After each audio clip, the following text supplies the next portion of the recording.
This is Audible. Calling Major Tom by David M. Barnett. Read by David Thorpe.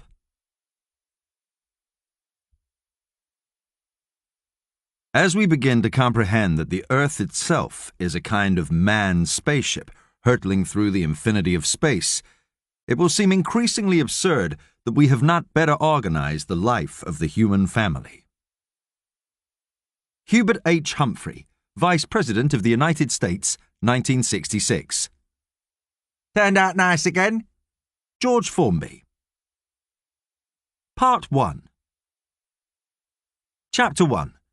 February the 11th, 1978.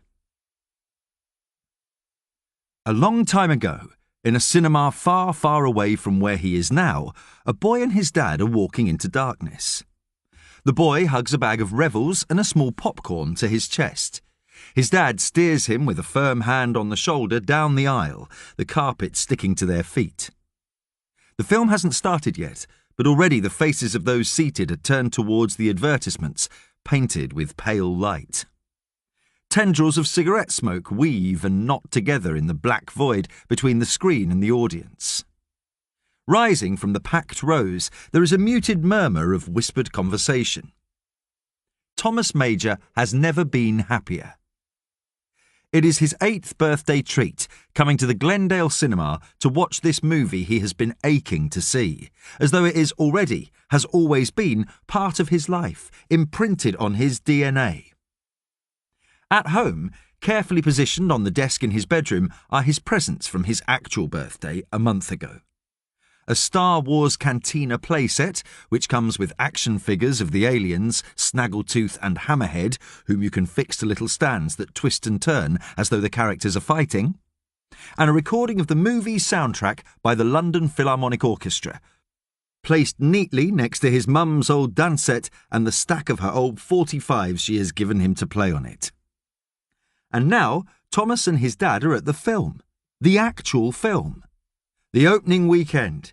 They have queued around the block to get into Caversham's oldest cinema and one of the oldest in Reading. And while they wait, Thomas asks his dad if he would like to go to space. "I'll bet when you're my age they'll have cities on the moon," says Dad. "Not for me, though. No atmosphere." He guffaws and slaps Thomas on the shoulder. "You could go and live there. Be like that song, Major Tom. Your mummy was about 3 months gone when that song was out. I think that's why she wanted to call you Thomas. She's about the same time along now." Dad pauses, then looks at Thomas. "Bloody hell! Is that Figaro still top of the hit parade? I don't fancy shouting that out of the back gate at tea time." "Space Oddity," says Thomas absently. "It's not called Major Tom, it's called Space Oddity." As they queue to get inside, a beige car cruises past the cinema. Frank Major whistles. "Look at that! Volkswagen Derby. Only came out last year. Quite fancy one of those myself." He nudges Thomas. "We look like a right pair of cool guys riding round in that, eh?" Thomas shrugs. He isn't really interested in cars. His dad continues. "Maybe we'll get one this year. But I'd like to get a conservatory up this summer. Adds value to the house, does that? Maybe we could convert the loft as well. There's a house in the next street with a conservatory and a loft conversion. Went for nearly 23 grand last year. Can you believe that?" It's only the afternoon, but already the sky is deep blue, a full moon low on the horizon above the black rooftops. "Like a 10-pence piece," says Dad. Thomas closes one eye and puts his thumb and forefinger around the disk of the moon. "I got it, Dad. I got the moon." "Put it in your pocket, son," he says. "You never know when you might need it. Come on, we're going inside at last." Thomas puts the invisible, weightless 10-pence piece moon in the breast pocket of his brown shirt with the wide collars. Thomas's belly is weighed down agreeably with the wimpy he had for lunch, but he still has room for sweets and treats. His dad shakes his head and comments on his hollow legs before handing over the money at the kiosk. Now, Dad is directing him to a single empty seat on the end of a row next to a man and a woman with 3 small girls. Thomas feels something knot inside him, something he can't put a name to. He looks quizzically at his dad. But there's only one chair. "Wait here," says Dad, and goes over to speak to the lady who sells ice creams. She has hair that looks as though it has been carved from granite and a face to match, which she turns towards Thomas, her pinprick eyes peering at him through the gloom. Dad gives her a £1 note and she gives him 2 chalk ices. She looks at Thomas again, then at Dad, who pulls a face and gives her another £1 note. Then he walks back to Thomas with the lady behind him. Thomas has the popcorn balanced on his knees and the revels in his pocket. Dad pushes the ice cream into his hands. "Thomas, he says, "Dad's got to run an errand." Thomas looks at him and blinks. "What errand? What about the film?" "It's all right. It's very important. It's, He looks at the screen as though he might find inspiration there. "It's a surprise for your mum." He taps the side of his nose. "Boys' day out rules, okay? Just between us." Thomas taps the side of his nose too, but without much conviction. He feels a yawning chasm open in his belly. Dad says, "This is Deirdre. She's going to keep an eye on you until I get back." The woman looks down her nose at Thomas, her mouth set in a thin, bloodless line, as though the sculptor couldn't be bothered to even try to make it human-looking. "How long will you be?" says Thomas, feeling the weight of all that blackness in the cinema against his back, feeling very alone. "Back before you know it," says Dad, and winks.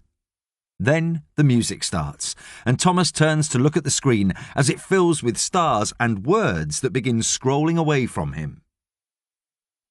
It is a period of civil war. Rebel spaceships striking from a hidden base have won their first victory against the evil galactic empire. Thomas looks back to see his dad, but he's already gone. Chapter 2. The 22,000-mile-high shed. 5 across. The Latin sun, one masticated, though sadly misspelt. 8. Thomas Major closes his eyes to think and decides that the absolute best thing of all is the silence. No car horns blaring, no voices shouting, no engines revving, no telephones ringing, no beep beep beep of reversing bin wagons. Nothing. No doorbells, no shuddering bass of someone else's awful music, no slamming doors, no blasting televisions. Just quiet. No inane radio host chatter, no incessant ping of incoming messages, no drilling of tarmac, no buskers murdering classic songs. None of the things filed in his head under the label oral menaces. Thomas Major has always wanted a shed. Cocooned and insulated away from everyone else and their hateful noise, he taps the point of his pencil on the first page of the big Guardian book of really hard cryptic crosswords and gets back to thinking. The tapping of the pencil is a good sound, an accompaniment to honest mental toil, and it's his sound, his noise. As is the slurping he makes when he takes a mouthful of tea, hot and far too sweet. No one in here to tell him to mind his manners. He'll slurp if he wants to. He swishes the tea around his mouth until it's cool enough to loudly gargle at the back of his throat. "Take that," he says when he's swallowed it, to no one at all. All his life he has wanted his own shed. He envied those men who could disappear to the bottom of their gardens and lock themselves away from everything and everybody. And now here, on his 47th birthday, he is finally alone. Free to slurp tea, able to spend as much time as he likes doing his crosswords. He's been saving this book and its 365 fiendishly difficult puzzles. He taps his pencil on the page again. Masticated, chewed, but misspelt, sadly misspelt. Because Thomas Major can do precisely what he wants in here, he decides he might like to have a bit of music to help him think. Proper music, mind, not the thud-thud-thud that issues from expensive cars driven by young men sweating arrogance. He would have liked to have his entire vinyl record collection with him, but there was the space issue. So he's got it all digitised. Every album track, every single and B-side, every rarity, every flexi-disc that was taped to the front of a music paper or magazine, everything. Because it's his birthday, he thinks he might like to listen to something uplifting and jolly, perhaps The Cure. He fires up the computer terminal, grimacing at the laboured ticking and buzzing it makes, and decides on Disintegration. Magnificent return to gloomy form, 1989. The tracks start to shuffle, which Thomas doesn't like. An album should be listened to in the order the band intended, but he hasn't yet worked out how to stop it doing that. The first song it plays is Homesick. Thomas grunts and expels air through his nose and gives a wry smile. Almost, but not quite. Latin sun. That must be sol, obviously. One. Masticated. Number. Thomas sucks on the pencil thoughtfully until the next track comes on. Perhaps a look through the window might help. It serves only to take his breath away, and he wonders if he'll ever tire of this view, ever think it commonplace or lacking in wonder. He sincerely hopes not. Because here he is, all alone, with his tea and his crossword and his music, and out there is everyone else. The earth fills the 4-inch thick pane, blue and green and wreathed in cloud and quite beautiful. So big he could almost reach out and touch it. He is in high Earth orbit, 22,000 miles above the planet's surface, and, very shortly, he will catapult out into the void, travelling away from it at 26.5 kilometres every single second. Soon it will shrink to nothingness, a speck in the velvet blanket of space. He closes his eyes and listens to the music, and tells himself that, of course, he's done the right thing, that this is exactly what he wanted. Thomas's world is a hexagonal tube 30 feet long and dominated at one end by his workstation and the other by a large hatch that leads to an airlock and then to the great unending void. Thomas doesn't go to that end of the capsule very often. In between are banks and banks of electronics, Thomas knows what less than half of them actually do, a series of doors that open into storage compartments holding all manner of things, mostly dried, to keep him alive on his journey, and a treadmill which he clips himself to in order to run and stop his muscles completely wasting away. It is, for all intents and purposes, home. It even has its routines like home too, but instead of commuting to a job and coming home to sit in front of a TV or listen to music while his dinner cooks, Thomas starts each day zipped into a sleeping bag on the wall. He's tried sleeping free in the microgravity, but he just gets sucked towards the air vents. Then he cooks breakfast, some tasteless dried food or a nutritious fruit bar, and then washes himself and uses the toilet, which is always fun. The morning is spent carrying out checks on all the systems, then there is exercise, then he's meant to read up on all the jobs he'll have to do once he reaches Mars, chief among them, keeping himself alive. This seems to involve a lot of potato farming. The music stops and is replaced by a jarring, insistent pinging noise. He turns away from the window, from the world, and pushes himself off the wall, swimming in the zero gravity to the monitor bolted to the wall, his crossword book and pencil floating above it. The screen is displaying the words, "Incoming communication." Bloody marvellous, he whispers as the screen dissolves into a mess of pixels which turn into a laggy image of a huddle of people in suits standing before rows and rows of technicians sitting at computer terminals. "This is ground control to Major Tom," says the man in the middle of the huddle, tall and thin with slicked-back dark hair. "Come in, Major Tom." Thomas anchors himself in front of the monitor and a postage stamp-sized image of his head appears in the bottom corner of the screen. He glances at it and wonders if he should have shaved. He can only use an electric thing up here and he hates it.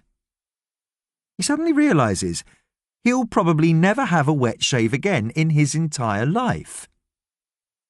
His brown hair, flecked with grey, is sticking up comically like fronds of seaweed waving in a tide. "Hello, ground control. This is Shednick 1, receiving you loud and clear." There's a cheer from the technicians, though a very muted, polite British one. The man in the suit, Director Bauman, glares at him through the camera. "Are you going to keep calling the Ares 1 that silly name, Thomas? Are you going to say this is ground control to Major Tom every day for the next 7 months? Director Bauman has hair so dark he must dye it. He is also never without a tie, top shirt button proudly fastened. Thomas is suspicious of anyone who wears a tie to work in this day and age. It's completely unnecessary. Ties are for funerals, of which Thomas has much experience, and weddings, of which he has a passing knowledge. Bauman's shirts are so neatly pressed, he either has obsessive-compulsive disorder or a wife chained to an ironing board in his basement. But what Thomas loathes most about him is, he realises, Director Bauman's love affair with clipboards. He is never without one. He consults the one he is holding now. "All your systems are running A-OK from our diagnostics here. Have you completed your onboard checks?" Thomas swats away the crossword book that's hovering incriminatingly in front of the camera and mumbles something non-committal. Bauman says, "Your launch went perfectly, as I imagine you know. You're properly aligned with the Hohmann transfer route and the engines are firing. You're on your merry way, Thomas. 310 million miles to go. NASA tells us there's a bit of a micrometeoroid shower in your vicinity, but it shouldn't cause you any problems." Talking about the weather, even in space. How very British. I knew I should have packed my umbrella. There's more laughter from the technicians. A woman, holding an iPad like it's a baby, flicks her hair with her free hand. "We're recording this session to release to the media, and we believe it's your birthday today." Her voice rises in a hateful sing-song effect. This is Claudia, who handles public relations. Thomas knows she detests him for what he did a year ago. She is tanned and toned, and Thomas imagines that she spends all of her free time engaged in some form of highly costly exercise, punching leather bags, trying to focus, and seeing only Thomas's wayward hair and pale face. Every day Thomas has seen her, she has worn a different outfit, quietly imparting the name of the label or designer to anyone within earshot as though they're the secret passwords to her better and more expensively clad world. January 11th, same time every year. Don't tell me there's a cake in a tube somewhere. It's got to be better than that tea I squeeze out. Too much sugar, and certainly not the Earl Grey I asked for. Bauman waggles his eyebrows, semaphoring, "For God's sake, stop being such a grumpy bastard." Claudia prods at her iPad. "We've got someone very special here to talk to you, Thomas." He opens his mouth and closes it again. Really? Someone special? Has she? Is it Janet? Chapter 3. 134 feet above sea level. "That's Nan's phone!" shouts James. Then, "I haven't got clean shirt!" And, "It's PE today, where's my kit?" Followed by, "And I ate ham sandwiches, can't have a school dinner." Gladys sits in her chair by the fireplace in the small living room of number 19 Santa Street, Wigan, admiring her long pink quilted dressing gown. It's like the duvets they used to call continental quilts back in her day. She wonders why. Did they come over from the continent? And why did they have them over there? Wasn't it always warm on the continent? Or at least the places people used to go when they used to say they were going to the continent, Benidorm and such like.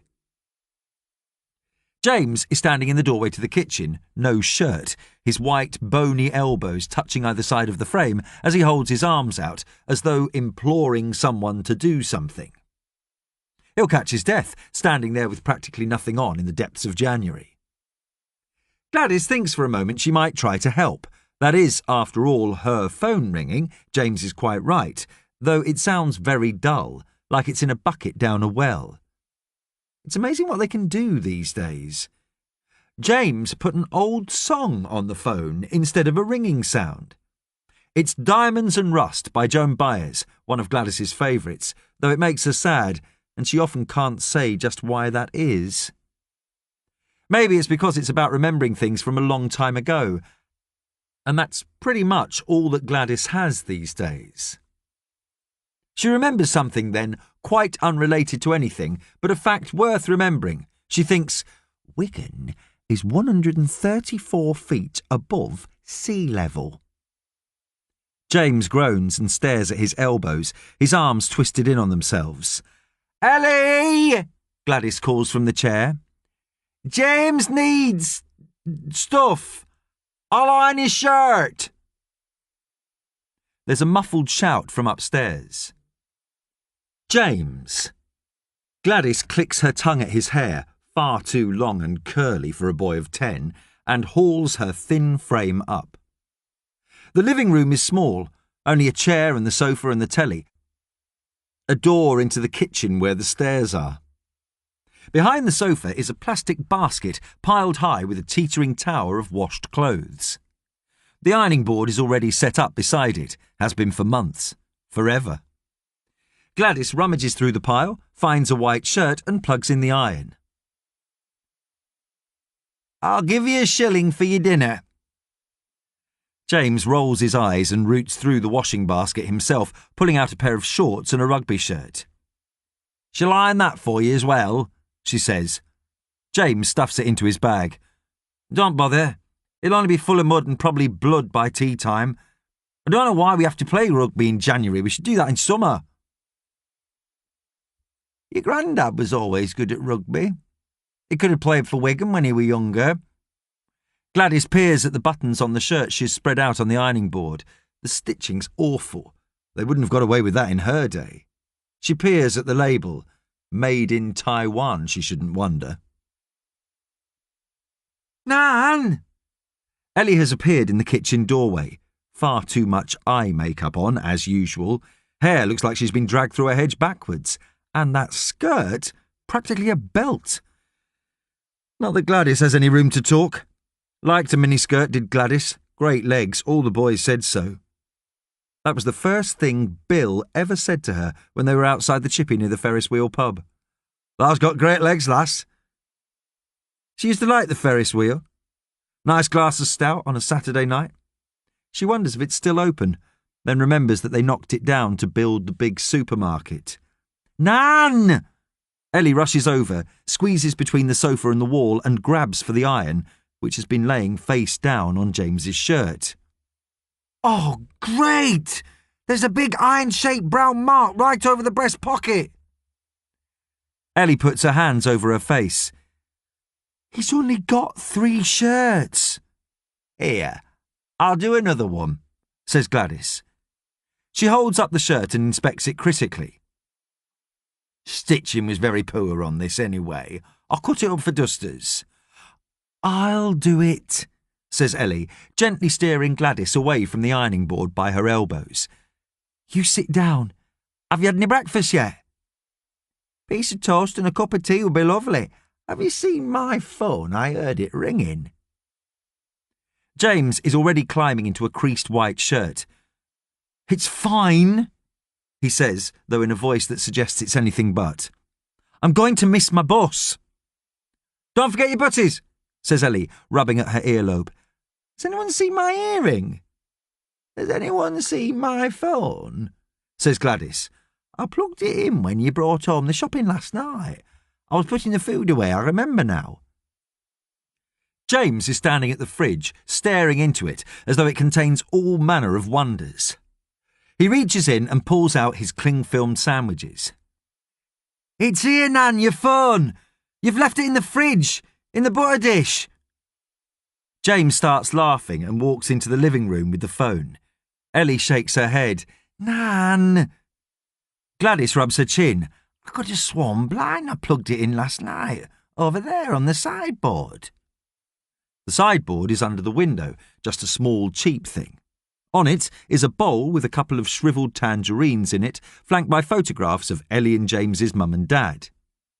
James points and laughs again. Oh, Jesus, that's rank!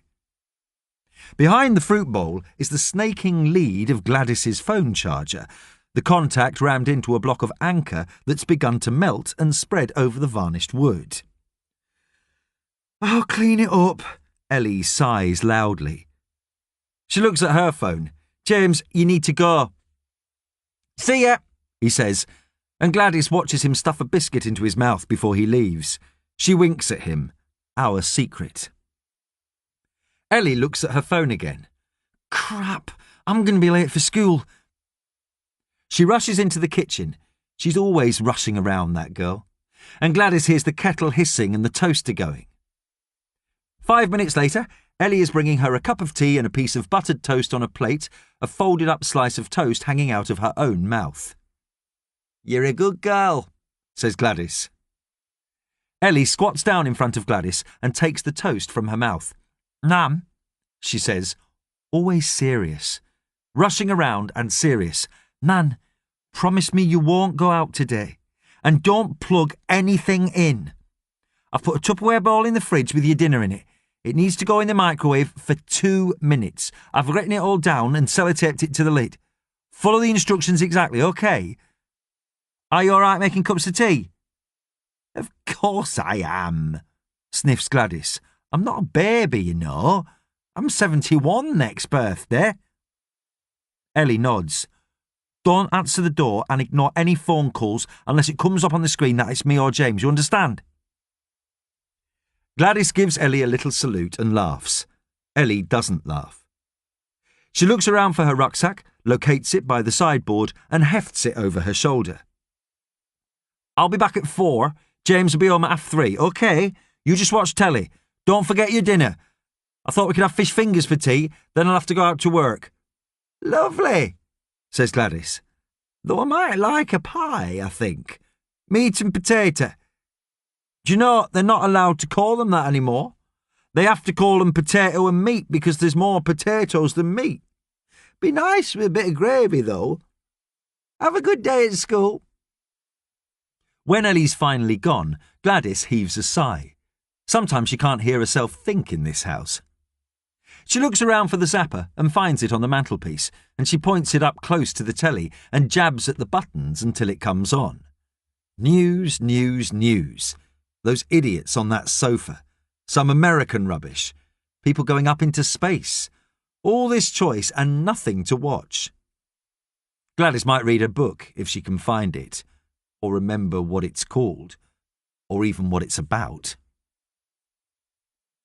She picks her phone up and wonders who was calling earlier from the fridge. No, not from the fridge, in the fridge, while the phone was in the fridge. It might be her boyfriend, though he doesn't normally phone. Well, never phones. Email's his thing.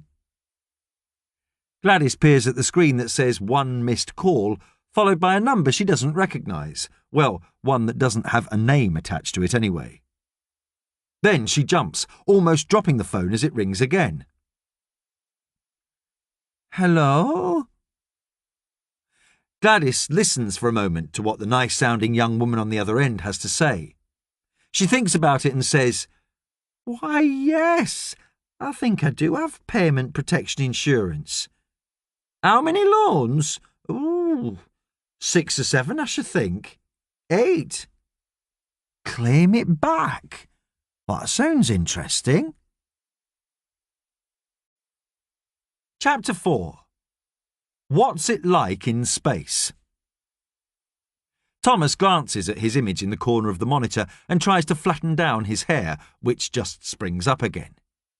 He wonders if he can take a break to have a shave. What he doesn't wonder is why his ex-wife would be there several months after she told him she would not be speaking to him again. Then a man in a checked shirt and a small child shuffle into view, and no, not Janet at all. Claudia beckons at the girl. We ran a competition with your old primary school in Caversham for one pupil to get the chance to ask you a question. She puts her arm around the child, who is perhaps 9 or 10. This is Stephanie, and this is Mr. Beresford, her form tutor. Go on, Stephanie. Say hello. Don't be shy. Thomas peers at the teacher. He looks actually young enough to conceivably be Thomas's son. The girl waves a shy hello, and Thomas says, My form tutor was Mr. Dickinson. Whatever happened to him? Mr. Beresford says, Is that Tony Dickinson? I think he retired some while back and died about a year ago. I remember seeing something on one of the newsletters. Good. He was a hateful, sadistic bastard. He once caned me 3 times on the arse because I scratched my nose in class. I hope he died in agony. Major Tom, says Bowman through gritted teeth, Major Tom has a very funny sense of humour, Stephanie. He doesn't mean that at all. I bloody do. I think old Dickie actually got off on smacking boys. He directs his attention to Mr. Beresford, all trendy haircut and hipster beard. I suppose they don't let you do that sort of thing these days. Criminal background checks and all that. Claudia is elbowing her way in front of Bowman, who's tugging at his shirt collar. Anyway, Thomas, Stephanie has a question for you. If this is going to be about how I take a shit in space, I can tell you now that it's time-consuming, awkward and undignified. Thomas sees Bowman put his hand to his forehead. The girl looks up at her teacher, then at Claudia, who smiles tightly and nudges her. She looks down at a card and recites in a tremulous voice, What's the best thing about being in space? Jesus Christ, was that really the best they could come up with? Too late, Thomas realises he said that out loud. The girl's face crumples and she starts to cry. Thomas closes his eyes. OK, you want to know the best thing about being in space? It's the not being on Earth. I was probably about your age when I realised something, and that was that the world is shit, and so is everybody in it. I've spent my whole life watching my ambitions wither and die, so when the opportunity came to leave it all behind, I mean literally bloody leave it all behind, I grabbed it with both hands. I've got the only thing I ever wanted. No people. I'm alone, complete, and total. Sol. One. Tude. Sadly misspelt. Sad, misspelt, tude, tude. Solitude! Thomas yelps, opening his eyes and looking around for his crossword book.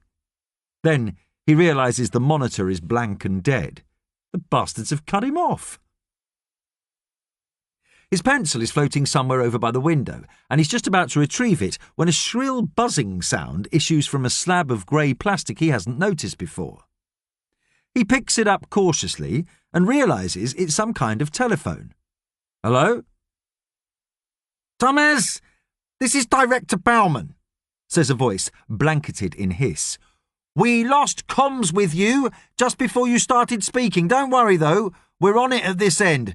Probably just a software glitch, but I might bone up on EVA procedures if I were you. Bone up? Who says that these days? And Thomas lets the EVA comment slide in favour of a world-weary sigh. Serves you right for buying all the computer systems in the PC World sale. Director Bowman ignores him. We're all over it now. In the meantime, we'll have to use this system to stay in touch. I didn't know I had a phone. Thomas momentarily takes the slab of plastic away from his ear to inspect it. It looks like something from the 70s. Given that Shednik 1 is a bastardized hybrid of bits of going cheap Soviet space tech, it probably is. But at least it works. "It's an iridium phone," says Bauman. "It uses the satellites in orbit around Earth to relay a signal between us. The thing is, you're not going to be in range for very long. The technology is a little old and clunky, but there is something like 66 satellites which can bounce the signal, so we should be able to stay in touch." "There should be 77, says Thomas absently. "That's the atomic number of iridium."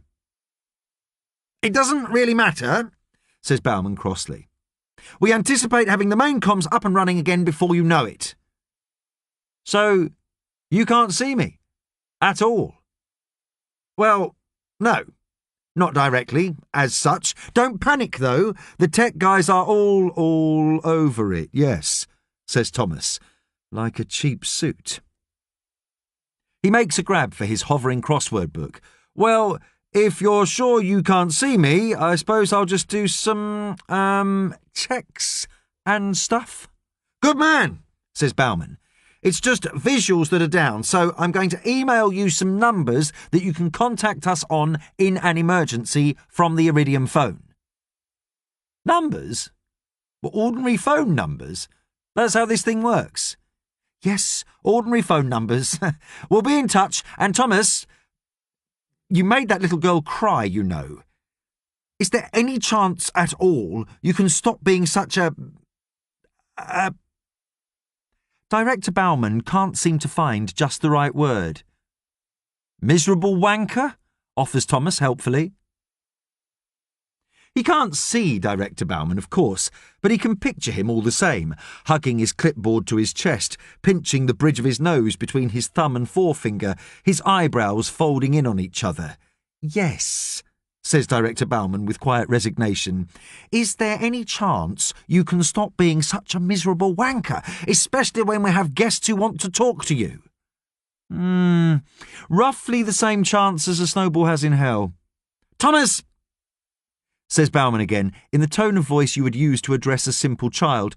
"Thomas, we took rather a large risk in selecting you for this mission. Need I remind you that you made certain promises as regards your commitment to the mission?"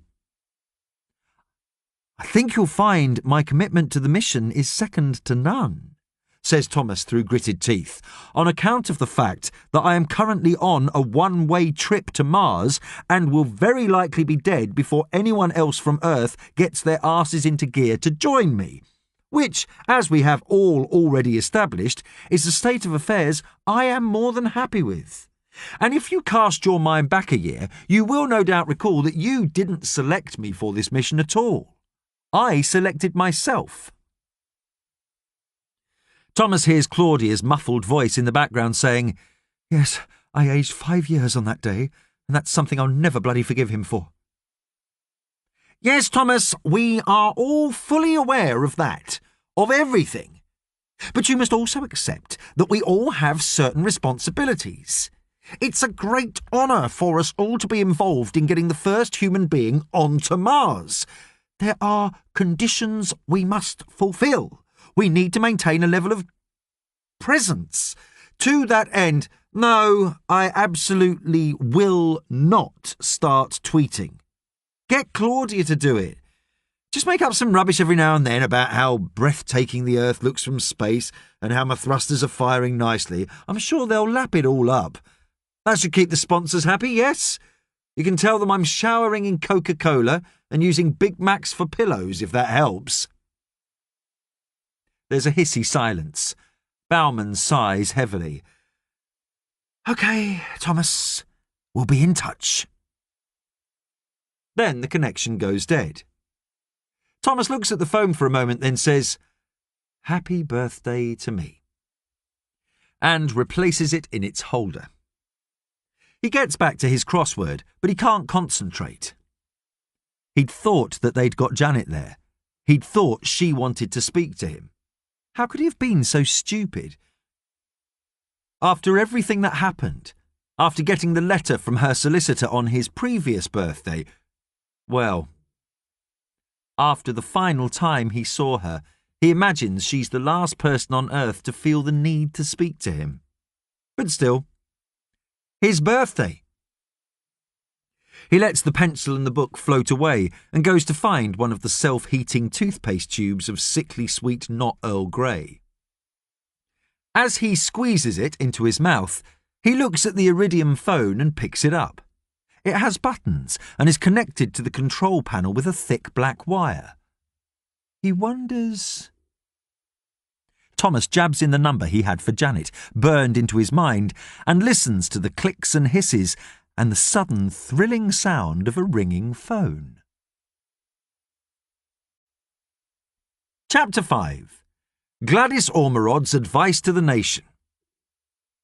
Gladys watches the kettle boiling and thinks she should probably go and get dressed. It was a lovely chat she had had with the young lady, though she hadn't seemed quite as nice as she had at first when she established that Gladys probably hadn't actually had any loans ever with payment protection insurance. Still, it was nice of her to take the trouble to phone up and ask. Gladys weaves back to her chair with the tea and peers at the list of programmes on the screen. What side was Pebble Mill at 1 on again? She does like that. But it all seems to be people shouting at each other about who's the father of their unborn baby, or bailiffs, or people rushing around the countryside buying antiques. While she's pondering, Gladys hears the swing of the letterbox and the light slap of something on the mat. The living room opens straight onto the street, and Gladys goes over to the door where there's a brown envelope lying on the floor. Brown envelopes are never anything exciting. She bends down and hears her hips creaking. There's a little window in the envelope with her son's name on it. Well, he's not here. They should know that. On the front, in big dark letters, it says, "Urgent information enclosed. This is not a circular." Gladys stares at the envelope for a while. Of course it's not bloody circular. It's oblong. She says it out loud. Oblong. It makes her laugh. She's not sure they even use that word anymore. Rectangular, they probably say. She thinks she prefers oblong. Isn't there a tea called oblong, made in China or Taiwan, like James's shirt? Gladys wonders when they stopped saying oblong. Probably a European thing. Most changes seem to be, according to the news. They probably sent over the word rectangular when they started sending over the continental quilts, which reminds her she was going to get dressed. Looking at the letter one more time, Gladys goes upstairs to get changed into her skirt and blouse and to put the brown envelope, unopened, at the bottom of the drawer where she keeps her tights and knickers, along with all the other unopened brown envelopes. Hello? This time it's a young man. He says his name's Simon. She listens to him and says, "Yes, actually you're quite right. We have had an accident." "When?" "Well, my husband was driving Bill. It wasn't his fault, though. The cow just came out of the field." "Well, yes, I do think someone's at fault. The cow, for a start. People don't think cows can move very fast, but this one did, straight out of the field. The gate, yes, it was wide open. That's how the cow got out." "No, I suppose someone must have left it open, you're right. Well, I don't think the cow would have opened it. They're not that clever, are they, cows? Well, this one certainly wasn't. I can't see a cow being clever enough to open a gate and then just stand in front of a car." "When?" "Well, as I say, Bill was driving. It was the pale blue car, a Toledo, I think. Triumph, yes, it's an old car. Well, it wasn't then, it was quite new. Not new, obviously, but new to us. Made a bit of a mess of the cow. The car was all right. Bill? No, you can't speak to him. He's been dead for 20 years now." "Hello? Simon?" The phone call upsets Gladys. It makes her think about Bill. She misses Bill terribly. Sometimes she forgets that he had the heart attack, expects that he'll be home at tea time like he used to be. Sometimes she can picture what she made for his tea 30 years ago better than she can remember what she ate today. The worst thing about it was they'd had that row the day he went off to work and never came back. If she could change anything in her life, she'd not have had that row with Bill that Thursday morning. If the Prime Minister came up and asked her what bit of advice she had for the nation, she'd say, never let anyone you love out of your sight if you've had a row. You never know when you're going to get a phone call saying your husband has collapsed at work and been taken to hospital. You never know when you'll have to get 2 buses up to the hospital, only to find out that he died almost instantly from a massive heart attack. You never know when you're going to be standing there at the side of your husband, who's all cold and white and doesn't look like himself, and you're going to be saying, "I love you," over and over again, but he can't hear you, and you wish you'd said it before he went out to work, because even if it was his time and nothing could stop him dying anyway, at least he wouldn't have died with the last words you'd said to him all harsh and spiky. It wasn't even a proper row. It was about wallpaper.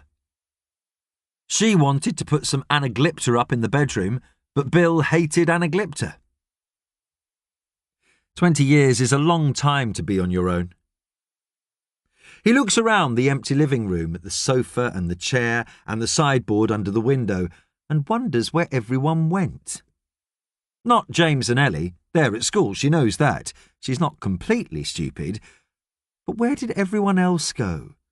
Why did Bill have the heart attack? What happened to all the people she used to work with at the sewing factory? Where is Mrs. Mear from number 35? She hasn't seen her for ages. Lovely woman. Brought all those children up and not one of them, as far as Gladys knows, became one of those terrorists you see on the telly. Not one. That's got to be worth something, hasn't it? Got to mean something. People don't give mothers enough credit. Gladys looks around the room again. This house is lacking a mother. How long has it been since Julie went? She can't remember. There's a lot she can't remember some days. She often wonders if her memories are disappearing, popping, like those bubbles the kids used to blow on sunny days, or if they're all there somewhere in her head, but she's just lost the key to unlock them. She hopes it's the latter, that all her memories are there. It stands to reason that they are, because sometimes a memory just surfaces, like a trout on a river, comes out of nowhere and makes her laugh, or sometimes cry. Maybe one day the doctors will invent a key that helps people like her unlock all those hidden memories. They can do wonders these days. Help the blind to see and help the deaf to hear. There was a man on the news with what looked like bendy butter knives for legs. Then she remembers that maybe he killed someone. Just goes to show. Mrs. Mear can have umpteen kids and not a suicide bomber among them, but you give a man with no legs a set of butter knives and he goes and shoots somebody through a door. There's nothing on telly, and Gladys can't find her book, so she thinks about Bill and has a little cry to herself, then decides that she'll just have a nap and then put that dinner in the microwave. Then the phone rings again. It's not the payment protection, and it's not the accident helpline people this time.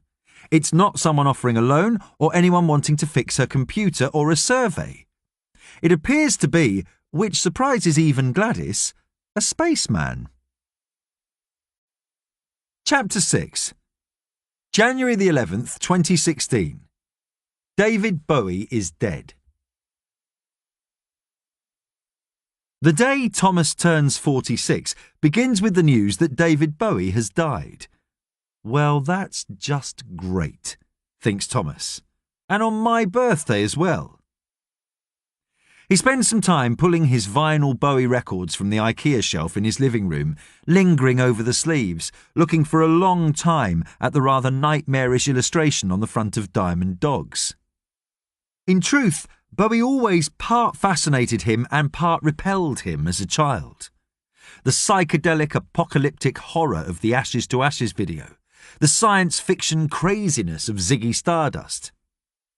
He is surprised to hear that Bowie was 69 when he died. He feels as though he should have been both older and younger. Bowie was timeless, like one of his created personas. Bowie shouldn't be able to die like normal people. He's more fictional than real. Thomas realises he is quite sad about this. He would be sadder, quietly play some of Bowie's music before work in reverence to his passing, but for the god-awful sound of drilling from outside. Thomas tears open the curtains on his flat and stares uncomprehendingly at the phalanx of men in high-visibility jackets cheerfully destroying the road. He puts Radio 4 on as loudly as possible to drown it out, until the man upstairs begins to bang incessantly on his floor, Thomas's ceiling, which provides an equally annoying counterpoint to the drilling. Then he discovers the water is off. He can't have a shower. He just stands there in the tiny mildewed shower tray, staring with loathing at the silent shower head. He can't go for a run before work if he can't have a shower. He goes to the kitchenette, a grand name for a row of cabinets that wouldn't take up too much space in a caravan, and holds the kettle under the tap before he realises in his bleariness that, of course, the water is off. So he won't be having a cup of tea. He climbs into his bathrobe and storms down the stairwell to remonstrate with the workman, only then noticing a pile of letters addressed to the occupier on the electricity meter cupboard. They have a thin coating of dust, indicating they've been there for a while. Thomas can't understand why he hasn't seen them before. He suspects that the woman in the ground floor flat, who he sometimes sees rifling through rubbish bins for tin cans, which she then for some reason washes with water from a 2-litre bottle she carries with her in a string bag, has been hoarding them, and for reasons best known to herself, has finally decided to return them to the lobby. Thomas tears open the one addressed to his flat and finds a letter from the water company, informing him that supplies will be switched off for 3 hours on that day while urgent works are carried out. The letter is 3 weeks old. He takes it and bangs loudly with his fist on the door of the ground floor flat until the occupant, a wild-eyed woman of indeterminate age with a frizzy halo of grey hair and wearing, somewhat disconcertingly, a Motorhead t-shirt with a flowery skirt, peers round the security chain. "Have you been hiding the letters?" says Thomas, waving the envelope. She stares at it as though he's brandishing a dead sparrow at her. "It's against the law to interfere with the mail." The woman's head moves up and down as her eyes follow the angry wafting of the envelope. "The water's off," says Thomas. "How am I supposed to wash the tin cans then?" "I don't care," shouts Thomas, the woman blinking at each yelled word. "How am I supposed to wash myself?" She looks him up and down critically. "That's a nice dressing gown." Thomas stalks back to his flat, where he finds that not only is the water off, but so is the bottle of milk in his fridge. Even if he'd had the foresight to fill the kettle with water before the supply was cut, which he hadn't because he hasn't seen the letter, he wouldn't have been able to have a cup of Earl Grey because he couldn't abide tea without milk. Now he can't even have a glass of milk or any cereal. There is a splash of orange juice, barely a thimbleful. Things get worse. As he sets off for work, the postman comes and pushes a handful of envelopes through the door. None of them is a birthday card. Not that he had expected one. Thomas Major doesn't think about this very often, but he does sometimes wonder if he's part of a rather unique club on planet Earth. No families and no friends, and a job where he consciously avoids human interaction as much as possible. He supposes, now he thinks about it, there are probably plenty of people like that. He occasionally sees adverts or articles in the newspapers about loneliness, especially in the run-up to Christmas. But they make it sound like having no one is a bad thing. However, one of the letters the scowling postman hands over is addressed to him, a chunky brown envelope with his name formally typed in the window. He opens it on the doorstep and spends a long time reading the typed pages and the post-it note written in his wife Janet's hand. Then he folds it up and puts it in his pocket.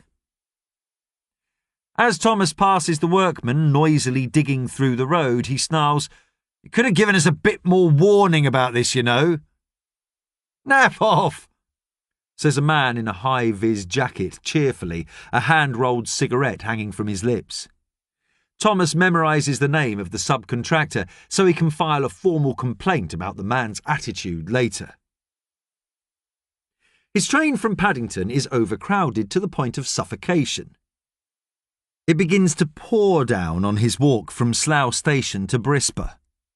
He leaves his umbrella on the train, and by the time he gets to work, he is sodden.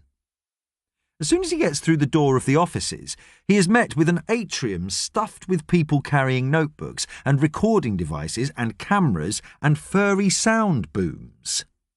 And finally, when he reaches his desk, he finds an email with the subject heading "Urgent" waiting for him from Director Bauman himself, with whom Thomas has exchanged no more than 2 words in his entire career, at the Christmas party 2 years ago, which Thomas had, against his better judgment, been talked into attending. Director Bauman: "So, Thomas, isn't it? Are you enjoying working at Brisbane?" Thomas: "Not particularly." Thomas might have said more and expanded upon that, but Director Bauman had waggled his eyebrows and moved on to swap platitudes with someone else. If Director Bauman remembers their earlier meeting, he doesn't let on, as Thomas stands in his office, which has what can only be described as the best possible views of Slough. Unlike the tiny booth in which Thomas spends most of his days, Bauman's office is designed to what Thomas believes are ergonomic principles, which largely means he has bought an expensive table in the shape of a teardrop and has his own espresso machine. The vast converted industrial unit, which houses both Bauman's spacious ergonomic office and Thomas's rabbit hutch booth, is the headquarters of the British Space Agency, Brisbane. The rather clunky contraction, which often puts Thomas in mind of some expensive device that needlessly filters water, was originally meant to have been just BSA, which made more sense to everyone. But there were, as he understood, no shortage of organisations queuing up to object, including but not limited to the Broadcasting Standards Authority, the Building Societies Association, the well-known motorcycle manufacturer, which Thomas was surprised to find stood for the Birmingham Small Arms Company when he looked it up, the British Sandwich Association, and the Belarusian Socialist Assembly. "What I don't really understand," says Thomas, at this point beginning to suspect some kind of joke, "is why me?"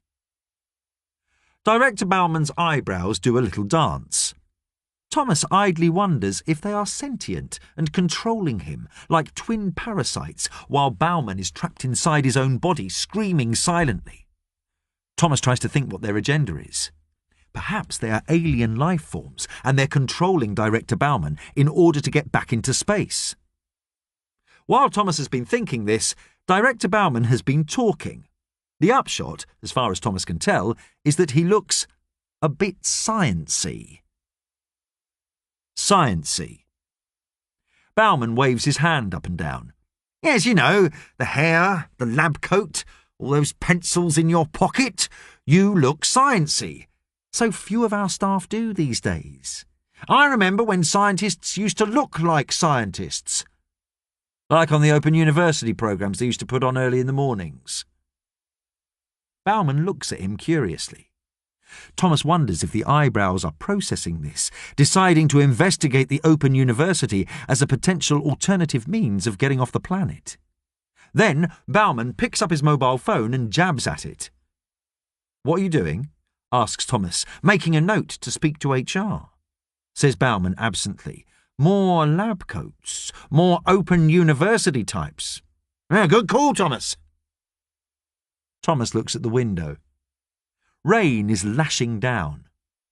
Every morning he walks into work and mutters, "Come, friendly bombs, fall on Slough." The receptionist always looks at him like he's a bit funny, possibly even some kind of sleeper agent. "So what do I have to do?" Bauman sits back in his leather chair, This is a very big day for Brisbane, Thomas. Very big. The biggest. It's been under wraps, but we have got a big announcement. Ah, the press in the lobby. I thought... Well, for some reason I thought it might have had something to do with David Bowie. As soon as he said that, he realises how stupid it sounds. Bauman nods enthusiastically, or at least his eyebrows do. Yes, bit of a bugger, that. The director goes up a very slight notch in Thomas's estimation. Then he says, "To be quite honest, I was worried this morning that it would put the mockers on the whole thing. You know what the press is like. Celebrity this, celebrity that. Thing is, we couldn't give too much away in advance. Claudia's been on the phones all morning talking to editors, trying to persuade them to get here, that it would definitely be worth their while." Bauman stands up and wanders over to the window, watching the rain sluice off the glass. I mean, bloody hell! Talk about bad timing. It was only 69. Precisely, says Bauman, turning back to him. I'm glad we're on the same page here, Thomas. Only 69. It could have hung on for a bit longer, I'm sure. As it is, I'm not completely certain that we'll be able to knock him off the front pages. I mean, we should be able to, but you never know in this day and age, do you? You'd like to think what we're doing would be the most important newsbreak of the decade, of the bloody century, but then someone like Justin Bieber goes and farts or something, and that's all anyone's interested in. Don't worry, though. It should all be fairly simple for you. What exactly am I supposed to do? Thomas wonders if he has at some point in the conversation nodded off and missed a vital piece of information. Nothing much. Just look after him until the press conference starts, then walk on with him and look a bit sciencey, then walk off. Bauman appraises Thomas for a moment. We'll get you a clipboard. But look after who? Says Thomas. The big meeting room has been set up for the press conference. Thomas is in a smaller room just down the corridor sipping tea with a man who appears to be meditating in a padded chair with his eyes closed. Thomas, perching on a stool, watches him for a moment. So, you're going to be the first man on Mars, then? The man is fit-looking, with a shaved head, in his late 30s. He is wearing an orange jumpsuit, padded and with a black helmet ring, covered in pockets and Brisbane patches. A space suit. He opens his eyes and looks at Thomas. Yes, I am. It's a great honour.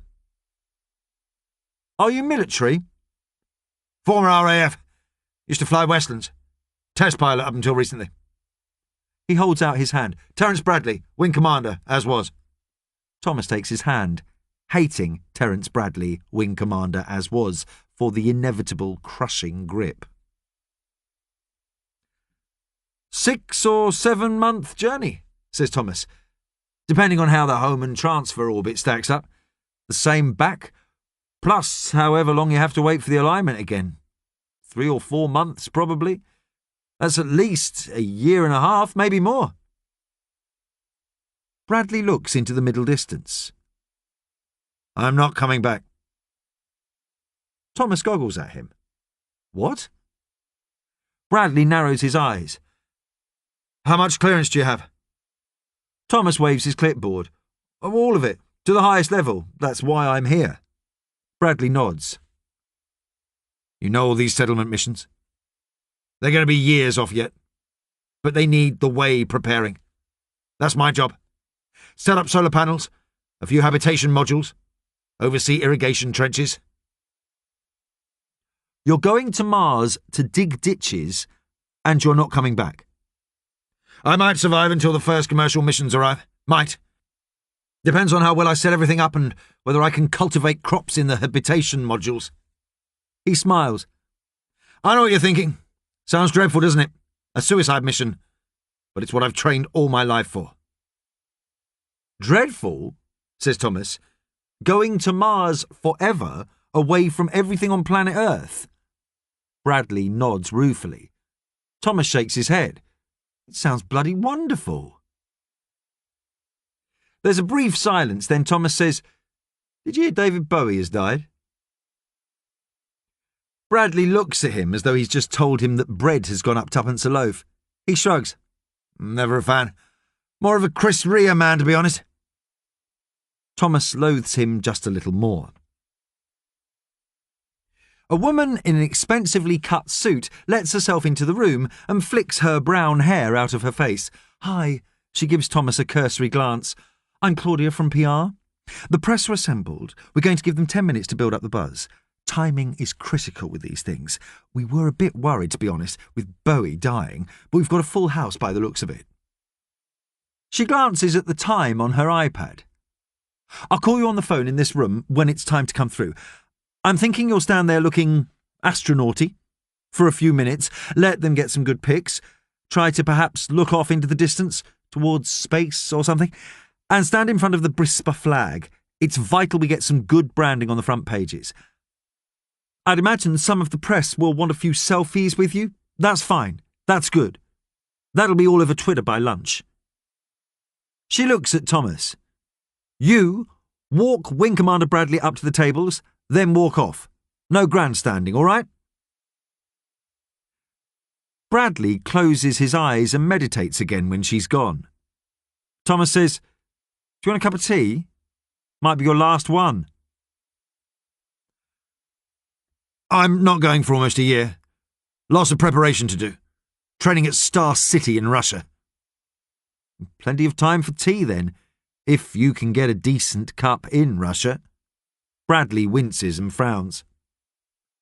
Thomas takes a slow sip of his tea and looks at him over the rim of his cup. You all right? Bradley meets his eyes. He says, Is that Russian? For tea? Bradley stares at him and puts a hand to his chest, then slides off the chair to the floor. Terence Bradley, Wing Commander as was, alive as was. Shit, says Thomas. Bradley appears not to be breathing. Thomas does his best to roll him into what he thinks might be the recovery position, though it looks like he's arranged the astronaut as if he's a sleeping child, then runs for the door. He's looking for Claudia, but he just sees a security man playing a game on his phone. He's collapsed. The astronaut, Bradley, I think he's dead. Shit, says the security man. He stows his phone and starts to shout into his walkie-talkie. Two men carrying a green first aid bag run down the corridor and elbow Thomas to one side. They look down at Bradley, then at each other, and say in unison, Shit! One of them picks up the phone on the wall and shouts into it. The other one starts to strip the orange spacesuit off Bradley. Then Thomas is forced even further back in the small room as a man and a woman in paramedic overalls burst in. The man interlocks his hands and starts compressions on Bradley's chest. The woman breaks open a plastic case and pulls out a defibrillator. The man pauses and leans in to cover Bradley's mouth with his own and give 3 sharp breaths. He looks at the woman and says, Shit. Clear, says the woman as the man rips open Bradley's white vest. The defib charges and his body judders as she applies the pads, which whine electrically. Both paramedics hold up their hands for silence, then look at each other. Shit. 2 more paramedics arrive with a stretcher, and then Bradley, the 4 paramedics, the 2 first aiders, and the security guard are gone, leaving Thomas alone with the crumpled orange spacesuit that makes it look as though the man who was going to be the first human on Mars has somehow just evaporated. Thomas stares at it for a moment. He feels as though he should say something, but all he can think of has already been said several times by everyone else.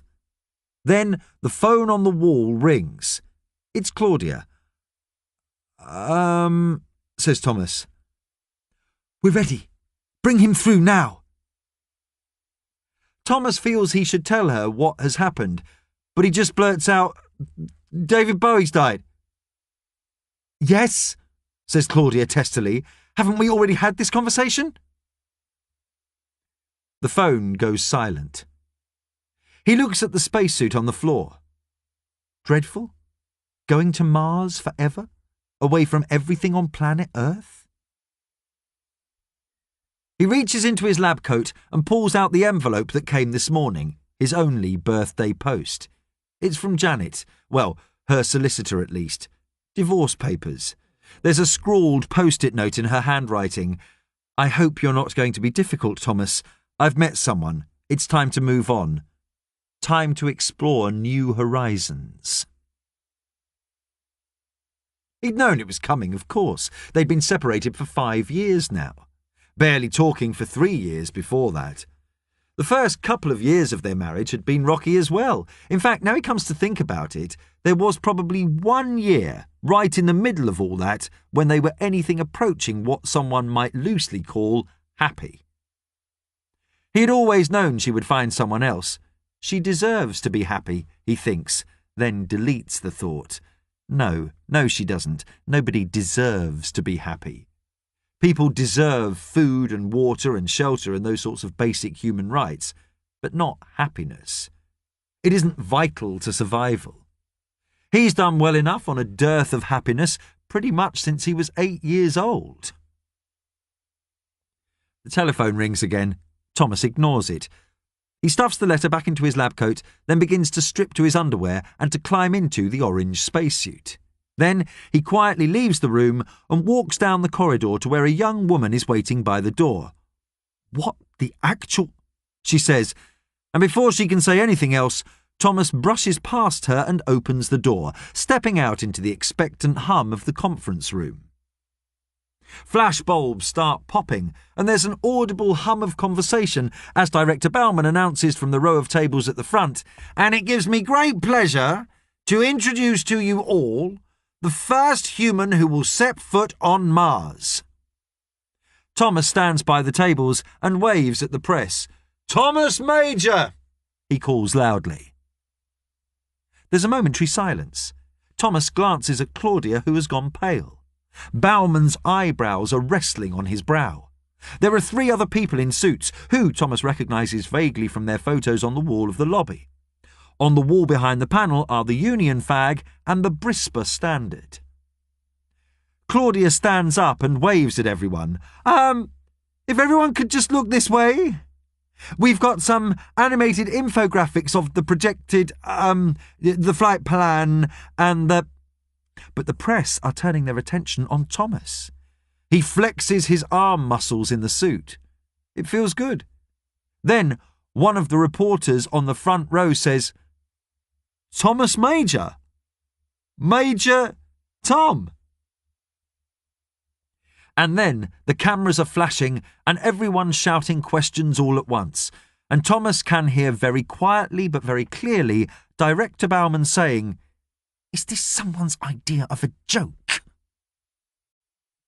Chapter 7. The Sniper Rifle of Truth. All happy families are alike, but all bugfuck stupid dysfunctional families are bugfuck stupid dysfunctional in their own way, thinks Ellie, as she sits on the benches outside the bank, sheltering from the desultory spotting rain beneath some spindly trees on the lookout for happy families. She imagines she's a sniper, like the ones in Stalingrad. They did Stalingrad in history. The average lifespan of a Red Army conscript sent to Stalingrad was 24 hours. Ellie squints and sweeps the square with her invisible sight. Every time she spots a happy family, there's one. A clean-cut guy with long legs pushing a buggy with all-terrain wheels, his wife or partner hauling a couple of designer brand-name bags as she talks urgently into her phone. Ellie's sniper rifle of truth hits them with her magic bullet. Blam! She hides vodka behind the bleach and antibacterial spray under the sink. He stays up late pretending to watch Question Time, but really he's gambling in online casinos. Ellie's sight moves on, settles on a couple repeatedly swinging a toddler between them, shouting 1, 2, 3, whee! As they move forward like some three-legged beast with an awkward but rhythmic gait. Blam! She goes to work and can't help herself stealing bits of money and trinkets out of her co-workers' handbags and jacket pockets. He has feelings he can't really understand for the postman, a hirsute Welshman called Bobby. All bug-fuck stupid dysfunctional in their own way. Anna Karenina, from where Ellie has adapted her new mantra, weighs heavily in her rucksack. This is the middle of Wigan, and everyone seems to be going somewhere and quickly. The big municipal Christmas tree hasn't been taken down yet, and it looks a sad, wilted sight, ignored now the festive season is over. People weave around it, wanting to be getting on with the normality of life. Everybody has a destination, an appointment to attend, a pointless thing to buy, a meal to eat, a job to be done. Everyone but her. This book, this Anna Karenina, might actually be interesting, but when has she got time to read it? She's already flicked through the plot summary on Wikipedia, and she can probably get hold of one of the films made of it from the library. Ellie gathers her bag and weaves through the thronging shoppers towards the dentist's. The receptionist checks her records online and agrees to a checkup the following week. The appointment card she hands over is Ellie's alibi for missing the morning's classes, and she gets to do it again next week. Ellie heads down to the gallery's shopping centre, past the shops with their January sale signs plastered on the windows, pausing outside Waterstones. She stops before going into the shop, looking at her reflection in the window. It's an odd sort of reflection, smoky and ghostly, like she's only half a person. Spotty chin, hair tied up, school uniform that should have been replaced at the start of term, shoes scuffed. Not that she stands out much at school. Most of her classmates come from what they call disadvantaged backgrounds when they're being polite, scummers under their breath or behind their hands when they're not. She's glad they managed to get James into the better primary school, even if it does mean a bus ride for him rather than the 5-minute walk to the little school she used to go to. He's a bright kid, if a bit weird. He deserves the chances she couldn't have. Ellie stares at her reflection a while longer. More than anything, she looks tired. 15-year-olds shouldn't look so tired, not unless they've been up partying all night. Chance would be a fine thing, of course. She wonders why people say that. Chance would be a fine thing. Her entire life has been built on chance, and it's been anything but fine. It was chance, you could argue, that took Mum and Dad away. Was it chance that meant Nan started to lose the plot pretty much as soon as Dad was put in jail? Or was that just chemistry, or biology, or whatever caused dementia? Was it chance that James's potential was spotted and he was pushed to go to a better school, where it was just assumed Ellie, twice as bright as him, she scoffed to herself, 10 times as bright, would go to the same old primary and same old comprehensive as everyone else from her street? Whether all that was chance or not, it was very rarely a fine thing. Ellie wanders the aisles, running her fingers along the spines of the books. She loves books, loves the way they quiver softly with the weight of the words inside them. She just wishes she had time to read them. She trails her bag behind her, finding herself at a shelf lined with York Notes guides. There's one on Anna Karenina. She cracks it open, and there's a full chapter on the quote at the front of the book. The epigraph, it says, which is, "Vengeance is mine, I will repay." Ellie rolls the words around her mouth, trying them out softly. Vengeance is mine, I will repay. A pensioner with bleached hair who's wearing a tracksuit pauses and looks at her. Did you say something, love? Vengeance is mine, says Ellie again, though she knows it isn't, and never will be. The woman peers at her white shirt and tie. Do you work here, love? I'm looking for 100 Years of Solitude. We're doing it for our book club. Ellie shrugs. I've never heard of it. Me neither. Sounds a bit heavy. She nudges Ellie hard in the arm with her bony elbow. 100 Years of Solitude. It's like that every night at our place. He falls asleep in the chair by 7. It's not like I want him awake when I'm trying to watch the telly, asking me what's going on and who's who every 5 minutes.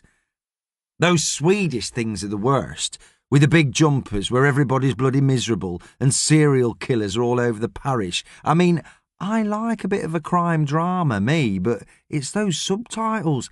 He can't keep up. Every 5 minutes is, who's she and what's he doing in this? Are you sure you never heard of it? By some Spanish bloke, I think. Spanish sort of name, anyway.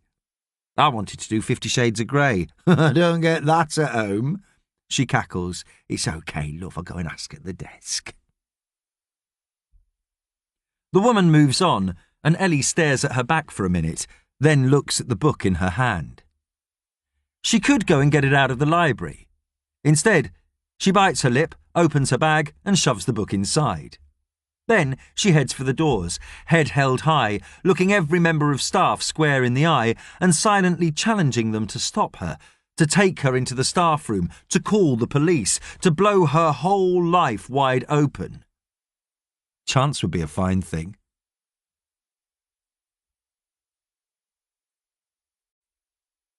Chapter 8. The Phone Call.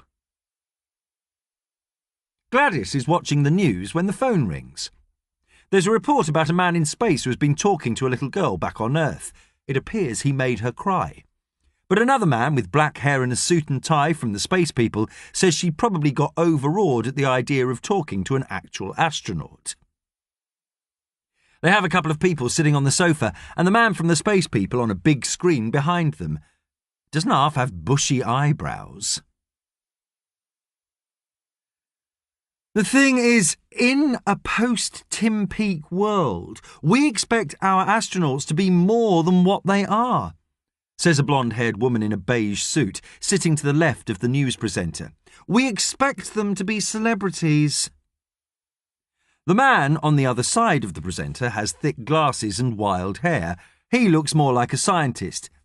But he's not a celebrity. He's up there to do a job.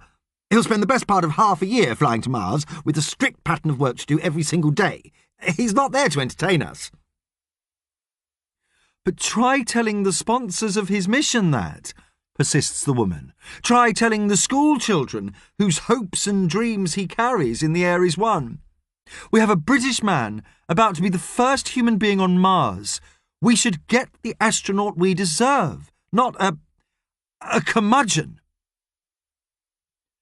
The man from the Space Centre on the big screen waggles his eyebrows. Gladys is sitting in her chair by the fire, trying to decide how many hobnobs she's had and whether she wants another one. Who's that? She squints at the phone's display. It's a string of numbers, longer than the usual ones that call her. Must be from abroad. She likes talking to people from abroad. Hello? Says Gladys into the phone, loudly and slowly, just in case they are calling from abroad. There's a hiss and a pause, and then a man's voice says, this is the last number I have for, is that, no, it's not, but, is that Janet's phone? Is she there? Who is it? Well, who's this? Says the voice. Gladys isn't sure she particularly likes his tone. You go first. You for me. Look, is this Janet's phone or not? Ooh, it sounds like he's got, as Bill would say, a stick up his backside. Janet? Gladys searches her memory. Yes, I know Janet. Who's calling, please? The man's voice gets rather excited, then seems to try to calm itself. Well, it's Thomas. Can I speak to her? I've just been watching a man called Thomas on the telly. Gladys decides to have another hobnob after all. He's in space. He was talking to a little girl. Yes, says the man. God, that's me, Thomas Major.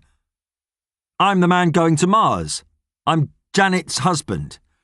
Is she there? Gladys frowns. You made that little girl cry. No, I didn't. Well, she did come on asking the most banal question. We lost comms while we were talking. Who is this anyway? Can you get Janet for me? You're really calling from space? Gladys holds the hobnob up and squints at it. Imagine if the moon was a giant hobnob. She takes a bite out of it. It's waning now. The hobnob moon. That's what they say when it's getting smaller, isn't it? Waning.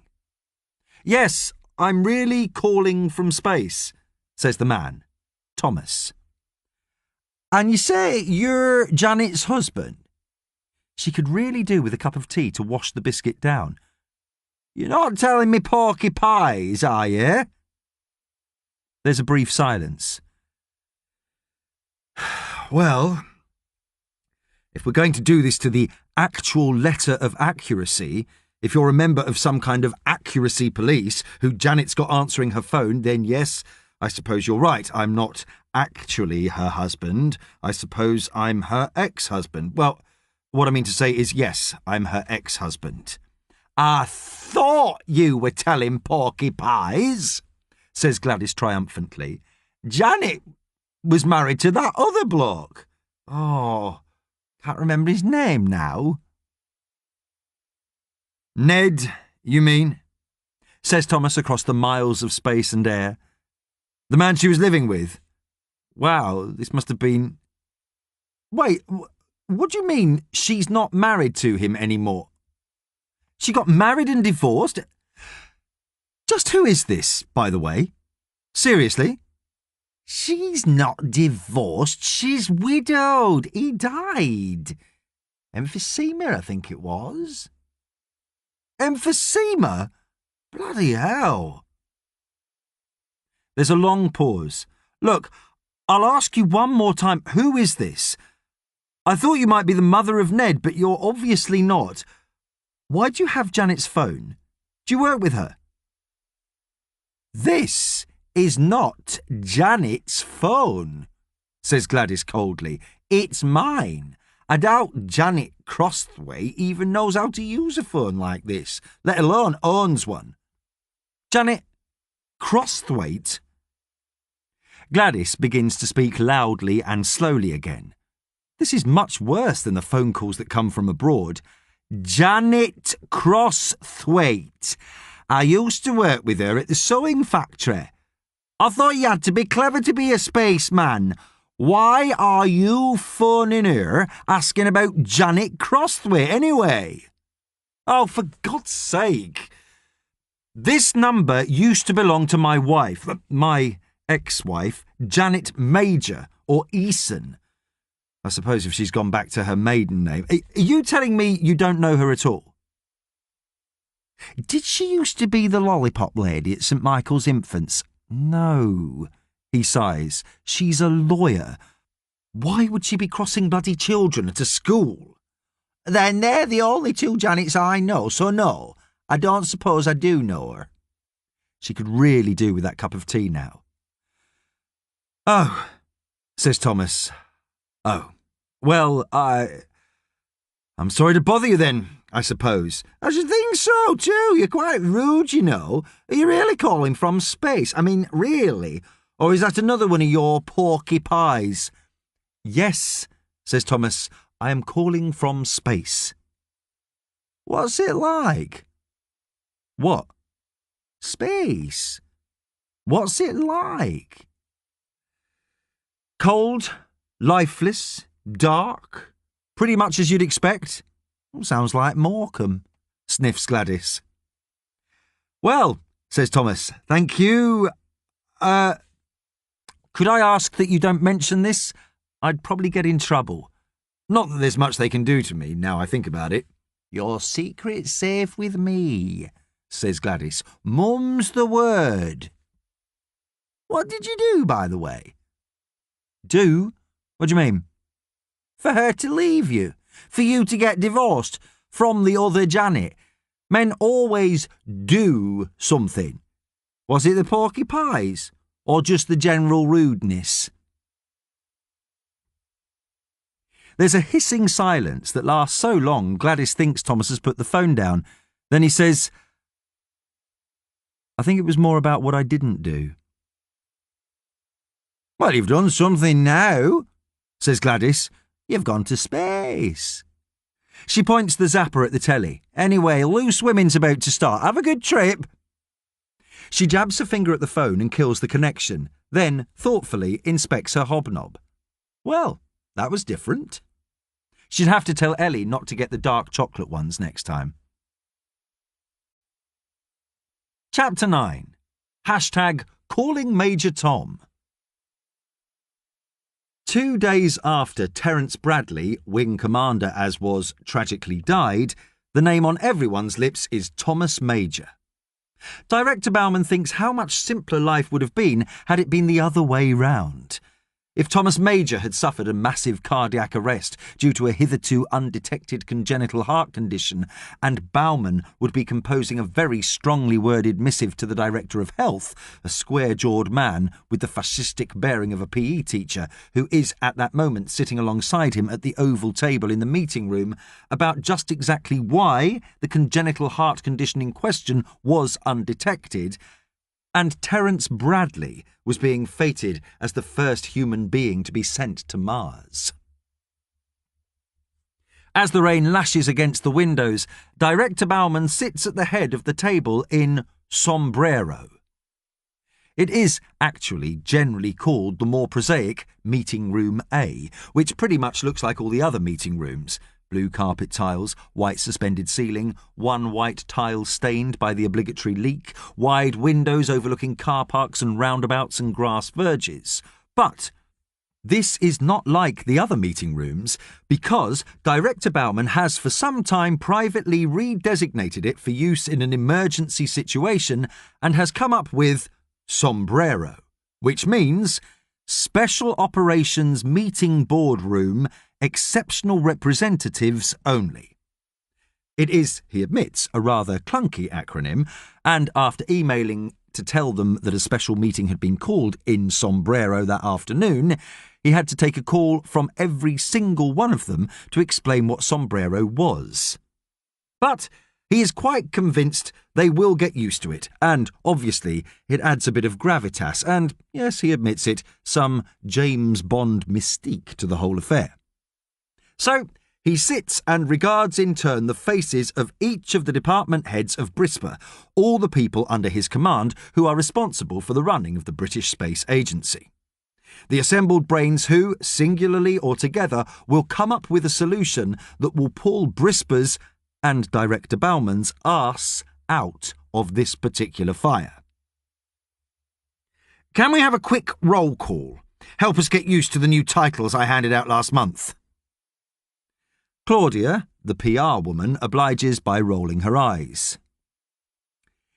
Employee Engagement Officer. The former head of HR, a short, plump woman with a steely stare, nods. Chief of Multi-Platform Safeguarding. The former head of security, a broad man with a buzz cut, glares at Bauman. ComSat Facilitation. A bearded man who wishes he was still just IT waves a hand. Head of Mars Insertion. Everyone snickers, and a curly-haired woman who has worked hard for 25 years to be part of the ultimate in British space exploration scowls at the stupid carry-on film name she has been landed with. Bauman looks up and Claudia raises a hand. Head of PR. I can't even remember what ridiculous string of random words you assigned to my job, but forget it. I'm head of PR and I'm here. So, says Bauman, with as much brightness as he can force, we are rapidly floating upstream on Shit Creek, and pedals have not yet been invented. Any thoughts? The manager of the electronic communications team raises a hesitant hand.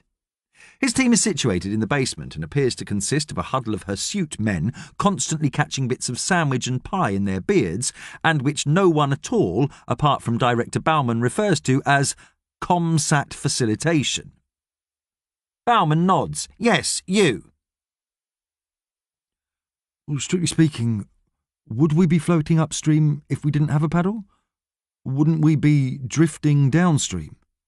Get out, says Bauman. The man sits there and looks around uncertainly. Bauman sighs. Well, stay then, but shut up. Anyone have anything constructive to say about the Thomas Major problem? The chief of multi-platform safeguarding runs a hand over his buzz cut and raises one eyebrow. He's piggy-eyed and has a proud history with various law enforcement and military organisations. His name is Craig. Bauman is unsure whether it's his first name or last name, but it's what everyone calls him. Bauman gives him the floor, and Craig carefully looks everyone in the eye. Accident. Might happen. Bauman stares at him. You're suggesting we... what? We kill off Thomas Major? He waves frantically at the young man taking the minutes. For Christ's sake, don't put that down. The piggy eyes narrow. No, I said an accident.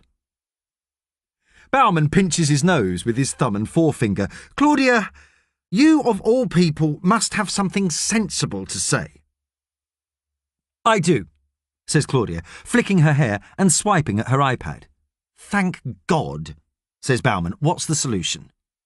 Claudia smiles. We let him go. Bauman opens one eye. We fire Thomas Major? We can do that? On what grounds? No, we don't sack him. We let him go. To Mars. Bauman shuffles some papers on the table in front of him, not because they particularly require shuffling, but he feels he needs to distract his hands from gravitating towards the nearest neck and squeezing very hard. I'm sorry, he says, with as much jollity as he can. For a minute there, I thought you said that Thomas Major, a lowly chemical technician who on the spur of the moment decided to put on a dead astronaut spacesuit and present himself to the world's press as the first man to go to Mars, should actually get to be the first man to go to Mars. Precisely. Claudia points one perfectly manicured finger at the blank screen behind Bauman's chair. Do you mind if...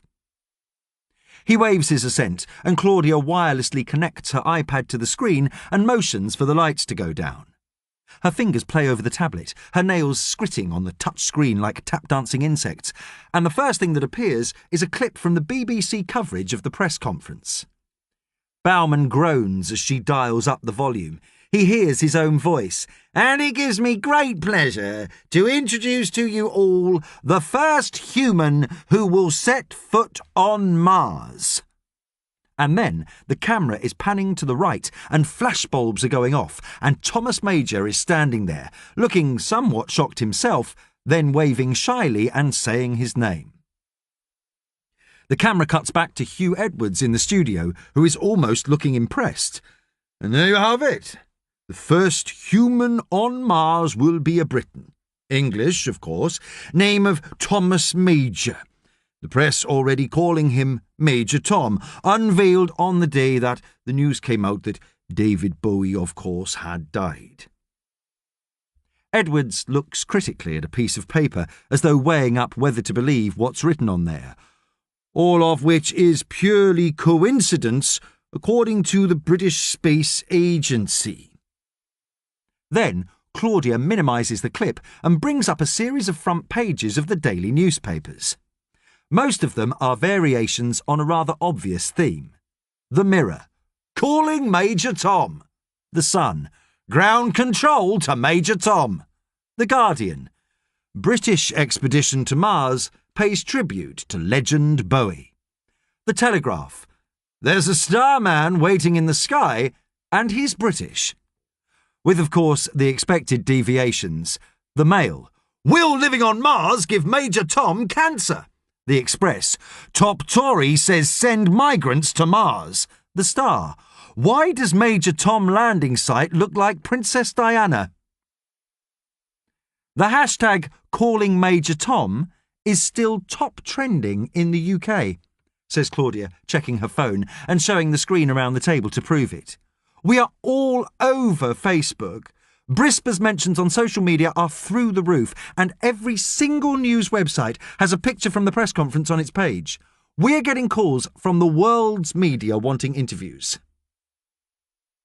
So, we're deciding British space policy now on the say-so of a few Facebook and Twitter notifications, says Bauman. Claudia swipes her iPad again, and the screen is dominated by the photograph of Thomas Major from his company file. No, I'm not saying that. But to be clear, we are not talking about a few updates here. We are talking record amounts of internet chatter. Thomas Major is already embedded in the nation's psyche as the first man on Mars. The Major Tom brand has traction like nothing else. They're already talking about who should play him in the movie. It's just the whole Bowie thing. It's actually worked in our favour like we could never have anticipated. Bauman pinches his nose again. But this is it's like choosing an astronaut on X Factor or something. It's practically like dragging someone off the street and sending them to Mars. But he can tell already that somehow he's lost this battle. He's a chemist, says Claudia. He's healthy. She looks pointedly at the Director of Staff Robustness. With no medical conditions, congenital or otherwise. He runs every day. He's no ties. He's divorced, no children, both parents dead, no siblings. Well, he had a brother, but he died when he was very young. Also, here, Claudia bites her lip, I did a straw poll, very unscientific, of women in the office. And, says Bauman. And, says Claudia, dropping her voice to a conspiratorial whisper, he's fanciable. Bauman does a double take at Thomas's photograph. Fanciable? You're telling me this curmudgeonly 40-odd-year-old chemical technician with unruly hair and a collection of biros in the pocket of his lab coat is the Casanova of Brisbane? Well, no one's actually got off with him or anything, and I don't think they would have even considered it before all this happened. But there's something indefinable about him. A vulnerability, perhaps? He's excessively grumpy, true, but people can see a bit of their husbands or boyfriends or even fathers in him. And the fact that he's going on a one-way trip to Mars makes him unattainable. They can fancy him without having to worry that they'd actually have to sleep with him. Bauman rubs his chin, looks at the photo and then back at Claudia. Do you fancy him? For the first time, she appears slightly flustered. Bauman's never seen that in her before. Thought she was some kind of ice queen. She waves away the question. I said it wasn't a very scientific poll, didn't I? The employee engagement officer leans forward and taps her pen on the table. The fact is, Major has dumped us in a rather difficult position. No one out there has even heard of Terence Bradley. No one even knows he existed. But everyone loves Major Tom. If we backtrack, issue a statement saying it's all been a terrible mistake and he isn't going to Mars after all, we'll look incredibly stupid, and on top of that, we'll still need to find someone else to go. It's essentially a suicide mission, remember? Not at all, interjects the head of Mars Insertion. The plan is for the astronaut to set up habitation modules and prepare the way for the first settlement flights. Our projections are that, everything being equal, they could survive up there for 10 years, 20 if they get the infrastructure in place quickly and efficiently. He'll need training, says Bauman, defeated. He's going to have to go to Russia. And we need full psych evaluations before we even start. Already on it, says Claudia. He had a preliminary evaluation yesterday. You want to know the sweetest thing? He says one of the defining moments of his life was being taken to see Star Wars by his father when he was 8 years old. Chapter 10. February the 11th, 1978, again. During the battle, rebel spies managed to steal secret plans to the Empire's ultimate weapon, the Death Star, an armoured space station with enough power to destroy an entire planet. Pursued by the Empire's sinister agents, Princess Leia races home aboard her starship, custodian of the stolen plans that can save her people and restore freedom to the galaxy. For more than an hour, Thomas is entranced by the film, mechanically shoving popcorn and revels into his mouth until the treats are all gone. It is only when the ghostly voice of Obi-Wan sounds in Luke's cockpit, Darth Vader hot on his heels, that Thomas is ejected from the warm, enveloping fantasy of the movie. Obi-Wan is like a replacement for the dad Luke never knew, and the thought of that makes Thomas think of his own dad. And just as the rebel X-Wing fighters are going in for their final run on the Death Star, Thomas starts to wonder just where his dad has gone. He is halfway up the sloping, sticky carpet to the doors when the ice cream lady collars him. "Where are you going?" she hisses, shining her plastic torch in his face as though she's interrogating him. Thomas thinks about a film he watched where soldiers were caught by the Germans and all they will give their captors is their name, rank and serial number. And he considers doing that. But Deirdre is still an adult, still an authority figure, and he doesn't feel confident cheeking her like that at 8 years old. So he lies instead. "I need the toilet." Deirdre clucks her tongue, evidently wondering whether the £2 notes, minus the price of one chalk ice, merits a toilet visit too. Then a child is tugging at her sleeve asking for a rocket lolly, and her decision is made. She's a job to do, and that job isn't babysitting on behalf of errant fathers. Thomas slips out of the doors into the lobby. The film must be about to finish because they're already starting to let people queue towards the ticket office for the next showing. He wonders if Luke blows up the Death Star, wonders if he'll ever find out. He's shocked to see it's dark outside and wonders how long he's been left on his own. Putting his head down, he pushes through the crowds of people getting ready for the tea-time showings and shoulders his way outside into the cold, biting evening air. He wonders what the surprise is for Mum that took Dad away for the whole of the film. He wishes Mum could have come with them, but she's sick every morning, hobbles around the house with her hands on her belly or pushing at the small of her back. Everyone says that they bet Thomas is hoping for a little brother, someone to play with. All he thinks is a brother will probably want to chew on his Star Wars toys and ruin his records. But perhaps, unlike Thomas, a brother might be more interested in football. Perhaps if Thomas knew more about football, his dad wouldn't leave him on his own in the cinema. But he doesn't. He's tried, but the names of the players and the teams just don't stick in his head. What does is music. Effortlessly, it finds a place in his mind. Artists, songs, labels, chart placings, producers, B-sides. He reads liner notes on gatefold album sleeves like his dad scrutinises the league tables in the Sunday papers. Music and the periodic table of the elements. He can't remember when he first saw it, probably in the dusty old set of encyclopedias his granddad had given him, intended for Dad, but shown no interest by Frank Major as a boy. It has always fascinated him, the ordered ranks of chemical elements, like Lego bricks for building the whole universe. He's memorised them all, from hydrogen to nobelium, cross-referencing them within the encyclopedia to find out what they do, what they are for, when they were discovered, how they reacted with other elements. He has learned to deftly stack up a pile of singles on the old dansette, dropping one after the other, songs from his mummy's childhood and teenage years, which he listens to while staring at the periodic table drawing pinned to his wall. Strictly speaking, Thomas shouldn't cross roads on his own. But the car park is across a road, and besides it's only a small one and there aren't any cars. It's dark though, and Thomas starts to get scared by the blank windows of the run-down shops. He feels as though they're dead. It reminds him of a film he watched about the last man alive on Earth, after everyone else had got sick and either died or been turned into vampires with white hair and milky eyes. The streets looked like this, deserted and empty, though with monsters hiding behind the windows.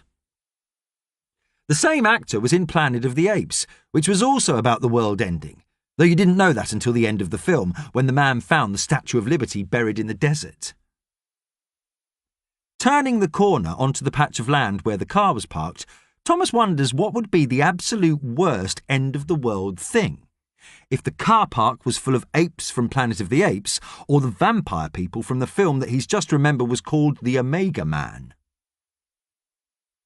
But he doesn't have to worry about it, because there, right where they left it, is Dad's car, vibrating as it chugs exhaust fumes out into the chilly night air, the dim bulb in the ceiling above the rear-view mirror illuminating the interior of the car with pale, thin light. His dad has returned. Thomas glances up at the night sky. The full moon is high now. That can't be right, though, because he has the moon in his pocket. Thomas runs over to the car across the frozen ridges of dirt, sees his dad in the driving seat, and, just as he clamps his hand on the passenger window, which is already slick with a frosting of ice, he realises someone is already sitting in the front seat. It's his mum. That must be the surprise errand.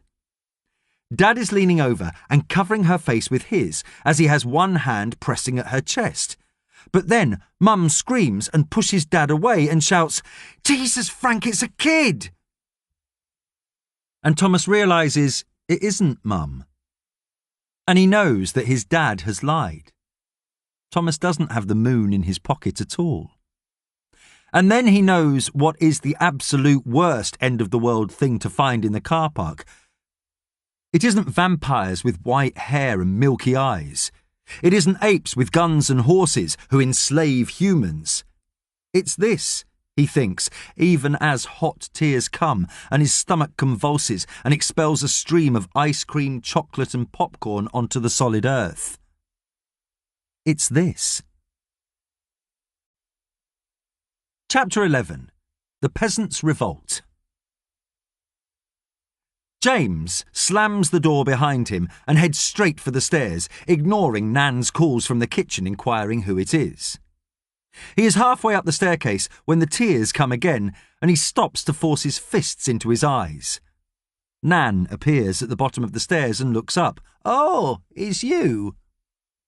James ignores her, sucking back his sobs, kneading his eyes until he sees stars and blobs of colour. She tuts. "Look at your blazer, Ellie won't be happy." "Stuff, Ellie!" James carries on up the stairs. He hears Nan creaking up behind him. For God's sake, can't she just leave him alone? James heads straight into his bedroom and throws the door closed, leaning on it.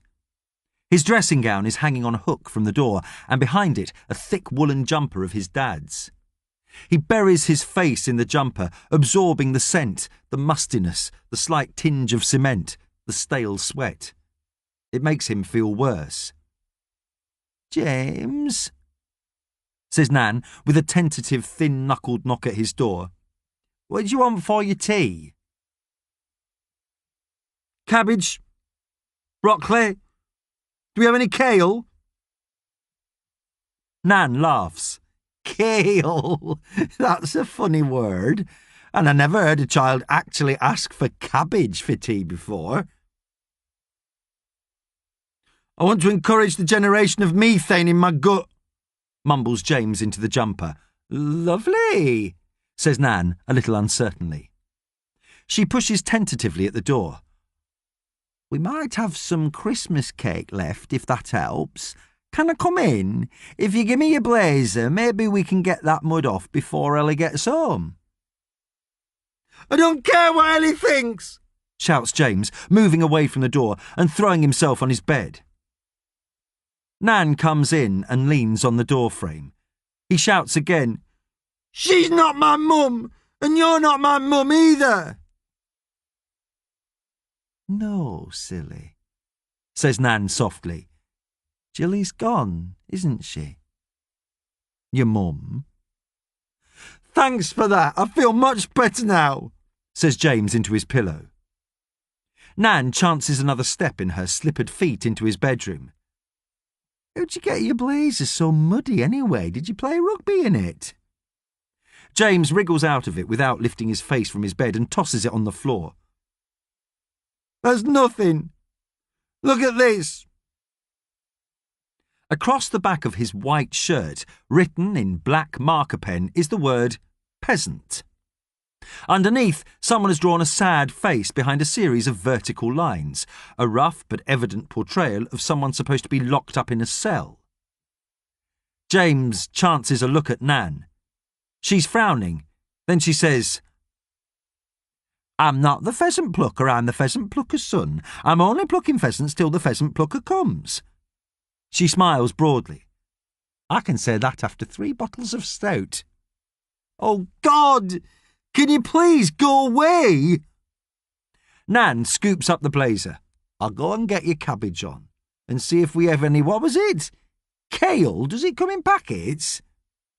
Go away, shouts James and buries his face in his pillow until she does. It is the usual mob. The ones who shoot balls of spit-enhanced paper at him through empty biro casings, who trip him up in the corridors, who shoulder him out of the way in the lunch hall, who grind his face into the mud in rugby. The ones who think they are better than him, the ones who object to some poor kid being bussed in with a better brain than they have. They corner him on the way to the buses. Oh, look, it's the peasant. Gaylord, the science nerd. Going home to your shed, Gaylord, on the peasant bus. Can't your dad pick you up? His dad's in jail, innit? Jailbird. Probably being all gay in prison. That's what they do in the showers. Be gay, innit? What about your mum, nerd?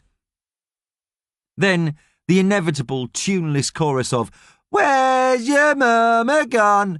From Chirpy Chirpy Cheep Cheep, and, emboldened by James's sudden furious tears, they're tugging off his blazer, stamping it into the mud and scrawling on his back.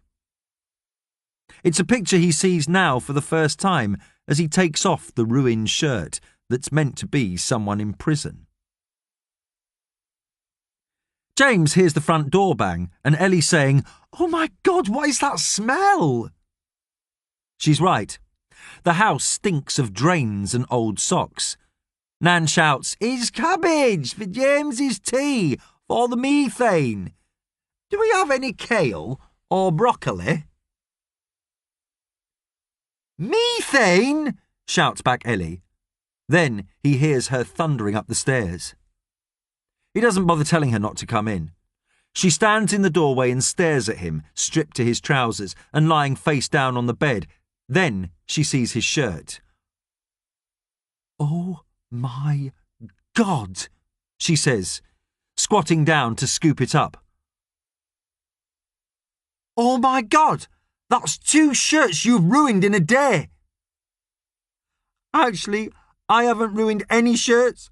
Nan burned one, and this one. He sits up and looks at Ellie, crouching down in her own school uniform, looking narrow-eyed at the pen marks. Did somebody do this? At school? James, are you being bullied again? He nods sadly, then feels his mouth turning downwards of its own accord, and the tears are coming again. Ellie is by his side, enfolding him in her arms, the scent of her cardigan almost as comforting as Dad's jumper. Can you do something? He says snottily into her shoulder. Shh, it's okay, she whispers. We just have to hang on. But I want you to do something. He's angry now. Go to school. Tell them. We can't, says Ellie soothingly. And you can't say anything yet. You've seen Nan. She's getting worse, right? You know what'll happen if we draw attention to ourselves. James nods. They'll say she can't take care of us. They'll put her into a home, and they'll put us in care. Split us up, agrees Ellie. I'm not going to let that happen. But she's not looking after us anyway, you are. But I'm not supposed to be. I'm only 15. Nan's meant to be the responsible adult, says Ellie. They both think about that for a while. I hate Dad. No, you don't, says Ellie. You're angry at him, we all are. He was an idiot. But we just have to hang on. He'll be out soon, just a few months. Why can't we go to see him? Ellie sighs. Because they've got him down in Oxfordshire. We can't find a place for him up here. And if we want to organise a visit, Nan'll have to come. And the way she's been the last month or so, we just can't risk it, James. James pulls away from her. I wish we were a normal family. Then Nan, carrying a steaming, stinking dish, pushes into the room. Cabbage, she announces proudly. I couldn't find any broccoli or kale, so I put it in a marrow-fat peas in it. James puts his head in his hands. Oh, God. Nan sets the dish down on his bedside table. Oh, this'll cheer you up. Guess who I had a phone call from today? Father Christmas, says James. No, that spaceman, the one on the news. James blinks at her. Major Tom, who's going to Mars? Yes, says Nan happily. But why? Says James, wiping away his tears. I don't know. He wanted to speak to Janet Crosthwaite. Jesus! Shouts Ellie, standing up and throwing the balled-up shirt at James. Jesus, sodding Christ! She didn't speak to Major Tom. She doesn't speak to anyone who isn't in her head apart from me and you. Then Ellie storms out and her own bedroom door slams. Something breaks distantly and tinnily, and Ellie is shouting again. James can't quite make out her muffled words, but they sound something like bugfuck, stupid, and dysfunctional.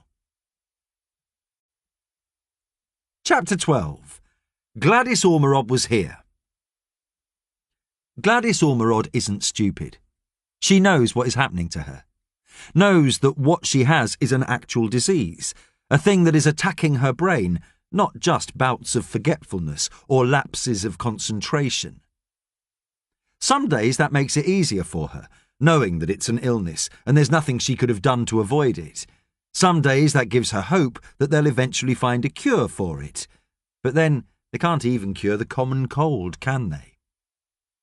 On her laptop, Gladys frequently Googles her condition and reads all about proteins and things called plaques and tangles. Tangles make it sound not too bad, like the lugs she used to have ferociously brushed out of her hair by her mam when she was a little girl. It's a good way to describe what goes on in her brain, everything getting tangled up.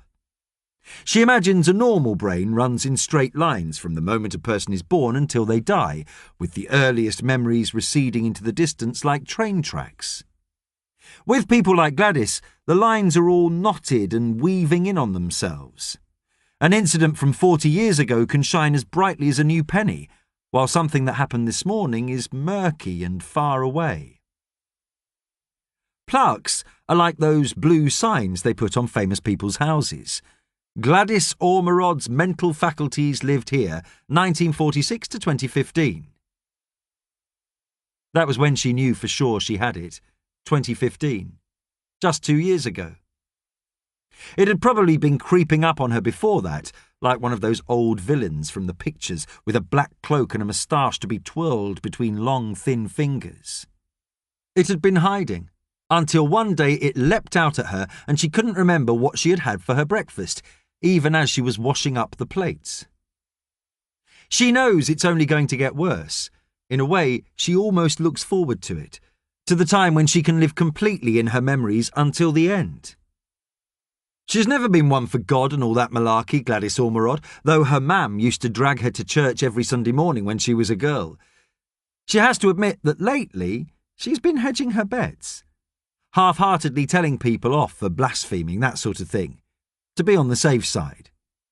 But sometimes she wonders if that's what heaven really is, being lost in your memories, just the nice ones, the lovely ones. That's where Bill is, not in a cold, dirty grave at Wigan Cemetery. He lives in her memories. He's there, waiting for her. But she knows she can't go. Not all the time, not yet. Not until Darren gets home. She made a promise that she'd look after young Ellie and James until he did. Silly sod that he is, getting himself in trouble like that. And such a shame about Julie. Mind you, there were those that said they'd never last. Too much of a dreamer was her Darren, while that Julie always had her feet planted firmly on the ground. What was it some folk said, though? Opposites attract? What was that answer on that quiz show the other day, which she had to look up on the Google? Yin something. Like two tadpoles. Big yin. Or was that the Scottish comedian, the one with the beard? Gladys remembers a thing he did on telly once, banana boots or something. She smiles at the thought of it. Then she looks down at the envelopes laid out on her bedspread and bites her bottom lip and stops smiling. This is not a circular. Tentatively, Gladys slides a thumbnail under the gummed flap of one of the brown envelopes and tips out the letter inside. There's red writing on it. She winces and closes her eyes. The phone calls have been coming too. She pulled the wire out of the wall a week ago, and the children don't seem to have noticed, too busy with all their mobile phones. Gladys opens one eye, and the word eviction leaps at her like a pink salmon. She turns the letter over so she can't see it, but the damage is done. The pink salmon of a word wriggles into her brain and gets knotted up in the tangles and plaques. "Oh, Bill," says Gladys. "What am I going to do?"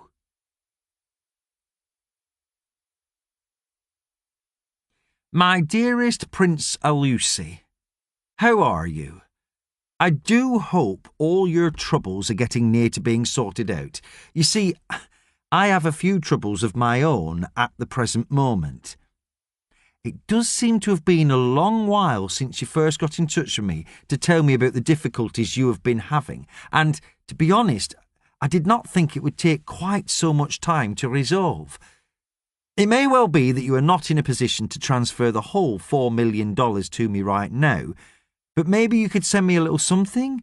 Say about £5,000? It would be preferable if this was in English pounds, please.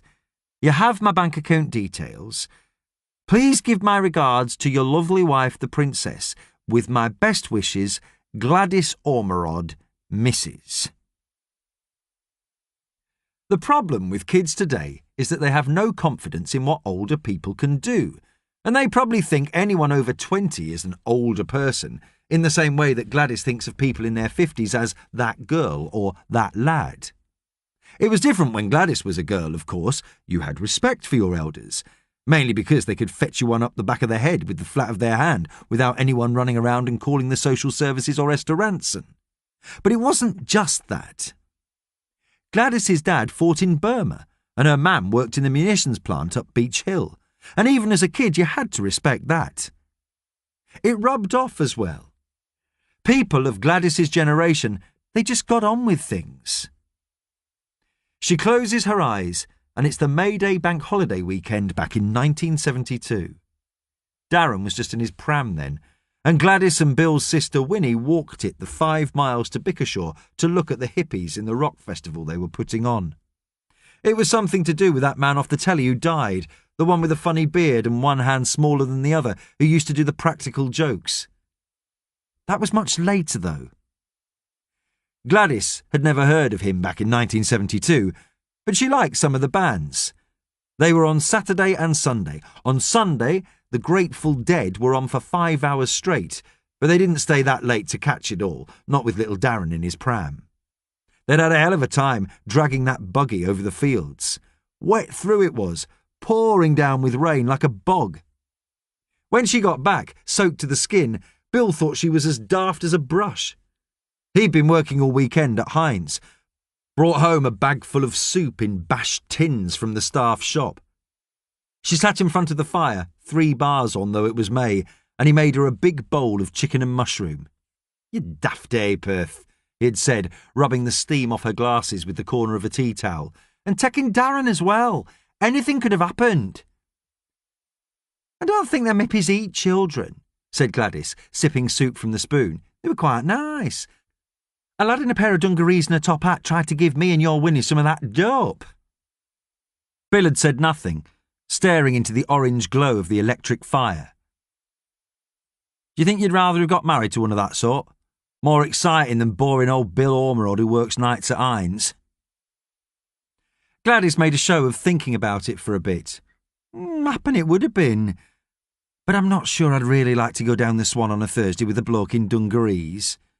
Besides, boring old Bill Ormerod is like them Kinks sang yesterday. You really got me. Now come and give us a kiss while Darren's sleeping." The memory shines like a star in the night, but Gladys can't remember why she was even thinking about that. She was thinking about how kids today don't know what older people can do, what they have done, what lives they have led. Gladys was only, 25, when she marched off to Bickershaw with a 1-year-old in tow to watch the bands and the hippies smoking their dope. She was capable. She is capable. She looks at the pile of brown envelopes. Bill's not here, and Darren's not here, and Prince Bloody Alucy's not here. It's down to Gladys.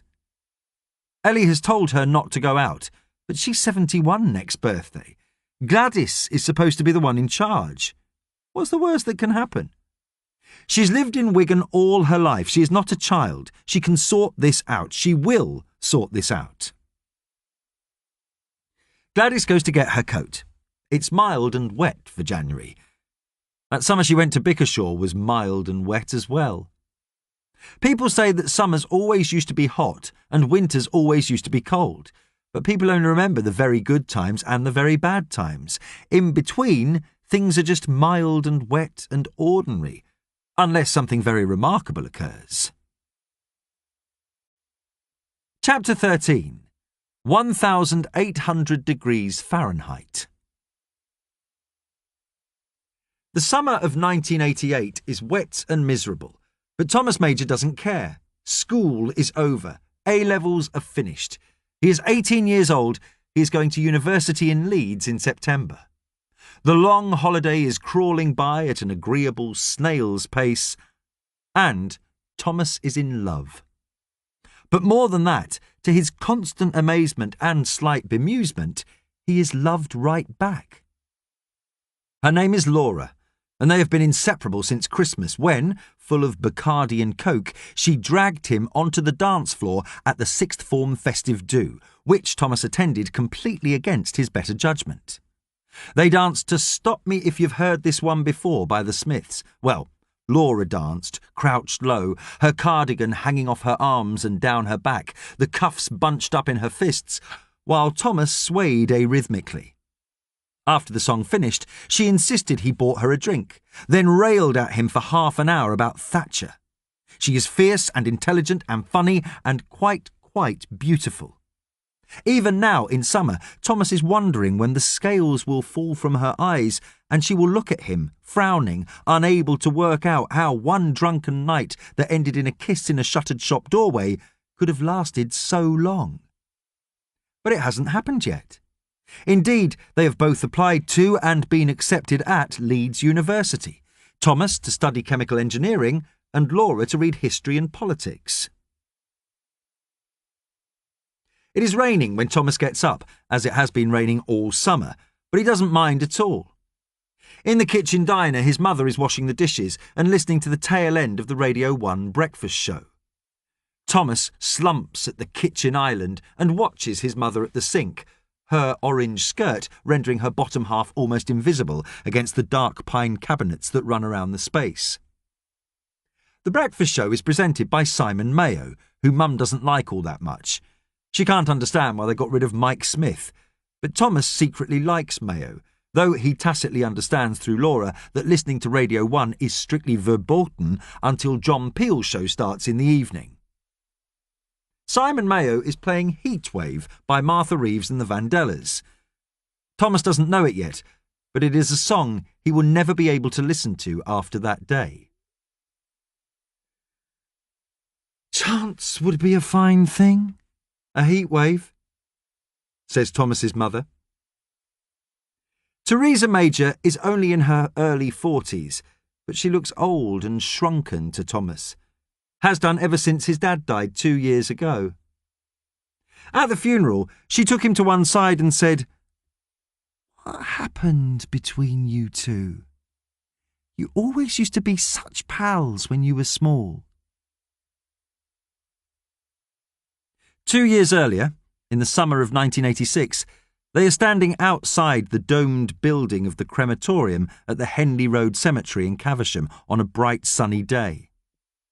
A fair-sized crowd is gathering. Frank Major would have been satisfied with the turnout. Thomas scowls and scans the faces. Is she there? The woman who was in the car that afternoon at the cinema. Most of the people here he doesn't even recognise. There are many women, and Thomas wonders if Frank Major had been through them all like a forest fire, if he collected affairs throughout his marriage, like he chalked up new cars, conservatories, loft conversions. "I don't know what you mean," says Thomas. He is wearing black jeans and a black t-shirt and his army surplus jacket. "Yes, you do," says Teresa Major. She is gripping Peter's hand tightly and has dressed him up in a little black suit, white shirt and clip-on tie. Peter's eyes are red-rimmed from crying. Teresa looks washed out and pale. "You were such pals when you were small." Thomas says, "Look, Peter, Auntie Margaret's there with the cousins. Why don't you go and say hello?" Peter nods sadly and wanders away. Teresa looks at him. "Why'd you do that?" "Because he doesn't need to hear what I have to say." For a moment, he thinks he's going to do it, going to tell her about that dreadful day, that Star Wars day. Instead, he says, "I was never what Dad wanted in a son." Teresa looks shocked. "That's a terrible thing to say. He doted on you." "He did until Peter came along." "Peter's more like him. He's into football and climbing trees and cars and all that boy stuff. Dad never understood me, never got anything I was into, never understood the science, never liked music, never read books. He thought I was weird. He thought I was soft. I think he probably thought I was gay." Teresa looks at the crematorium building. "He wouldn't have cared if you were. He loved you." She pauses. "Are you?" Thomas laughs, though without humour. "How would I know? I'm 16. I haven't had a girlfriend, but I haven't had a boyfriend either, so don't worry." "I'm not worried," says Teresa quietly. "I'm not about that, anyway. I just worry about, well, you and Peter, growing up without a dad."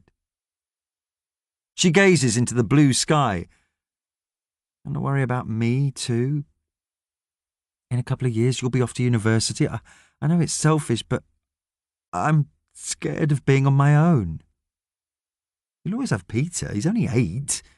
He won't be going anywhere for a long time yet, and by the time he's ready to leave home, well, you never know. I might be married with children and living back in Caversham." Teresa smiles. It's the first time he's seen her do that in a week. "Do you really think so?" Then the vicar is appearing at the door of the crematorium and signalling to Teresa. She says, "We're ready." Thomas takes her hand and she grips it tightly. She looks old now, empty, withered. He is guilty that he doesn't feel that way, that he feels nothing. Not relief, not sadness, not bereavement, not even a sense of a weight lifting. Because now he knows that Frank Major didn't take his secrets to the grave with him. He just passed them on to Thomas, burdened his son with his infidelities. "Thanks, Dad," mutters Thomas. Teresa looks at him and manages half a smile. "I knew you'd come round." The crowd waits respectfully until Teresa, Thomas and Peter have filed in hand into the crematorium, then follows them inside, where they listen to a eulogy about the love and esteem in which Frank Major was held by friends and family, until his body is burned at 1,800 degrees Fahrenheit. Thomas hates his father a little bit more. He should be here now in 1988, not in his grave. He should be there for his mum. They should be growing old together. Now all she has got to look forward to is her children growing up and leaving her. Thomas knows that it will be a wrench for her when he has to go away at the end of the summer. But that's what children do. They go away. That's what you want for them, surely, to succeed, to be happy.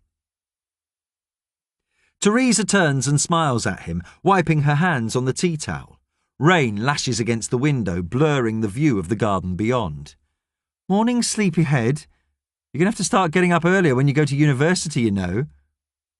Thomas nods, looking in the fridge for breakfast. Whether she's intentionally trying to make him feel bad or not, guilt gnaws at him at the thought of leaving her on her own with Peter. He wishes she wouldn't mention it. "What are you doing today?" "Meeting Laura," says Thomas into the fridge. "Probably go to the record shop, hang about a bit." "What time are you going out?" Thomas pulls his head out of the fridge. "Dunno, lunchtime. Why?" "I need to take Peter to the dentist. He's over at that pond with his friends. Could you go and get him in about half an hour? I told him to be back, but he's left his watch on the sideboard." Thomas puts 2 Pop-Tarts in the toaster and pours a glass of orange juice. He goes and gets the watch and pockets it. "I'll go and find him straight after breakfast." When he looks back on that moment, which will be crystal clear and preserved in the amber of his memory forever, he will wish he could scream across time, reach back over the years, shake himself and furiously yell, "Go! Go now! Run! Don't stop!" Chapter 14. The Letter. James is home first, ramming his shoulder against the door to push it open and saying, "Ow!" as the bone comes up against unyielding wood. Nan must have put the latch on. He hammers on the door and waits, then flips open the letterbox with his thumb and shouts, "Nan, it's me, James! Open the door!" When she doesn't come, he sighs and fishes in his bag for his keys, unlocking the door and letting himself in. She must be asleep upstairs or sitting in Dad's room thinking it's 19-0 plonk or something.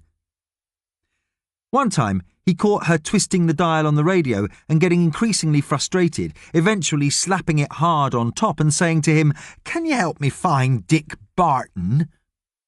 He had no idea what she was talking about. Nan isn't in the kitchen, so that's where James stays for a bit. The lino floor is curling at the edges, and the fridge makes a juddering noise. The walls are an awful yellow colour, and the table is rickety and almost as old as Nan. He likes the kitchen, though. Likes the window that looks out onto the narrow yard, piled high with bits and pieces, his dad's tools and lumps of wood and bags of cement. Perhaps that's why James likes the kitchen. He can see remnants of his dad's old life here. He had some trouble with the gang today while he was talking to his friends at break, but after that, he takes the envelope out of his bag and smooths out its contents on the little table. He can't wait to tell Ellie. James opens the fridge and stares inside as though hypnotised. He's not sure he can wait for tea. He finds a tin half full with beans, covered in cling film, and a lump of cheese.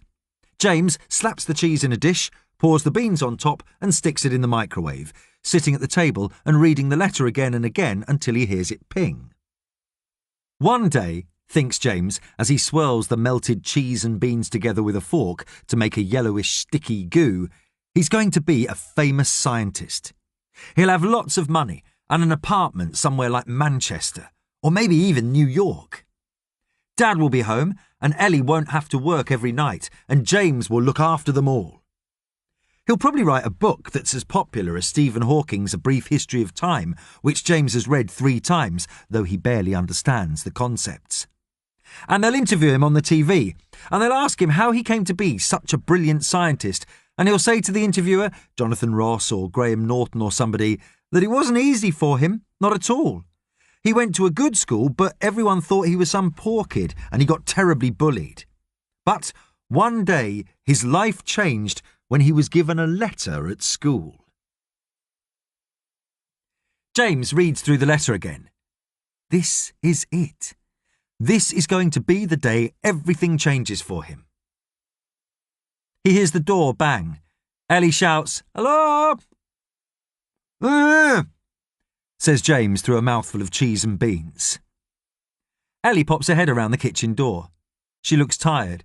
She looks older than she is, but not in a good way. Not like some of the girls he sees when he's at the bus stop, with their skirts rolled up and thick makeup on their faces. They're trying to look like they're in their 20s. Ellie just looks as though she's always staying up all night, which he supposes she is. She works at the burger joint, and at the welding place, and at the Polish shop. He doesn't know when she finds time to do her schoolwork, doesn't even know if she does any. But it'll be all right. He's going to be a famous scientist and save them all. Where's Nan? She looks at the bowl of gunk in front of him. Is that what you're having for your tea? I got a letter from school, says James. For some reason, he feels weirdly nervous now. Where's Nan? James shrugs. Upstairs, I think. I've got a letter. Ellie shrugs off her jacket and throws it over the sofa, then comes into the kitchen. They don't want money for anything, I hope. Is she asleep? James holds out the letter, and Ellie takes it, scrutinising it as she rubs her forehead with one hand. She looks at him blankly. What is this? Read it again, says James. Read it out. To the parent or guardian of James Ormerod. Each year, the finals of the National Schools Young Science Competition are held at the Olympia Exhibition Centre in London. Schools may enter teams or individuals to the competition, and finalists are selected via a series of local and regional heats. Due to a government initiative to encourage young people who, through one reason or another, might find themselves in circumstances that are unfavourable due to social or economic factors, we are pleased to say we have been selected to fast-track one pupil or team direct to the final stages of the competition. This competition brings with it not just prestige and a great opportunity for future career development, but monetary rewards for both the school and the team or pupil.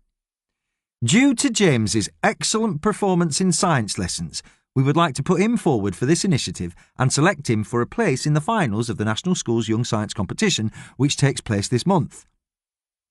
Obviously, you will have questions about this, and I would like to invite you to attend a meeting in my office at your earliest convenience to discuss this and allow us to set the wheels in motion for James to attend the event. It will be a great opportunity for him, and we are certain he will shine in the competition. You can contact me through the school office at any time to set up a meeting, though I would impress upon you the need for some speed, given the rapid approach of the competition and the need to work with James on a suitable entry for the finals. Yours sincerely, Mrs. S. Britton, Head Teacher.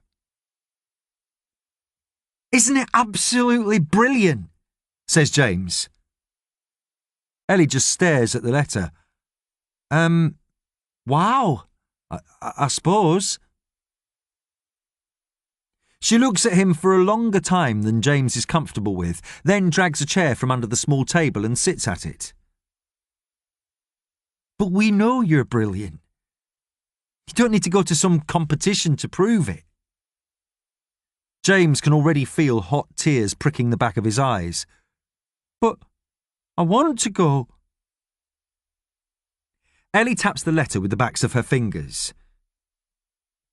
Young people who through one reason or another might find themselves in circumstances that are unfavourable due to social or economic factors. James, it's the bloody sympathy vote. They're doing this because it makes them look good and they think we're some sort of pond life. We are not scum. We're better than this. You're better than this. You can make it on your own without someone patting you on the head and feeling sorry for you. James stands up, his chair falling backwards and clattering on the lino. But I want to go. I want to do the competition. Ellie's face hardens. James, they want your parent/guardian to go in and talk about it. How are we going to do that, eh? Send Nan, says James in a sullen mumble. She's her guardian, isn't she? And risk her blowing everything. You want them to put her in her home? Want them to split us up in foster families or in care? Ellie looks around. Where is she anyway? Ellie walks out of the kitchen, still holding the letter, James following at her heels like a puppy dog. They run upstairs, but Nan isn't in her room. She isn't in the bathroom. She isn't anywhere. Crap, says Ellie. She's gone out. Ellie runs back downstairs, James close behind, and digs in her jacket pocket for her phone. She dials Nan's mobile number and waits, then angrily breaks the connection and tries again. Her eyes fix on James's. Line's busy. Where the hell is she? And who's she bloody talking to? Ellie stalks up and down the small living room, redialing and aiming an angry kick at the pile of laundry behind the sofa. Nan, she says urgently into the phone. Where are you? Why is your phone engaged? Ring me back as soon as you get this. Maybe she's just gone to the shop, suggests James. Ellie rubs her hand over her eyes. She's not supposed to go anywhere. James, if she talks to the wrong person. Ellie, about the competition. James, not now. We've got to find Nan. Maybe we should go and look for her. There's a sharp rap at the front door. James and Ellie look at each other. Oh, God, says Ellie. Who's that? James goes to open the door, but Ellie pulls him back. Let me deal with this. Don't you say anything, right? She takes a deep breath, closes her eyes for a moment, then opens the door. Standing there is Nan, her phone clamped to her ear. Yes, it's fine now. I'm home, thank you very much. Nan, says Ellie, where have you been? Who are you talking to? Nan bustles in, the palm of her hand on her chest. Oh, Ellie, had the right time of it. I went out to sort something out, but I got a bit confused. I couldn't remember where I was or how to get home. I think I left my keys too, but he helped get me back. Ellie looks at the phone. Who did? Who helped you get back? The spaceman. James watches as Ellie turns to him, her face twisted in fury. You see, she says through her teeth. You see why she can't go to see your head teacher. You see why you can't do this stupid competition. Then Ellie screws up the letter and throws it across the room towards the waste paper bin by Nan's chair and storms towards the stairs as Nan continues to smile and says, It was the spaceman. The spaceman got me home. Chapter 15. It's Gladys. Earth is even farther away now. It is 500 million miles to Mars by virtue of the Hohmann transfer orbit. Tom has quickly learned that going to Mars isn't just a case of pointing a rocket at the planet and letting it go. By the time the rocket gets there, Mars will have gone. So you point the rocket at the place Mars will be in, according to the Ares 1 flight plan, 218 days. So the ship is heading out into the void, towards nothingness. Thomas doesn't really know how he feels about this. There's a vague sense of vertigo, of falling away from the world, but without the sort of fear you'd have if you fell, say, from the top of Blackpool Tower. The falling would be quite nice, like flying. It's the hitting the ground that would hurt. And Thomas isn't going to hit any kind of ground for the next 7 months. He floats at the window, watching the earth recede imperceptibly. To be honest, he feels like there's a yawning gap inside him, as though he should be either terrified or sad or happy or excited. He feels none of these things. Oh, he'll occasionally think about sunlit meadows, or the glittering of the sea, or conkers on the damp ground beneath a tree, or the clink of milk bottles on an electric dairy float, or the hiss of a needle on a vinyl record, or the smell of a new book, or the gentle pressure of another person's lips on the nape of his neck, and feel a distant sense of loss. But largely, he just feels nothing. The blankness you have in a long queue at the bank, your documents in hand, waiting with a vacant mind for the line to trudge forward. It's as though he's in the process of being born. It's as if the world has nurtured and grown him just as much as it can, and now it's time for him to be pushed out and away along this 7-month airless birth canal into the place where he'll see out his days. Then he thinks, what a load of old hippie bollocks, and goes to answer the iridium phone that's buzzing angrily on the control desk. It is, of course, Director Bauman. "No comms yet," he says cheerfully. "We've got someone coming in from ESA this morning." The European Space Agency. Obviously, the budget won't stretch to flying someone over from NASA, or indeed the Russians who built the bloody spaceship in the first place. Thomas says, "Are you sure you've paid the phone bill?" "Ha bloody ha," says Bauman. "I'm pretty sure we'll be up and running today. In the meantime, we are emailing you some diagnostic checks you can do on the habitation modules in the cargo hold." I can't wait. How long will this phone be in range anyway? He wonders if he should mention that weird phone call to the old lady, then decides against it. He's sure he shouldn't be using the Iridium network to try to call his ex-wife, much less having conversations with complete strangers who now own the number which Janet has evidently given up. To stop him calling her? "In range for a couple of weeks tops," says Bauman. "But that's not going to be an issue when we get the comms up." There's a ping from the monitor. "That'll be your habitation diagnostics." Thomas reaches over to wake up the computer by running his fingers over the keyboard. "Oh, my mistake. It's someone trying to sell me Viagra. Not that I've much use for it up here." Not that I had much use for it down there, now I think about it. Bauman pauses. How do you do that? Appear to be grumpy and jokey at the same time? "It's a gift. I'll show you how to do it over a pint sometime. I'll let you know when I've got the pub up and running on Mars and you can come up for a few jars. On second thoughts," he says hollowly, "there probably won't be much atmosphere." When Bauman's gone, Thomas spends 30 seconds reading enough of the email to allow him to make the decision to completely ignore the rest of it. He brings up his music library, contemplates it for a moment, then chooses Gold Mother by James.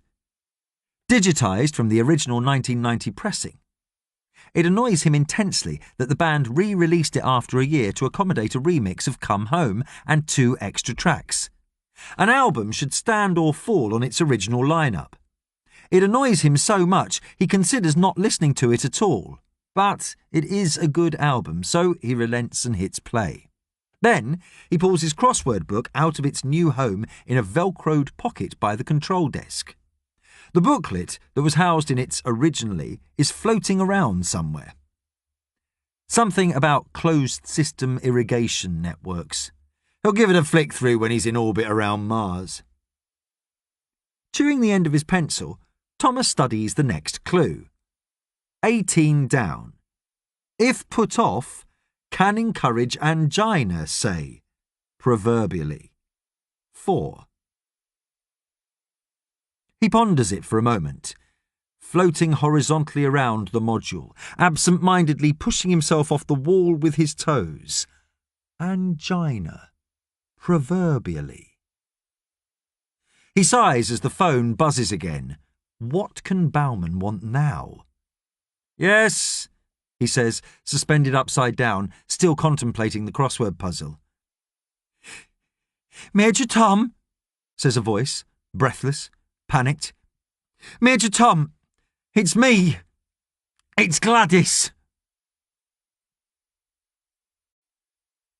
Chapter 16. Everything is going to be all right. Earlier. Who would win in a fight between Iron Man and Batman? In the playground of St Matthew's Primary School, sheltering from the damp, cold wind behind the trim trail and climbing wall designed to encourage physical activity among sedentary young people, James and his friends Carl and Jaden stick their hands in their pockets and ponder the question. First thing you've got to accept is that such a battle would never happen, says James, on account of them inhabiting completely different universes. Yes, says Jaden. We all know Iron Man is Marvel and Batman is DC. So, why not have Iron Man and Iron Patriot? Says Carl. Carl's dad is an engineer, and he says he's going to build him his own Iron Man suit. Jaden, whose dad is a lawyer, says that would be a breach of copyright and would get him sued. James, whose dad is a builder, currently residing at Her Majesty's pleasure, does not contribute to that conversation, but tries to steer this one back on track. There's no point in that because both suits of armour are designed by Tony Stark. Iron Man versus Batman is a good match because they are both non-superpowered humans who rely on technology to fight crime. None of them have noticed they have company until there's a snigger and 4 boys appear from around the wooden climbing wall. James's heart sinks. It's Oscar Sherrington.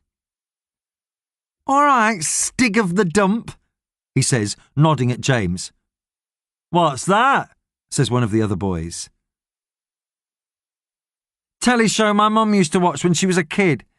About some swampy who lives in a tip. Bit like Ormerod here. He's cleaned his shirt, says another of the boys. Oscar Sherrington, who is bigger and meaner than any other 10-year-old at St Matthew's and who already has a speckle of acne on his chin, puts a hand inside his blazer. Great. Blank canvas. What should we write on it today? Then James is quite literally saved by the bell and the cries of the lunchtime supervisors calling everyone in. Oscar puts his pen away. Another time, maybe. Carl and Jaden are staring at their feet, trying to become invisible. James says, Why'd you only pick on me? Why'd you leave everybody else alone? Oscar sneers at him. Because everybody else would tell the teachers. You won't, because my dad says you're looked after by your gran and she's round the twist, and if anybody found out, they'd come and put you and your sister in a children's home. He smiles, not a pleasant sight. Maybe I'll tell the social services myself. Might be doing my duty and all that.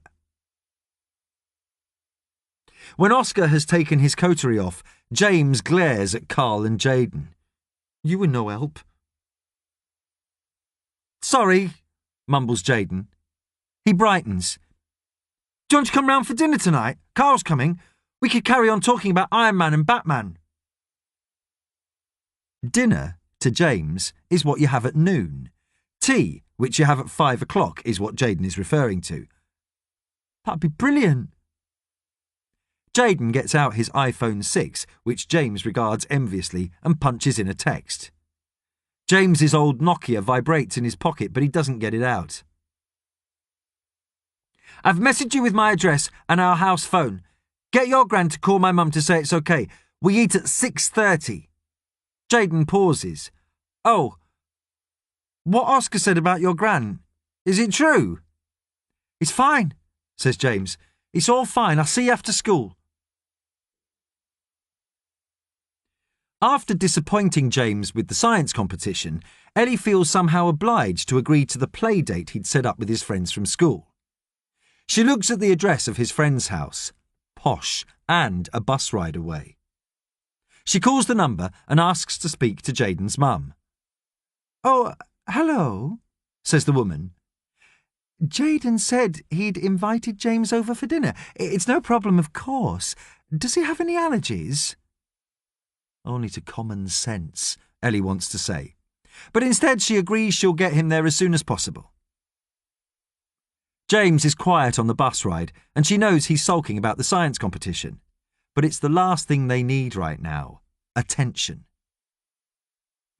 Jayden lives in a detached house with a huge gravel drive and a double garage. It's dark by the time they get there. Shrubs with fairy lights wound through them dot the large garden. Jayden's mum answers the door. A woman with hair that looks as though it's made of candy floss and a dress that Ellie thinks would be more suited to a night out than a tea for some boys. She looks Ellie up and down. "Oh, are you—" "Ellie," she says, "James's sister." "Ah, I spoke to your mother." Ellie smiles tightly. "That was me." "Our mums—" A small boy appears at the woman's side and gives James a little wave. He says, "Their mum's gone." "Oh," says Jayden's mum. "Well, I am sorry to hear that. Then you're looked after by your father?" "Their dad's in jail," says Jayden. His mother makes no move to let them in the house. She looks as though there's a bad smell on the air. "Oh, I see. So, who—" "Their gran," says Jayden, "but she's gone a bit loopy." "Are you coming in? Carl's upstairs. We've been talking about Batman." Ellie and Jayden's mum look at each other for a moment. Eventually the woman says, "Loopy, that's not nice, Jayden." She taps a finger on her chin. "Well, I see." She looks back at her son. "Jayden, I really think... Perhaps if you'd mentioned this earlier, maybe could have bought more food." "It's fine," says Ellie through gritted teeth. "I fully understand." The woman looks relieved. "You do?" "I do. You're a posh cow who thinks the poor kid with the jailbird dad will either clean your lovely house out of valuables or turn your son onto a life of crime." "Ellie," says James. Jayden's mum puts a hand to her chest. "Well, I'm sure I know—" "You didn't need to." Ellie takes James's arm. "Come on, we're going home." "But Ellie—" She drags him back along the gravel drive and towards the bus stop. "Thanks a lot," he shouts. "Why did you have to tell him about Mum and Dad and Nan?" she shouts back. "How many times have we talked about this?" "I didn't tell him," protests James. He pulls his arm out of Ellie's grip. "You've ruined it. You've ruined everything. Do you know how many friends I've got? 2, and they are both in that house, and now I've not got any. It's bad enough you saying I can't do the science contest. Are you just trying to ruin my entire life?" Ellie grabs his arm again and pulls him towards her. He struggles, but eventually allows her to embrace him at the bus stop. "Shh," she says. "We don't need science contests. We don't need friends. We're fine. We're fine.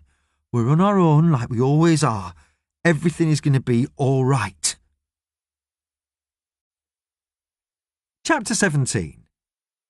L-O-S-T. The voice on the phone is some unintelligible gabble, northern, he suspects. Thomas says, "Who is this?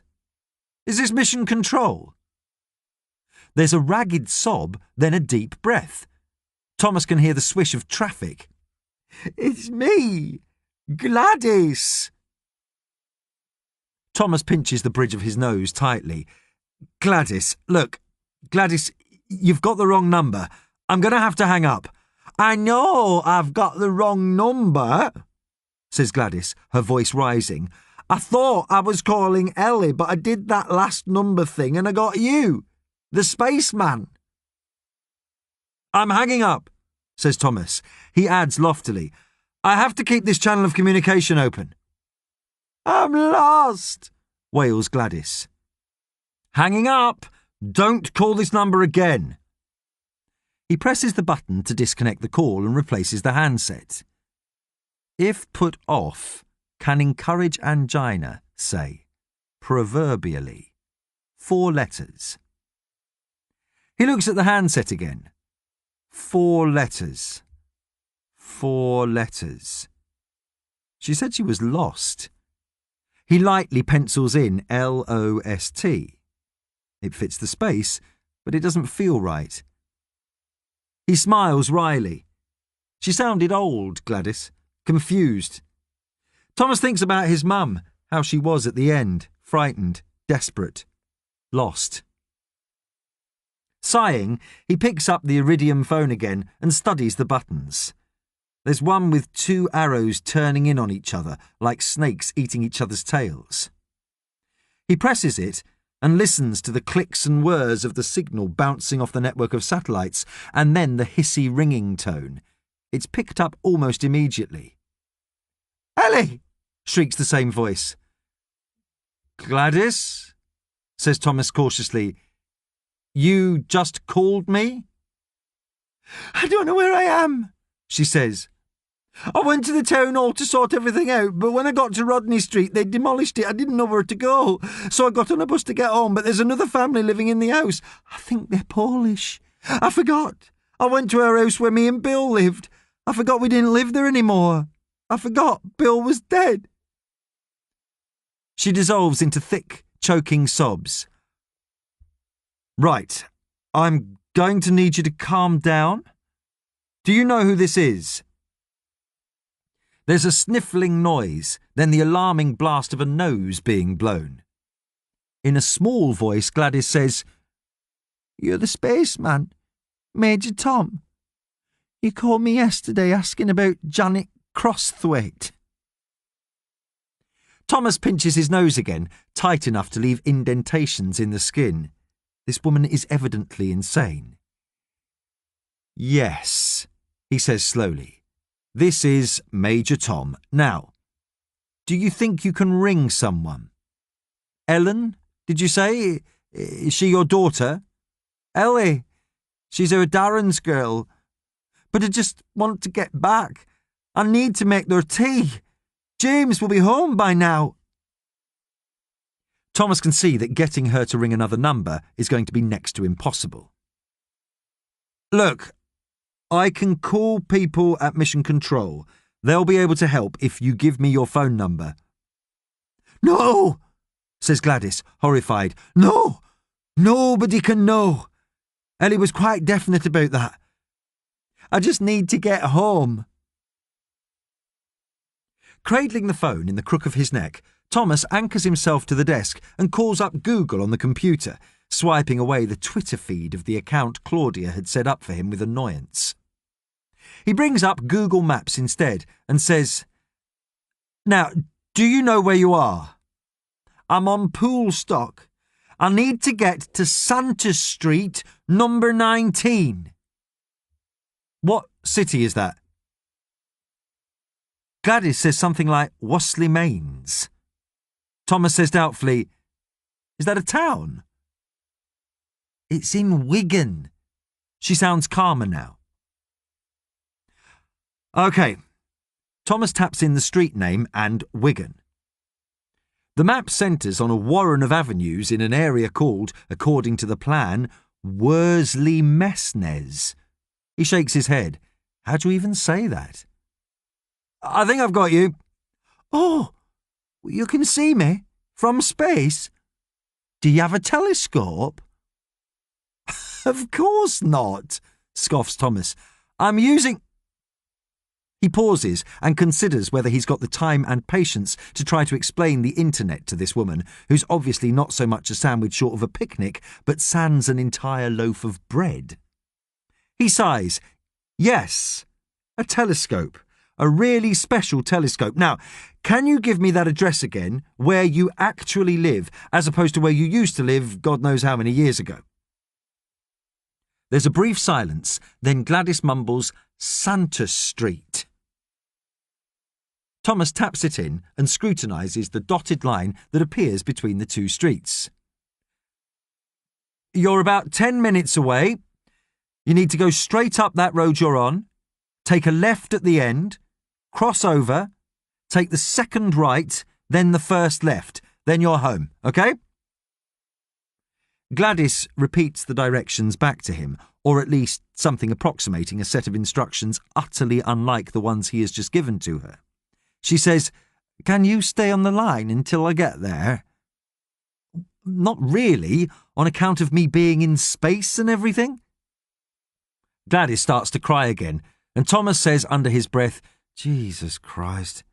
Then, with as much brightness as he can muster, "All right, start walking now to the bottom of the road, quick as you can." "I'm 71 next birthday, you know," she grumbles. "Are you at the end of the road yet?" says Thomas after 5 minutes. "I was just looking at number 29. They've put cladding up all over the front. I don't like it." Jesus wept. He doesn't even bother to mutter this time. "I won't have talk like that," chides Gladys, "taking the Lord's name in vain." "I'm sorry," yells Thomas. "I'm just trying to get you home so I can get back to flying my spaceship. Have you crossed the road yet?" "Give me a chance," says Gladys. Yes, you're 71 next birthday, I know. Can you get a bit of a wriggle on, though?" A message notification flashes up over the map from Bauman with the subject header, "Are you on the phone?" Attached is a PDF of the EVA protocols. Thomas deletes it. Gladys says, "Did you say first or second right?" "Second, then first left." There's more traffic noise and huffing and puffing. Then Gladys exclaims, Yes, it's fine now, I'm home. Thank you very much." "Brilliant. I'm going to go now. Can you get Ellen, or whatever her name is, to delete this number from your phone? I really can't have you calling here every time you get lost." His thumb hovers above the button on the phone as he listens to Gladys and a babble of other, younger voices. "It was the spaceman," he hears Gladys say happily. "The spaceman got me home." Thomas finally kills the connection and stares for a long moment at the handset, ignoring the insistent ping of incoming emails from Mission Control. Chapter 18. Stagnation. When faced with a challenge, Tolstoy's characters have 3 choices, says Miss Barber. She is perched on the corner of her desk, holding the paperback of Anna Karenina with one hand, her thumb keeping the book open. She scans the room. "Anyone?" Ellie sinks into her chair. "Not me, not me." She glances around the class. Half of them are surreptitiously playing with their phones or texting beneath the tables. The rest are gazing into space or exchanging whispers. "Anyone?" Miss Barber is in her late 20s, quite pretty, with dark hair she scrapes back into a ponytail. She wears tight skirts and blouses open at the neck. Ellie has seen the boys looking weirdly at her, their minds on things darker and more secret than Tolstoy. Miss Barber smiles. "Delil." Ellie looks over her shoulder at the boy sitting at the back of the room. He has a frizzy afro and black-framed glasses that are too big for his face. "Delil Alain." The idiots sometimes sing why, Delilah at him in the corridor. She vaguely remembers being shocked a few years ago when they were in year 7 or 8 and a hatchet-faced dinner lady called him Man Friday to his face because he was loitering inside at lunchtime. With a sudden burning in her cheeks, Ellie remembers that she just put her head down and walked on. Most of the time she doesn't even notice him, doesn't notice anyone. "Well, the first choice is to overcome the challenge. Rise to it," says Delil. Someone throws a rubber at him and it lodges in his hair and everyone laughs. "Swat," calls a cracked male voice viciously. "Shh," says Miss Barber. "Good, Delil. And Which character typifies this approach? Konstantin Levin. With all the farming and everything, he just cracks on with it. Miss Barber smiles again. So, triumph. Good, Dalil. Now, anyone else? Her gaze settles on Ellie, who tries to fold herself into the chair. Ellie! Don't know, miss, mumbles Ellie. I know, says Dalil. There's a chorus of boos from the class. Ellie has never noticed before how sweaty it smells. All these boys and their testosterone. They give up and die, like Hannah. Spoilers! Shouts a boy, and Dalil ducks from a hail of pen tops, chewing gum and balled-up paper. Quiet down! Shouts Miss Barber. Then, excellent, Dalil. And well done for reading ahead. She looks down at her book. So, Tolstoy's characters tackle challenges by meeting them head-on or dying trying. One more, not Dalil this time. There's silence, punctuated by the occasional beeping of a phone or subdued belch. Stagnation, says Miss Barber eventually. Doing nothing, compromising, like Karenin, like Vronsky. She sweeps the room with her eyes and settles on Ellie, like some of you. Someone says, charming. Miss Barber goes to her desk and bends over her computer. There's a sharp intake of breath from most of the male pupils. On the whiteboard, their week's assignment appears.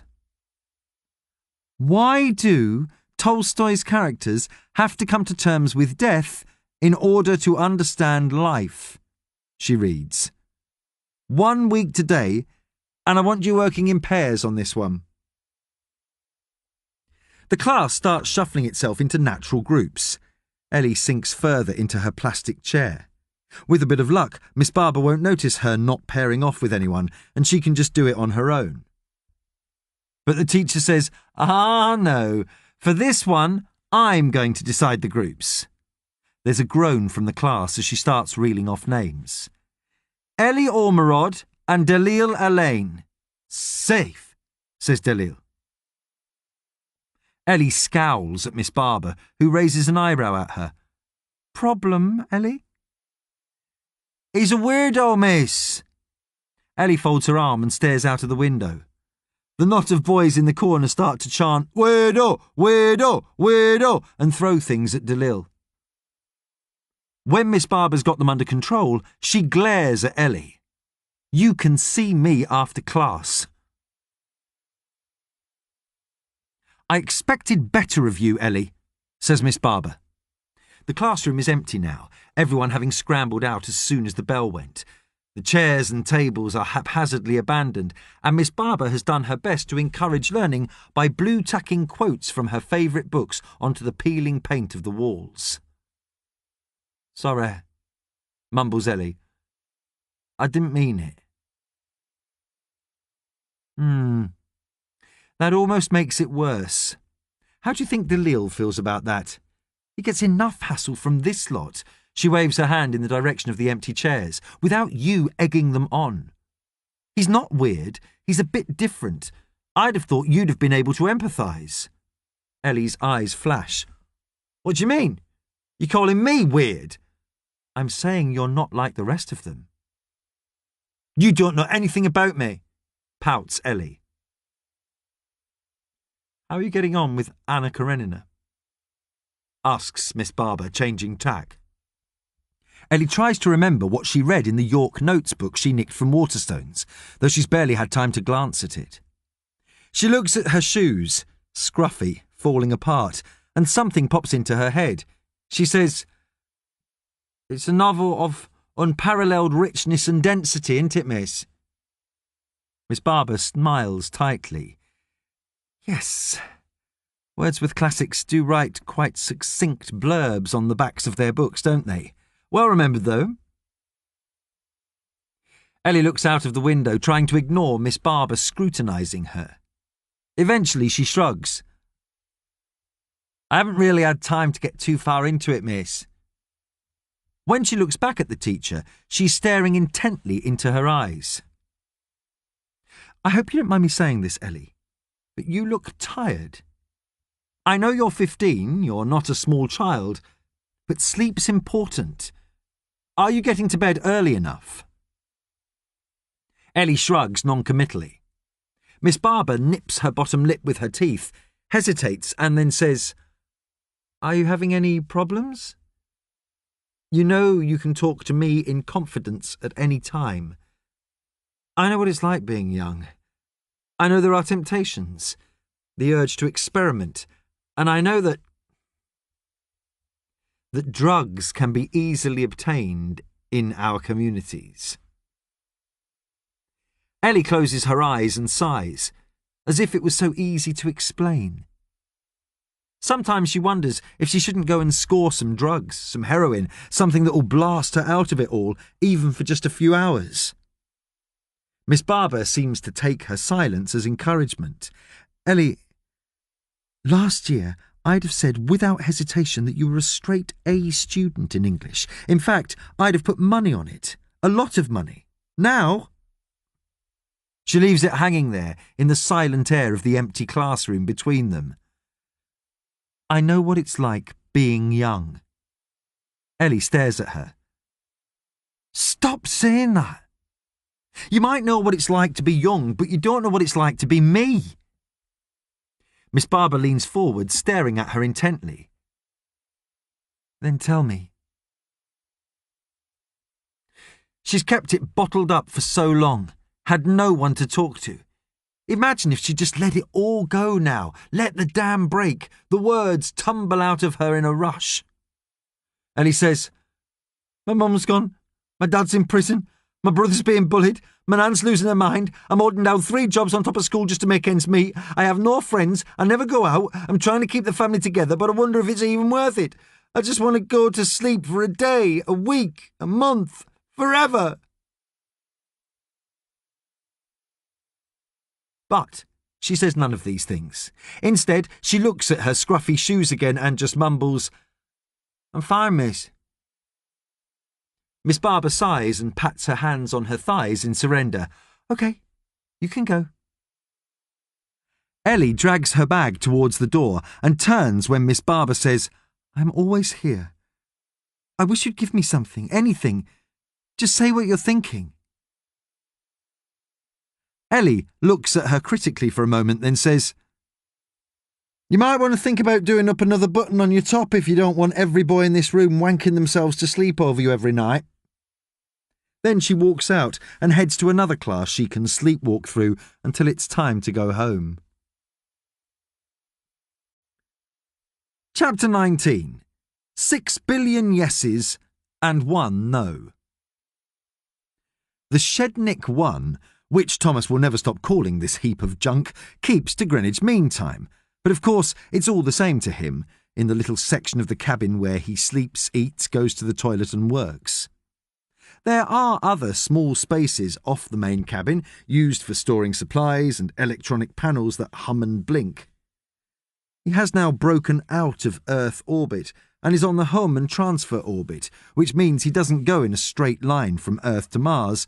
He swings out in a loop. He's going to the Red Planet by the scenic route. Of course, Thomas knows he mustn't look directly at the sun. Unfiltered by the atmosphere of Earth, save through one particular heavily tinted window. But he sometimes likes to glance at it quickly from the corner of his eye to reassure himself that it's there, blazing away in the endless night, casting no shadows in the dull winter of England. Director Bauman calls. Are there problems on the line? We have tried calling you a few times and you have been, well, engaged. Sounds fine to me. He really doesn't want to get into a conversation about Gladys from Wigan. Must have been solar flares.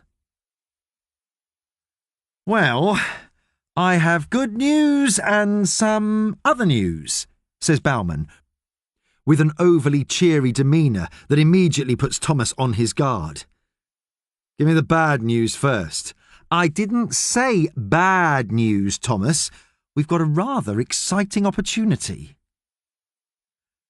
Opportunities are never exciting once someone else puts them to you. A lifetime of work had assured him of that. He says with a resigned tone, "Go on then." "I've got somebody here to speak to you. Ideally, we'd have liked to do this on video link, but anyway. This is that kid again from my old school. Has she got a better question this time?" "You'll see. I'm handing over the phone now." There's a pause, and then a familiar voice says, "Thomas, this is a huge, huge honour." Thomas is wondering who he thinks the honour is for, but the man goes on. "Do you know who this is?" Thomas knows exactly who it is. He makes a point of avoiding the TV shows the man has his fingers in, but him and his influence are like the tentacles of some insidious octopus on a mission to poke every corner of the world with an insincere celebration of mediocrity. "Simon Callow! You're one of my favourite actors!" There's the minutest of pauses, then the man laughs. "Ha ha! They told me you were a bit of a joker, Thomas. They also told me you were something of a music fan." "Yes, proper music."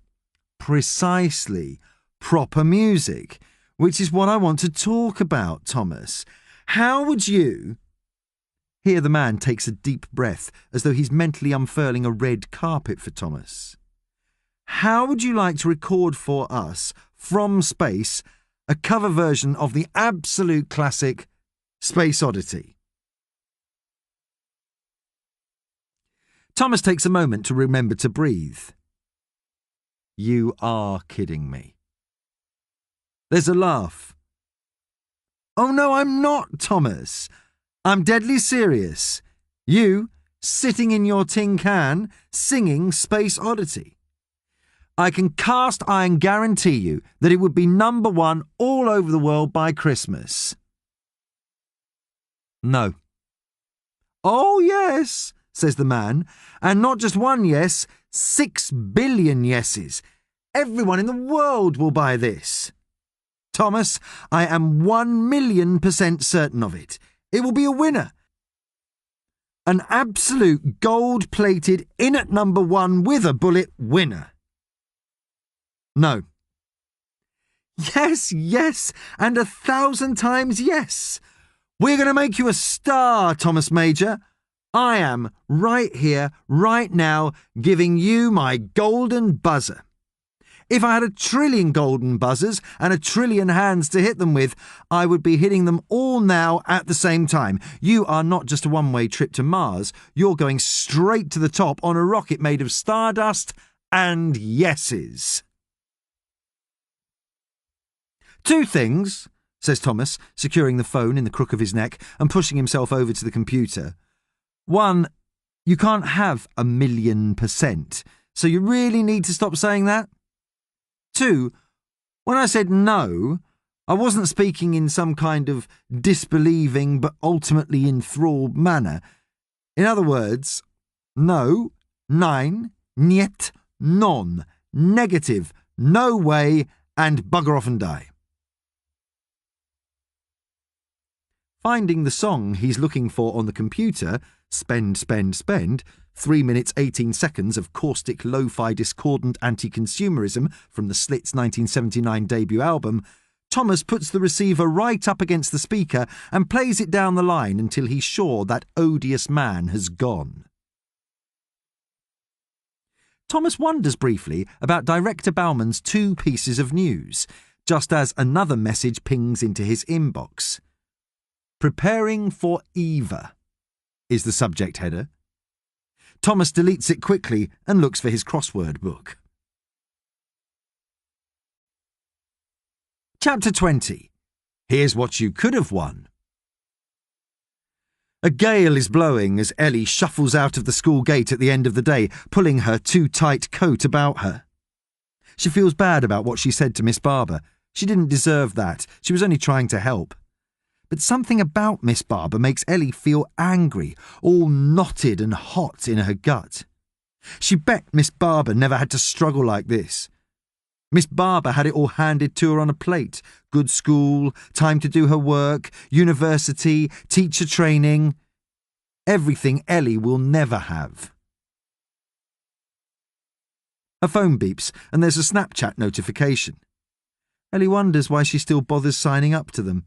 It's just her friends, her old friends, organising dates and shopping trips and pretty inconsequential things for which Ellie just doesn't have the time, energy or inclination anymore. They're constantly posting pictures of the things they've bought, places they have been. Ellie looks at them with a vicious fury, makes herself look at them. Here's what you could have won. Here's the life you could be leading. Look at it. The message is from Alex. Ellie used to be such good friends with Alex, all the way from primary school. But when you stop going out, stop responding to invitations, it's like you become a ghost, always on the outside looking in. It's like people forget you, and with each passing day, you become as insubstantial in real life as their memories of you. Want to come to Manchester on Sat? Bit of retail therapy? With a shock, Ellie realises the message is for her. The phone beeps again, and another old friend joins the conversation. Maisie. Yeah, Ellie, haven't seen you for ages. And just like that, Ellie feels ever so slightly less insubstantial. Maybe they haven't forgotten her completely at all. Maybe there is life out there. It's nice to be asked, but she can't go, of course. She types a quick message back with her thumbs. Soz, too much on, but next week maybe, kiss kiss. Ellie puts her head down against the cold wind and almost walks into Delil Alain, who appears to be lurking by the railings. He beams at her. Hello, study buddy. Ellie pushes past him. Have you been waiting for me? Yep, he says. Do you want to come round my house and we'll plan out the assignment? Ellie pulls a disgusted face. No thanks. Well, shall I come round to yours? Ellie walks on. I don't think so. Delil keeps pace with her in long, loping strides. We could do the library then. Tomorrow dinner break? She stops, the wind whipping her hair across her face. Look, she says. You're obviously into all this Russian crap. How about you do the assignment and we'll say we did it together, right? Leave a space at the top for my name and I'll write it in. Ellie heads off without waiting for an answer, putting her head down as she feels the first spots of rain. She thinks that's the end of it, until he shouts, So shall we grab a burger after school tomorrow to talk it through? Can we afford it? Says Julie. She is still in the two-piece suit she wears to work at the car dealership, sitting on the sofa with a glass of Pinot. Darren stands in front of her, his work trousers caked with dried plaster and paint, brandishing the brochures. I just think the kids are at the right age. Ellie's 11. She's going to be interested in boys and makeup and stuff soon. James still believes in Father Christmas. Julie takes a sip of the wine. Well, Ellie's bright, you know. She's got more prospects than just being a bloody Barbie doll. He squats down in front of her. You know I didn't mean that. And yes, we can afford it. I've been working every hour God sends these last few months. I've got so much work I don't know how to fit it all in. Julie takes the brochure and glances at it. Disneyland Paris. I suppose it could be fun. It will be, says Darren. We haven't had a holiday for ages.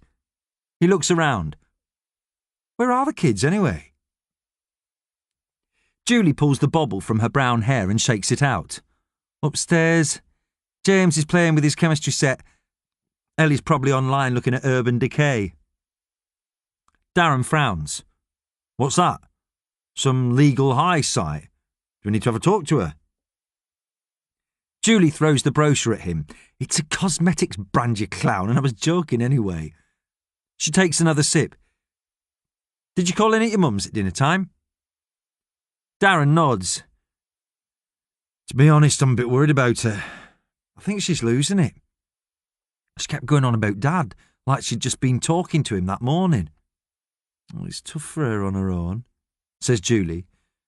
I know this house is small, but we have got the box room. Darren pulls a face. She's too independent. That's her problem. She thinks she can do everything herself. That phone I bought her, she put it in the butter dish, in the fridge. God knows where the butter is. Do you think she'll still be able to mind the kids over the summer holidays? She's not loopy. Not yet. It's just... Anyway, shall I shout the kids? Ellie and James troop downstairs at the sound of their dad's voice. Ellie will start high school in September, and Julie thinks how much she has grown up just this last year. One summer, and she'll be blossoming into a young woman, so bright and so pretty. Julie worries about her, worries about those teenage years, and thanks God she'll be able to give her the benefit of her own experience to guide her through those stormy waters. James, well, James is James. So long as he's got a test tube and some copper sulphate solution, he'll be happy. It was Darren who insisted he go to St Matthew's to give him a better chance. He does seem to be flourishing. The kids stand in front of them, Darren hiding the brochures behind his back. What have we done? Says Ellie, looking warily from Mum to Dad. Darren adopts a stern face. You tell me. Ellie and James exchange guilty looks. Then James cries, It was Ellie! She put the cup of water with woodlice in it in the freezer to see what would happen to them. You lying little geek, says Ellie, swiping at him with her fist. That sounds like something that deserves punishment, says Darren. How about a trip to Disneyland Paris? The kids stare and then whoop, James running to hug Julie, who holds her glass out of the way to stop him spilling it. Ellie puts her arms around Darren, extracting the brochures from his grip. I'll go and book it tomorrow on my break, says Julie. There's that big travel agent on the retail park. Now can we have some tea? Says Darren. I've got to go back on that Gable End job tonight while the weather's dry. There's some pizzas in the freezer. They consider this, and the frozen woodlice, then say together, Take away. If you don't like burgers, there's always the Kentucky Fried Chicken place, shouts Dalil. Well, it's not a proper KFC. I think it's called Southern-style chicken, up near the park. It's probably the same thing, though. I once heard they put rats in those things because it tastes just like chicken. But then everything is supposed to taste like chicken. They even say human flesh tastes like chicken. Whatever you want, that's safe with me. Ellie keeps walking. Invitations to shopping trips, offers of fast food study dates. What do people think? That she's normal or something? Chapter 21. A singular, highly stressful environment. From Preparing for Space, European Space Agency Bulletin 128, November 2006. During extravehicular activities, EVAs, EVAs, spacewalks, astronauts venture from their protective spacecraft in autonomous spacesuits to work on, for example, the International Space Station, ISS, or the Hubble Space Telescope. EVAs are among the most challenging tasks of an astronaut's career. They are complex and demanding, placing the astronauts in a singular, highly stressful environment, requiring a high level of situational awareness and coordination while working at peak performance. Careful and intensive preparation of the astronaut is key to safe, smooth, and successful EVAs. Water is the best environment for EVA training on Earth, substituting neutral buoyancy for microgravity. Preparation is therefore centred on special facilities such as the Neutral Buoyancy Laboratory, NBL, at NASA's Johnson Space Center, JSC, Houston, the Hydro Lab at the Gagarin Cosmonaut Training Center, GCTC, Moscow, and now also at the Neutral Buoyancy Facility, NBF, of ESA's, European Astronaut Centre, EAC, Cologne. During their basic training, all astronauts undergo a scuba diving course as a prerequisite to EVA training. For NASA and ISS partner astronauts undergoing shuttle mission specialist training, this is followed by a general EVA skills program at JSC that also helps to identify the most suitable EVA crew members. A successful EVA requires psychomotor, cognitive and behavioural skills. Psychomotor skills range from the ability to move in the suit, move along the station using handrails and pass obstacles, to operating courses, briefings and in-water exercises scripted to challenge the trainees to think and perform as if they were conducting actual EVAs. Bollocks. Thomas flips to the front of the leaflet. From 2006. He starts to compose an angry email to Bauman, suggesting that if Brisbane does expect him to actually go outside into space, they might have given him some literature that wasn't more than a decade old. But then he can't be bothered, and instead carefully tears up the leaflet into small pieces and throws it above his head, where it hangs like confetti. And that just makes him think about Janet all over again. Inevitably, the Iridium phone buzzes again, probably Bauman taking him to task for playing punk to that horrible man. He picks it up and yells down it, "I am not sorry!" There's a brief silence, then a voice says, hello? Is that Major Tom? It's a child. Thomas sighs. Is that... look, I can't remember your name. Sharon? Stephanie? The kid from my old school? Have you got a question? There's another pause then. No, it's James. What sort of name is that for a girl? It's James. James, and I'm a boy. Oh, sorry. It was your squeaky little voice. But James who? What have they got you doing? James Ormerod, says the child. They haven't got me doing anything. Nobody knows I'm calling you. Thomas takes the phone away from his ear and stares at it for a moment before replacing it and saying, Christ, has someone posted this number on Facebook or something? I'm getting more unsolicited calls than when I was on Earth. The boy sniffles. Oh, God, please don't start crying. He's had enough of weeping children. My nan said she'd been speaking to you, but Ellie just thinks it's because of the dementia. She's having a sleep, so I got her phone and redialed the last number she called. It is you, isn't it? You're really Major Tom. Yes, sighs Thomas. I am really Major Tom. But I'm not actually a major, and my name is Thomas. Your nan, is that Gladys? The old woman who was lost? Yes! Thank you for bringing her home. She could have got us in a lot of trouble. Not that she hadn't already. Thomas rubs his temple. Look, James, you can't call me again. I need you to do something for me. Delete this number from your nan's phone, okay? I just wanted to talk to you, says James in a small voice. I read on Wikipedia that you're a chemist. A chemical technician, I was. Anyway, now I'm an astronaut, a very busy one. He wonders vaguely where his crossword book is. And I've got to go. You'll delete this number, yes?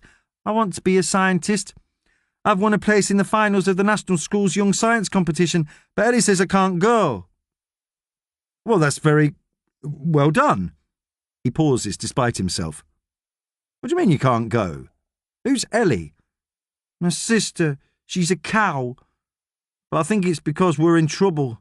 I think my nan's done something bad, but I don't really know what. Thomas shakes his head. No. He will not get involved in this. Well, that's a shame. Right, going now. You don't know what it's like. Wikipedia said you didn't have a sister or a brother. You don't know what it's like. Thomas says nothing, but he doesn't hang up. He just sits there, thinking of the lump of a digital watch in his jeans pocket a damp summer long ago. Eventually, James says, "Can I ask one question, then I'll go. I promise I won't bother you again. I just wanted to see if it was true what Nan said. One question." "What is it?" sighs Thomas. James clears his throat. "What would happen if you set fire to a fart in a spaceship?" Thomas opens his mouth and closes it again. He feels blood rush to his head, prickling his scalp. He puts one hand over his mouth, then, without a word, quietly puts the phone down in its holster, killing the connection.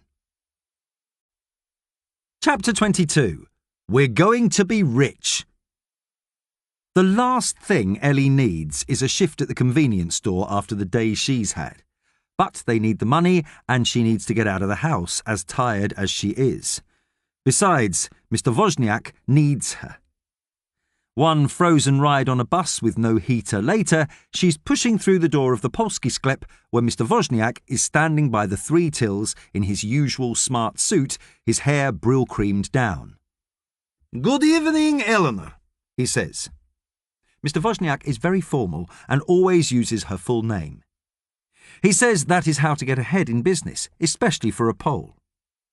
Mr. Wozniak was frightened that he would be deported after Britain voted to leave the European Union, but that hasn't happened.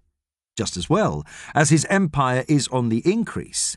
He has 3 Polski skleps now, selling a variety of Eastern European fare and catering for both the immigrants and the indigenous population.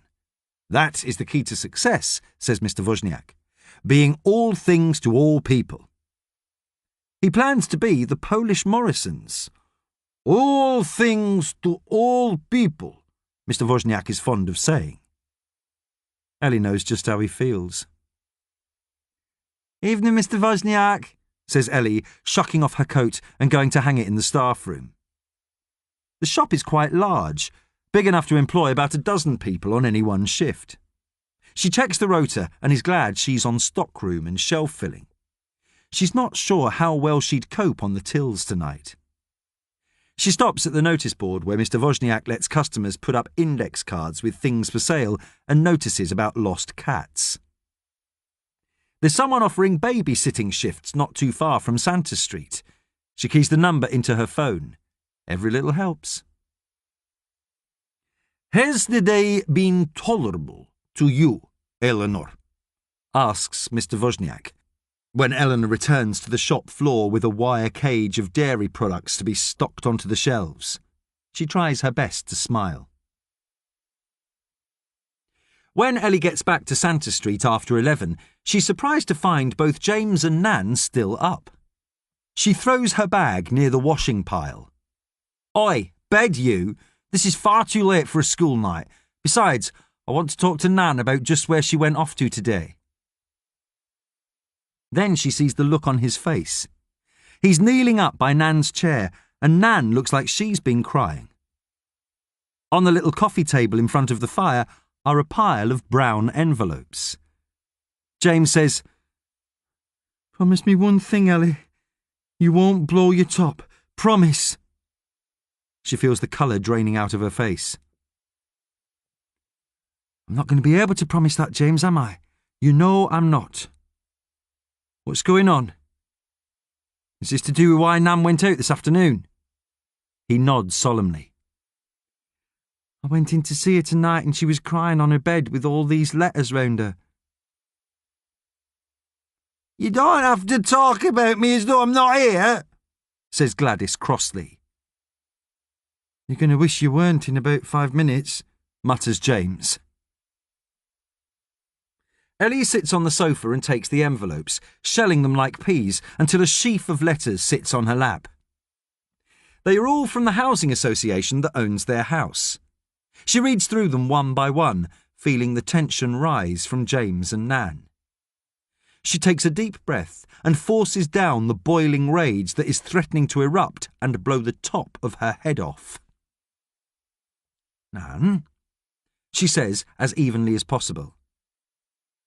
"Why hasn't our rent been paid for the past 6 months?" Gladys covers her face with her hands and shakes her head. Nan, 6 months. This was on a standing order.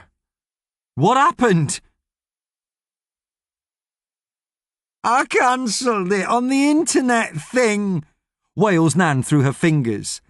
I was on the bank thing and I didn't know what it was, and it seemed such an awful lot of money, and I cancelled it. I only had to press a button. Ellie rubs her temples and looks at the top letter. And you've been hiding these? Nan nods sadly. I don't understand why they haven't phoned or been round even. They have, says Nan. I kept putting the phone down. A man's been round 3 times. The first time I told him we didn't live here anymore. The second time I pretended I was foreign and didn't understand him. The last time... James hands over a letter he's been clutching. The last time he pushed this through the door. Oh, Jesus, says Ellie. They've been to court. They're going to evict us in... She reads the letter again. Jesus, in less than 3 weeks.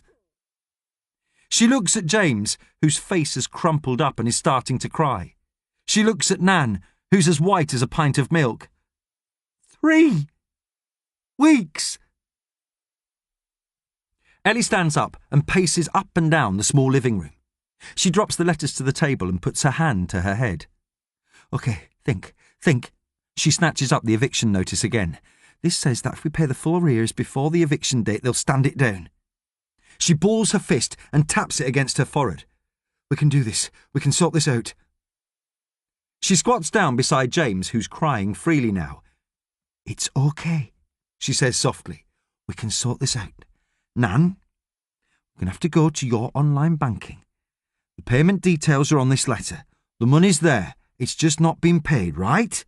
So we just need to pay 6 months back rent and set the standing order up again. I'm sure we can just do that online. If we can't, I'll ring the bank tomorrow and pretend to be you. You've got all the passwords and memorable information written down somewhere, right? Gladys is just looking at her. Ellie shakes her head. What? What? About the money. Yes, says Ellie, trying to speak as evenly as possible and doing her level best to ignore the feeling that she's standing on a very high, very thin pole. The money. All the money that was from Mum's insurance policy. The money that they paid out when she died. The money that Dad put into your account before he went to prison. The same account where he set up all the standing orders to pay all the bills. That money. All those thousands of pounds. Gladys brightens. Oh, it's all right. I almost forgot. Ellie closes her eyes and breathes a ragged sigh. You've just moved it, right? Into a savings account or something, you can get it back? Gladys laughs. I can get it back and more, much more. I've invested it. And Ellie is on top of the pole again, teetering in the wind. Invested it, she says numbly. She picks up the letters and stares at them as though she can change the words on them through very force of will. Yes, says Gladys. A guaranteed return. Oh, a lovely man emailed me. A prince from Nigeria. We've become quite pals. She giggles. I call him my boyfriend, but that's just a joke. He's married. But he's had some troubles, you see. I'm not sure I really understand it, but he's got all this money that he needs to get out of the country, but they won't let him. Someone won't let him. So he needs to put it into another account in a different country. Ellie feels faint. She might black out. Please tell me you didn't... Gladys holds up her hand. Wait, let me tell you. So I gave him my bank numbers and he just said I had to transfer some money to him so he could get things moving over there. I've been doing that for a few weeks now. How much? Says Ellie, weakly. Well, all of it. Gladys stops and frowns. Most of it, anyway. But the best thing is, guess how much we're going to get back? Ellie says nothing. She can only stare at Gladys. James has buried his face in his arms and is sobbing his heart out. $4 million, says Gladys triumphantly. 4 million! We're going to be rich, Ellie. Rich! She starts singing. Who wants to be a millionaire? I do. Who wants to be a millionaire? We do. James is sobbing and sobbing, and Ellie is just standing there, the letters falling from her hands like autumn leaves. Gladys gets up and starts to do a little dance, singing and singing away. James lifts his head and looks at Ellie with red, raw eyes. We're not going to be millionaires, are we? Who wants to be millionaires? We do, sings Gladys. No. She's been scammed. Completely scammed. I never even knew people actually fell for this. Ellie, says James. Ellie, what's going to happen? Ellie doesn't look at him. She just stares at the photograph of her mum and dad's wedding that sits on the mantelpiece. She doesn't even recognise her own flat tones as she starts to speak. What's going to happen? In less than 3 weeks, some men are going to come to the house. They'll take our keys off us and put all our stuff out in the street. We'll have nowhere to live, but that won't matter because social services will be down on us like a ton of bricks. And when they see what state she's in, they'll commit her, cart her off somewhere, and we'll be put into care. Maybe foster parents, maybe a care home. If we're lucky, we might be together, but don't count on it. And that's the way it'll be until Dad gets out of jail. James wails and sobs. Nan dances around him, singing. Ellie just continues to stare at the picture of her mum and dad. She feels weirdly calm. We're fucked, she says softly. Absolutely, utterly, royally fucked. Part 2. Chapter 23. Summer 1988, The Pond. The Pond, or to give it the name used by generations of children courting couples and recreational drug users, The Pond, is a 20-minute walk from the major household.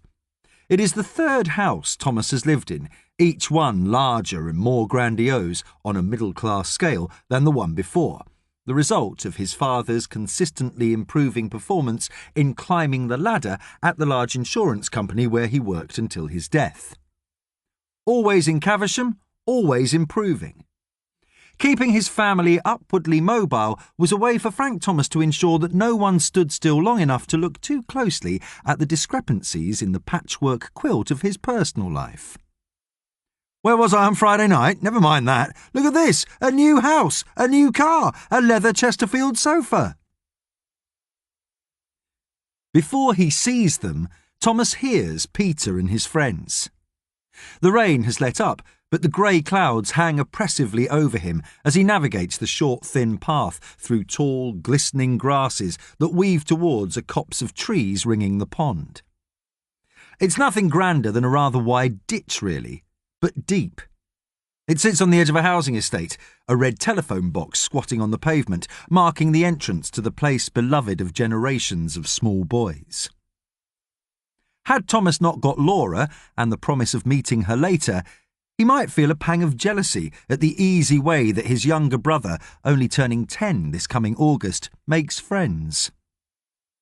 Peter might be no genius at school, but he charms people in an effortless manner that is a complete mystery to Thomas, engages strangers immediately, can pick up a conversation with anyone.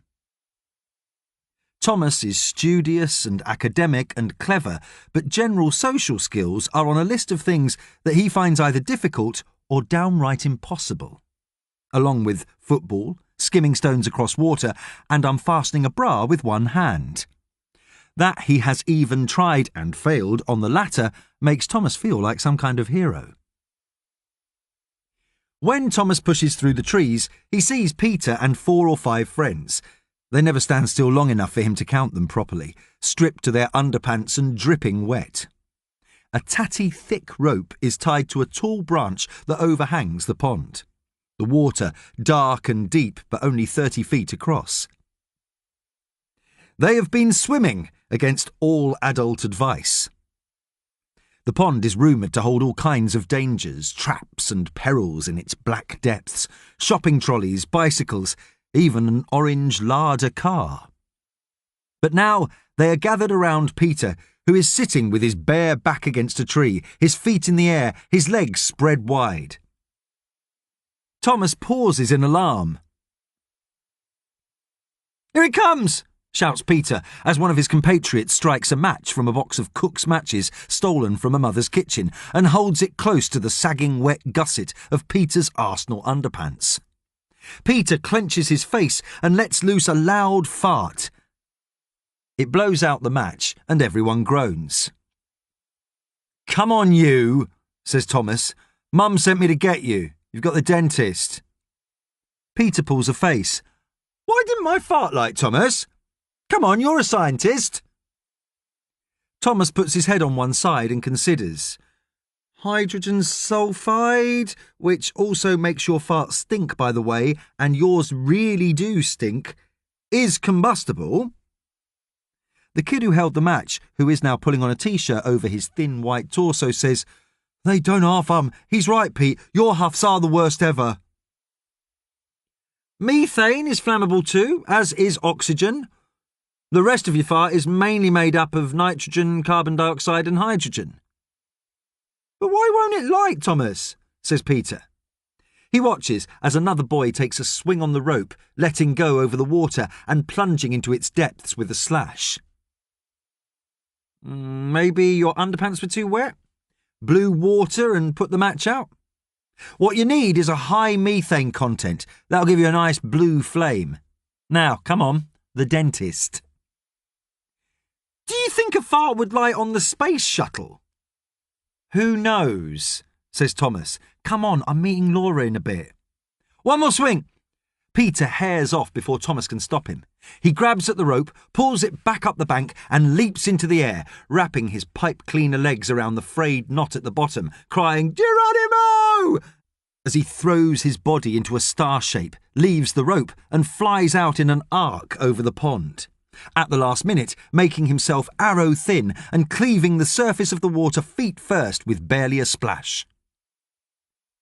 Thomas feels a sudden stab of envy at the way Peter is so carefree and fearless, so opposite to him. Thomas would never have risked a rope swing over the pond at that age, would never have had the nerve to throw himself so freely like that. Thomas wonders if that's why Dad always liked Peter better. Perhaps because Peter is a proper boy, a herring, tearing, harum-scarum boy who gets his face dirty and throws himself into peril. Perhaps Frank Major saw something of himself in Peter, something that he never saw in Thomas, a recklessness. It was so easy for their father to transfer his affections from Thomas to Peter. He was more aligned with his youngest son, less wary of him. Peter didn't tack up the periodic table on his wall, didn't lose himself in old music. He could talk about football with confidence, was already one of the lads. And since Frank died, the relationship between Thomas and Peter has shifted, so now he feels the age gap is even wider than 8 years. Feels as though more and more often he's sliding into the role of surrogate father, a situation their mother seems happy to allow. "I'm only 18. I'm not ready to be a dad." He vaguely wonders if he'll have to at some point have the talk with Peter, tell him about the birds and the bees. Oh, God, he hopes not. Thomas feels the lump of Peter's digital watch and pulls it out of his pocket. For some reason, it makes him think of that old song that was on the radio this morning. He glances at the time and starts to whistle, thinking about Laura. He looks at the watch again. He looks at the tangle of boys trying to sort their jumpers and jeans out from a pile that's refusing to give up its booty without a fight. Peter surfaces and shouts, "One more!" Sighing, Thomas decides he will call Laura to tell her he might be late. He jogs back along the short path to the telephone box and digs in his pockets for change. The line is busy. He stands there listening to the engaged tone for a moment, half in and half out of the red box. He spots through the trees the lean shape of Peter flying through the air again. Sighing, Thomas hangs up and, as he's pushing back through the foliage, he realises he can't see Peter. Thomas glances at the watch in his hand. He tries to remember how many seconds have passed since he saw Peter on the rope. How long can you hold your breath? Thomas looks out at the pond, sargasso calm. He frowns. He tries to remember how long he's ever been able to hold his breath underwater at the swimming pool. The seconds have ticked on. Perhaps Peter has already emerged on the other bank. From somewhere very distant, Thomas hears a dog barking. The smell of burning coals drifts over the water, a hopeful barbecue lit in one of the nearest gardens, a family seizing their chance at the cessation of the rain. He taps the nearest boy on the shoulder. "Where's Peter?" The boy glances around and shrugs and continues forcing wet feet into unforgiving socks. Thomas can feel pressure rising, somewhere inside him. Peter hasn't come out of the water. He's sure of it. He would have seen him. Unless he's playing a game. Unless he slid out of the water reed thin and is hiding behind a tree laughing at him. Thomas looks at the watch again. A dragonfly hovers over the still waters of the pond, its wings moving too fast to see, its iridescent blue body shining in a shaft of sudden unexpected sunlight that spears through the overhanging branches. "Peter!" he shouts. "Peter!" He saw him go in. He's sure of that, straight and true as a knife blade, barely a ripple. He didn't see him come out. "Peter!" he cries, his voice cracking. Attracted to his distress, the boys gather round him like dogs. "Pete's not come out! Pete's in the pond! He's drowned! He's drowned! He's got to go in! Why is he not doing anything? He's got to get him!" As though he has been flying away from his body but unable to escape, Thomas now feels him twang back into himself like he's connected by invisible elastic. He realises they're talking about him. He's got to go in. He's not doing anything. He's got to get him. Thomas knows what he should do, but he can't move. He just stares at the water, black from the reflection of the clouds overhead, and watches a single insect flying lazily and erratically over the mill pond calm surface. "Get help," he whispers, his entire body frozen but for his dry, cracked lips. "Get an ambulance." The boys, as a single entity, scarper into the trees, leaving Thomas alone with the water, the silence, and the digital watch that damns his every second of inactivity with its grey display. At last he moves, wading into the cold shallows, the rope swinging above his head, swishing his hands ineffectually in the water, as though he will somehow find Peter right beneath his feet. Then the ground drops steeply away, and Thomas loses his footing, his feet pumping against just the gentle resistance of pond water.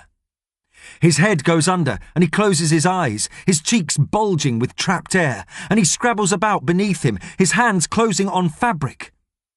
Thomas starts to pull, just as he feels strong hands grip his own shoulders. Pond water and weeds obscure his vision, but he can see a crowd of adults wading into the water to help. "I got him!" he gasps when he remembers to breathe, his hand still gripping what he now looks down to see is just an old cloth, a thing, a submerged, cast-off robe, and not his brother Peter at all. When they pull him out of the water, and the police divers eventually bring up Peter's body, pale and bloated with water and blue with cold, they tell him that there was nothing more he could have done. There was indeed an old larder at the bottom of the pond, and Peter's foot had become caught in a broken window 15 feet down. Not quite the bottomless pit of local legend, but a watery, silt-muddied grave for his brother nonetheless. There is an inquest, of course, and Thomas has to give evidence, along with the small boys who had been there with Peter. Thomas is praised by the coroner for sending the other boys to raise the alarm and for attempting to rescue his brother. But when the evidence is pieced together and it is determined that it was a full 2 minutes from Peter disappearing under the water to Thomas attempting to get into the pond to find him, Thomas feels the weight of his mother's stare on him as he stands in the polished wooden witness box. Peter could have survived perhaps a minute in the depths of the pool. There was no chance that anyone could have done anything. Why didn't you go in sooner? It is a question he has asked himself 100 times, 1,000. It is a question that he feels projected at him in the unwavering, red-rimmed gaze of his mother from the public gallery. Why didn't you go in sooner? You could have saved him. Why did you go to the phone box? Pete's not come out. Pete's in the pond. He's drowned. He's drowned. He's got to go in. Why is he not doing anything? He's got to get him.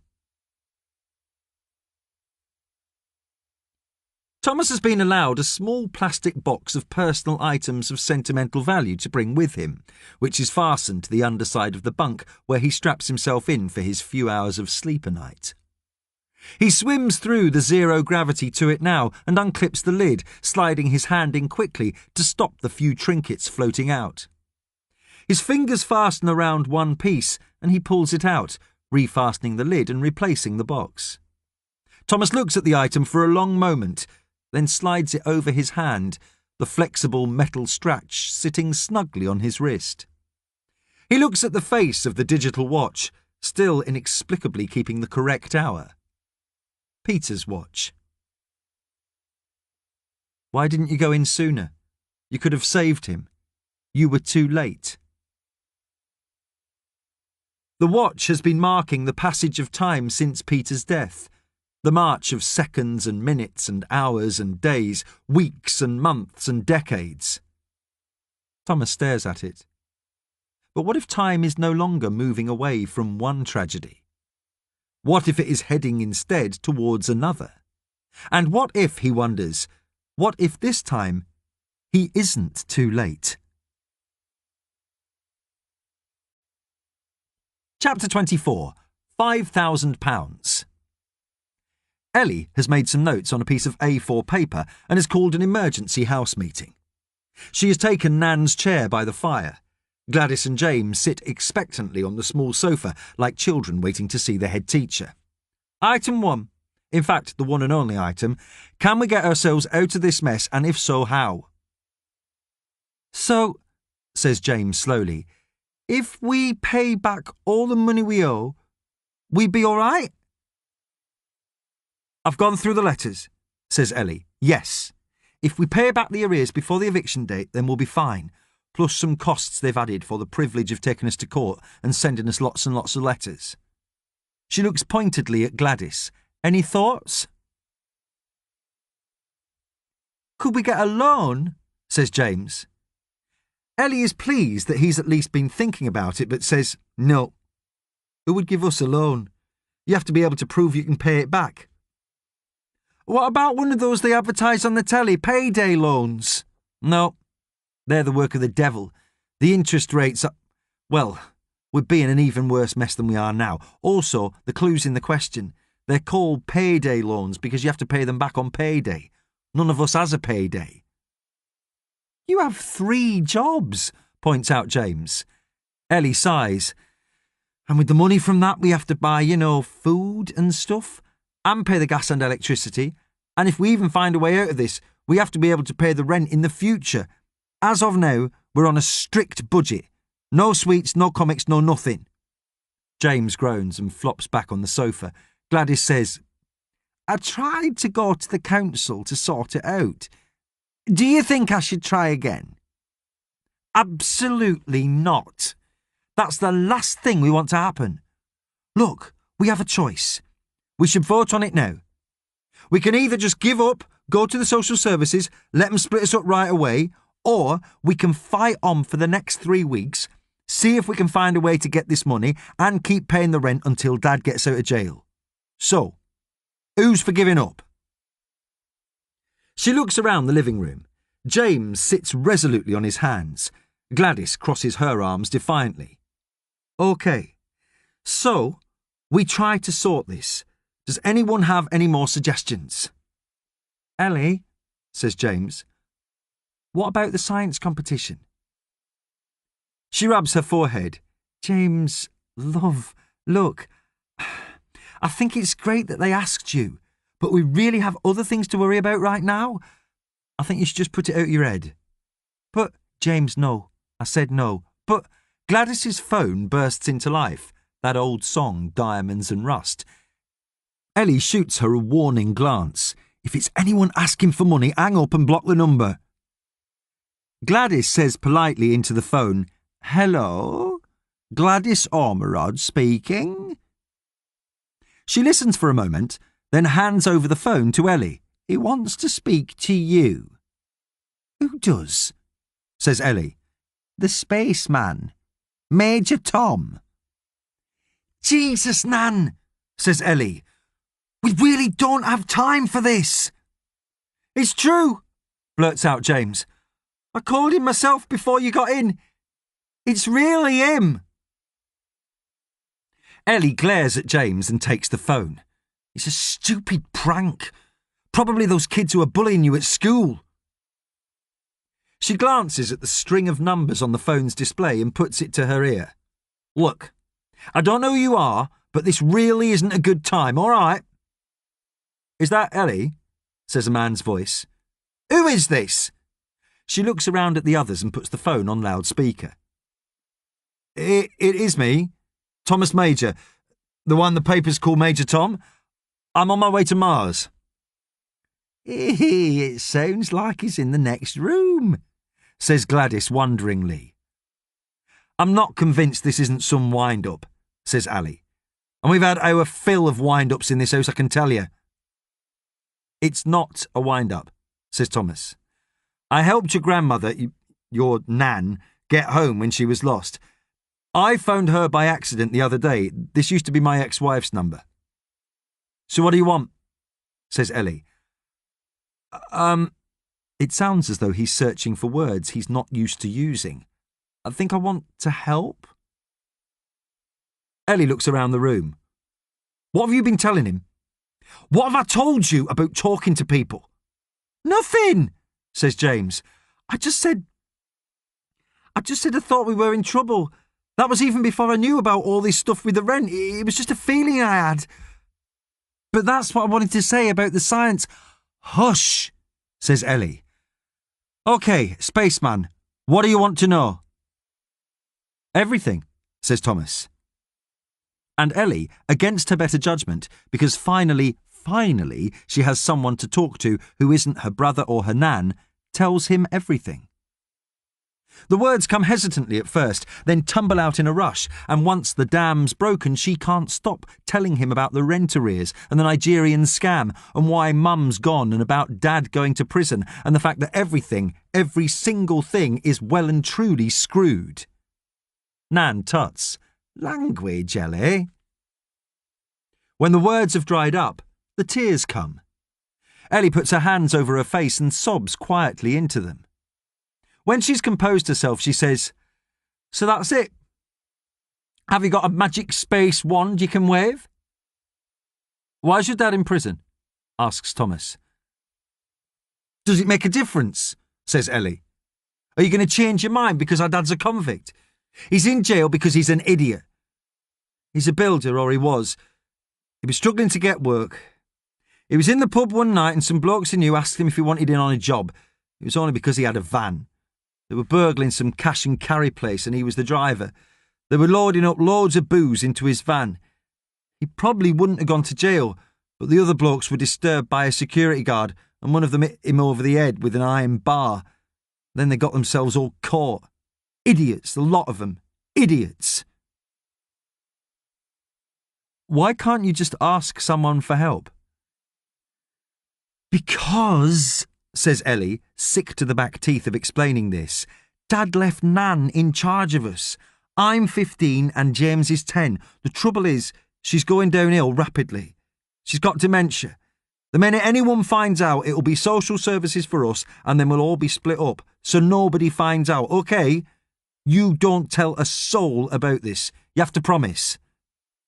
I promise, says Thomas. And how much do you need to pay the rent arrears? About 5 grand, sighs Ellie. She pauses. Are you going to give it to us? They must have paid you some money to go to Mars. They did pay me. I gave most of it to my ex-wife. Well, I sent a cheque to her solicitor. She didn't even write back. The rest I sent to the Royal Society for the Prevention of Accidents. Why? Asks Ellie. Why what? Janet or Rosper? Has he been sending Janet Crosthwaite money? Says Gladys suspiciously. Ellie, says James. The science competition. Hush, Nan, says Ellie, and be bloody quiet, James. The accident thing. Rosper. It's my brother, says Thomas. It's a long story, but I don't have any money. I didn't think I'd need it up here. I could ask Mission Control to help. They'd want to know why, though. They'd want to know the whole story. No, says Ellie firmly. We'll just have to find some other way to find the money. Ellie! Shouts James. I've been trying to tell you all day. Why won't you listen to me? The National School's Young Science Competition. James! Yells Ellie back. Will you shut up about that stupid competition? You're not going, and that's final. Wait, says Thomas. Wait, James, what about the competition? The prize money is £5,000! He screams, then sits back on the sofa, closing his eyes. I've been trying to tell you. Everyone is silent. Ellie says, £5,000. What'd you have to do, James? Asks Thomas. An experiment. An original experiment, that's it. Something that's going to wow everybody. I'm already through to the final because I'm a working-class peasant with crap shoes. Now all I need to do is come up with an experiment that can win. There's a moment of quiet, then Thomas says, Look, I've got this routine. I'm supposed to spend a couple of hours every evening reading up on how to grow potatoes. To be honest, that fills me with dread. Maybe I could use that time to talk to James about science, about his experiment. Maybe I could, maybe I could help. And Ellie, who has for the past few days felt darkness closing in around her, the future made of formless static that she can't pierce, sees in the distance a very small but very bright pinprick of light. Yes, she says slowly, picking up the phone. Yes, maybe you bloody well could. Chapter 25. Extravehicular Activity. When Thomas puts the phone down, he feels strange. It takes him a while to identify the prickling at the back of his neck, the buoyancy in his brain, the way his mouth involuntarily curves upwards. Surprising himself, he performs a quick somersault in the cramped cabin. He's feeling good about himself, he realises in awe. He doesn't know how this is going to work, if this is going to work, but he feels a renewed sense of purpose. It is something Thomas Major is unused to. The feeling that he is needed, that he could actually help someone. The iridium phone buzzes. Thomas picks it up, almost breathless, and shouts, Hello, this is Shednick 1. There's a pause, and Director Bauman says, Thomas? Of course, yells Thomas. Who are you expecting, Buck Rogers? Have you been on the nitrous oxide? Says Director Bauman suspiciously. We have nitrous oxide. Yes, as an oxidizer for the landing pod's rocket thrusters. Never mind. I need to speak to you. Remember I said there was good news and other news? Yes. What's the good news? What? The good news, I presume the insane request to get me to sing Space Oddity was the other news? The bad news? That was the good news, says Bauman in an exasperated tone. This is the other news. It's about the comms link. We've had experts from the ESA all over it. They found the problem. Do you remember when I told you there was a micrometeoroid shower in your vicinity? Vaguely. He can feel his good mood dissipating. I remember you saying it wouldn't cause me any problems. Yes, well, it did, unfortunately. It's taken out the comms dish. We think it's knocked it for 6 and just needs recalibrating. So do it, says Thomas. We can't do it remotely. You're going to have to do it. Thomas sighs. Is it in one of these instruction booklets? You know half of them are written in Russian, don't you? Thomas, says Bauman, you're going to have to conduct an EVA. Thomas says nothing. Bauman goes on. That means I know what it means. Extravehicular activity. He looks to the window, at the inky blackness stretching out to infinity. A spacewalk. They want him to go out there. Just looking at it brings him out in tremors. He can almost feel the weight of the empty vacuum pressing down on him, folding him into nothingness. He imagines himself floating off into the blackness, watching the spaceship recede to a tiny dot before blinking out forever. He will be buggered if he's going out there. If you think I'm doing this, you're insane, says Thomas, just before he slams down the phone. Director Bauman, you can take your EVA and stick it right up your shiny corporate arse. Chapter 26. The Beating Heart of Multicultural Wigan. Ellie's favourite job at the burger place is working the grill. There's a rhythm she gets into that almost makes her feel disassociated from her own body. A mechanical process that allows her mind to wander even as she's slapping down double rows of frozen beef patties, then flipping the burgers that are already on the grill, scraping the fat and burnt meat from the next section of the hot plate, sprinkling salt and onions, flipping the half-cooked beef as the timber flashes, then laying down another row and sliding the row of patties that are ready onto the waiting buns. She can do this all day, hunched over the grill, surrendering to the automation of her own body in concert with the rest of the finely tuned equipment in the busy kitchen. And it's hard work as well. By the end of a shift, the muscles in her forearms are bulging and sore. Ellie's least favourite job is working the tills, especially at night, when groups of men weaving between pubs stop off for some sustenance to soak up their beer, jostling at the counter, making lewd gestures, asking her what size her buns are. Company policy is that staff are not allowed to answer back, and in the evenings a security guard is stationed in the restaurant, keeping a watchful eye for high spirits spilling over into something more serious, but usually turning away from what he evidently considers harmless banter. Somewhere between is what's grandly called on the staff rota lobby hosting. And that's what Ellie finds herself marked up for as she starts her evening shift. The job always puts Ellie in mind of well-groomed men with Poirot moustaches standing attentively in the foyers of posh hotels, but it's nothing like that. It's generally just emptying tables of the piles of half-empty drinks cups and crushed cardboard burger boxes, wiping down the smears of sauce and abandoned pickles from the formica surfaces. She gets to hide in the toilet sometimes under the pretence of filling up the tissue or soap dispensers, and can stretch out a trip to the storeroom for black bin liners or drink straws for half an hour. The problem with lobby hosting is the anxiety she feels constantly while working the tills, that she'll see someone she knows, specifically someone from school. As with the convenience store job, Ellie has lied about her age to work at the burger place, using the same pile of forged documents James made on the computer.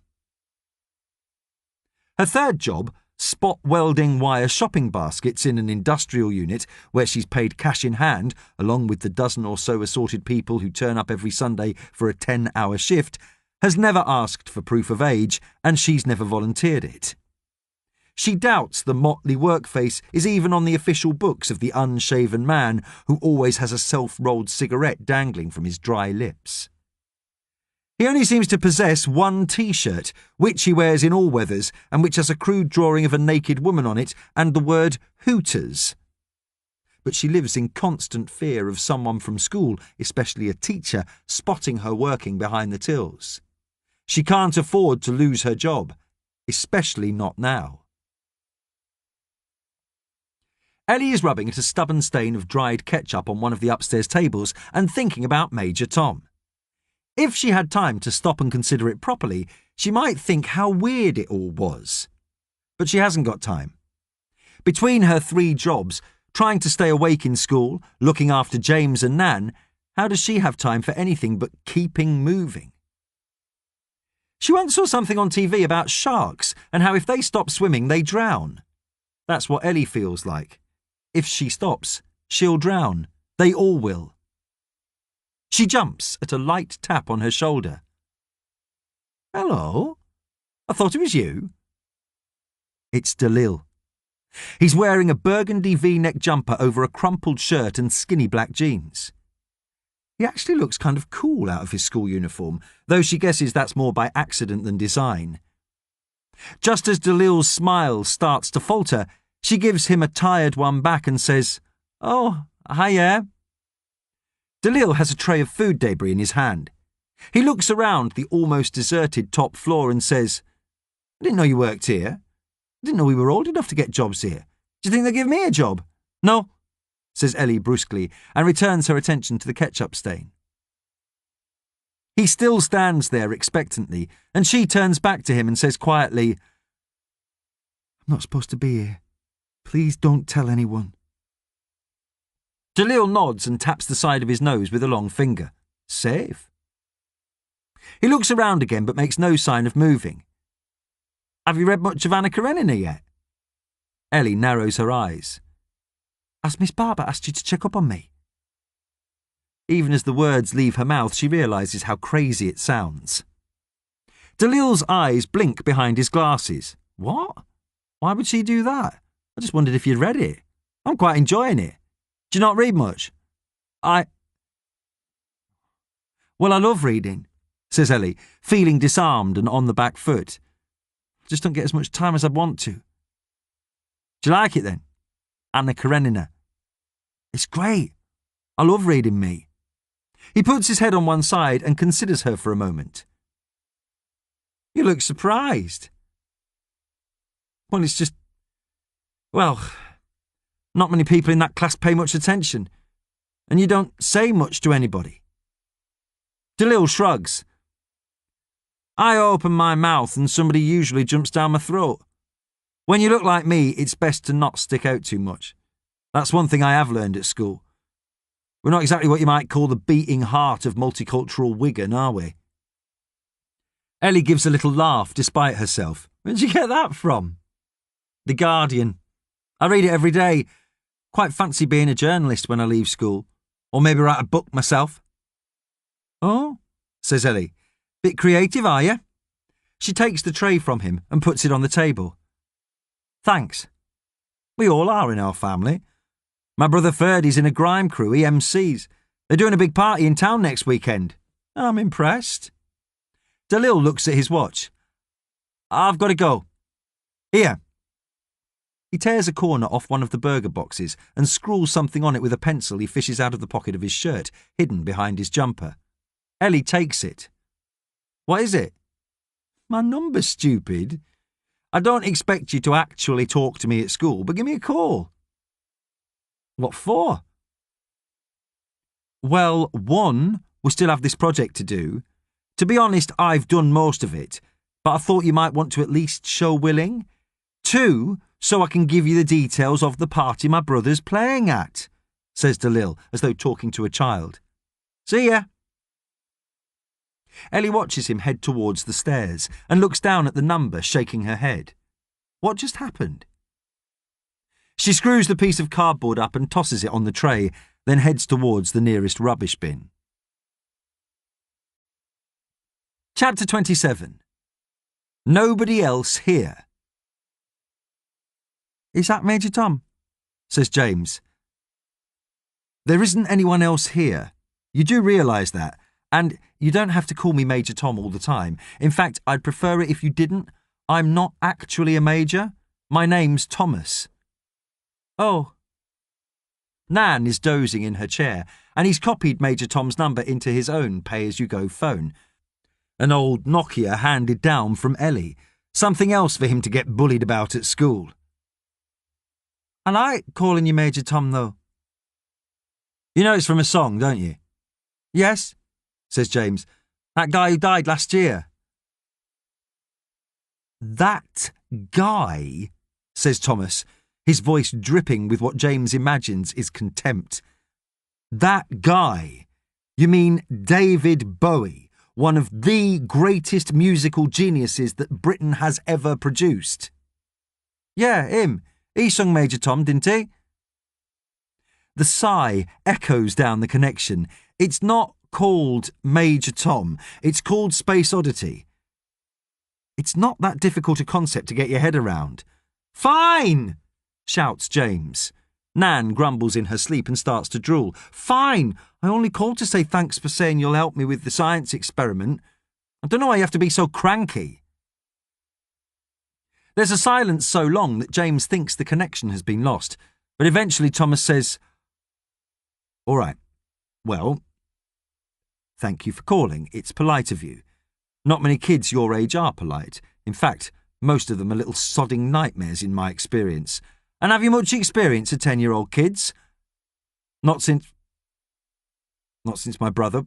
Well, no. As it happens, not recently. James takes a breath. Well, you're probably right anyway. Most of them are sodding nightmares, especially the ones at my school. Are they giving you trouble? Asks Thomas. Do you get bullied? I'm fine, shouts James.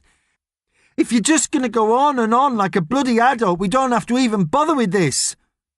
I am an adult, shouts Thomas back. And what's your language? You're not a bloody adult, you're a bloody astronaut, says Thomas. Adults do boring stuff like go to bloody work and have no time for you, and then get sent to jail like bloody idiots.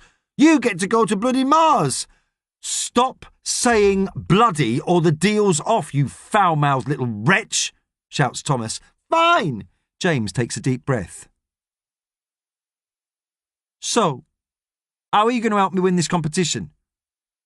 Well, I can't actually help you win, you know that. I can't do it for you. You've got to do it yourself, or it's cheating. So what's the point? Wails James. I can't come up with an experiment that's going to wow the judges by myself. I'm nobody. Surely they wouldn't have asked you to enter if they didn't think you could do it, points out Thomas. It's because we're disadvantaged. That's why I get to go to the final. It makes the school look good.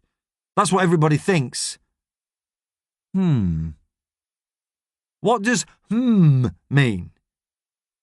It means says Thomas, which means I don't know how we're actually going to do this unless you actually do some work yourself. What sort of thing were you thinking you might do? I don't know. I don't know anything. I just want to do something big, dramatic. Okay, right. What's your house number? What? Why? Because I'm coming round for dinner. Just tell me your house number. 19. Okay. What element has the atomic number 19? What? Oh, God. Argon. Not bad. Close, says Thomas. That's 18. So, the element with the atomic number 19, which is the number of your house, is potassium. Great, sighs James. That's me first place in the contest then, no problem. Stop whining. Now, tell me what happens if you put potassium in water. How the bloody hell should I know? Don't they teach you anything at school? Shouts Thomas. And enough with the bloody! Seriously! I still don't know. What's that got to do with anything anyway? I just want to see how much you know and where we're starting from, says Thomas. What do you know about potassium? James wipes his nose with the back of his hand. He does remember something about potassium. Is it an alkali? He ventures. An alkali metal. Very good, says Thomas. What else? It's got one electron, which it can give up easily. I remember now. It, oxidizes quickly. See, you do know. Very good. Here endeth the lesson. James frowns. Is that it? What's the point of that? That's it for now, says Thomas. And the point is to get you thinking about reactions. Because that's what science is all about. Reactions. How one thing and another thing combine to make something else, one way or another. What you've got to work out now is what reaction you want to create, why you want to do it, and how it's going to happen. Can't you just tell me what to do? Pleads James. No, I can't, says Thomas. And now I've got to go. Call me again tomorrow when you've thought about it some more. Isn't it time you were in bed anyway? Where's everyone else? Ellie's working and Nan's asleep. I can call you tomorrow. Yes, if you've got something to say. Now go to bed. Over and out. Over and bloody out, says James, and quickly presses the button to end the call. Chapter 28. Can't sleep nights. Gladys shouldn't have had a sleep, because now she's wide awake, sitting in her chair and wearing 2 cardigans, because Ellie says they have to save money and not put the heating on, or the fire, if they can help it, even though it's the depths of winter. Gladys contemplates putting just 1 bar on the fire, but it makes a racket when it's warming up, and Ellie has only been in bed half an hour, though she looked exhausted after her shift. It's gone midnight, and Gladys wonders what the spaceman is doing. She supposes he'll have to go to sleep sometime like everyone else, but if he's up there on his own, who'll be driving the spaceship? Maybe he just parks it up for a bit while he has a nap, on one of those asteroids or something. She's flicking through the telly channels looking for something that might send her off when she hears the creak of footsteps on the stairs. I haven't got the fire on, she calls out. Well, God knows it's cold enough to freeze the doodahs off a brass monkey in here. But it isn't Ellie who emerges from the staircase. It's James, his hair sticking up and his eyes heavy, dragging a fleece blanket with him. I can't sleep. He stifles a yawn. Come here. I'll hutch up a bit. Gladys pats the cushion of her chair. James climbs on with her, throwing the thin blanket over both of them. Now, what's to do? James yawns again. I just can't sleep. You can't fool me. I know there's something up. Usually, I could peg you out on the washing line and you'd go to sleep. What's to do? Is it those bad lads again? James nods and looks miserably at the telly. What's this film? Gladys squints at the screen. Ooh, Taxi Driver. I've not seen this for years. I went to the pictures with your grandad Bill watching this. Your dad was only a babby. Bill's sister minded him while we went. First time we had been out since he was born. He cried all night. Colic. James watches the car pull away in the opening shot, leaving a cloud of exhaust fumes and the title of the film. Who's that? He asks of the dark-haired man with the nose. Is he the taxi driver? That's Robert De Niro. Ooh, he was handsome. He looks like the dad in Meet the Fockers, says James, but younger. I'm not sure you should be watching films called that, says Gladys, scandalised. Did you watch it on the internet? So what do you want to hack for, Bickle? Says the guy with the moustache and glasses. I can't sleep nights, says Robert De Niro. Just like you, says Gladys, giving James a hug. Is it just about a guy driving a taxi? Didn't sound very exciting. Oh, it is, says Gladys, then sucks her teeth. Not really one for kiddies, though. He doesn't like what he sees, so he starts to shoot people, robbers and stuff. He's, what do you call it? Vigilante. Like Batman. Does he wear a mask? Gladys ponders. No, No, I don't think he wears a mask. He gets a haircut, though. Vigilantes should really wear masks, says James. What's he called? Does he have a cool name? Not really. He's called Travis Bickle. James yawns. That's a funny name. I wish I had a Travis Bickle, though. Sort those idiots out at school. They found out today about the science competition. They say I'm only in the final because I'm a scumbag. They're the scum, says Gladys. Someday a real rain will come and wash all this scum off the streets. She closes one eye and points her fingers at the telly. Pshoo, pshoo. James watches the screen for a bit, but his eyes start to droop. Come on, says Gladys. Bed. If you're going to win this contest, you need your sleep. James gives her a sleepy kiss on her cheek and drags his blanket back upstairs. Gladys watches the film for a while longer until Travis Bickle says, I got some bad ideas in my head. Then she takes herself thoughtfully off to bed. Chapter 29. Slough, we have a problem.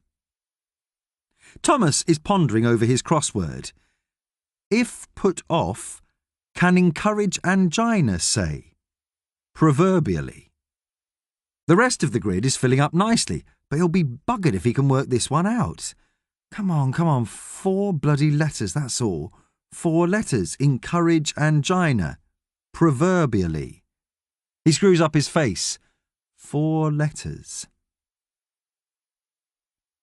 There's an unfamiliar sound from the computer, and when he waggles his finger on the mousepad, a grainy, jerky image appears on the screen. Mission Control. Bauman and Claudia, with the rows of technicians behind them. There's a half-hearted cheer which Thomas suspects only happens because people think that's what's expected of Mission Control whenever anything goes vaguely right. They've watched too many movies. A mess of pixels resolves itself into Bauman's face. Thomas hides his crossword book in its velcroed pocket and says, Ah, so you fixed the comms dish from there then. No need for the spacewalk. Some good news at last. No, we haven't, says Bauman crossly, his mouth not in sync with his words, like a badly dubbed foreign film. We're Skyping you. Thomas nods. I wondered when you'd come up with that idea. Bauman looks at Claudia, then back at the camera. What? You knew we could Skype you, but didn't say anything. Thomas shrugs. Stands to reason. I've still got internet connection, presumably on the same comms link the Iridium phone is using. It did occur to me, but I didn't bother mentioning it as you have the finest minds of Brisbane working for you, so I imagine someone would have already thought about it and discounted it. Besides, I like using the telephone. It means I don't have to look at you. Bauman straightens his tie. Well, we have thought of it now, but it's only an interim measure because you're going to be out of range in... He consults his clipboard. Maybe 2 weeks, maybe less. So, you're going to have to do the EVA. Thomas, I can't stress the importance enough of this. This is a 3-line whip. It's of utmost urgency. You're going to lose contact with us, with Earth, if something happens out there. We won't be able to do anything about it. There's a network of satellites in orbit around Mars, and you could piggyback on them when you make Mars orbit, but that would leave a rather large 6 months hole in communications. It's simply vital. You're going to have to do it. No. Yes. Sod off, says Thomas. I am not going out there. Claudia elbows Bauman out of the way. For God's sake! You're like a couple of children in the playground. Thomas leans forward to scrutinise the screen. There's something different about her since the last time they had a video link. He says, Have you done something to your hair? Claudia pauses and self-consciously pats at her head. Yes. I had it cut yesterday, in fact. I wouldn't have thought you'd have... Do you like it? Then it's Bauman's turn to push Claudia back. His eyebrows are doing overtime. What is this? A bloody coffee advert or something? Claudia raises an eyebrow, and Thomas, despite himself, smiles. Is that a little jealousy he's detecting in Director Bauman? How interesting. So, he's holding a torch for Claudia. Feeling suddenly mischievous, he says, I do like it. It suits you. Have you had it coloured as well? For God's sake! Bauman's eyebrows waggle some more. Claudia, tell him the news. Tell me what news, says Thomas, narrowing his eyes. Claudia looks at her iPad. We're informing the media you're going to do a spacewalk over the next week. We've told them that there's a problem, ramped up the drama a little bit. It's all going to be very exciting publicity. Well, you can bloody well untell them then. I am not doing it for anybody. Bauman fiddles with his tie again. Thomas, do you want the world to think you're a coward? Thomas almost laughs. This isn't Back to the Future, and I'm not Marty McFly. That's not going to work on me because, as it happens, yes, I am a coward. It's how I got where I am today. Thomas just has time to see Bauman looking quizzically at Claudia and saying, Back to the Future, before he clicks off the window and kills the link. Hello, Major Tom? Hello, Gladys, says Thomas, cradling the phone receiver between ear and shoulder. You're not lost again, are you? No more than usual. Anyway, I've been wondering, when you go to sleep, where'd you park the spaceship? Park it? Says Thomas. It's not a bloody camper van, you know. They don't have laybys in space, it just keeps going. It's not going to stop until I make Mars orbit in 200 days. Right, said Gladys. I was just thinking about it. Have you had your dinner yet? I've squeezed some gunk from a tube into my mouth, so yes, I suppose I have. He feels like he should reciprocate. Have you? I can't remember, but I could really go chips, pea wet and scratchings. The only thing I understood in that sentence was chips. What the blazes is pea wet? It's the juice from peas, says Gladys as though he's stupid, and scratchings are bits of fish batter. The best thing is you pay for the chips and you get the pea wet and scratchings for free. It's lovely. You should try it. I probably won't get the chance now, unless the catering team who put my supplies together happen to be from Wigan. Well, I better be off, says Gladys. Wait, I don't suppose you're any good at crosswords, are you? Crosswords? I do like a good puzzle. Used to buy a puzzle book for me holidays every year. Sat on the beach at Southport once, couldn't see the sea. Tide goes right out there. It was drizzling, got the page all wet. Lovely, says Thomas. Anyway, 4 letters. If put off, can encourage angina, say, proverbially. I'm not actually holding out any hope, but, maybe your mind works differently. Reminds me of Sunday school, that. We used to walk at Wits and my mam always made me a dress and a little bag for people to put pennies in when you walk past. My Bill died of a heart attack, you know. Right, says Thomas. I hope you don't think me rude when I say I wish I'd never asked. You are rude, very rude, but you're helping James and that's a nice thing. That reminds me, I know he's only 10, but he should really be thinking about the future. I think he'd be a dead good spaceman like you. Can you put a word in for him? Well, not really. It doesn't work like that. It's not like getting a job for someone at the local factory or something. Oh, that's a shame, said Gladys.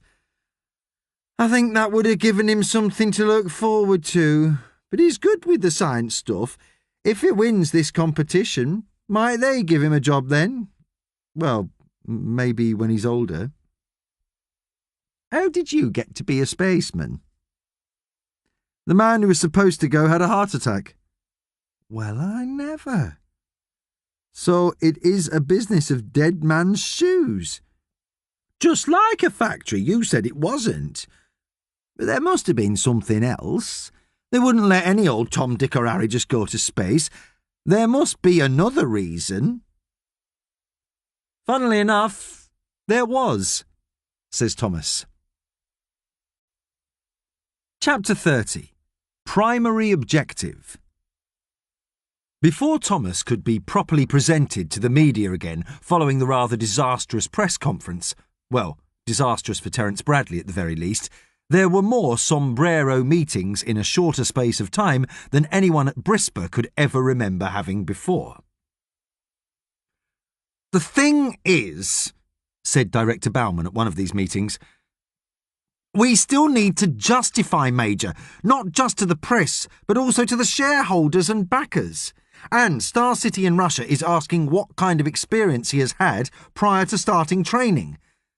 Does he have any flying hours at all? The employee engagement officer looks over her notes and says, only on Ryanair, to be honest. Bauman perks up.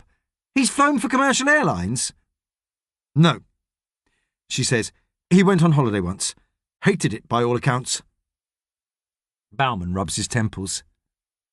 He's been doing that a lot lately. He wonders if he's about to have a brain hemorrhage. At least that would get him out of this mess. There must be something, says Claudia. Something we can slot into the PR narrative that chimes with our mission objectives. There's a brief silence, and then Employment Engagement says, there might be one other thing. What's his primary objective on Mars? Aside from being weirdly fanciable, Bauman can feel his temples bulging again. He is starting to hate Thomas Major. Really, really hate him. He wonders how he would feel if the Ares 1 hit an asteroid or just blew up. Is there some kind of self-destruct mechanism? Some red button in mission control? He wonders if he could get away with pressing it.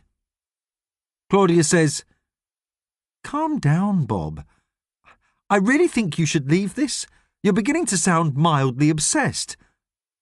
Are you sure you don't have some suppressed feelings you need to talk through?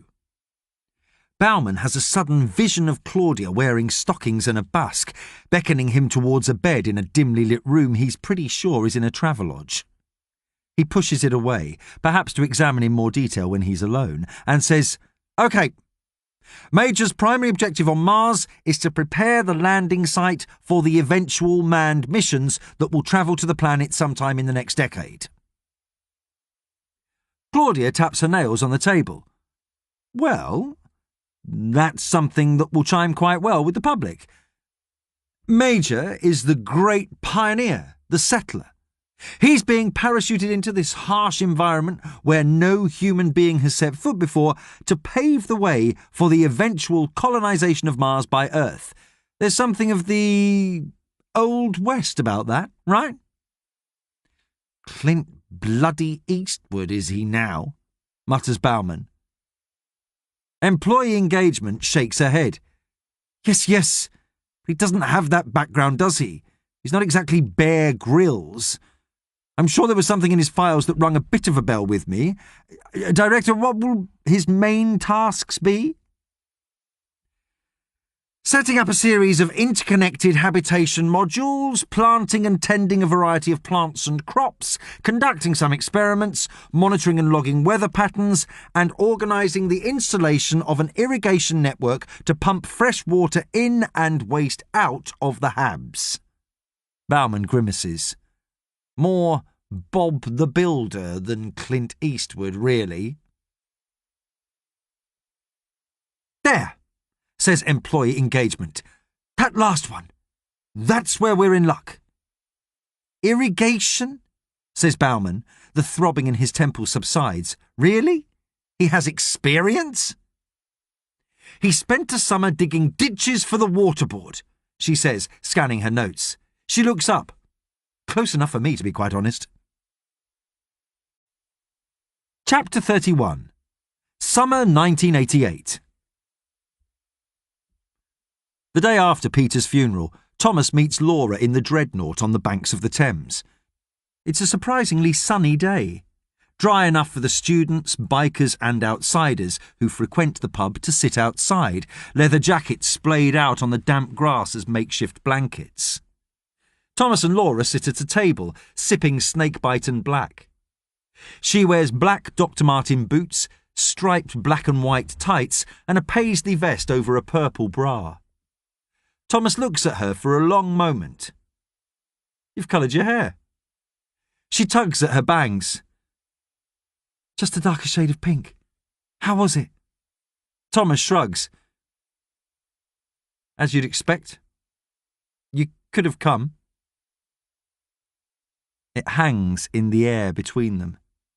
Thomas says, "You could have come," but what he means and what Laura hears is, "You should have come."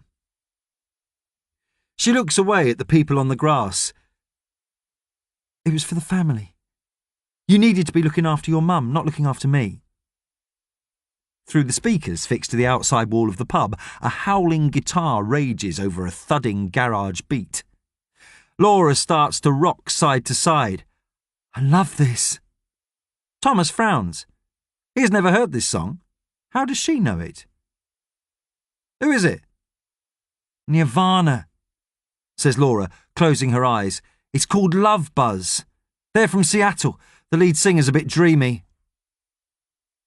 They have tickets to go to the Reading Festival in late August.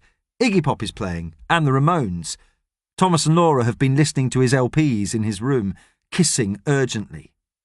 Thomas's hands burrowing under the layers of vests and T-shirts that Laura always wears, until she gently pushes his hands away. "Not here," she always says. "Not at your mum's."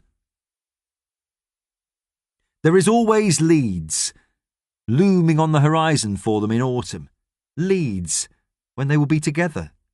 Leeds, where Thomas's roaming hands will not be stayed by the presence of his mother in the living room. Or rather, there was Leeds. He's about to speak when two students come over shaking a bucket. "We're raising money for the families of the Piper Alpha disaster." Thomas digs into his pocket and pops a 20p piece in the bucket. "Mum wants me to stay at home for another year." Thomas blurts out when they have gone, because there's no other way to broach it. Now she's on her own, with Dad gone, and Peter.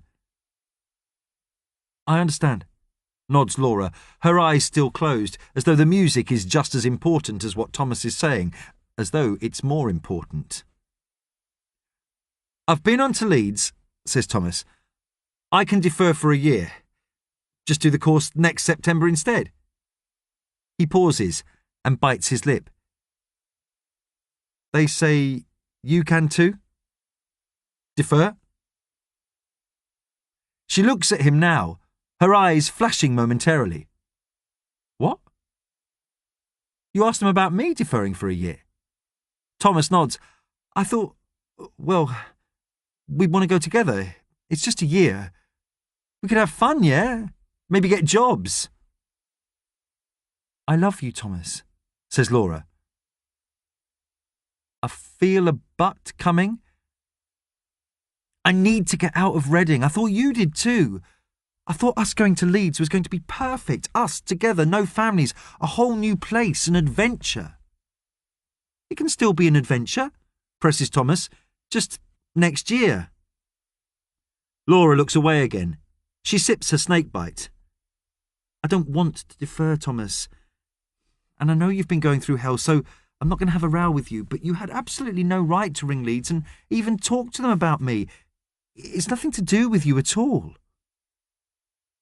"Have you met someone else?" She frowns and smiles and touches his cheek with the palm of her hand. "No, of course not, silly. But I want to meet someone else. I want to meet me. And I don't think I can do that in Reading. I need to go, and I need to go now. So, you're going to Leeds this year," says Thomas numbly. Laura gives the minutest of shrugs. "Yes." He looks at his pint. "But we can still see each other. You can come home at weekends.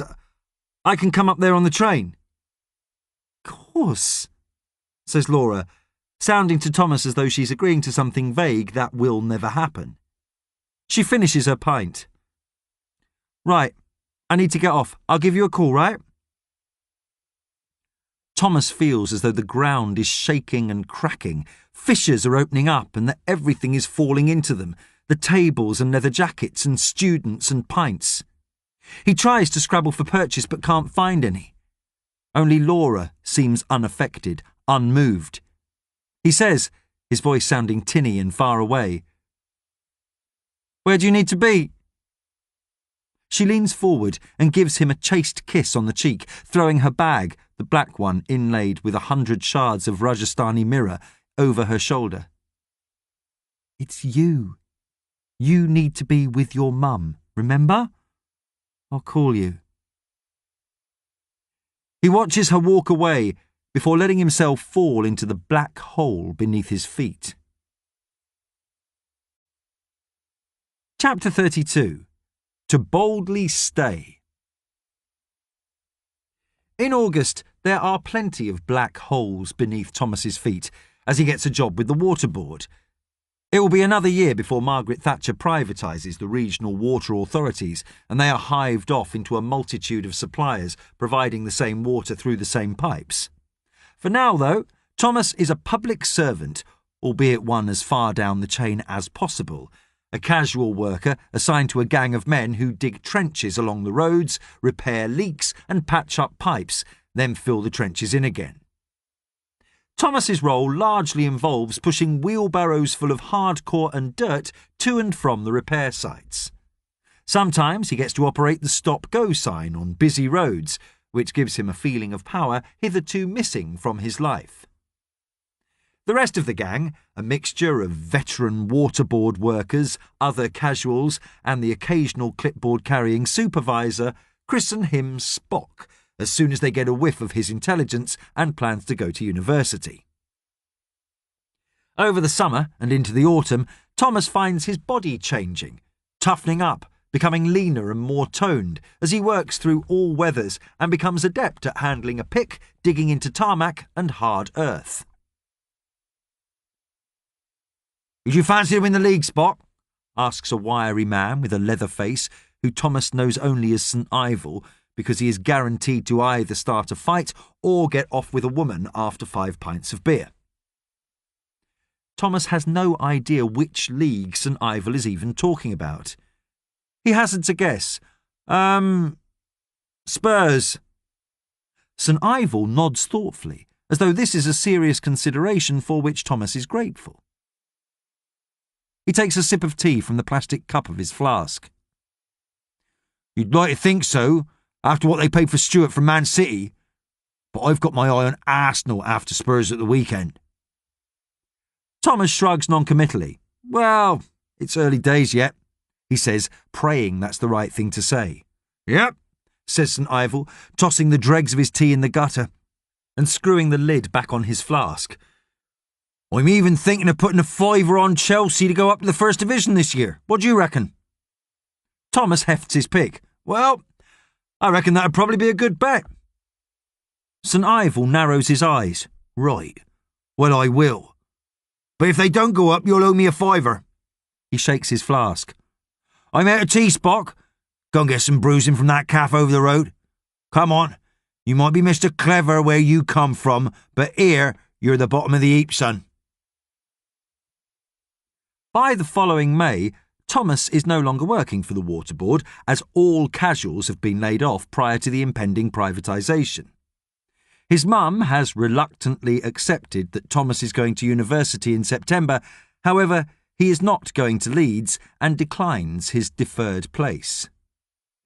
Thomas is gratified to learn that Chelsea do indeed get promoted. He has not seen or spoken to Laura since she left for the north. The night before her father drove her to Yorkshire, they made quiet, unremarkable love in his bed. It is, he knows, even as he gasps and comes and collapses on her, a farewell shag. The next morning, she says she will send him a letter as soon as she is settled. no letters ever come. Because of his lateness in applying, Thomas has very few options when it comes to choosing where to attend university. He wants somewhere he can go and hide, study chemistry, and not think about Laura. In fact, he wants to be as far from Leeds and Laura as possible. He comes home from work one day to find his mother hovering in the kitchen with brochures for the University of Reading. "I know you wanted to go away," she says, "but I was thinking, you could still live at home if you went to Reading, or if you wanted to live in halls, you could come home at weekends, some evenings even." He looks dully at the brochures. I don't even know if they do chemical engineering. They do. I phoned them today. Thomas exhales sharply in what might be a laugh. Oh, the irony. Is this his punishment for daring to call Leeds about Laura deferring? She was right. It's not very nice when someone takes control of your destiny. Unlike Laura, though, Thomas merely nods. Yes, I'll give them a call. And a week later he has a place.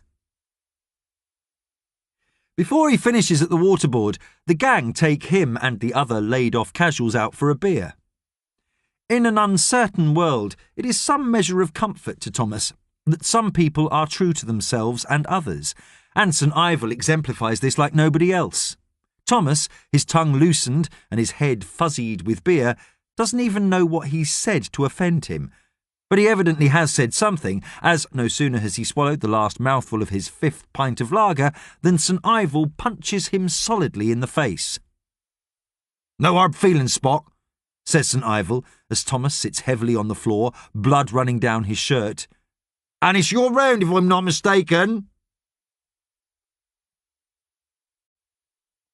Chapter 33. Ellie has no work this evening, which is both alarming, as every penny counts at the moment, and a source of guilty pleasure. She is exhausted and is looking forward to sitting on the sofa and doing nothing, perhaps even picking up Anna Karenina and getting on with what she's supposed to be doing, schoolwork. In fact, what she wants to be doing is what all her friends will be doing, avoiding homework and just vegging out in front of Coronation Street and then talking about it on social media. She wants to be thinking about clothes and boys and makeup and Netflix and friends. What she doesn't want to be thinking about is the impending eviction of the Ormerod family. She needs a plan, but she can't wrap her head around one, not yet. Give it a week.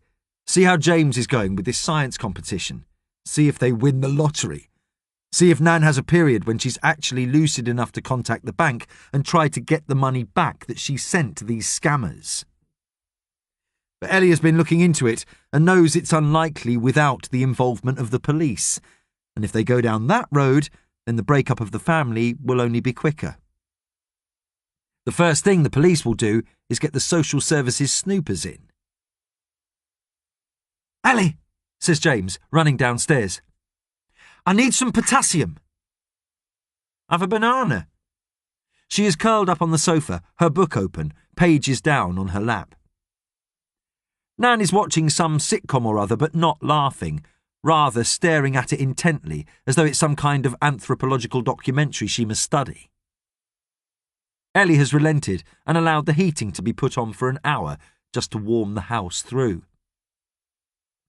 "Not that sort of potassium," says James, then pauses, his hands on the back of the sofa. "Actually, I suppose it is that sort of potassium, but not in that form. Can you get some?" "Where do I get it? Can I get it at Aldi?" "Jesus, Ellie, you'd have to get it from school. We don't have any at ours. I've asked. They'll have it at big schools, though. You might have to nick it from the science block." "Neither a borrower nor a lender be," pipes up Nan, not taking her eyes from the screen. "That's a bit rich coming from her," mutters James. "I am not nicking anything from school." Ellie turns her book right way up. All happy families are alike, but all bug-fuck stupid dysfunctional families are bug-fuck stupid dysfunctional in their own way. "So, you won't get me any potassium?" says James. "It's for my experiment. Don't you want me to win to get us out of the crap? Language, James, says Nan. Crappity crap. Give it a rest, sighs Ellie. James leans over the sofa and snatches at her book. Ellie growls at him and gives chase. James, screeching with laughter and running round the sofa, diving into the kitchen where Ellie corners him by the fridge. The bing-bong of the doorbell sounds. James and Ellie's look at each other for a moment. Then Nan calls, I'll get it. Shit, says Ellie. James pushes the book into her hands and they both fight to get out of the kitchen and into the living room. Every time that doorbell rings, Ellie feels her heart miss a beat, feels the colour drain out of her face. It's the social services. It's a teacher come to check up on her. It's someone who has seen Nan wandering around the streets. It's any number of people who can bring their world crashing down around them. Nan's already at the door, turning back to them with a foreboding look on her face. It's for you, Ellie. Oh, God. Is Nan together enough for the Ormerods to pass themselves off as exactly what they claim to be? There's a lad at the door, says Nan. And what? Says James. Nan makes an exaggerated effort to enunciate the words without actually saying them, writhing her lips and tongue until she's pretty sure she's got her message across through a hybrid of pantomime and mouthing. He's black. What? Mouths James back. Nan rubs her hands over her cheeks as though putting on moisturiser. Black. He is black. I think she's saying it's Jack, says James to Ellie. Do you know her, Jack? Ellie edges round the sofa to the door, gently moving Nan to one side. Nan's shoulders slump and she says loudly, For God's sake, what's wrong with you two? I'm trying to tell you there's a boy at the door for Ellie. Ellie pulls open the door again to see Dalil on the doorstep, in his school uniform and leaning against a pedal bike, an old racer with dropped curved handlebars and thin wheels. Hiya, he says, smiling broadly. And he's black, finishes Nan loudly. He's a darkie. Chapter 34. Where Julie Ormerod Went. I am so sorry, says Ellie for the 15th time. Her, Dalil and James are sitting around the tiny kitchen table drinking supermarket own brand cola. Gladys has been banished to the living room with strict instructions to sit and watch telly and not interrupt them under any circumstances. It's safe. Dalil looks around the kitchen. I've had worse. She's old, says James, and a bit... He waggles his forefinger around his temple. Ellie glares at her brother. James, don't say that. It's true, protests James. Then he says, ow, when Ellie kicks him under the table. She's a woman of her generation, shrugs Dalil. They didn't have many ethnic minorities in Wigan when she was growing up. I've looked at the demographics. There weren't many black faces in Wigan even in the 1980s, apart from the market traders. Do you read demographics for fun then? Says James. Dalil shrugs and glances at Ellie. We did it in geography before Christmas. Don't you remember? Ellie says, So, what are you actually doing here? Dalil slides a piece of paper across the table at her. My phone number? So you can call me about the party next week? I saw you accidentally screw up my number and throw it in the bin at the burger joint. Ellie's face reddens and James stares at her. You're going to a party? My brother Ferdy's MCing, says Dalil. He's very good. I think you're a bit young to come, though. I am not going to any party. But how did you know where I live? Her face turns to a scowl. You didn't follow me home, did you? Dalil laughs, a deep, rich sound. Oh, God, no. Nothing like that. I got your address from the school office files. Ellie blinks. What? You broke into the school office just to get my address? Nah, says Dalil, taking a swig of cola. He burps and winks at James. I work there some lunchtimes, filing and stuff. Ellie pulls a face. Work there? At lunch break? Dalil nods enthusiastically. If you've noticed me at all in class, which you obviously haven't, you might also have realised that you never see me around at break or lunch. That's because I'm always doing something. I don't really have many mates at school. Well, any, in fact. So I volunteer to help out. School office, art department, English block, science labs. I just tidy stuff and reorganise and file stuff and hang about. It's funny what you learn. I can get pretty much anything from the files and nobody even notices I'm looking. In fact, most of the teachers forget I'm there. Sometimes. You should hear the conversations I listen to. Ellie puts up her hand. Wait, you got my address from the school office? That's a bit stalkery, isn't it? What do you actually want, anyway? Dalil shrugs. I don't actually know. I just wanted to see you again. Did you not feel me staring at you in English today? Ellie shifts uncomfortably. What are you trying to say, Dalil? I don't know, he beams. I think it's my hormones. They're all over the place. I was a bit of a late developer. I thought I might be gay for a while until I realised I didn't actually fancy men. But I can't stop thinking about you. He holds out his palms. So there you have it. Hang on a minute, says James. Did you say you have access to the science labs? Yep, I'm there tomorrow lunchtime, in fact. Can you get me some potassium? James, says Ellie, shocked. You can't ask Dalil to steal for you. Sure, says Dalil, nonchalantly. I can get you potassium. They won't miss it. That science lab's chaotic. What do you want it for? My experiment. I'm entering the National School's Young Science competition. I'm through to the final. Dalil slaps his hand on the table. That sounds worthy enough. It's a deal. I'll bring it round tomorrow. Wait, says Ellie. I didn't say you could come round after school. In fact, I'm still angry at you for getting our address from the school office. I could report you. Dalil sits back. You could, but you won't. Ellie glares at him. And how are you so sure about that, Mr. Hormones? He finishes his glass of cola. I don't know for sure, but I think there's something weird about this setup. Weird enough that you don't want to draw attention to yourself. Ellie screws up the piece of paper that Dalil has pushed across the table to her and throws it at him. It bounces off his glasses and she says, Get out! Holding up his hands in surrender, Dalil scrapes his chair back and stands up. What about my potassium? Says James. Dalil opens the door and Gladys almost falls into the kitchen hunched over. She looks up at him and enunciates loudly, I wasn't listening at the door. Dalil raises one eyebrow at Ellie as she puts her face in her hands and mutters, Oh, God.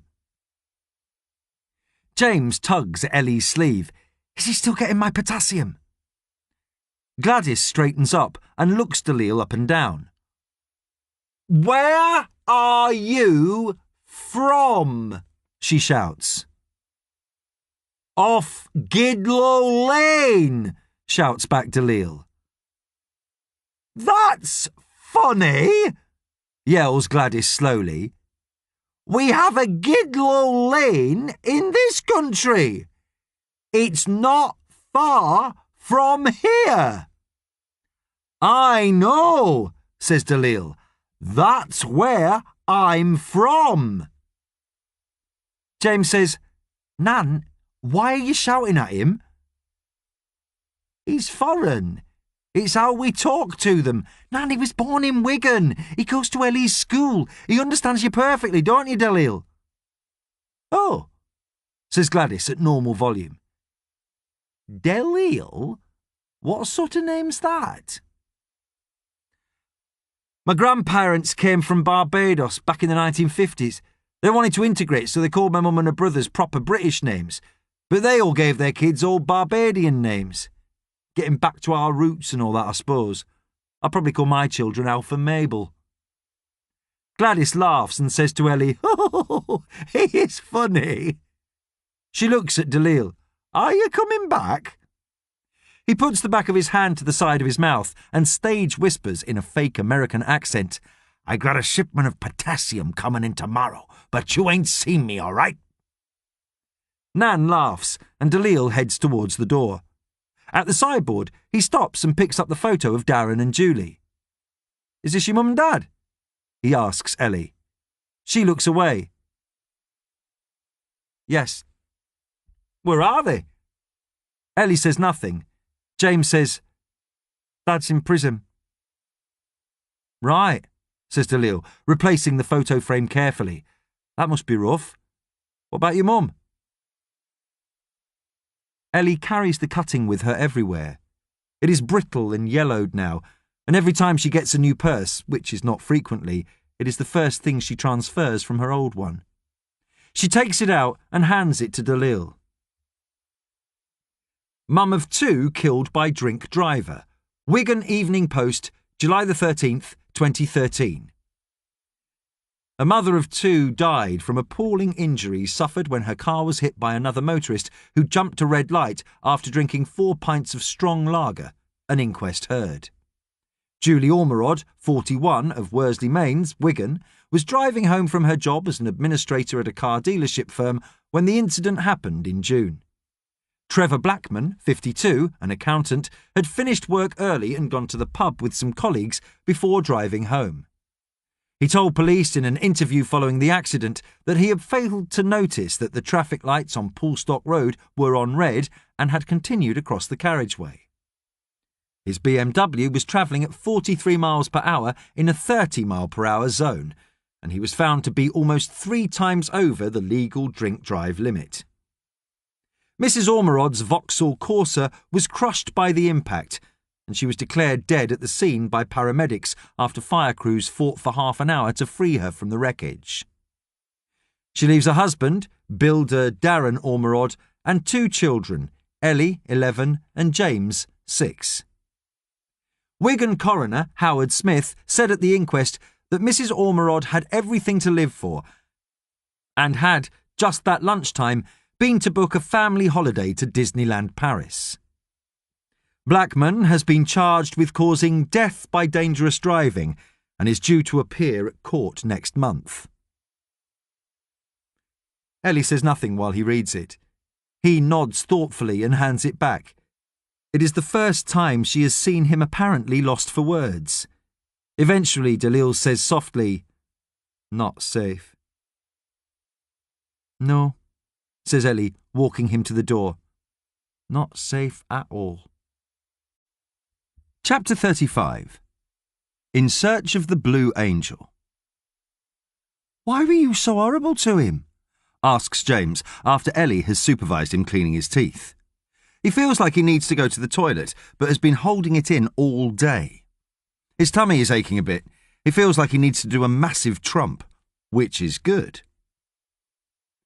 "He found our address from the school office and came here uninvited, duh," says Ellie, leaning on the frame of the bathroom door. "That sort of attention we can really do without." "He seems all right. Only because he said he'd knit you some potassium. What do you want it for, anyway?" "An experiment. Is he your boyfriend?" "No, he is not." "Even if I wanted a boyfriend, if I had time for a boyfriend, I wouldn't pick him. He's a weirdo. A stalkery weirdo." James wipes his face with his flannel and dries it on the towel hanging off the radiator. "I like him." "Because he's nicking stuff for you," says Ellie again, wearily. "Now go to bed." Once Ellie has given him a kiss on the forehead and he hears her bed frame creaking as she climbs into it, he throws back his blankets and digs beneath his mattress for the disposable lighter he's hidden there, between the pages of a small notebook. His tummy is really hurting now, and he throws back his legs as far as he's able, sticking them up into the air. James has been saving up scraps of money all week to afford a school dinner. He could get a free lunch, but Ellie's too proud to sign them up for it. She says people would ask too many questions. So, He presented his handful of coppers and 10-pence pieces at the canteen and asked for the biggest plate of cabbage they could give him, which they cheerfully did, surprised by the novelty of a 10-year-old boy willingly asking for cabbage. Of course, James has an ulterior motive: methane. He's been stewing it and boiling it in his gut all day, praying he's generating enough for the ultimate inflatus ignition, the Blue Angel. He looks at his notebook while he's waiting for it to boil up in his colon. His last entry was a week ago, when he managed to produce a 7-centimetre flame, approximately, though not the blue colour he was looking for. Not enough foods rich in sulphur to generate methane. But he's gorged himself on cabbage, held it all in since lunchtime. His guts are in turmoil. It's like the Large Hadron Collider down there. "Preparing to launch," says James quietly to himself. He reaches under his raised thigh and clicks the lighter until it catches, and puts it as close as he dares to the seam of his Captain America PJ bottoms. Reactions. That's what Major Tom said. Science is all about reactions. Chemistry is about reactions, potassium in water. Physics is about reactions, how a light comes on when you flip a switch. Even biology is about reactions, how Ellie said one thing with her mouth when he asked if Dalil was her boyfriend, but the subtle physiological changes, the reddening of her cheeks, the momentary dilation of her pupils, said another. Reactions. James feels his thumb burning and with a gasp lets loose his gaseous load. Craning forward, he sees the lighter flame flare for a moment, the yellow dancing along the spectrum and not quite reaching blue, but further along than he had ever seen before. James falls back on the pillow, spent. He nearly had it, nearly had the mythical Blue Angel. It is a good omen. He is going to do it, going to nail this competition. Win the $5,000 and save the house. Stop the family breaking up. He smiles and notes the results of the experiment in his book, then shoves it and the lighter back beneath the mattress. He sniffs the air. "Oh," he says, "that's actually rank." James jumps up when Ellie says, "You're not wrong, you disgusting little freak." He turns on his bedside lamp and sees her leaning on the wall just inside the door. "How long have you been there?" "Long enough." She perches on the end of his bed. "Please tell me this is science and not some weird pervert thing." "It's science." "Did you know people have different gas signatures, depending on their own biochemistry, and that if I lit your farts, they'd probably be a different colour to mine?" Ellie runs a hand through his hair, and for once James doesn't flinch or push her away. She says, "Can you do this? Really? The competition?" "I think so. Because I've been thinking about this. I've been thinking of nothing else, and I can't see another way. You winning this contest is the only way we can save ourselves, and that frightens me, James, because I'm not used to relying on other people. Not since Dad went to jail. I've done it all myself. I look after you, look after Nan, work, go to school, and I can't do any more, James. I can't do anything other than hope that you can make this work. And that makes me feel angry and sad and terrified all at the same time." He begins to snore gently. Ellie pushes her fingers lightly through his hair one more time, then quietly stands up, smooths down the blankets where she was sitting, and lets herself out of his room. James was asleep the whole time. She was talking to herself. She's doing it all alone, as usual. That Dalil was a nice lad for a foreigner, considers Gladys as she examines her reflection in the full-length mirror on the inside of her wardrobe door. She is wearing her black cardigan, a pair of James's tracksuit bottoms, and her little zip-up boots with the fur round the top. Not real fur, mind, fake fur. Around her mouth and nose, she has wrapped that scarf that Ellie bought her from the market for Christmas, and pulled over her eyebrows is a black hairnet. Who are you blathering on at? She asks her reflection. She pauses and looks around her bedroom. Nobody else in her?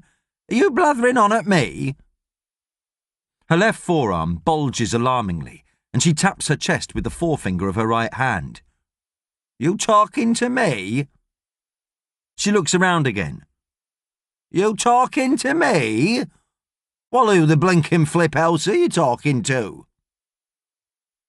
She is wearing the scarf and hairnet because James was rather insistent that vigilantes should wear masks, but she can't find anything that remotely resembles a mask in the house. This will have to do. Even Bill wouldn't recognise her. She smiles, though the effect is somewhat lost beneath the scarf. Then she shakes her left arm, and out of the bulging cardigan slides the rolling pin, falling snugly into her hand. Listen, you fuckers, you screwheads, says Robert De Niro in her head. Here's a man who will not take it anymore. Gladys pushes the rolling pin back up her sleeve and tries the manoeuvre twice more, until she's satisfied that it slides out and into her palm with a smooth motion. Then she takes off the outfit, folds it all neatly, places the hairnet and rolling pin on top, then slides it under her bed, puts on the Winciette nightie she's had since 1973, and climbs beneath her sheets. Chapter 36. At Heart a Good Man. When Ellie gets home from school, she is only mildly surprised to see Dalil sitting in Nan's chair.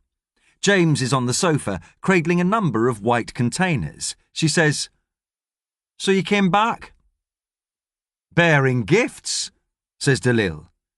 It's got loads of stuff, says James. Potassium, hydrogen peroxide, lithium. Ellie tuts. You better not get us in trouble, Dalil.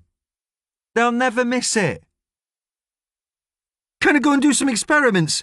Begs James. Please. Only if you're careful. She looks at Dalil. Is this stuff dangerous?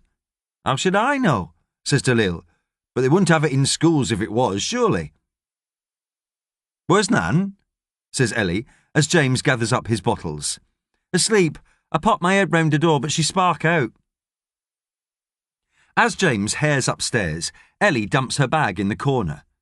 Dalil says, Cup of tea? You can go now, she says, not looking at him. Then she adds, Thank you for bringing that stuff for James, but I don't want anyone to get in trouble. Dalil looks at her for a moment. Are you already in trouble? What's James been telling you?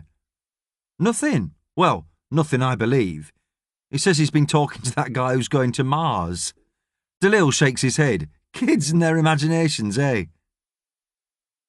We're absolutely fine. How did you get her anyway? Is that your bike propped against the wall? Yep. Quicker than the bus on that, me. He runs a hand through his hair. But why do you work at the burger place so much? Not just there. I also work at the Polish shop. I'm going there tonight, and tomorrow, and on Sunday I do the welding. It's like you're looking after everybody, says Dalil. Your Nan, she's losing it, right? It really is none of your business. Why's your dad in jail? James thumps downstairs and heads into the kitchen, emerging a moment later with a mixing bowl half filled with water. Ellie says to him, You need to learn to keep your mouth shut. James looks at Dalil. Can I borrow your glasses? He's just going. Sure, says Dalil, taking off his spectacles and passing them to James. What for? Goggles, says James, and disappears back upstairs. Dalil squints at Ellie. You're quite pretty when I don't have my glasses on. Piss off. She sits down on the sofa. My mum died in a car accident. My dad's in jail. That's all there is to tell. But why is he in jail? Ellie has made James go to school, but she makes Nam phone in for her to say she's sick. Their dad is being sentenced at Liverpool Crown Court for his part in the robbery on a cash and carry warehouse out near Skelmersdale. There has been no jury trial because all 5 of the men involved admitted their parts in the crime when they were arrested the day after the offence. That was the morning that Darren Ormerod called Ellie and Nan together in the living room. "Something's happened," he says. "I don't want to say too much, but I've just transferred all the money in my account to your bank, Mum, and I've set up some standing orders to pay the rent, the bills and other stuff. Just leave them as they are. There's enough money in there to cover everything for a good while. With the insurance money." "What are you talking about?" says Ellie. "What's happened?" "I'll tell you later. Go to school. It might all be something and nothing." "Are you going to work today?" says Ellie. Darren's van is parked outside the house. His builder's tools are stacked up in the kitchen. Work has been sporadic recently. "I'll talk to you tonight." When Ellie comes home from school, Nan is sitting in her chair crying. "The police came for him," she says, her eyes red. "They've taken him away. Your dad." The judge at Liverpool Crown Court puts on his glasses and considers his notes. From the public gallery, Ellie looks at her dad, who has been remanded in custody ever since his arrest 4 weeks ago. It is July, almost the end of the school year. Darren Ormerod looks pale and frightened, standing in the dock with 4 other men who Ellie does not know. The judge clears his throat. "It is quite clear from the evidence presented at this and earlier hearings that this is an endeavour that went horribly wrong from the outset. You 5 men had it in your minds to burgle premises and steal a quantity of alcohol, which you planned to sell on and make for yourselves a tidy profit. Had you properly researched your target, you might have had the realization that the warehouse from which you were intending to steal employed a security guard who was patrolling the premises throughout the night. However, it is evident that the presence of the guard came as something of a surprise to you, and you were barely minutes into loading the stolen items onto your vehicle when you were found out. Had you abandoned the burglary there and then, you might not be standing in this courtroom today. However, upon being confronted by the guard, Mr. Stevenson, one of your number, the defendant Gary Wilkins, attacked him with a hammer, causing him most serious injuries. A disagreement broke out between you, as is often the case in these poorly planned escapades, and you fled the scene with what few stolen goods you had managed to place in the van. You fitted false number plates to the vehicle, but badly. Although seriously hurt, Mr. Stevenson managed to note down the true registration of the van as you departed, where one of the false plates had slipped. The judge looks over his glasses at each of the men in turn, then says, "You, in short, bungled the burglary, gentlemen. But not only that. Thanks to the vicious attack the defendant Wilkins carried out on Mr. Stevenson, this became a much more grave offence, that of robbery. To your credit, you have all pleaded guilty at the earliest opportunity, and the court will take that into account when passing sentence." The judge clears his throat and considers his papers for a long moment. Ellie feels as though she is going to burst or faint. Nan holds her hand tightly. The judge says, "First, I will take the case of Darren Ormerod. You, Mr. Ormerod, can rightly be considered to be a junior partner in this crime. You were approached by the other men with whom you had the merest passing acquaintance because they knew you possessed a suitable vehicle, which you use in your trade as a builder, and because they understood you had suffered some financial difficulties recently and that work was not as plentiful as you needed it to be." The judge takes off his glasses and looks directly at Ellie and Gladys, then back at Darren. "I understand that your wife died some time ago, and that you look after your 2 children alone. I appreciate that times are difficult, Mr. Ormerod, but there is no excuse for being tempted into criminal activity, even to better the situation of your dependents." Ellie has never been religious, but now she finds herself praying to a formless God, a vague figure dredged from childhood, Please, please, please, please don't let them send my daddy to jail. You gave a full and frank confession to the police, and I am firmly of the opinion that you were subjected to not a little coercion with regards to your involvement in this matter, says the judge. However, that is merely my instinct and opinion. You have not given evidence against your co-accused, showing that there is indeed honour among thieves, no matter how misplaced. But while this court deals with facts and evidence, I cannot help but consider my instinct and opinion. You were bullied into this, Darren Ormerod. Your co-accused knew that work was thin on the ground and that you needed to make enough money to keep your 2 children and your mother, who is helping you out with childcare while you work long hours, provided for. They took advantage of your desperation and made you an offer you felt you could not refuse. You should have refused, because you are at heart a good man, Mr. Ormerod. But you didn't. And thus you embarked upon this criminal enterprise, and even if that was done for the best reasons and with the welfare of your family at heart, it was severely misguided. Please, please, please, thinks Ellie. I'll go to church every Sunday. The judge shuffles his papers and lays them flat. For those reasons outlined, I am inclined to be lenient. Ellie realises she has stopped breathing and allows herself to exhale slowly. But that does not mean the law must be seen as doing anything other than upholding the protection of the public and providing a deterrent to others who may be tempted into such a course of action. Darren Ormerod, I sentence you to 2 years in custody. Ellie breaks into violent tears. And when was that? Says Dalil. Surely he'll only serve half of it. Last summer, says Ellie, which means he could be out in maybe 6 months. Dalil smiles. His eyes look small without his glasses. Safe. Not too long to wait then. Too long? What's all this safe business, anyway? You say it all the time. Dalil shrugs. It's Bajan slang, and Bajan is slang for Barbadian, which means from Barbados. My granddad used to say it all the time.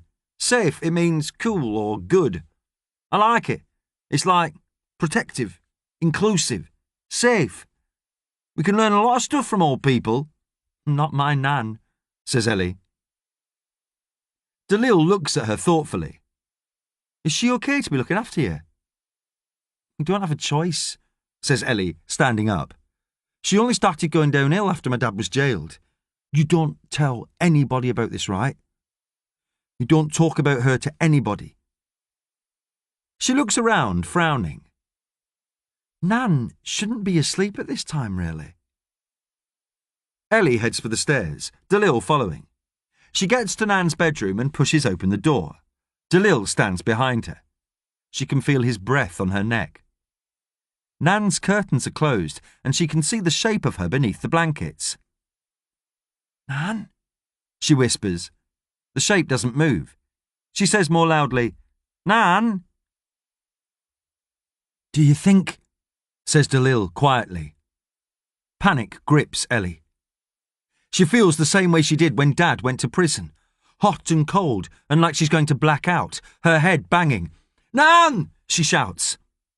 Then she's in the bedroom, pulling back the blankets from the bed. And that's when the house shakes, and there's the sound of something exploding. And Ellie thinks this is it. Her world had finally collapsed in on itself. It's all over. But Dalil is gripping her hand. He's heard it too. Felt it too. She looks down at the bed. 2 pillows are laid lengthways along the mattress, covered up by the blankets. The oldest trick in the book. Then James emerges from his room across the landing, and Ellie and Dalil turn to look at him, buoyed out of his room on a white cloud, plaster crowning his hair, Dalil's glasses coated with pale powder. That was awesome, he grins. Then the front door goes and Nan shouts gaily from downstairs, "Hello? Anybody home?" Chapter 37. Free Falling. "I'm in the crap," says James into his phone. He is lying in bed, staring up at the hole in the ceiling. "What's your language?" says Thomas. "And what have you done?" James outlines how he positioned the bowl of water on his bedroom floor and threw in a spoonful of potassium. "What?" shouts Thomas. "Jesus Christ, it could have taken your face off. What on earth possessed you to do that?" "You tore me to!" shouts James. "I did not!" shouts Thomas back. "I asked you if you knew what would happen if you put potassium in water. I didn't tell you to do it. Christ, you could have blown the house up." "I nearly did. But how am I supposed to know what happens if I don't do it myself?" "It's called theory," says Thomas levelly. He sings in a staccato voice, "Albert says E equals MC squared." "What the hell's that?" "Einstein's theory of relativity," sighs Thomas. "God, don't you know anything?" "I know what E equals MC squared means," shouts James. "I mean that stupid song you were singing." "Oh, Einstein a Go-Go, Landscape. I wouldn't expect you to know that one." "I listened to Space Oddity by David Bowie on YouTube," says James. "It was pretty good. It's a bit sad.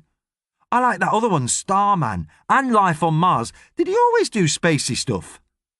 "That was a phase he was going through." "Have you heard Diamond Dogs?" "A phase? Like puberty?" "Ellie says I'm hitting puberty early, which is why I'm so cranky. I told her she should speak to you more often if she wants to know what cranky is." James hears Thomas take a deep breath. He thrills slightly to think of Major Tom up there, sitting in his tin can, far from the world, just like the song. Before Thomas can say anything else, James quickly puts in, "How did you train to be an astronaut?" Thomas pauses, then says, "I went to Russia, a place called Star City." "Did you go on the vomit comet?" asks James. "I knew you'd want to know that," tuts Thomas. "What is it with small boys and bodily functions?"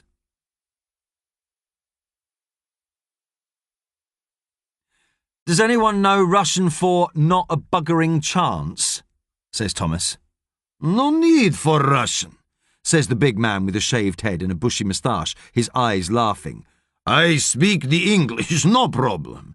And there is every buggering chance if you are going to the Mars." The big man's name is Sergei, but he likes to be called the Meerkat, ever since a previous trainee astronaut told him he looked like the character from the insurance comparison TV ads in Britain, the popularity of which Thomas considers to be one of the contributory factors to the decline of Western civilization. The Meerkat has described in detail the weightlessness training which is going to occur this morning at Star City near Moscow. Thomas is spending the next 6 months here in preparation for his historic journey to Mars, providing he gets through the training in one piece. It is bitterly cold, and an icy wind whips across the tarmac of the airstrip in the middle of what used to be called Closed Military Townlet No. 1. In front of them is the colossal blunt shape of the Ilyushin Il-76 aircraft, fueled and ready for takeoff. The Meerkat says proudly, "The vomit comet. Let's go." The belly of the former commercial freight airliner has been stripped bare, resembling a corridor out of some 70s science fiction movie. Rails run at waist height and above head level. Thomas is wearing a green flight suit, and the Meerkat instructs him to put on his helmet as the engines hum and then roar into life. Thomas shouts over the noise, "Why does your helmet have a face shield and mine doesn't?" The Meerkat grins as the plane lurches forward and Thomas hangs on to the rail. "That you will see." He puts down the plastic face shield. We are going to fly high at an angle of 45 degrees in a parabolic curve. When we hit the top of the climb, we get the weightlessness. Just for a few seconds, but just like being in space."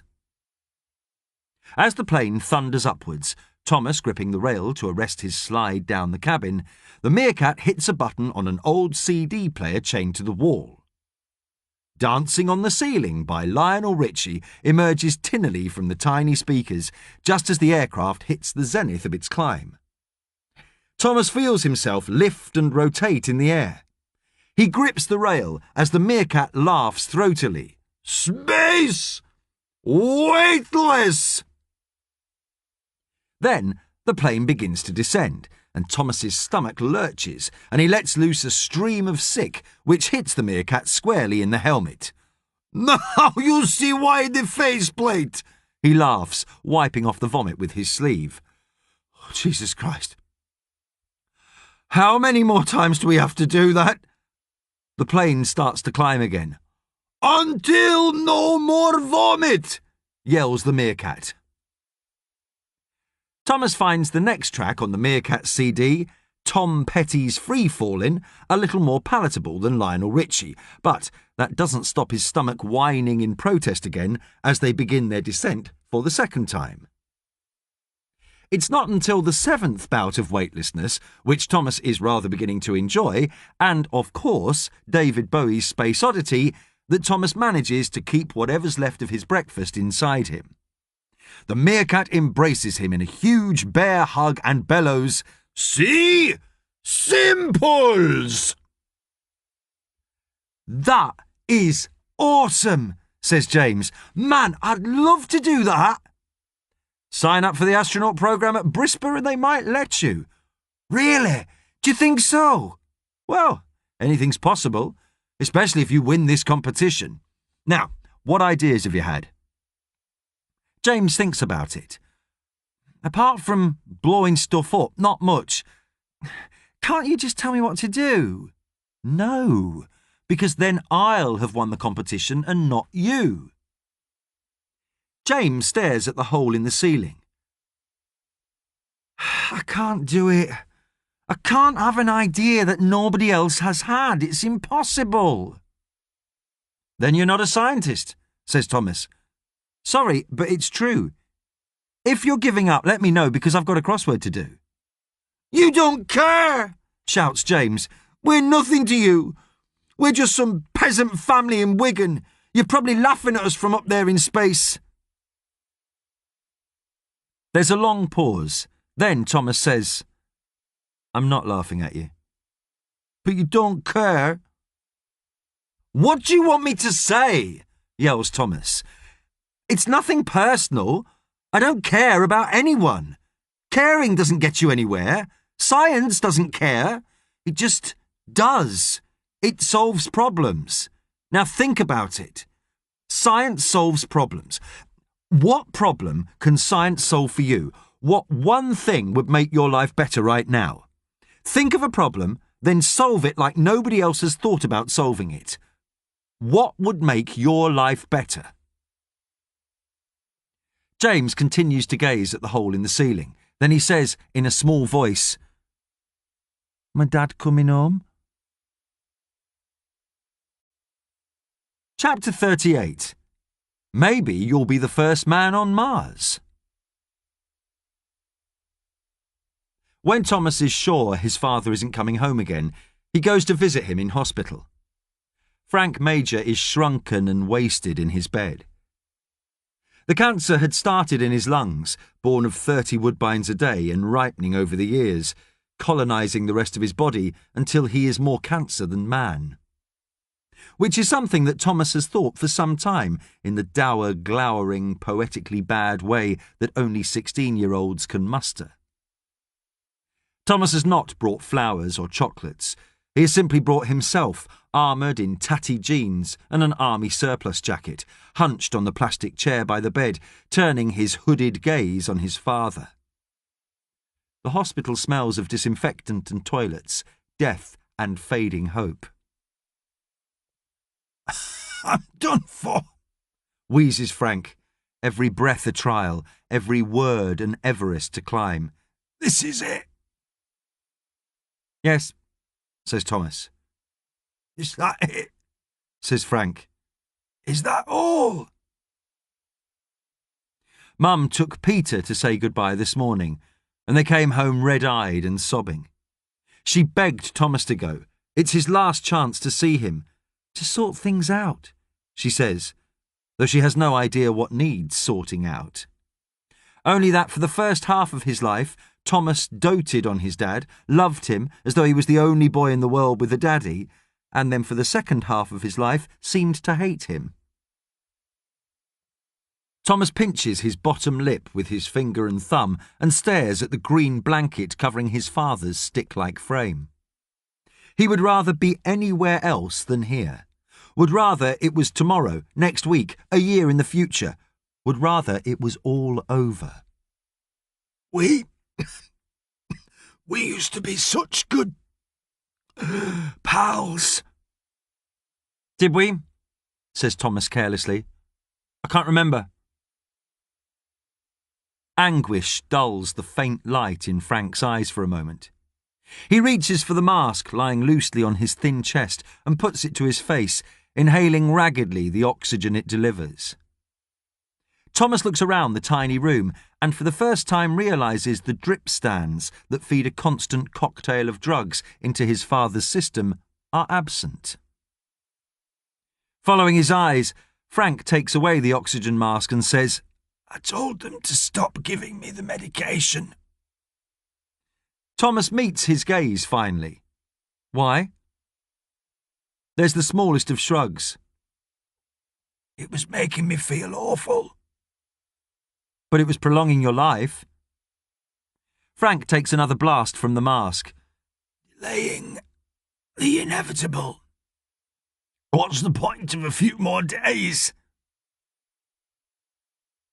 Thomas thinks back to this morning, to what his mum said when she brought Peter home from the infirmary. He's going, Thomas. Fast. If only we had a few more days with him. That's all I'd want. He says to his father, It's your decision. Frank lays a bony hand on Thomas's jacket sleeve, and Thomas flinches. Frank says, You have to tell me, while I've still got time. What happened between us? Thomas sneers. Are you really asking me to believe you don't know? Tell me, says Frank, his grip tightening slightly. Please. Thomas closes his eyes. Star Wars. Frank releases his hand and uses it to take another lungful of oxygen. Oh, that... I didn't think you remembered that. Thomas's eyes widen. You didn't think I'd remember? Not remember being left on my own in the cinema? Not remember coming out into the dark to find you?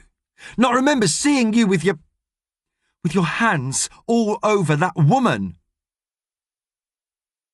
Frank is silent, just watching his son as he inhales deeply through the mask. Thomas says, On the drive home, you said it was just a friend and you were wrestling with her in the car because that's what friends do, wrestle, just for a joke. Did you think that worked? Did you think I was slow or something?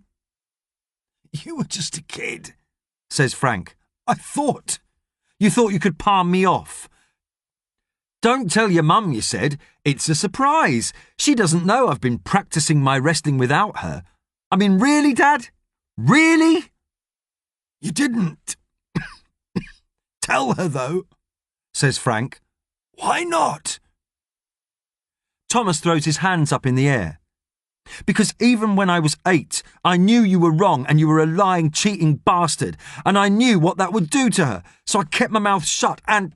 What? You thought I'd bought all that bollocks? Wrestling, for Christ's sake? Frank doesn't say anything. Thomas holds out his hands. Your turn. Why? Why did you do it? Frank shakes his head sadly. I don't know. I can't explain it. Your mum, she was pregnant with Peter. Things weren't... Well, I don't expect you to understand yet. You might do when you're older. You might understand me a bit more when you have children of your own. Thomas laughs, a dry, barking, humourless sound. Have children? Me? I don't think so. You're 16. You're young yet. Thomas leans forward, puts his face as close to Frank's as he can bear to. He says, through gritted teeth, You think I'd ever have children when there's a danger I might turn out to be the sort of father that you've been? Thomas, says Frank, but Thomas has already stood up. I'm going now, Dad. Thomas! Frank's breath comes sharp and urgently. You've got to look after your mum. Promise me that. Thomas shrugs. What a promise is worth to you? And I don't need you to tell me to do that anyway. Keep up with the science stuff, says Frank. He tries to smile. Maybe you'll find a cure for cancer one day. Maybe, sneers Thomas. Or maybe I'll be the first man on Mars. Miracles happen, I suppose. Your mother? She wants me to carry on taking the medication, says Frank. Do whatever you want. You usually do.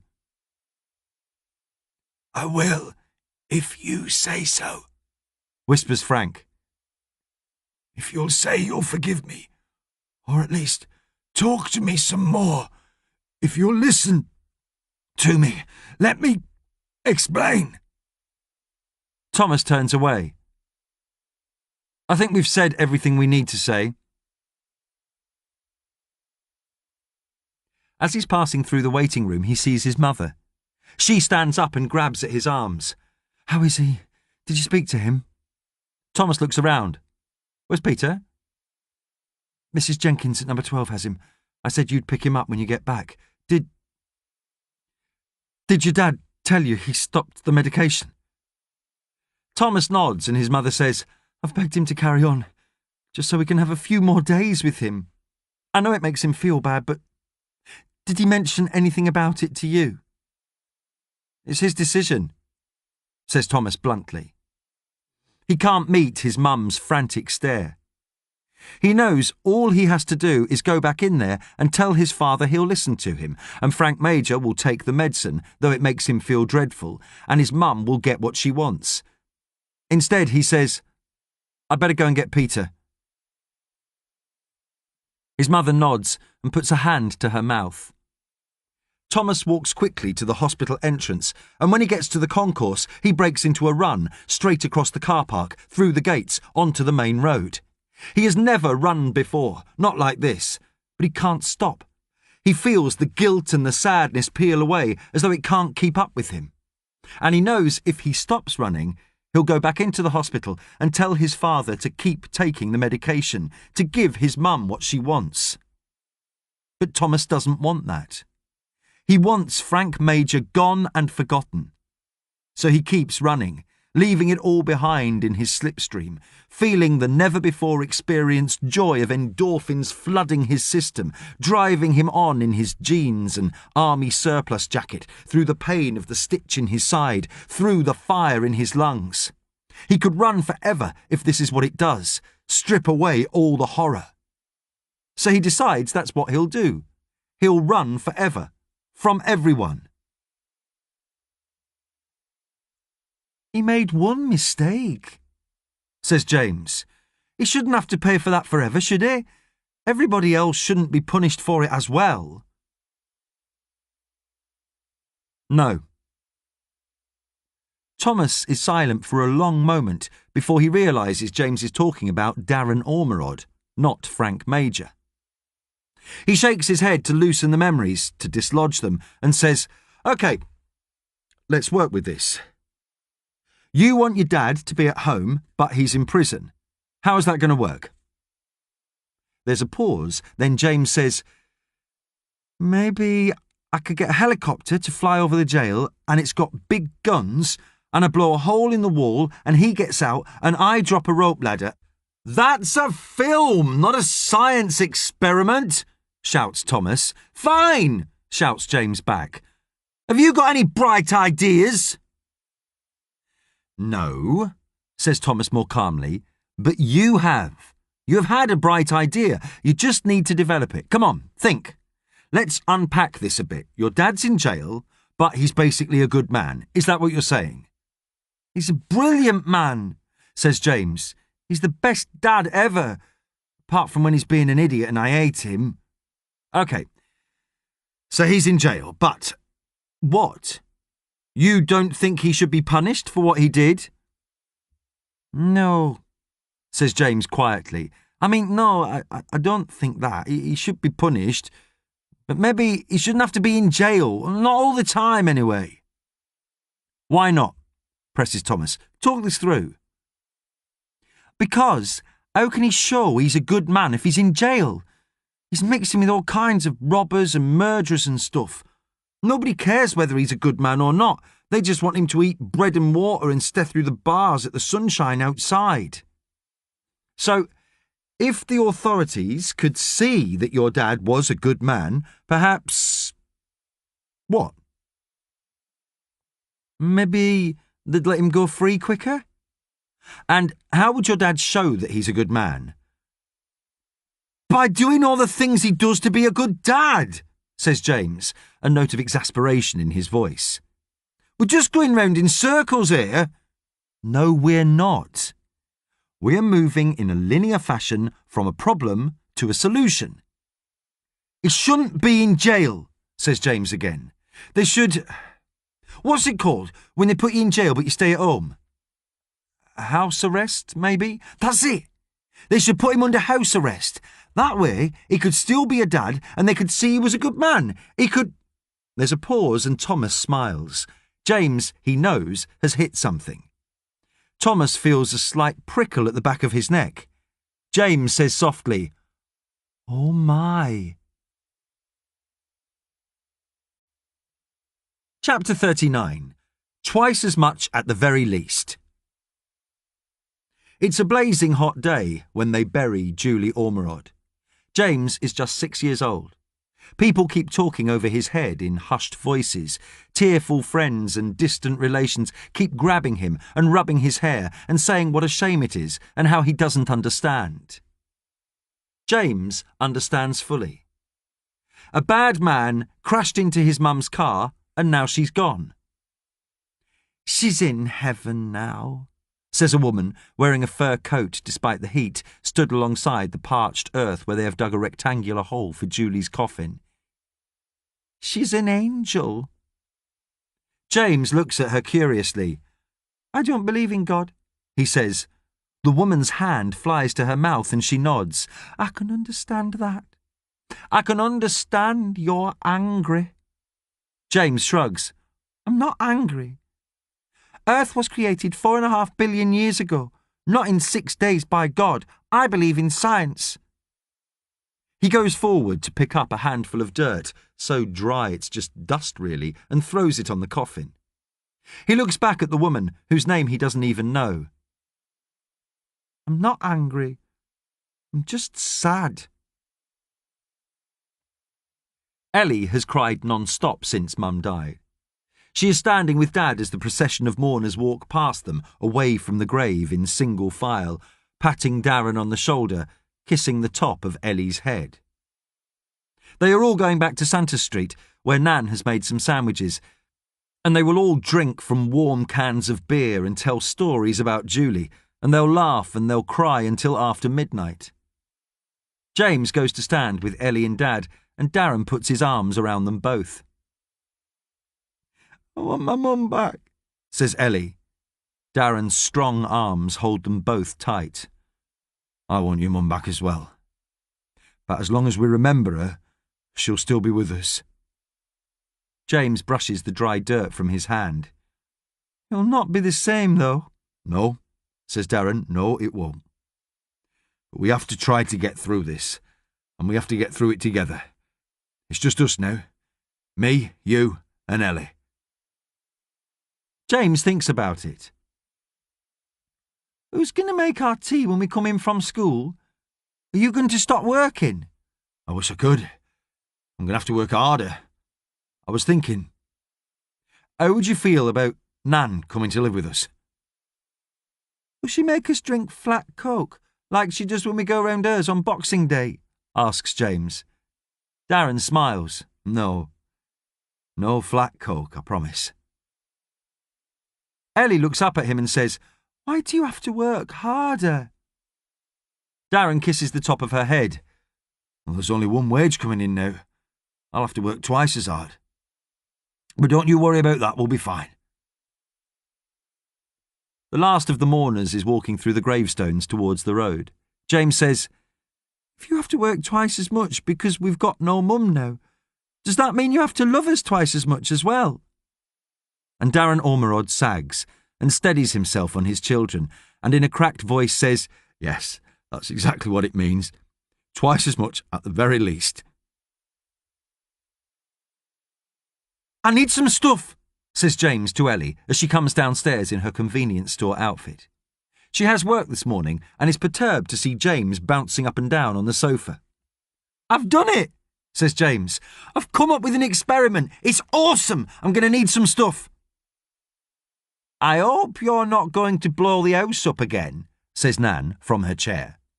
Ellie scowls at her. Gladys has not given a satisfactory explanation for why she went missing yesterday afternoon, just saying that she wanted to go for a walk. Ellie is highly suspicious, but nothing bad seems to have come of it, and Nan did in fact turn up again.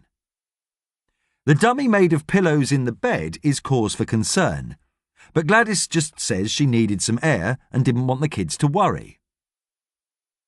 She's right, says Ellie to James. No explosions.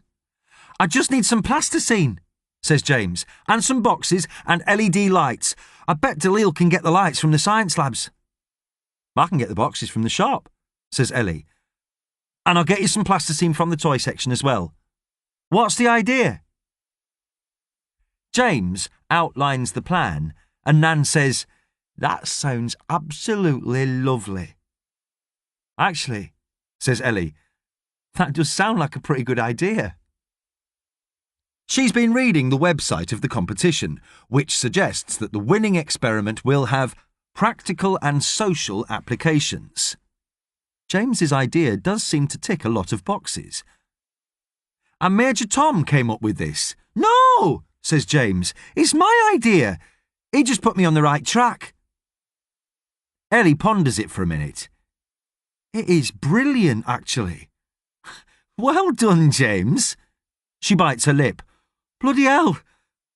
We might be in with a chance of doing this, you know. We still need to tell school I'm entering, says James. They want to meet our parent/guardian. Ellie nods. I'll go in on Monday morning. We'll get Nan to write a letter giving her permission, and I'll tell them that she's busy doing some charity work or something, so can't go in to see him. Nan gives a little cheer from her chair and starts to sing. We are the champions, my friends. We'll keep on fighting to the end. Ellie laughs and joins in, nudging James. We are the champions. We are the champions. No time for losers, shouts James, pumping his fists in the air. Because we are the champions of the world. They all finish, Nan hitting and holding a warbling vibrato on the final note that is only ended by a sharp, official-sounding rapping on the front door. Ellie and James look at each other. Nan says, Wonder who that could be. James pokes his head cautiously around the curtain, first seeing the car parked behind their dad's van on the street, then the shape of the figure standing at the door. He looks back at Ellie and swallows. It's the police. Chapter 40. Persons Unknown. The policeman is tall and middle-aged, and when he takes off his cap and tucks it in the crook of his arm, Ellie sees that his hair is grey and thinning. She knows him, or at least by sight. He dominates the small living room as he stands by the door and looks around in turn at Ellie, James and Gladys. Do you mind if I sit down? He nods towards the sofa. Gladys screws up her face. I know you. You were the one who arrested our Darren. That's where Ellie recognises him from. He gave evidence at the court case, just briefly, to say that Darren Ormerod had immediately admitted his part in the robbery and had cooperated with the police from the very beginning. But what is he doing here now? Then the colour drains from her face. Oh, God. Has something happened to Dad?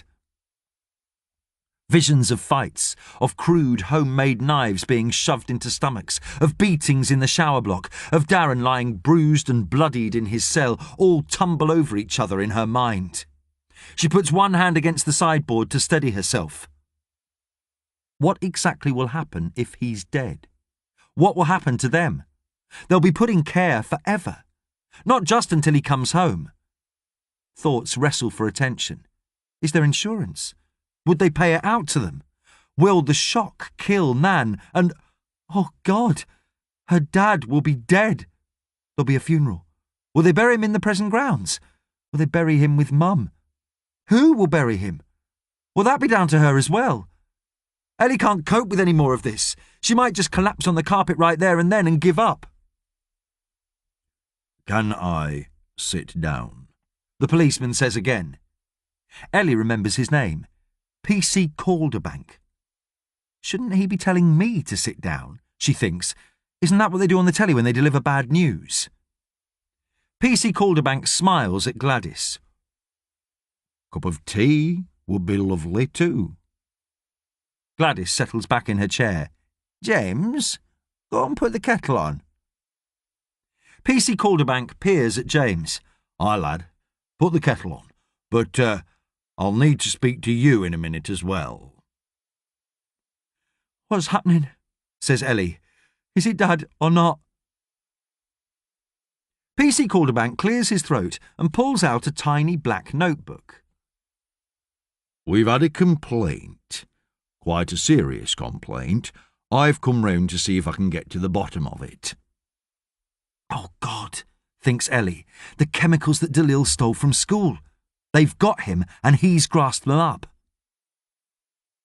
P.C. Calderbank looks at Gladys and then at Ellie. It's an allegation of assault. What? Says Ellie, wrong-footed. Assault? Who's saying that? He flips through his notebook. The complainant is a Mr. Neil Sherrington. It regards his son, Oscar. Oh, God, says James, standing at the kitchen door. Ellie looks at him sharply. James, she says, trying to keep her voice as level as possible, what have you done? Nothing, I swear, but Oscar Sherrington... He bites his lip and looks at Gladys. He's the one who's... He's the boss of them. P.C. Calderbank narrows his eyes. Boss of who? The gang that's been bullying me, mumbles James. The kettle starts to whistle on the hob and he ducks back into the kitchen. What's James done? She feels as though the floorboards are creaking, as though they're going to snap and separate, and they're all going to be swallowed up. How could he? How could James be so stupid, just when they had something to grab onto, just when it looked like they might be in with a chance of saving themselves? Well... P.C. Calderbank draws out the word while he studies his notes. He puffs out his cheeks and exhales slowly.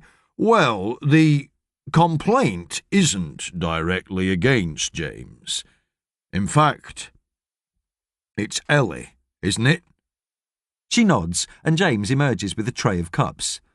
"I didn't know if you wanted sugar, so I put 3 in," he says, laying it down on the little table in front of the fire. "Lovely," says PC Calderbank, lifting the cup at which James has pointed. He takes a sip of the boiling tea and says to Ellie, "In fact, Ellie, the complaint might be about you." Ellie stares at him. "Me? Might be about me? What does that even mean, might be? And I haven't done anything. I don't even know this." "Oscar," says PC Calderbank. "Oscar Sherrington. He goes to St. Matthew's Primary School, the same as young James, as we have just established." "Ellie!" says James, staring at her with something that could be admiration or could easily be fury. "Ellie, what have you done?" "Nothing!" PC Calderbank nods and says, "The nature of the complaint is that around 3:15 yesterday afternoon, Oscar Sherrington and 3 of his friends were approached just outside the school gates by a person unknown, who the complainant has reason to believe is connected with this household.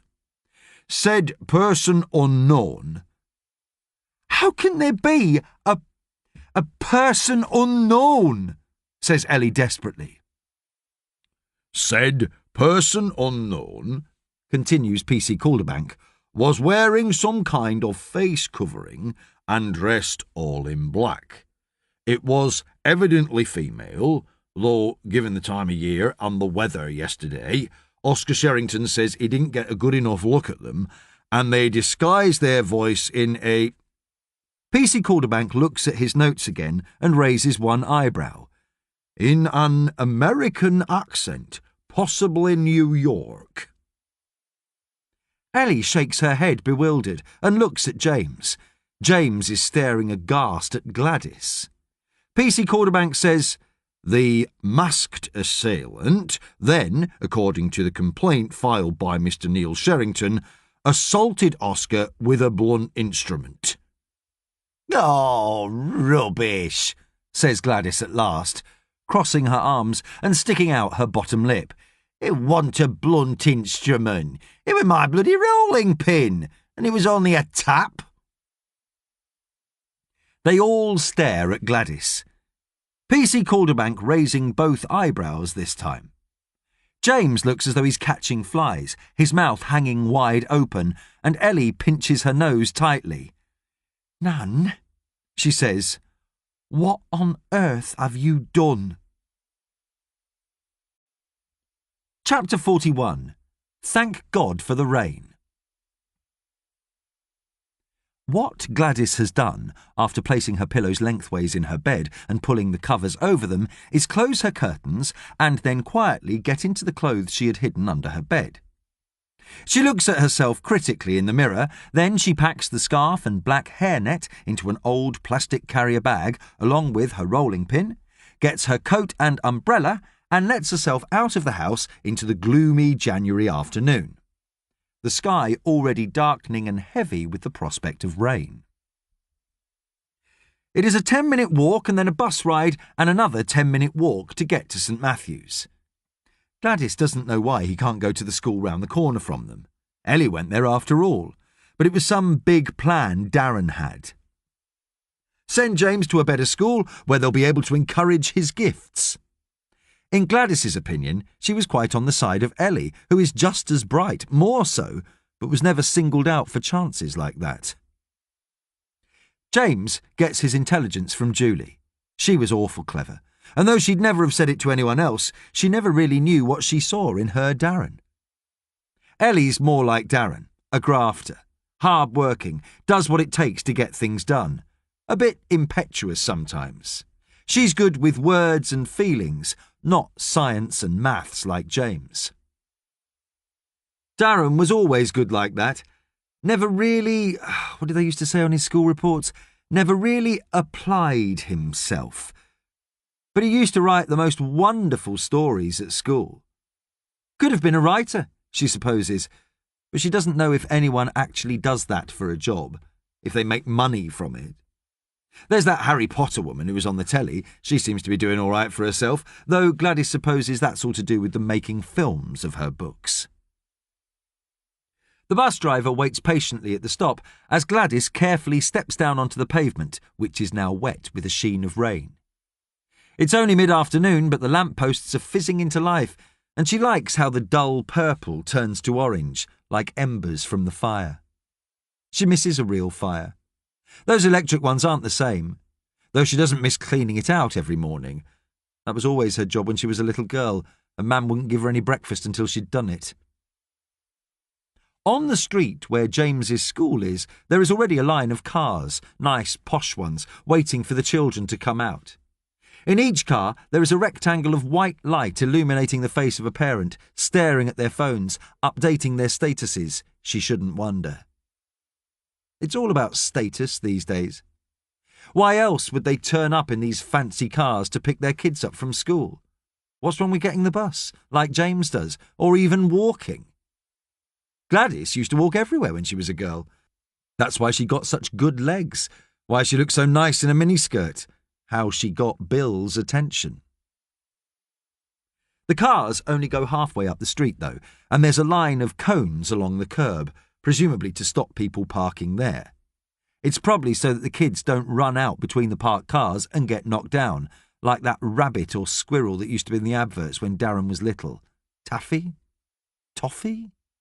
Tufty, that was it. She remembers one where he ran into the road and his little ball got squashed flat by a car. There's a street lamp by the main gate, though it isn't working. It's getting really dark, thanks to the clouds that roll overhead. Good weather for revenge. She takes out her plastic bag and puts her scarf around her face and pulls down the hairnet to her eyes. She slides the rolling pin up her sleeve. There's a bus turning circle at the end of the cul-de-sac, and she sees a knot of boys in padded anoraks lurking by the metal barriers. Lurking. That's exactly what they're doing. She knows instinctively it's them. James said they always wait for him at the bus stop before going off to their mums and dads in their posh cars, pretending that butter wouldn't melt. Gladys sets her thin shoulders as squarely as possible and walks up to them. There are 4, and one's bigger than the others, bigger than Gladys by a good head. He turns and looks at her from beneath his hood, raising one eyebrow. "All right," he says. "You looking at me?" she says, hissing the words, trying to sound like Robert De Niro. She looks around.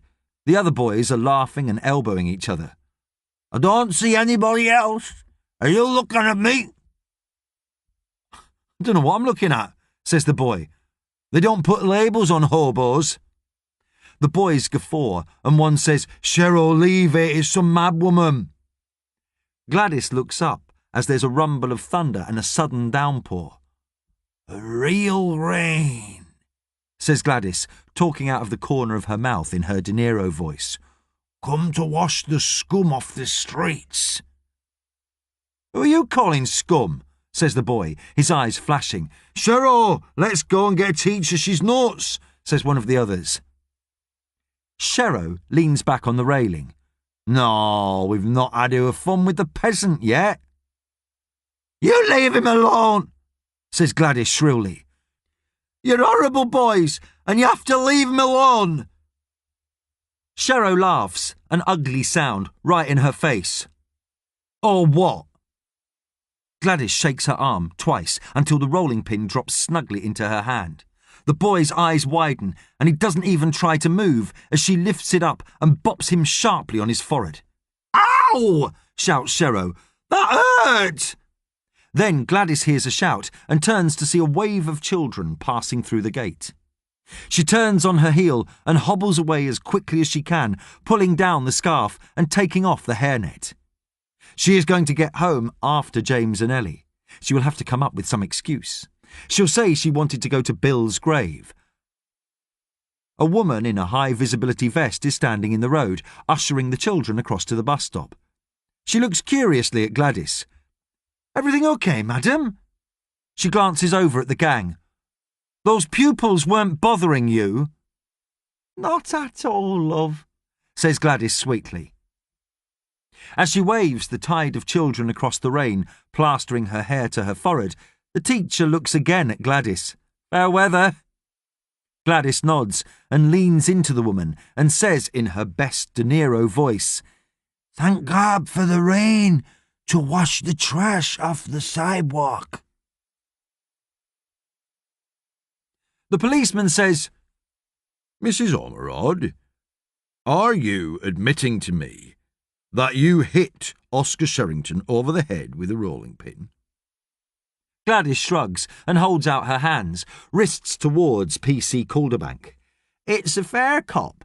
Take me away. She looks at Ellie. It might put me in the next cell to your dad. That'd be nice, wouldn't it? P.C. Calderbank makes a note in his book, then says, Mrs. Ormerod, do you mind if I ask how old you are? I'll be 71 next birthday. He nods, thoughtfully taps his pencil on his chin, then closes his book. Ellie grabs the sleeve of his black tunic. Are you going to arrest her? For assault? What I'm going to do, says P.C. Calderbank, is go back and visit Mr. Sherrington at his home. I don't know if you know anything about Oscar's family, James, but his father is a former lieutenant colonel in the army. Oh, God. Ellie puts her face in her hands. They're going to press charges, aren't they? He is very by the book, agrees P.C. Calderbank. The complaint arose when one of the other boys in the group told their father what happened, and he told Mr. Sherrington, probably at some golf club or other, who got it out of the boy and then made a complaint to us.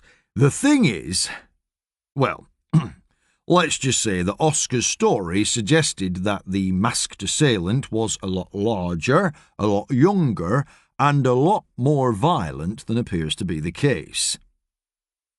Ellie looks at him from between her fingers. So, I'm going to go and tell former Lieutenant Colonel Sherrington that the person who appears to have assaulted his son is a 70-year-old granny who stands 4'2" in her fur-lined boots and weighs about 6 stone wet through. Furthermore, if this does indeed result in a charge, then there is likely to be some serious discussion about the nature of the bullying that Oscar and his friends are responsible for. P.C. Calderbank smiles. I think somehow that this isn't going to go any further. He drains his tea and stands up. Ellie surprises herself by hugging him. Oh, thank you. Thank you. P.C. Calderbank adopts a stern face. Mrs. Ormerod, you don't need me to tell you that this is not the way to deal with problems. There are proper procedures to go through, and if James is being bullied, the school has systems in place to deal with it. You're James's guardian while Darren's inside, yes? Gladys smiles benignly. I am. Well, I might suggest a visit to the school, have a meeting with the head. They can stop this at the source. It's not like in the old days. They're very hot on bullying now. He puts on his helmet. Though, somehow, once I've had a word with Mr. Sherrington, I have the feeling that young Oscar won't be bothering James again. P.C. Calderbank nods at James and Ellie and says, I'll see myself out. At the door, he pauses and turns back to Gladys. And just remember, Mrs. Ormerod, no more vigilante stuff, right? No more real rain washing the scum off the streets. We all know how that film ends. Gladys nods soberly, and as P.C. Calderbank pulls the door shut behind him, Ellie collapses back on the sofa staring at the ceiling. Oh, my God! Gladys leans forward in her chair. I'm sorry. I shouldn't have done it. But it just got me so annoyed when James was telling me about those bullies, and I was watching Taxi Driver and... Oh, Ellie, I'm so sorry. Ellie looks at her. Did you really hit him over the head with a rolling pin? Gladys nods, her eyes laughing. You should have seen his face. Then Ellie is laughing too, and it feels so good, liberating. She's laughing and laughing, and tears are rolling down her cheeks, but this time they're not sad tears, which feels really strange and new. It's like she'd forgotten how to laugh, and now she's remembered she can't stop. Until James, standing by the kitchen door, shouts, "Are you all stupid?" Ellie drags in a deep breath and says, "What?" "I said," yells James, "are you having a laugh?" Gladys says, "James, love, it's all right. They're not going to arrest me." "You think this is over?" says James, hard tears springing from his eyes. "You think they'll stop now, just like that policeman says?" "You don't know them, Ellie. They'll never stop. And if Oscar Sherrington gets a bollocking from his dad, who do you think he's going to take it out on?" James rushes towards the stairs. Ellie calls out his name and he pauses, one foot on the bottom step, and glares at Gladys. "You've just made it all worse, Nan. Thanks a lot. You've just made it all 1,000,000 times worse." Part 3. Chapter 42. Thomas Major is made of kittens. When Brisbane's Chief of Multi-Platform Safeguarding, Craig, was in the Royal Navy, he was generally known as Hammerhead, due to his habit of smashing his head against doors, walls, and other heads after too much drink. Those days are in Craig's past, as is the nickname, though he sometimes uses a variation of it when he frequents certain online forums that require a certain level of anonymity. At least until an assignation is organised in a dark nightclub or sometimes on a moonlit heath, where, for the purposes of identification, he carries a dog lead, though, of course, he owns no dog. Craig does own 2 cats, named Ethel and Frank. He will know he has found true love when he meets someone who knows that those are the names of the parents of Judy Garland. He is still waiting. Although his headbutting days are behind him, Craig has considered reviving them purely for the benefit of Bob Bauman. Craig is a great believer in discipline, and in all his Hammerhead days never headbutted a wall or door or man that didn't deserve it. He is also, being a military man, a great respecter of hierarchy. He was, however, so appalled when Bob Bauman and his stupid eyebrows rebranded Craig's role from Head of Security to Chief of Multi-Platform Safeguarding that for one brief and glorious moment he almost went full Hammerhead. Everyone knows what the Head of Security does. Chief of Multi-Platform Safeguarding sounds as though he is in charge of safety nets at a circus. Which, considers Craig, might not actually be that bad a description of his job at Brisbane on some days.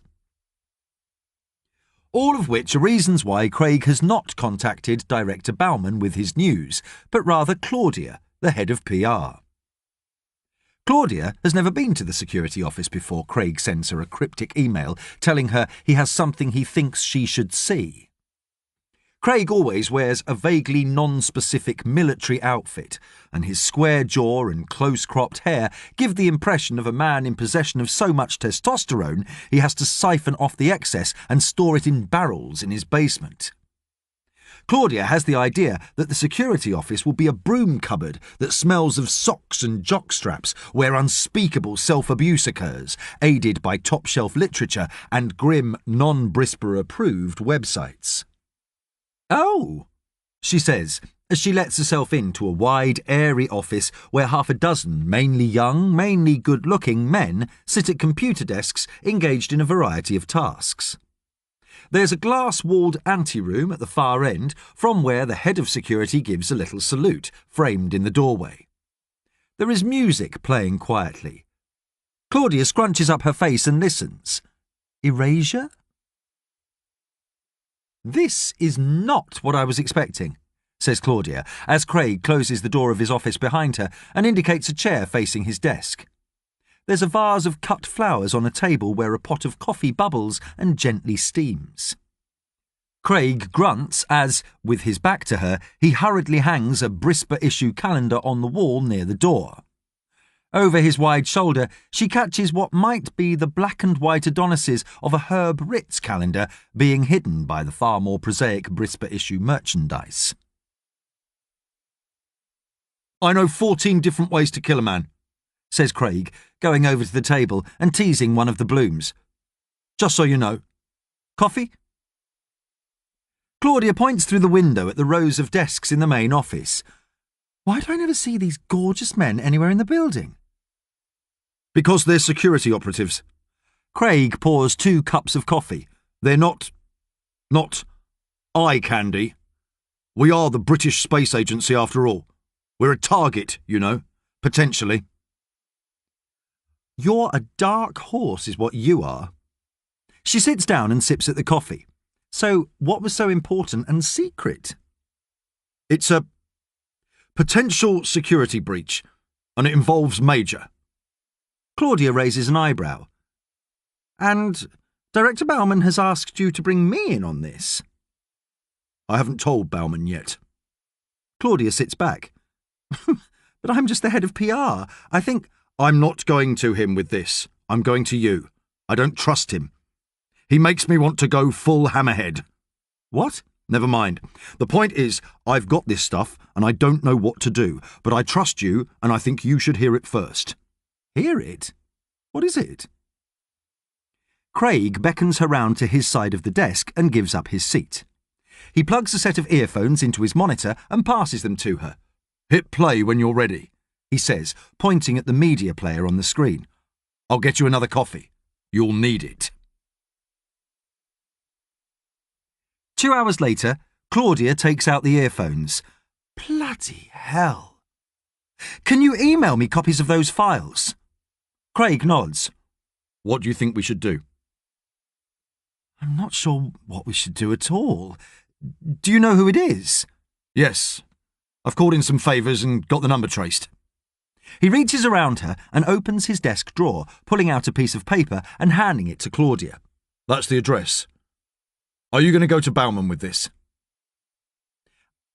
"I think," says Claudia, looking at the paper, "that Director Bauman doesn't need to be bothered with this at the moment.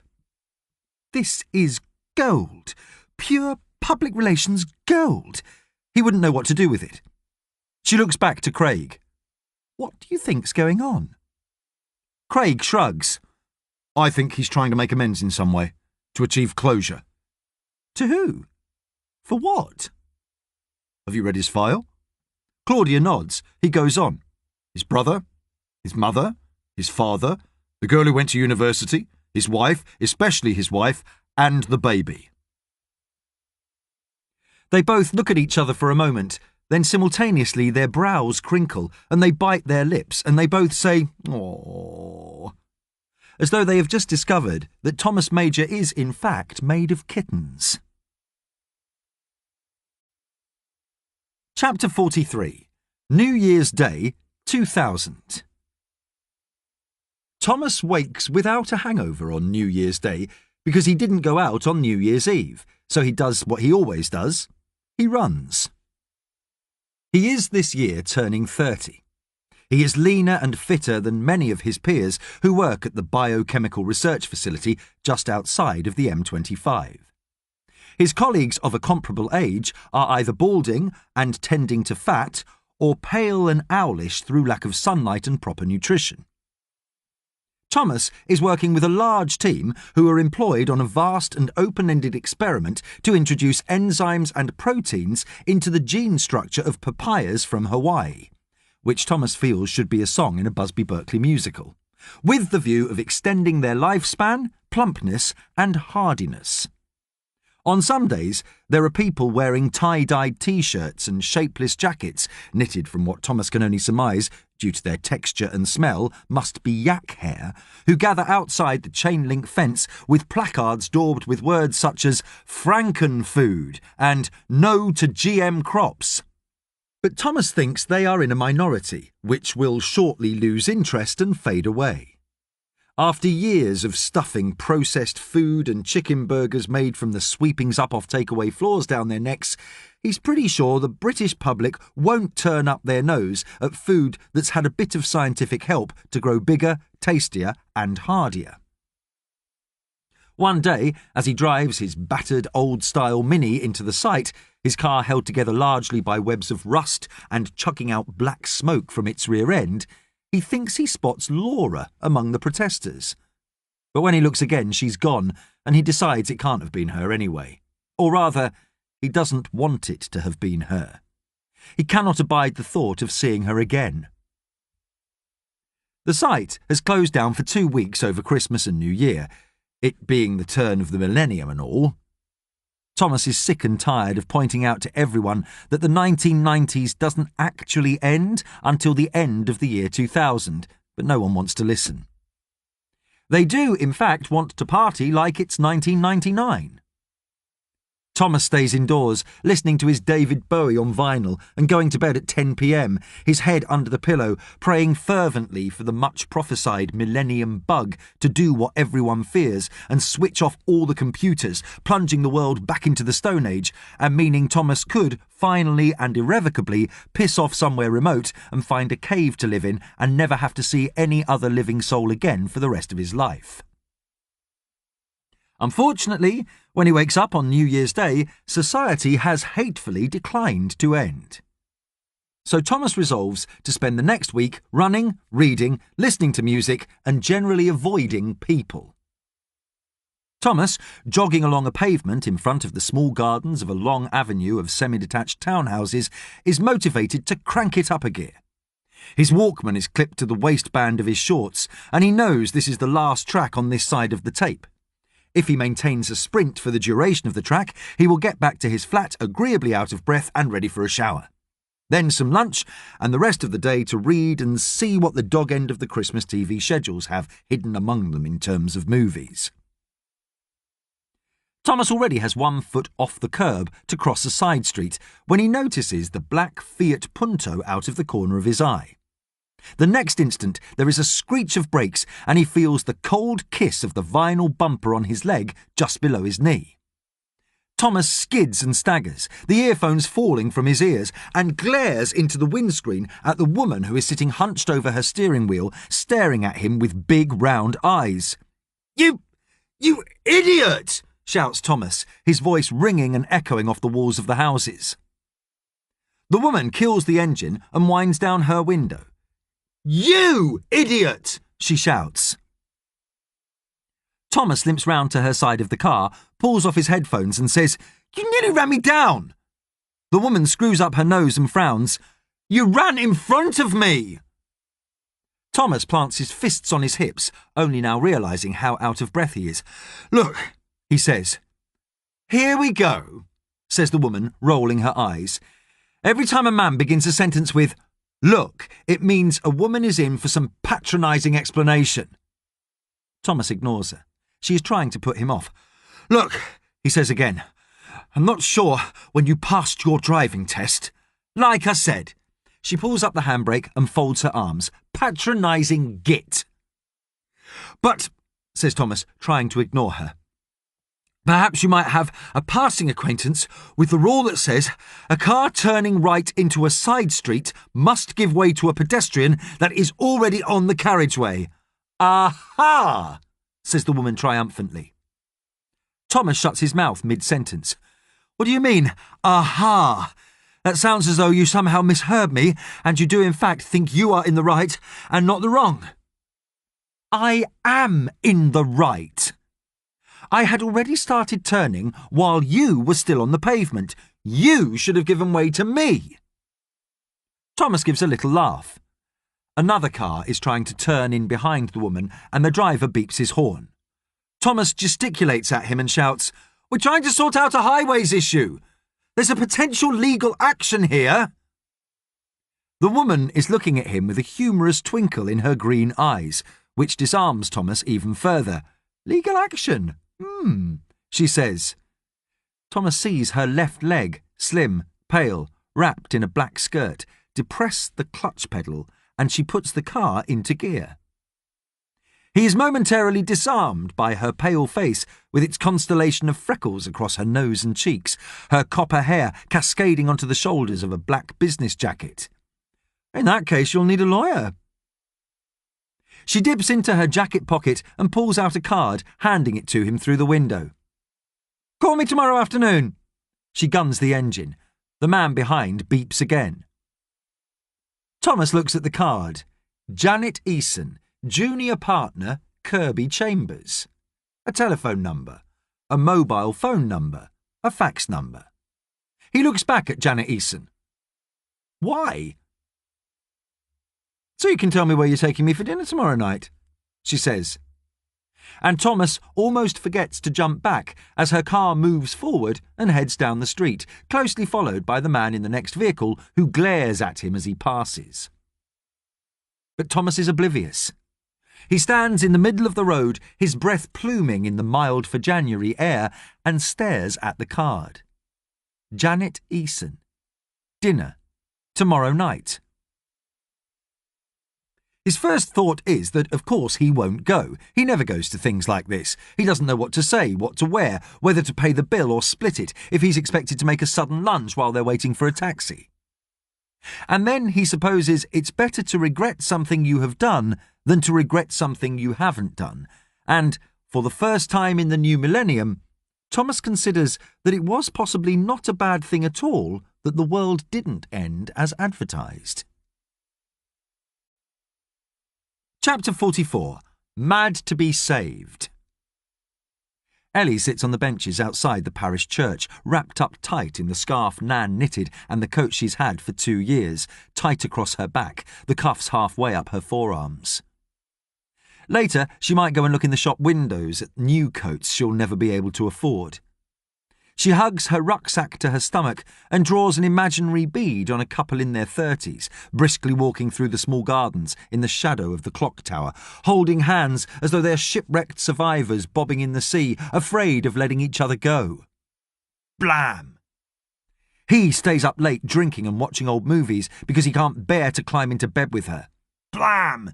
She has twice in the last month almost booked a single ticket to somewhere hot and distant, only balking at the final moment, putting away her credit card and killing the web page. But she'll do it. She'll leave him. She'll run away. It's cold today, and the sky is black and heavy with the threat of snow, or would be if it were a degree or two colder. Ellie has her scarf pulled up around her ears, so consequently does not hear the approach of Dalil, who makes her jump when he sits down beside her in his padded anorak. Do you always do this? He says conversationally, inspecting a sausage roll he's holding in a folded-up Greg's paper bag. Pretend to shoot people, I mean. It's not really normal. Do you want a bite of this before I do? Ellie takes the sausage roll and bites a chunk from it before handing it back. She says, through a mouthful of processed meat and flaky pastry, I'm not pretending to shoot people. I'm using my sniper rifle of truth on them. It shows that people who think they're happy are just pretending. They're living a lie. Nobody's happy, really. I'm happy, frowns Dalil. Or at least I was until you ate half my sausage roll. No, you're not, says Ellie. Nobody's happy. Dalil thinks about it. No, I'm pretty sure you're wrong. I am happy. You only think you're happy, insists Ellie. If I think I'm happy, then surely I am happy, says Dalil, taking a bite of the sausage roll. Descartes, innit? You can't be happy. Ellie hugs her bag closer to her chest. Because that wouldn't be fair. The sniper rifle of truth is all I've got. The only thing that stops me going mad. I have to believe that nobody's really happy, because if that's not true, then that just makes my unhappiness worse. She looks at him with pleading eyes. Don't take that away from me. He shrugs, pops the last of the sausage roll into his mouth and rolls up the paper bag. You're right, he says, chewing the pastry. I'm desperately unhappy, especially because you won't come to the party on Friday night. I can't, she sighs. You know I can't. James has to go to London at the crack of dawn on Saturday morning. I've got to work on Friday at the polish shop, and that's even more important now. Ellie looks at Dalil. I lost my job at the welding place. Bit of a problem, says Hooters, roll up dangling from his dry lips as he wipes the grease from whatever he's had for breakfast off his hand and onto his T-shirt, the pneumatic, vacant-eyed line drawing of the naked woman grinning inanely in thanks for his attentions. He has all the Sunday morning workers lined up inside the unit on the industrial estate, around the electric heater that is Hooters' one concession to trying to make the place a little more comfortable in the depths of winter.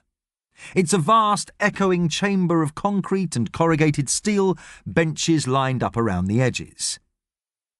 Ellie's job is to assemble wire cages and slide them into a spot welding machine, stamping on a pedal with her foot to seal the joints together and make panels for shopping trolleys. It's hot, dirty work, and her arms are always pocked with burns, her face smeared with oil, her fingers sprouting splinters from the rough wood of the pallets that are piled next to her workstation, bearing the lengths of wire to be welded. She works all day Sunday and gets a brown envelope with £20 in it at the end of the day. She has a feeling that the days of cash-in-hand welding are probably numbered.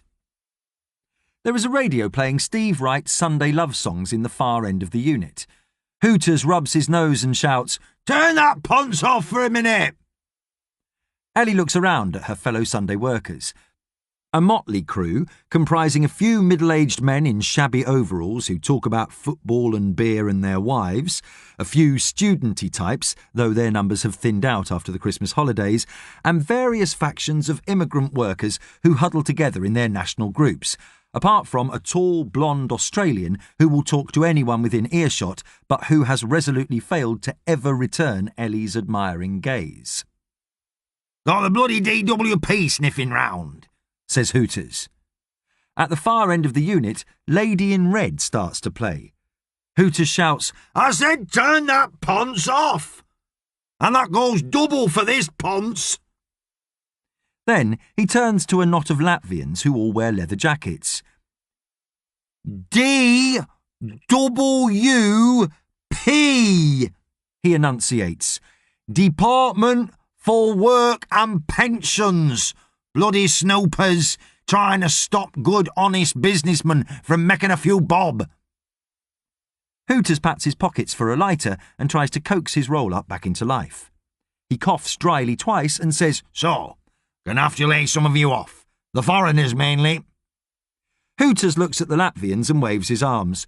"Lay you off. No papers, see? No national insurance. Us no friends with Europe anymore. Cash in hand." He pulls a face. "Very naughty of me, apparently." The Australian waves a hand.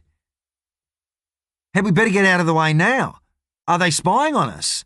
"Not you, lad," says Hooters. "I think it's just the foreigners that need to bugger off for a bit." "I'm Australian." Hooters frowns. "That's not foreign, though, is it? Not like this lot's foreign." "I don't have a work visa, though," says the Australian cheerfully. "Bloody hell!" Hooters shakes his head. He looks at Ellie. "What about you? Never even heard you speak. Don't tell me you're from bloody Uzbekistan or somewhere." Ellie shakes her head. Hooters says, "Good. That's something then, love. Just need your national insurance. Have you got a card and stuff?" Ellie shakes her head again. Hooters squints at her. "Driving licence? You are 17, aren't you, love? Sure, I put that on the advert. 17 and above." Ellie shakes her head again. "Christ, at least tell me you're 16. Ellie shakes her head. Hooters slaps his hand against his head. "Go! Latvians, Australians, bloody jailbait, useless the lot of you. Piss off before you get me banged up." "Rough," says Dalil. "Doesn't sound like it was that much of a great job, though." "That's not the point," says Ellie, hugging her bag. "I need the money. We need the money." "Why are you always so worried about money?" says Dalil. "Oh, look, there's one."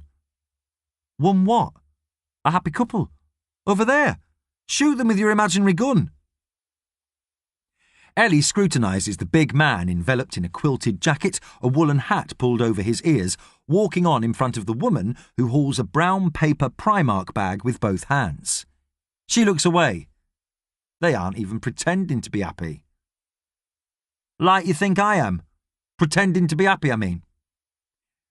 There's only one way to find out.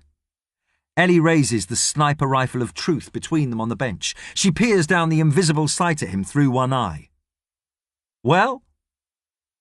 Dalil has his eyes closed, bracing himself for the blam. Ellie puts the rifle away. It won't work on you, on account of you being mad. The only people for me are the mad ones, says Dalil, jumping to his feet. Sit down, idiot.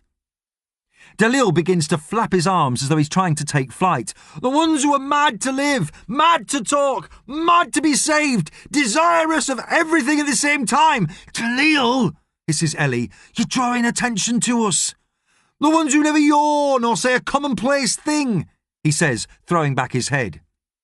We're supposed to be in school, says Ellie through gritted teeth.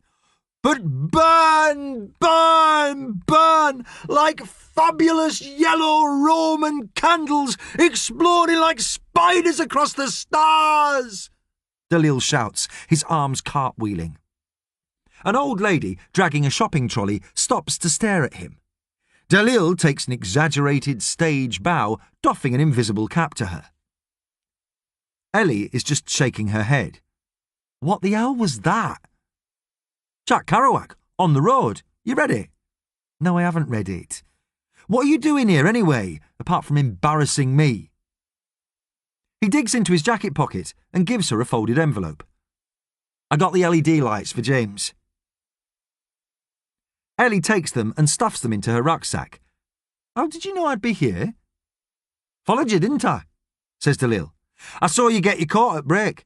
You never get your coat at break. You don't go outside if you don't have to. You always sit in the canteen or in the library, so I knew you were up to something. Regular little Sherlock, aren't you? I observe people. That's why I'm going to be a writer. Might be a detective as well, now you mention it. That'd be safe. Hey, we could fight crime together like heart to heart. I saw that on UK Gold. Brilliant. Have you watched it? I don't get much chance to watch telly. He looks at his watch. Hadn't we better get back? We've got PE after dinner. Not me. I'm on my period. Got a note from my nan. Dalil nods. Then I'm skipping PE too. I'm coming out in sympathy with you because you're my best friend. Bellyache, headache, the works. I'm really cranky as well. Ellie aims a kick at him, which he deftly dodges. If men did have periods, there'd have been a cure for them centuries ago. She stands up. Dalil stands up too. Where are we going? I'm going to my brother's school. You're going back. She looks at him for a moment, head on one side. You're clever, Dalil. Clever enough to do stuff, proper stuff. Don't let me drag you down. Go back to classes. He shrugs. They can't teach me anything anymore. Not about anything I'm interested in. I bet Miss Barber's never even read Jack Kerouac. What are we going to James's school for? Ellie sighs. You're like a rash. Can't get rid of you. Come on then. We have to get ready. Chapter 45. Playing at Grown-Ups. Half an hour later, Ellie and Dalil are sitting in the reception of St Matthew's Primary School. There are notices on the wall warning about not taking photographs of children and having suitable identification, alongside framed paintings and drawings celebrating everything from the Queen's birthday to football tournaments to one that shows children of all colours and creeds holding hands around the globe. Look! Dalil points at a white girl with dark hair and a beaming black boy on the latter poster. It's us! Shh, says Ellie. Before catching the bus to James's school, she has gone into the bus station toilets and emerged in a pair of black trousers, a blue shirt and hair piled on top of her head. She had done her makeup dark red lipstick, eyes smouldering with coal. Ellie had instructed Dalil to take off his school tie and his blazer and had stuffed them into her bag along with her uniform, inspecting him critically. Who are we supposed to be? He had said. I'm James's sister, but older, Ellie had replied. And who am I? I suppose you'll have to be my boyfriend or something. In the reception, Dalil peers through the fronds of the fern on the side table between their chairs. Safe. We're undercover, he says happily. Stop it, hisses Ellie. A smartly dressed woman with greying hair cut short is approaching them. Ellie looks up and smiles. Mrs. Brittam? The woman nods. Ms. Ormerod and... Dalil Alain, says Dalil, standing up and taking Mrs. Brittam's hand. I'm Eleanor's fiancé. We're getting married in summer. How wonderful, says Mrs. Brittam. Ellie stands too and kicks Dalil in the ankle, but he doesn't flinch. Please follow me to my office. The office is bright and airy with a wide desk and more children's artwork on the walls, alongside framed certificates of Mrs. Brittam's extensive qualifications. Ellie and Dalil are invited to sit down in 2 comfortable chairs facing the head, who leans forward on her desk and steeples her fingers together. So, she says, we're hugely excited about James being invited to participate in the final of the National Schools Young Science Competition. Hugely excited. And he's been talking us through his proposals for his entry. I must say he's put a lot of thought and effort into it. We think it certainly ticks a lot of boxes vis-à-vis the socially aware requirements of the competition. Yes, well, Ellie forces a laugh. James is nothing if not socially aware. Mrs. Brittam assumes a serious face. Indeed. We do realise there have been some difficulties with the family. You could say that, yes. What with your mother passing and your father in jail, adds Ellie helpfully. Yes, incarcerated, nods Mrs. Brittam, though I must say James doesn't seem to have allowed that to unduly affect his school life. No, smiles Ellie, despite the best efforts of some of his classmates. Mrs. Brittam's smile falters. There have been some minor issues, yes. I was going to raise that with you today, in fact, but it seems to have been sorted out as of this morning. You mean Oscar Sherrington's dad has withdrawn his complaint that his son was attacked by some kind of ninja outside the school? Why, yes, that is exactly the case. I had the police here this morning. Obviously you understand that we had to investigate, but it appears that the boy in question seems to have admitted to making it all up. I'm not sure where he got it from. No one else saw this masked person. I'm sorry if you have become involved in this. I'm not sure why this happened. Possibly because Oscar Sherrington and his mates have been bullying James. Well, we'll keep an eye on that, nods Mrs. Brittam. But it's probably something I should be taking up with James's officially designated guardian. She glances at her computer monitor. Mrs. Gladys Ormerod. I would have thought she'd have been here today. My grandmother is somewhat incapacitated at the moment, says Ellie, smiling, which is why she has asked me to come along and discuss the competition. Incapacitated? Mrs. Brittam frowns. Oh, nothing serious. She has merely sprained her ankle while doing some charitable work. She makes soup for the homeless. She slipped on a potato skin, says Dalil. Ellie kicks him again under the chair. Ah, says Mrs. Brittam. Ellie delves into her bag, being careful to keep her school uniform out of sight. I have had to take time off my job as an account manager at an insurance company to be here. I do have a letter from my grandmother, though. She hands over the envelope to Mrs. Brittam. Dalil pushes his glasses up his nose. I'm a journalist. I work for The Guardian. You can search for my name on their website if you like. Mrs. Brittam smiles and opens the envelope, reading the handwritten letter that Ellie has dictated to Gladys. Well, this all seems to be in order, but I think we do need to speak to Mrs. Ormerod personally, as James's guardian. Perhaps I could come round to your home if she cannot get out. Maybe after school today. I don't think that's a good idea, says Ellie quickly. There is a short silence, which Dalil fills. Actually, do you think you could tell me more about this masked assailant who is attacking children outside school? Mrs. Britton blinks at him. Sorry? What? Sorry? Yes, says Dalil. I think it could be a good story. Masked ninja on the loose at school gates. But we already established that was just some fantasy, made up by a boy. Dalil smiles. No smoke without fire, though. What sort of mask was the man wearing? Mrs. Britton frowns. I don't think The Guardian would be interested in something like, I also write for the Daily Mail, says Dalil, beaming at the teacher and the Sun. I'm sure I could interest someone. Mrs. Britton frowns. Are you sure you work for The Guardian? You seem awfully young. Dalil puts his face in his hands. I have a condition. It's a congenital growth hormone deficiency. I was just getting to terms with it, but then you mentioned it again. I'll probably have to go into therapy now. Mrs. Britton looks stricken. Oh, I didn't mean to. It's fine, says Dalil through gritted teeth. But can you imagine what it's like being a 34-year-old man in the body of a 15-year-old? It's hell. It's a curse. Mrs. Britton looks from Dalil to Ellie and back again. I'm sure I didn't.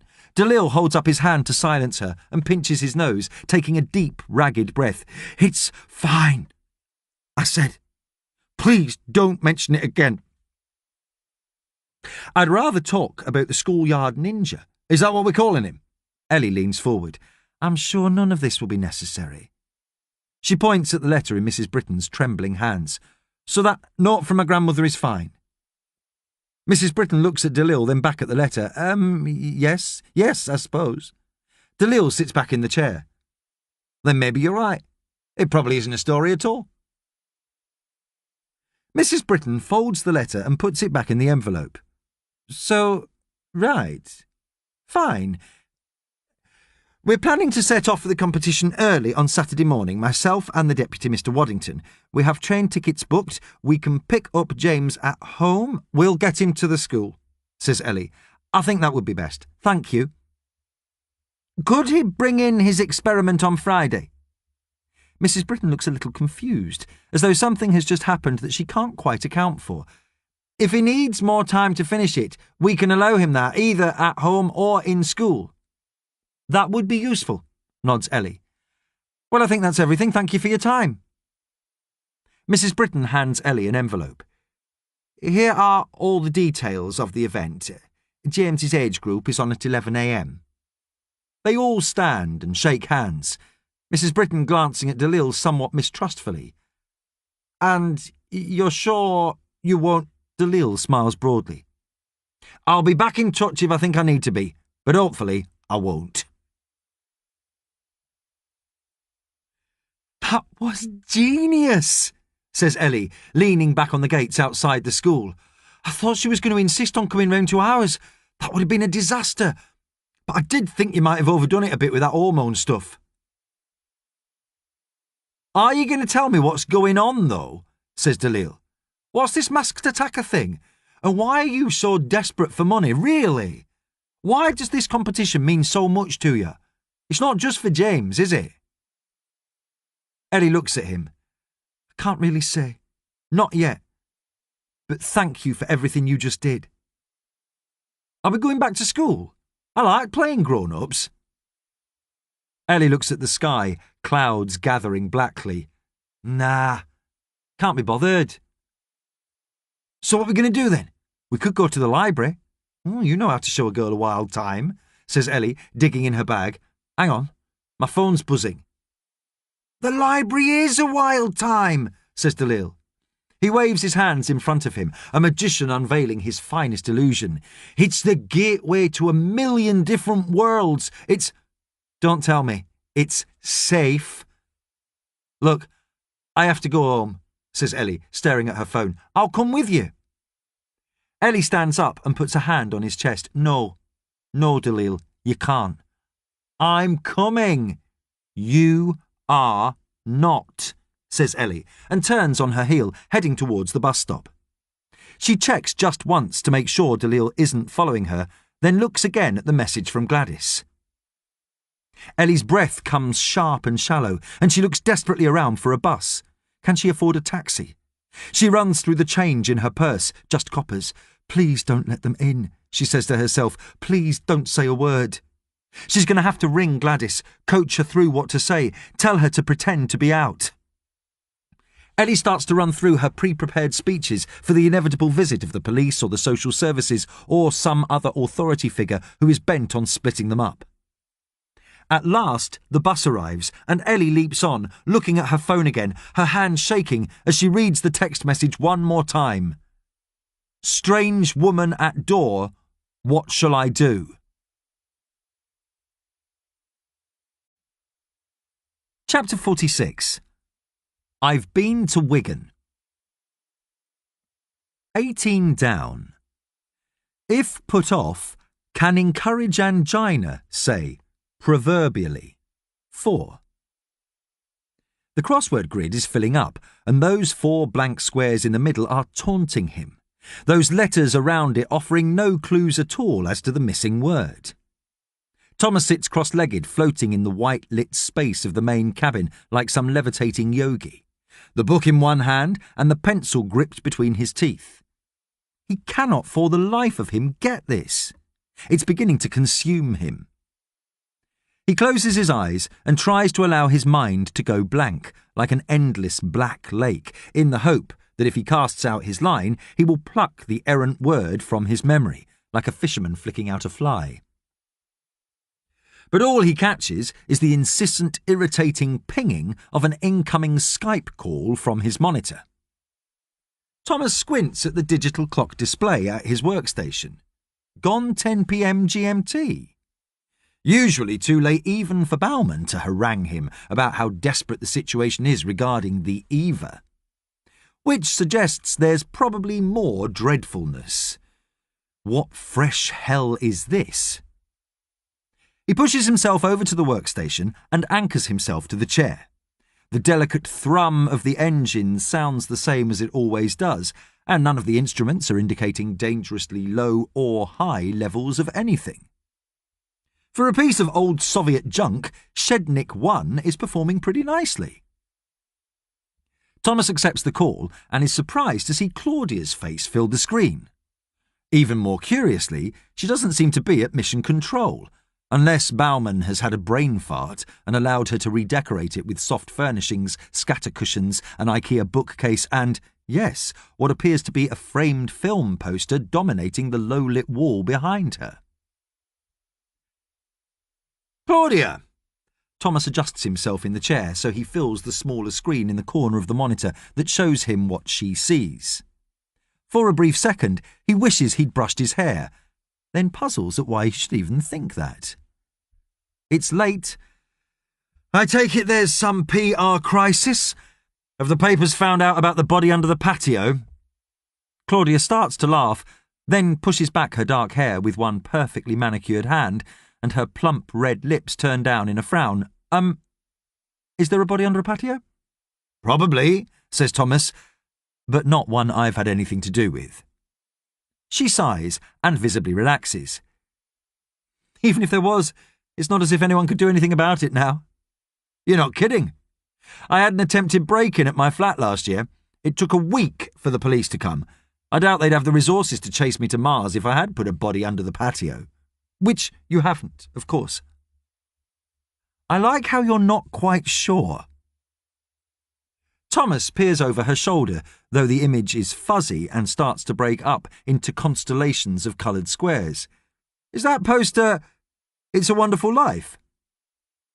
Claudia glances back. Oh, that? Yes. My favourite movie. He has no idea why he's having this conversation. If he didn't know better, he might think he was actually flirting with Claudia. He looks over at the instrument panel again. Maybe the air levels are screwy after all. Perhaps there's not enough oxygen in the mix, or too much nitrous oxide. The image sharpens, and Claudia narrows her eyes. Your favourite movie? I thought you sciencey types were only into films like Independence Day or War of the Worlds. Isn't this a bit sentimental for you? Why, Major Tom? You want to be careful. People are going to think you have a heart. There's a brief, but not uncomfortable, thinks Thomas wonderingly, silence, while he and Claudia regard each other. You're calling me from home, I take it? Your house? Flat. Well, room in a flat that's been divided up to accommodate 6 people. You know what it's like, trying to get somewhere nice in London. Thomas opens his mouth and then closes it again when he realises he was about to ask if she had a boyfriend or husband. What's that got to do with him? Why would he even think about that? Instead, he says, Why are you calling me, Claudia? She looks at him for a long time. Claudia, what have you done? She says, I've been to Wigan. Craig pulls his Audi in behind a battered white van on a narrow street of red brick terraced houses, darkened with decades of soot, front doors facing straight out onto the pavement. Here we are, he says, hauling up the handbrake. Number 19 Santa Street. Do you want me to come in with you?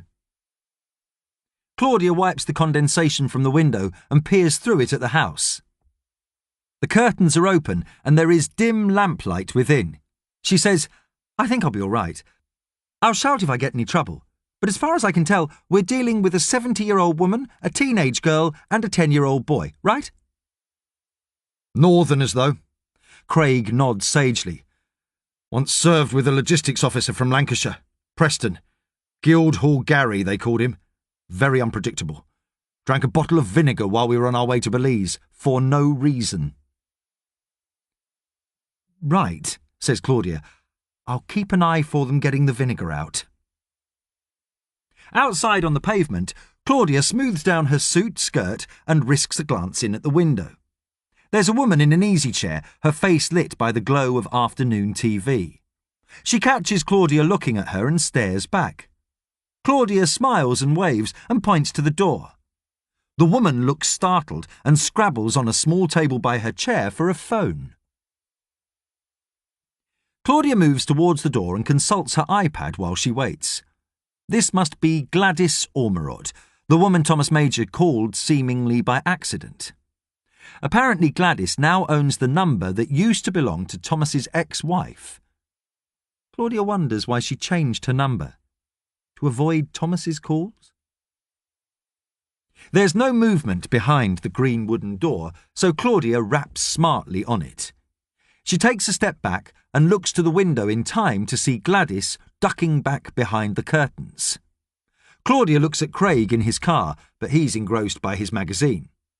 She knocks again, and eventually she hears the rattle of the lock. The door opens an inch. Gladys Ormerod peering through the crack from behind a heavy security chain. We don't want none, says Gladys, and makes to shut the door. Claudia quickly but gently puts the palm of her hand against it. Mrs. Ormerod? No, they've moved out. They've gone to... She appears to think about this for a moment. Bolton. Aye, they've gone to Bolton. You'd be better trying them there. Mrs. Ormerod, smiles Claudia. She looks at the van parked outside the house. On its dirty white flank is written Darren Ormerod, building contractor. It's all right.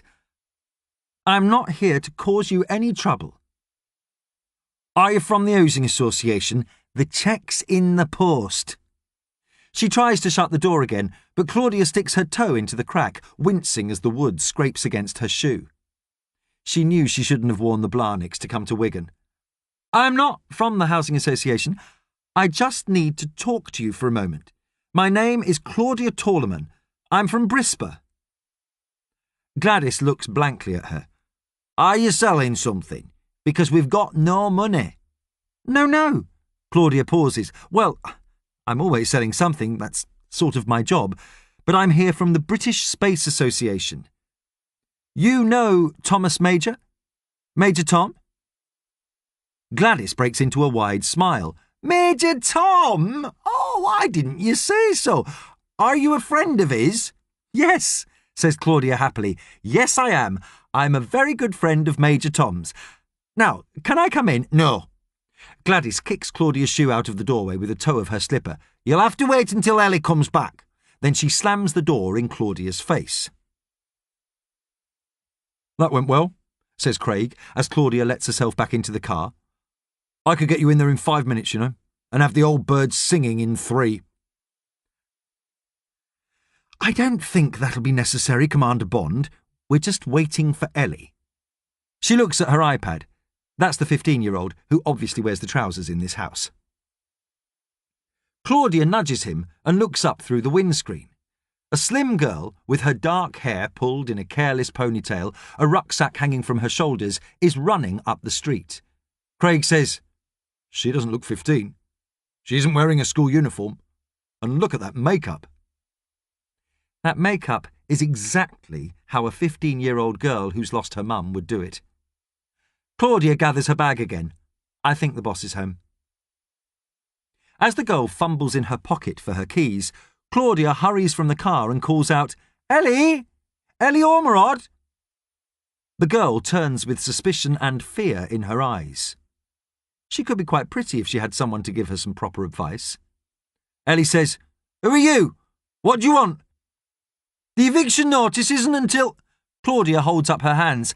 "I am not here to evict you. I just want to talk." The door opens inwards as Ellie tries to sort her keys. Gladys stands on the doorstep. "She's called Claudia. She's a friend of Major Tom's." Ellie regards Claudia with narrow eyes. She looks at the Audi and Craig, who gives her a wave. "You're from Brisbane?"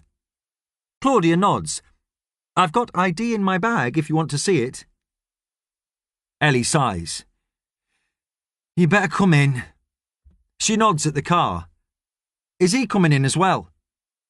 "He's fine in the car," says Claudia, following the old woman and the young girl across the threshold of 19 Santa Street. "Between you and me, he's a bit scared of northerners." Chapter 47. Damage Limitation. Claudia perches on the sofa while Gladys makes a pot of tea, looking around the living room at the sideboard, the table by the window with its photographs of what she assumes are Ellie's parents, the TV, Gladys's easy chair. She feels Ellie looking at her, and the girl says, "You probably think we're northern and quaint." "It's lovely, and about twice the size of my place in London." "Wish I lived in London," says Ellie, sitting down beside her. "In my own flat." It has its moments. Gladys emerges from the kitchen with a tray bearing a teapot snuggled in a brown knitted cosy and 3 cups. Claudia says, "But I don't live in a flat. I live in a room, and it can get lonely sometimes. Besides, you're only 15. Too young to live on your own." Ellie's eyes narrow. "You seem to know a lot about me." Claudia nods, glancing back at the photographs. They're a nice detail. She'll remember that. She was good on what the editors used to call colour when she worked as a journalist for the magazines, before she jumped to what her fellow hacks called the dark side of public relations. While mentally composing an opening paragraph for an article, she says, "Yes, I do. You're Ellie and you're 15. Your brother James is 10 and quite the little scientist, and Gladys here is 71 next birthday, and you're all in a little bit of trouble." Gladys beams as she pours the tea. Ellie says, "It sounds like Major Tom has been talking. He promised us he wouldn't." "Oh, he hasn't. But we do have access to recordings of the telephone conversations he's been having with you all. I'm surprised no one thought of that. We are the British Space Agency after all." "Are you here to help us, love?" says Gladys, settling into her easy chair. "I suppose I am." "We need £5,000, says Ellie quickly. "If it's going to be a cheque, write it out to Gladys Ormerod." Claudia laughs lightly and takes a sip of her tea. Gladys has heaped sugar in it. She's going to have to do an extra session at the gym when she gets back to civilization. "Oh, I wish I had £5,000 to give you. PR doesn't pay that much, I'm afraid." "Surely Brisbane can afford it." "Probably," shrugs Claudia, "but I'm not sure why they would." She catches Ellie and Gladys sharing a look. Then the girl says, So why are you here? Claudia puts her cup down on the coffee table. Well, it seems to me that Major Tom has been doing a marvellous thing, helping James with his experiment for this competition. A marvellous, wonderful, selfless thing. Just the sort of good news we need.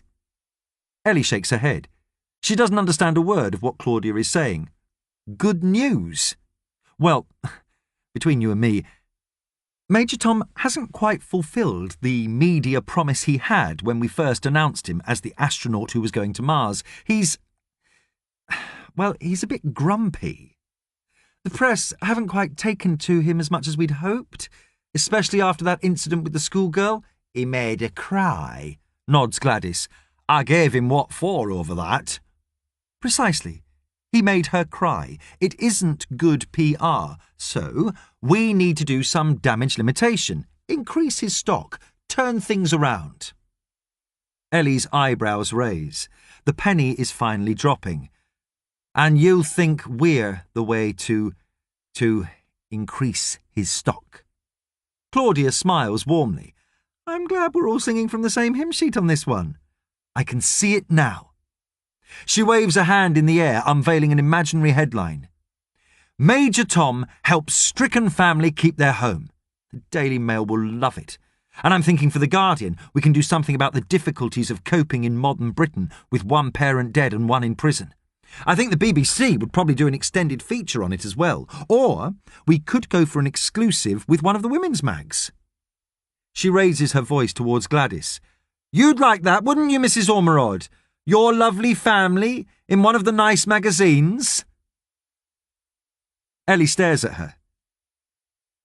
But if you've listened to the tapes, you'll know nobody can find out about this. If they do, they'll decide Nan can't look after us.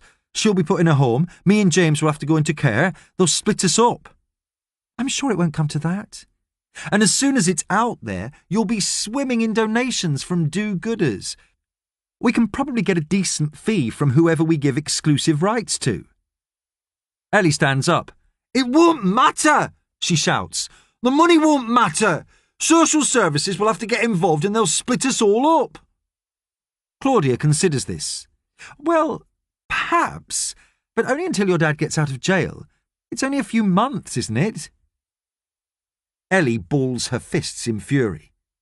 Claudia remembers what Craig said about Northerners being unpredictable. She wonders if she should call him.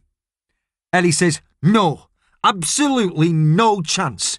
We're not some bloody zoo animals to be put on display while everybody prods and pokes us and says how awful it is. You don't have the right. You don't own us. But we do own Major Tom, and by extension, we own you too, I'm afraid. Or at least, we own your interactions with Major Tom. I have the recordings to prove it. She stands up. I'm not going to make you agree to anything right now. Think about it. I'll call you before the weekend. But there really is only one way this is going to go, you know. You bitch! Screams Ellie. Get out! I'm going. Claudia smiles at Gladys. Thank you for the tea. Thomas sits silently for a moment, staring at the grainy image of Claudia on the monitor. She's right, you know. You are a bitch. Claudia shrugs. I'm just doing my job. Thomas resists the urge to give her a Nazi salute. The Ormerods haven't called all day. Is this why? I told them that it wouldn't be a good idea to make contact with you again until this was sorted out. I told them if they did, I would go straight to the press. Thomas puts his head in his hands. Why? Why would you be so horrible, just when I was getting to think you weren't utterly dreadful? It's not my job to be liked, says Claudia tightly. I wasn't going to go as far as like, mutters Thomas. He looks up at her again. So, what now? You're obviously going to do this, even though you know what it'll do to the family. I won't give any interviews, you know. You won't have to. We have the full recordings of all your calls. We can edit some lovely transcripts from them, but... She bites her lip. Maybe I won't have to do it at all. Thomas frowns. What do you mean? Maybe you have a better story, muses Claudia. Maybe if you give me something juicier, I can go with that instead. Everyone's a sucker for a tragedy, Thomas. They lap it up out there. I can see this. One of the women's magazines, perhaps, or run over 5 days in one of the nationals.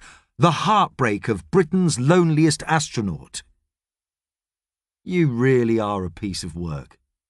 Not as much as you are, Thomas. Your files hint at all kinds of sadness. I want to know the stories behind those notes. We can start right now. Thomas lets out a sigh. A story a night to save the lives of the Ormerods. You're a regular Shahryar, you know that. Claudia adopts an innocent air. Does he play for Chelsea? Thomas thinks about it, then grunts. All right, what do you want to know? Claudia sits back. Let's see. Why don't we start with something easy? Why did you break up with Janet? Thomas rubs his chin, then nods. Okay. Claudia smiles. In your own time, Scheherazade. Impressed despite himself that Claudia had actually got his 1001 Nights reference, Thomas gathers his thoughts for a moment and begins. Chapter 48.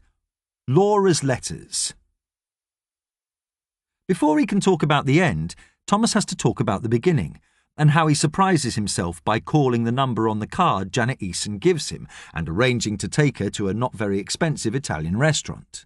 There, he learns that she is 3 years younger than him, is originally from near York, likes to do yoga, would love to have a cat, but the lease on her flat forbids it, is an admirer of all the Bronte sisters, hates people who slurp their tea, and is a fan of Motown.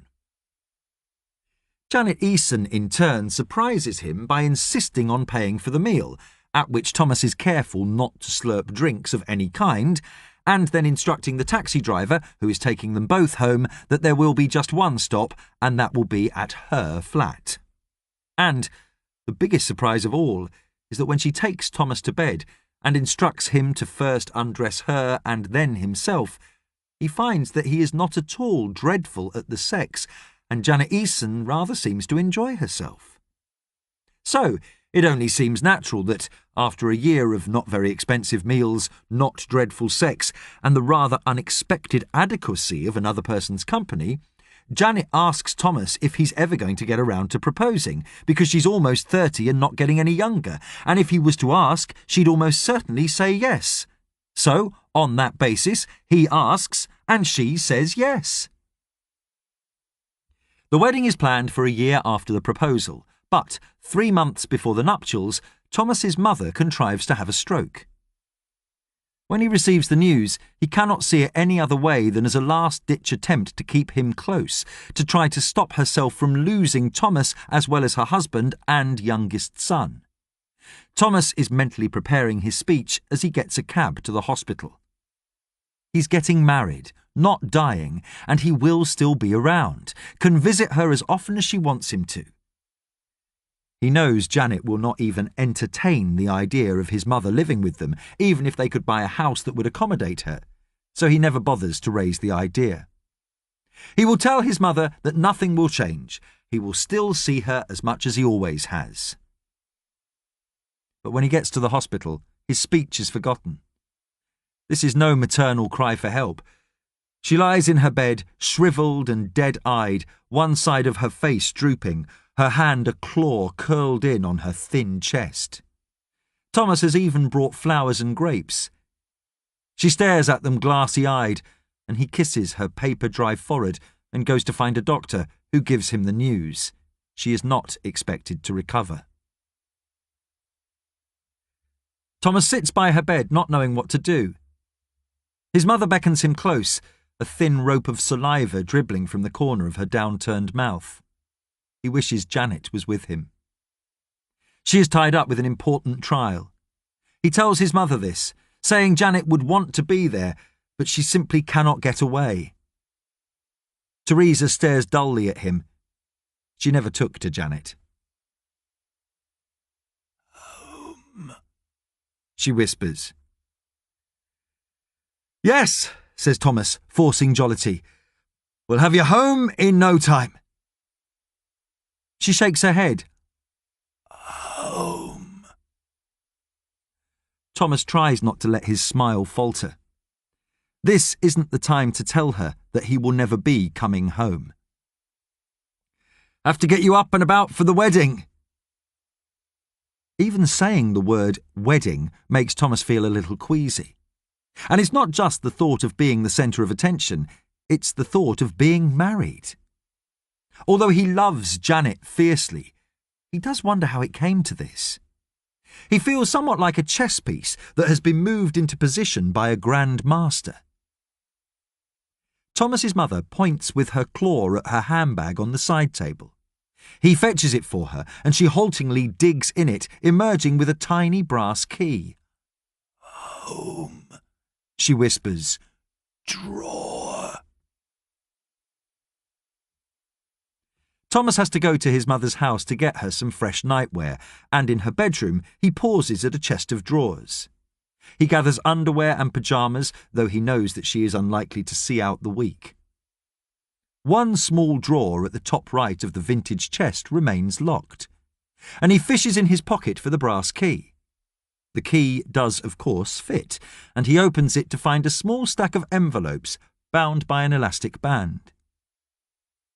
They are all addressed to Thomas. He takes off the elastic band. All the envelopes have been opened.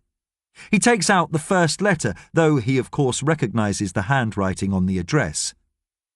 They are from Laura.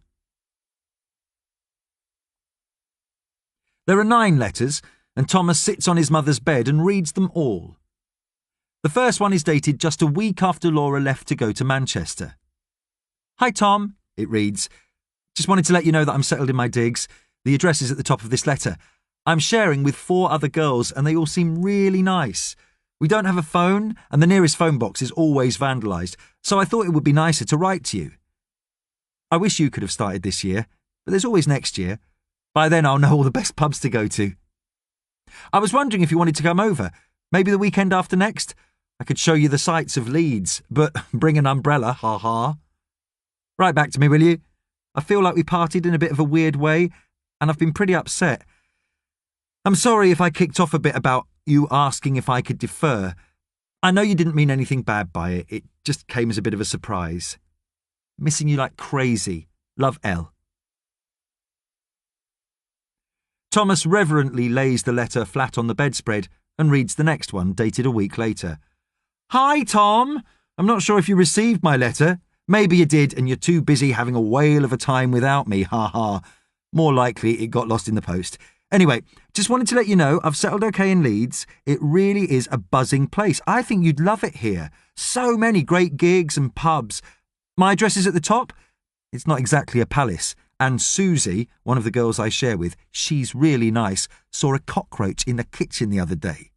She screamed fit to bring the roof down. Beth, who is a lesbian, used my boot to crush it. Ooh, thanks, Beth. But it's nice enough and pretty easy to get to the city centre. I was hoping you might come over to stay for a weekend and kill some cockroaches for us, ha ha. Maybe not this weekend now, as I promised the girls we'd go out to a Happy Mondays gig. But what about the one after? Even if you can't make it, send me a letter to let me know how you're going on. Hope your mum's okay. Love, Elle. In the third letter, Laura wonders if Thomas has perhaps gone on holiday. In the fourth letter, she asks that if he really doesn't want to speak to her, could he do her the courtesy of just sending a quick note to say so. In the fifth letter, she says that she's telephoned his house twice from a telephone box that stank of urine and spoken to his mother, who was very friendly and asked how she was getting on and promised to get Thomas to write to her. In the sixth letter, she says, well, fuck you. In the seventh letter, Laura says that she understands that Thomas might be hurting, but she needs some sort of closure, and could they meet, even if it was just to talk over coffee? In the eighth letter, which runs to 4 pages, Laura writes in awful detail about the sex she's had with a rugby-playing medical student. The words burn themselves into Thomas's eyes, not least the line which says the energetic bedroom athletics with an enviously endowed paramour have left her walking like John Wayne. The 9th and final letter, dated 2 months after the start of the university semester, says, Thomas, firstly, I want to apologise for that last letter. I was drunk when I wrote it and drunk when I posted it. And angry. So very angry with you. But I'm not angry now. I've written, I've telephoned, I've done everything I can short of getting on a train and coming to see you. But you know what? I'm not going to do that. You've obviously moved on, and I'm going to do the same. Life's too short not to, and I've got to enjoy the time I'm here in Leeds. I had hoped that we could rekindle what we had, and failing that at least be friends, but it looks like that's not going to happen. Obviously, I can't stop you taking up your deferred place at Leeds next year, but I really don't think it would be good for us to run into each other. Not yet. Not for a long while. This is really sad and heartbreaking, but it is what it is. I did love you, you know. I just wish you could have shown me a bit of the Thomas Major that I fell in love with. So I suppose this is goodbye. Have a nice life, Thomas. Laura. Each and every letter is a hammer to his heart, each word a kick to his groin, the final full stop on the very last letter a veil drawn over his eyes. He feels he might faint, but instead he just sits on the bed and stares at them. His impending wedding feels even more indistinct and strange in the face of this. It's as though he is a character in a ghost story, suddenly visited by a long-forgotten phantom with unfinished business. Then he gathers up the letters, puts the elastic band around them, and puts them in his jacket pocket, filling a bag with clothes that his mother won't wear before she dies. Chapter 49. Live long and prosper. Theresa Major has shrunken and withered even more since Thomas was last there. He wants to hate her the same way he hated his father, but all he can do is take a muslin cloth from the side table and gently wipe away the web of drool from her chin. She looks at him with eyes he's not even sure can see him properly. I found the letters, he says flatly. His mother seems to deflate, as though the weight of her deceit has been something she has been carrying around inside her like a poison gas for 14 years. She opens her mouth, and Thomas brings his ear close to her. Sorry. Her voice is as fragile and insubstantial as dandelion clocks. Why? Didn't want lose you. And she has lost so much, he realises. He wants to shout and scream, to hurl the letters at her like the confetti she will never throw at his wedding. But instead, he sits beside her on a hard plastic chair and holds the hand that isn't gnarled and bent by the stroke, and reads the letters to himself one more time. Why has she done this? Why now? Is it some final salvo to throw his marriage to Janet into disarray? At some point he nods off and is startled into wakefulness by a nurse. It's dark outside and his mother is sleeping. No, not sleeping. She's gone, says the nurse softly. I'm sorry. Yes, she has. But Thomas is looking at the letters, not his mother. I'm sorry too.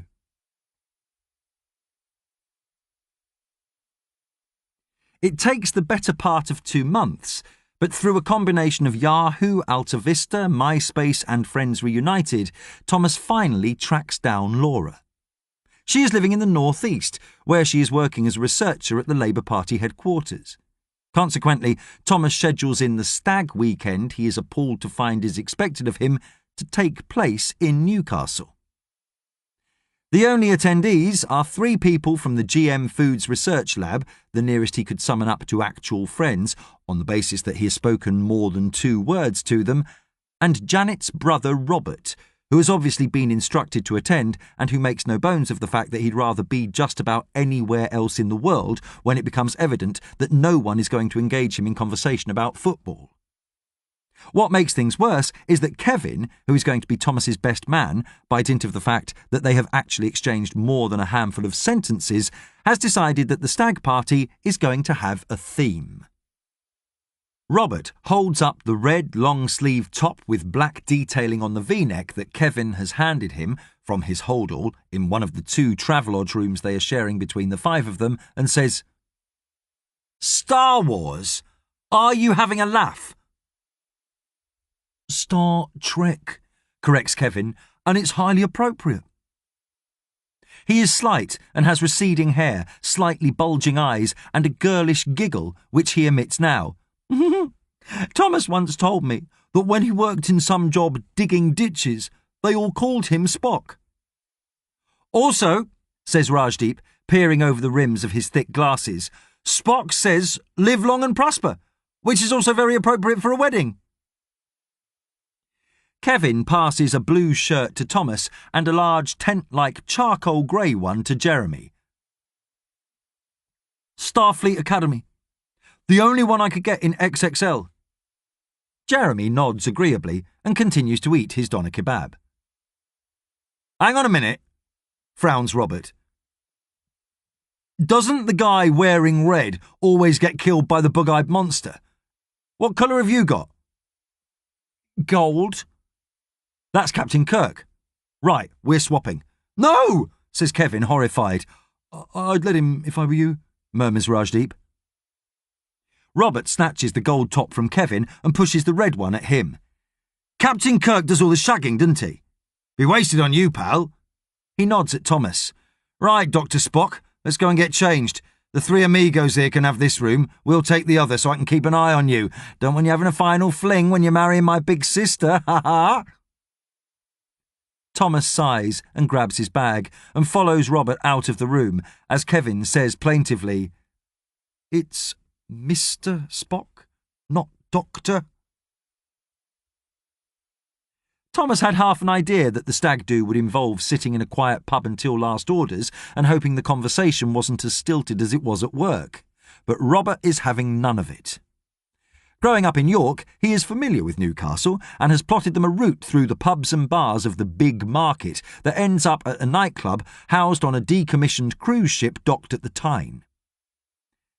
The evening goes in a blur of beer and whiskey chasers, Robert displaying an incredible talent for spotting groups of mini-skirted girls and following them into bars.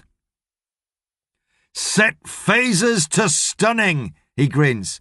"Oi, ladies, want to see my sonic screwdriver?" "Did you hear that?" says Kevin with barely contained fury. "Sonic screwdriver! The man knows nothing!" Rajdeep drinks so much he is practically comatose, apart from an hour-long weeping session over a girl he once knew in Delhi. Jeremy conspires to have some item of food in his hand at every stop and says not a single word, and Robert and Kevin manage to have a fight right at the end of the night. Thomas is so drunk he is past caring, but it seems to revolve around Robert's demands that Thomas is stripped naked and tied to a lamppost as stag night tradition dictates, while Kevin is having none of it. The fight, such as it is, involves Kevin flapping his hands at Robert's broad chest and Robert pushing him over into a puddle. "You're a bunch of arseholes," fumes Robert. "At least let me put him some proper Dr. Spock eyebrows on." The last thing he remembers is Robert looming towards him with a black marker pen and Kevin protesting loudly that it is Mr. Spock, not Doctor, until Rajdeep throws up into Kevin's lap. Thomas rises early the next morning and can barely open his eyes because of the noxious cocktail of alcohol swilling around his body and the jackhammer going off in his head. After a desultory wash, he heads out via tram, train and bus to a small former mining village some 15 miles out of Newcastle. It's a pretty place with a village green and a duck pond, and cottages with long gardens at the front. It's not the sort of place he can imagine Laura living in, with her stripy tights and Dr. Martens and pink hair. He has the address written on a piece of paper, and he takes 3 turns around the duck pond, decides he is just going to go back to Newcastle for a drink and the inevitable conflict with Janet's brother, and then takes the plunge and finds the cottage. It has an arch covered with white and blue flowering sweet peas over the small garden gate. His heart hammering, Thomas unlatches the gate and walks down the cracked stone path to the door, inset in a brick-built porch with a little slate roof. Even as he knocks on the door, he is sure he has the wrong address. Until she opens the door. Her hair is blonde, not pink, and she is wearing black 3/4-length leggings, a white vest and Birkenstocks. He drinks in the sight. It is her. Laura. She looks puzzled at him for a mere instant, then says, "Thomas." And he realises he has not the faintest idea what to say. Laura says, What are you doing here?" He reaches into his pocket and pulls out the sheaf of envelopes. "I got your letters." Laura raises an eyebrow. "Yes, you would have done." "I sent enough." "No," he says. "I mean, I just got your letters. Like 2 months ago. My mother... well, she hid them." Laura raises her other eyebrow. "Oh. How is she?" "Dead." Laura nods. "Right." She pauses. "Well, I'm sorry to hear that." Then she squints at him. Thomas, your face." "Oh, yes." He remembers Robert with the marker pen. He licks a finger and rubs at his eyebrow. "It got a bit messy last night. Star Trek theme." Then Laura smiles, and Thomas feels his heart fill, so much that he thinks it's going to burst. He starts to speak, and his voice cracks. "I should have come with you. To Leeds." Her smile falters. "Thomas, that was a long time ago." He nods. His mouth quivers. He cannot trust himself to speak. She looks at him curiously. "Did you come all this way to tell me that?" Thomas nods again. "Well, I was in Newcastle anyway, for my stag do. But I only came to Newcastle because I found out you live here." Laura blinks. "Your stag do? Then you're getting married?" "In 3 weeks, says Thomas. But..." And that but hangs there in the still air between them, buoyed on the heady scent of the flowers in Laura's garden, threaded with the lazy flight path of droning bees, suspended from brittle, drifting spiderwebs.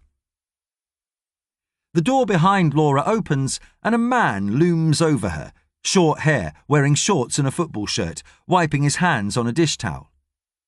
He peers at Thomas and frowns and says, "Everything all right, love?" He's Welsh, and for a second Thomas wonders if this is the rugby-mad medical student whose prodigious member Laura wrote such a poetic ode to all those years ago. For the first time he notices the engagement ring and wedding band on her finger. "Fine," says Laura. "This gentleman is selling insurance. I told him we have everything we need." "Everything we need," nods the man, Laura's husband, and puts a hand on her shoulder. He looks curiously at Thomas. "Thanks for popping by, though." "Yes," says Thomas, as Laura's husband steers her back inside. "I can see that. Everything you need." Just before the door closes, Laura looks at him one more time and says, "You are aware you have a penis drawn on your forehead in marker pen, aren't you?" "Bloody hell," says Claudia. "And what would you have done if she'd been single? What about Janet? Is that why you split up? Did you meet Laura again? Did you have an affair?" I think that's enough for tonight. Thomas stifles a yawn. The rest is a story for another day. You promise you'll not do anything with the Ormerods? Promise, says Claudia down the hissing line. I want to see how this ends. I'll call you again tomorrow, Scheherazade. I still think you're a bitch, Claudia. There's a static pause. Thomas? It's a Wonderful Life is my favourite film too. He listens to the dead air on the line for a while, not quite knowing what to make of that, then pushes himself away from the desk towards his sleeping bag, pausing only to take a long look at the distant earth, now no larger in the window than a football. Chapter 50. Green Light.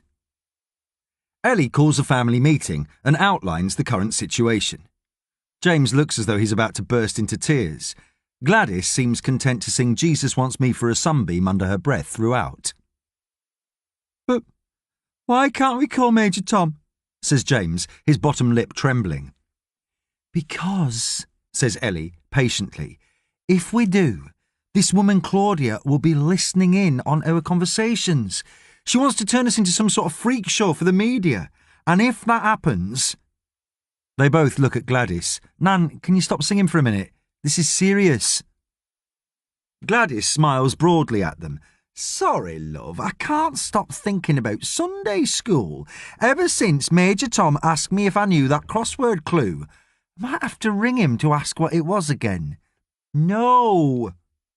Ellie squeezes the bridge of her nose hard. No, we can't ring Major Tom again. Not yet. But the experiment, says James. I can't do it without him. Ellie twists on the sofa to face him and puts a hand on each of his thin shoulders. You can. You can do it without him. You came up with the idea. You just need to make it work, all right? I went in to see your head teacher. We need to get to school dead early on Saturday. They're going to take you down to London on the train. That'll be exciting, won't it? I'll make you a packed lunch. Why can't you come? Because I wasn't invited. And besides, I couldn't leave Nan here on her own. We used to sit cross-legged in a big circle, says Gladys. Mr. Trimble used to read from the good book, Proverbs. I remember that one. She pauses and whistles a little bit more of Jesus Wants Me for a Sunbeam. That's what put me in mind of Sunday school. Something angina, something proverbially. That was it, that was the clue, proverbially. Proverbs. Ellie shakes her head. How are you doing with the experiment anyway? Nearly finished. James wipes his nose with the cuff of his school shirt. Do you want to see it? In his room, James has swept everything off his desk onto the floor to make way for a cardboard crate which Ellie brought home from the fresh produce section. Instead of cabbages, it now holds card walls, subdividing the box up into a floor plan of their house on Santos Street. The left side downstairs and the right side the upstairs. Ellie has to admit he's done a great job, painting the outside of the box like red bricks and the interior in a fair approximation of the tired decor in each room. He's even fashioned furniture from pieces of cardboard coloured to look like the sofa and their beds, an entire recreation of their tiny kitchen. Ellie hands him the bag of LED lights that Dalil gave her and picks up a figure sculpted from plasticine, a smiling man in jeans and a t-shirt. She looks at James. Dad. He nods and stands up 3 more figures. You, me, Nan. Ellie inspects each of them in turn. These are really... Wow! You've done a really good job here, James. I'll show you how it works, says James, taking the figures back. He places Nan lying down in her bed, Ellie on the sofa and James in his room. You'll have to imagine that I've got the LED lights mounted on the outside of the wall near the door. They wouldn't be there really, obviously. They'd be in some police station or something, but it's just to show the judges at the competition. Go on then. OK, so imagine Dad's hooked up to some tracker or, a tag, an electronic tag. It works out whether he's doing something good or bad. If he's doing something bad, then he doesn't get any time knocked off his sentence. In fact, he might get time added on. But if he's doing something good, they make his sentence shorter so he'll be free quicker. But this way he gets to be at home, just under house arrest. Could that happen? James nods. I looked into it. It's called home detention curfew. They can release you with a tag when you've served a quarter of your sentence. Ellie nods. Show me. Pretend you've got the lights set up. James places the figurine of Darren Ormerod in Gladys's easy chair. So say you've got homework and you've asked Dad to help you, but he just sits here watching the football or something. The red light flashes. That's bad. He places the Darren figure in the bed.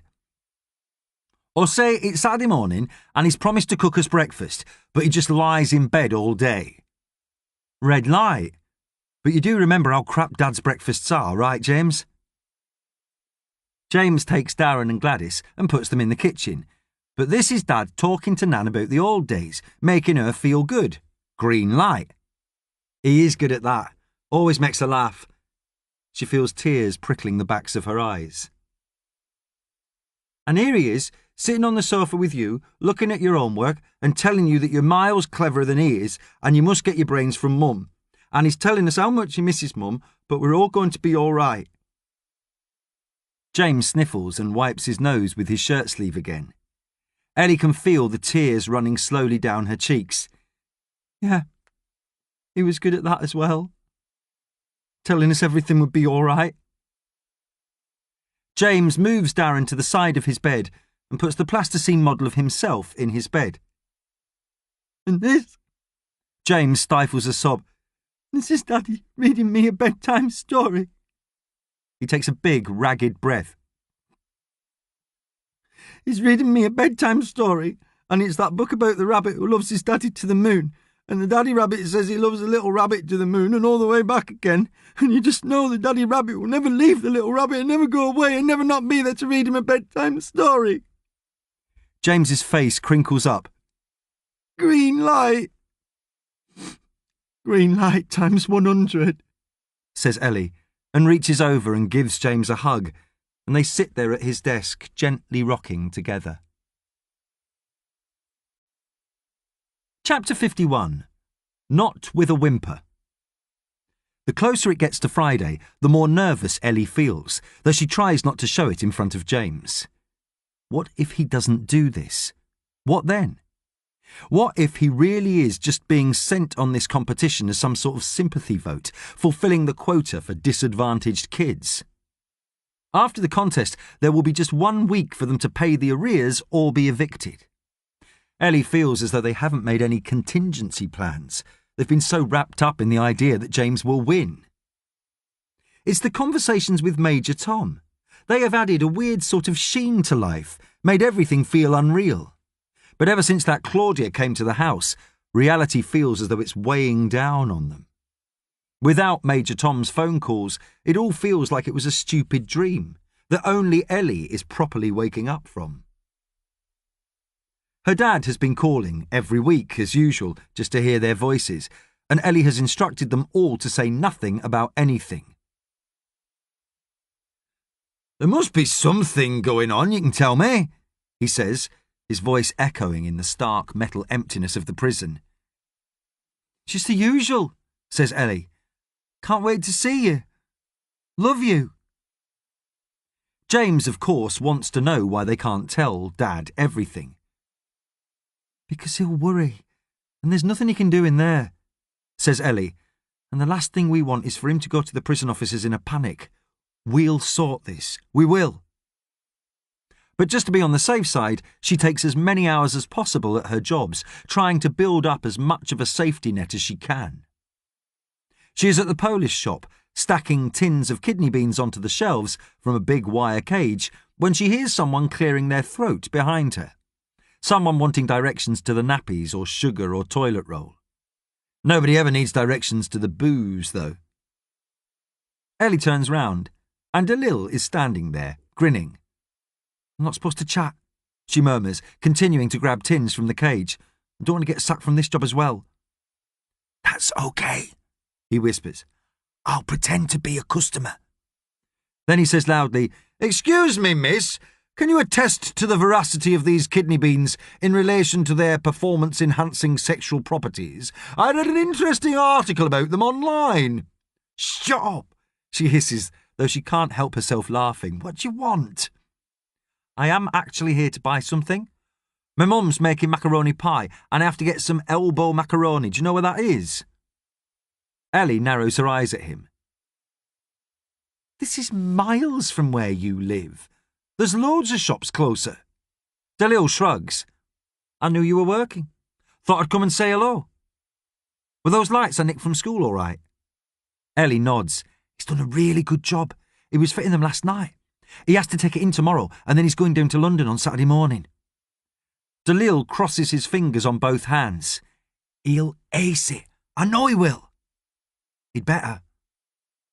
A supervisor walks past the end of the aisle, and Ellie busies herself with the tins, while Dalil pretends to read the back of a packet of couscous.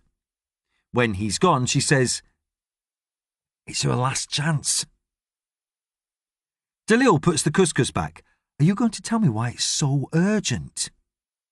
She shakes her head tightly, then feels tears springing from the corners of her eyes. Stupid, stupid tears. She seems to be crying all the time recently. "Hey," he says, putting a hand on her shoulder. "We're going to get kicked out of the house," says Ellie. "If we don't win, we're going to get evicted next week." Dalil puts his hand over his mouth. "Shit." Ellie nods. "Yeah." "Why, though?" "Long story," says Ellie. "Look, you'd better go before I get in trouble." "Look, why don't you come to the party tomorrow night? You wouldn't have to stay long. I think it'd do you good." She shakes her head again. "I can't. Even if I could leave James and Nan alone, I have to be up at the crack of dawn to get him to school on Saturday. I just can't." "OK. I'll see you at school tomorrow." She nods and turns back to the tins. 2 minutes later, she feels a tap on her shoulder. It's Dalil. Do you know where the elbow macaroni is?" "Are you sure you're going to get this to school safely?" says Ellie doubtfully on Friday morning. The model of the house is wrapped in a black bin bag and placed on the sideboard. "You're not going to drop it or anything on the bus?" "I'll be fine," calls James from the kitchen, where he's getting his sandwiches from the fridge. "Maybe we should get you a taxi." "I'll be fine," says James again. "We're getting a taxi to school tomorrow morning. We can't afford two." He comes out of the kitchen and looks around for his school bag. Ellie says, "Nan, will you be all right today?" Gladys is sitting in her chair, listlessly watching the breakfast news. James knows why Ellie sounds concerned. Nan seems quiet this morning. "Don't worry about me," sighs Gladys. "I'm all right. I've got a bit of a bellyache. I knew I shouldn't have had that fish butty last night, but Bill did insist. He likes the fish butty on the way home from the pub." James and Ellie share a glance. "Maybe I'll pop home at dinner time just to make sure you're all right." "Gotta go," says James, slinging his bag over his shoulder and picking up the model with both hands. "Get the door for us, Ellie." "Be careful," she shouts from the doorstep. "I will." James finds a seat on his own on the bus and sits with the model across his knee. The LED lights work to treat, one red, one green. He feels nervous and excited all at the same time about tomorrow. He's never been to London before. The printout of the talk he's going to give to the judges about the experiment and why it's so important is at school. Mrs. Britton says he can have all afternoon to practice it, and she's going to get a few of the teachers together so he gets used to talking in front of an audience. He wonders what it will be like. He imagines a stage and a row of people with serious faces. He hopes he doesn't get too nervous. His palms feel sweaty already, and he takes deep breaths to calm himself down. There's a whole day and a night and a train journey to London to get through yet. When the bus pulls into the turning circle at school, James waits until everyone else gets off and then gingerly carries the model down the aisle and carefully negotiates the steps. Mrs. Britton said he can leave the experiment in her office and she'll lock it overnight. Not that he expects anyone would break into the school to steal it. Then he spots Oscar Sherrington. He's lounging on the metal barriers at the turning circle with his little gang. James puts his head down and starts to cross the road towards the gates, but they move quickly to intercept him. James has kept out of their way all week.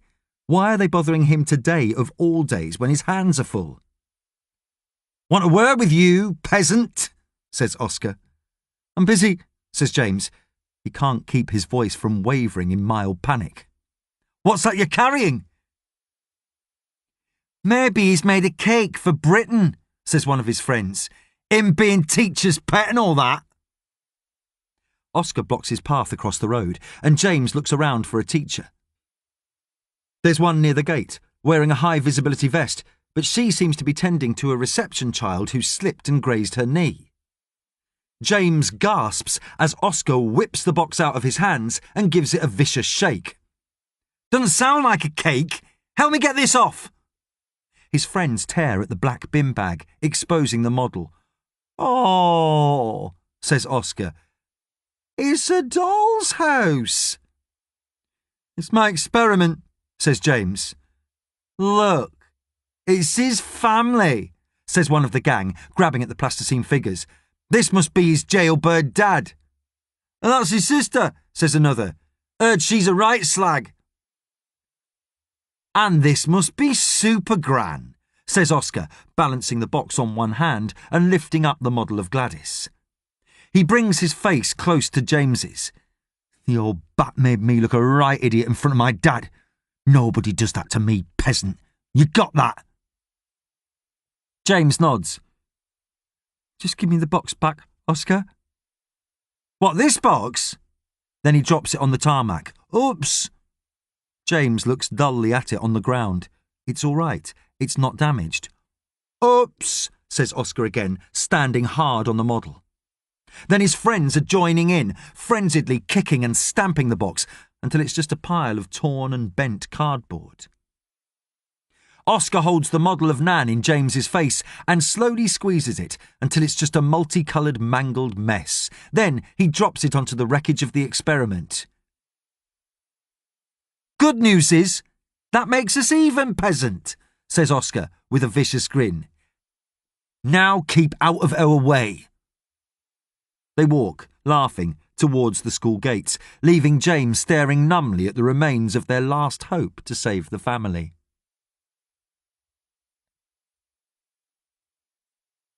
"They did what?" says Ellie, with a calmness that belies her barely contained fury. "Threw it on the ground, then jumped on it till it was wrecked." Ellie closes her eyes and counts to 10 in her head. When she opens them again, James is still sitting there, his cheeks stained with tears. Everything is still lost. "Did you tell the teacher, Mrs. Britton?" James shakes his head. "Didn't she ask where your entry for the competition was?" "I told you I'd bring it in tomorrow. I said I'd forgotten it. She looked a bit disappointed." Ellie lets loose a ragged breath. "And what? You can do it all again tonight?" James's face crumples and he shakes his head. "I haven't got time. I don't want to do it. I just want to forget it." "James!" Ellie's voice is rising with mild hysteria. "James, you do realise this is our only chance?" He nods sadly. Gladys clears her throat. They both look at her and she says, "The light of the righteous rejoices, but the lamp of the wicked goes out." "What?" frowns Ellie. "What are you talking about, Nan?" She turns to James. You've got to try. I can help you." "Through insolence comes nothing but strife," says Gladys. "But wisdom is with those who receive counsel."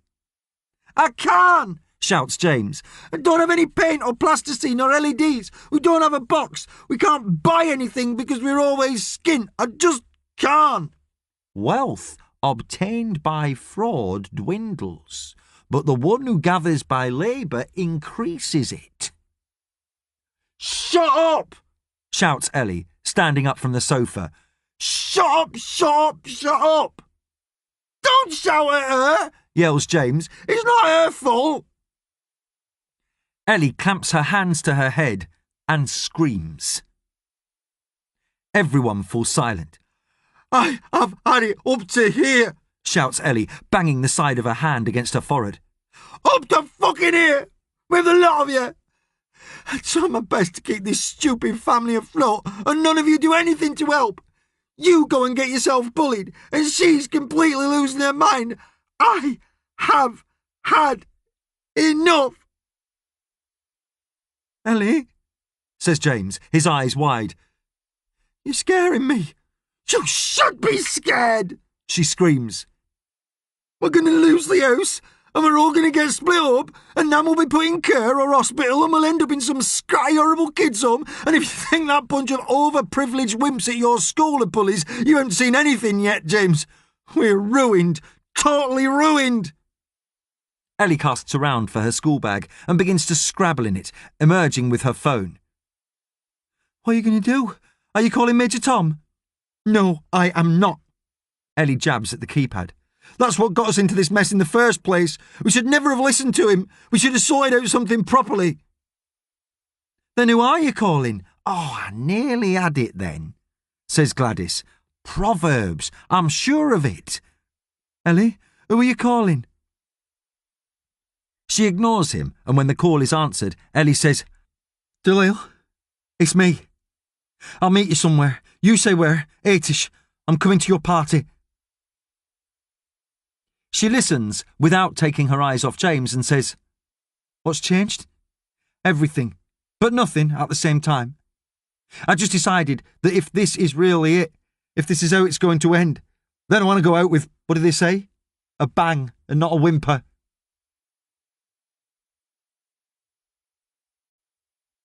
Chapter 52. The Marrying Kind.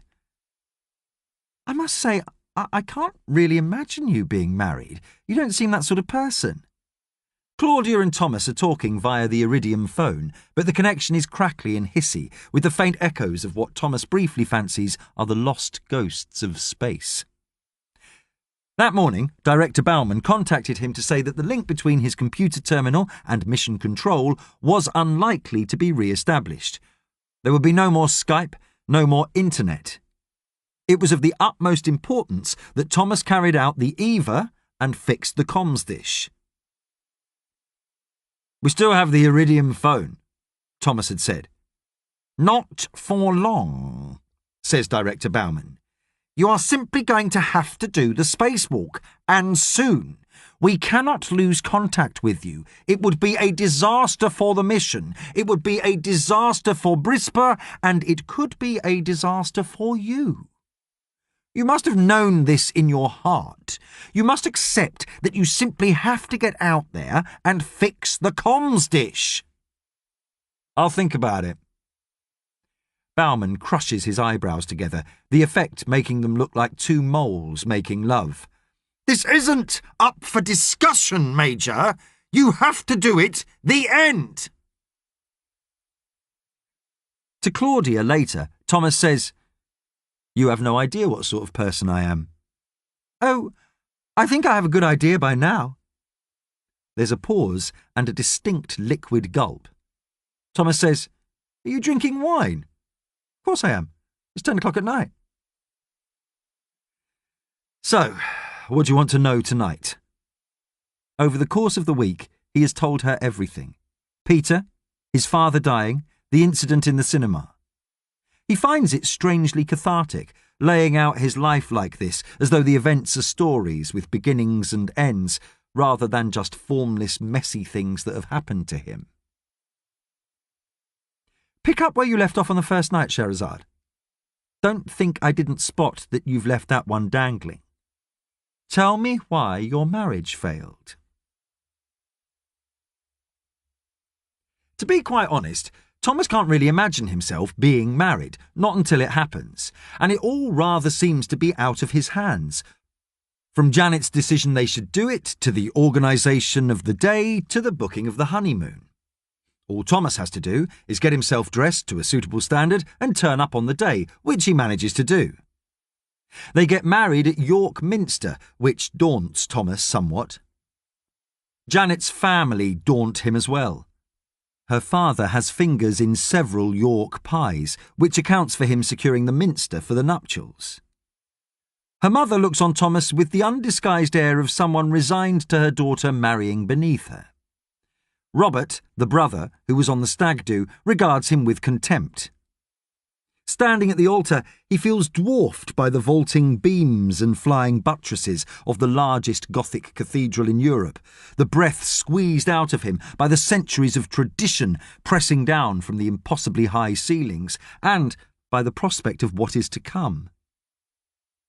One side of the cathedral pews are filled with Janet's family and friends, her father's golf club buddies and business associates, her mother's ladies who lunch and book group harpies.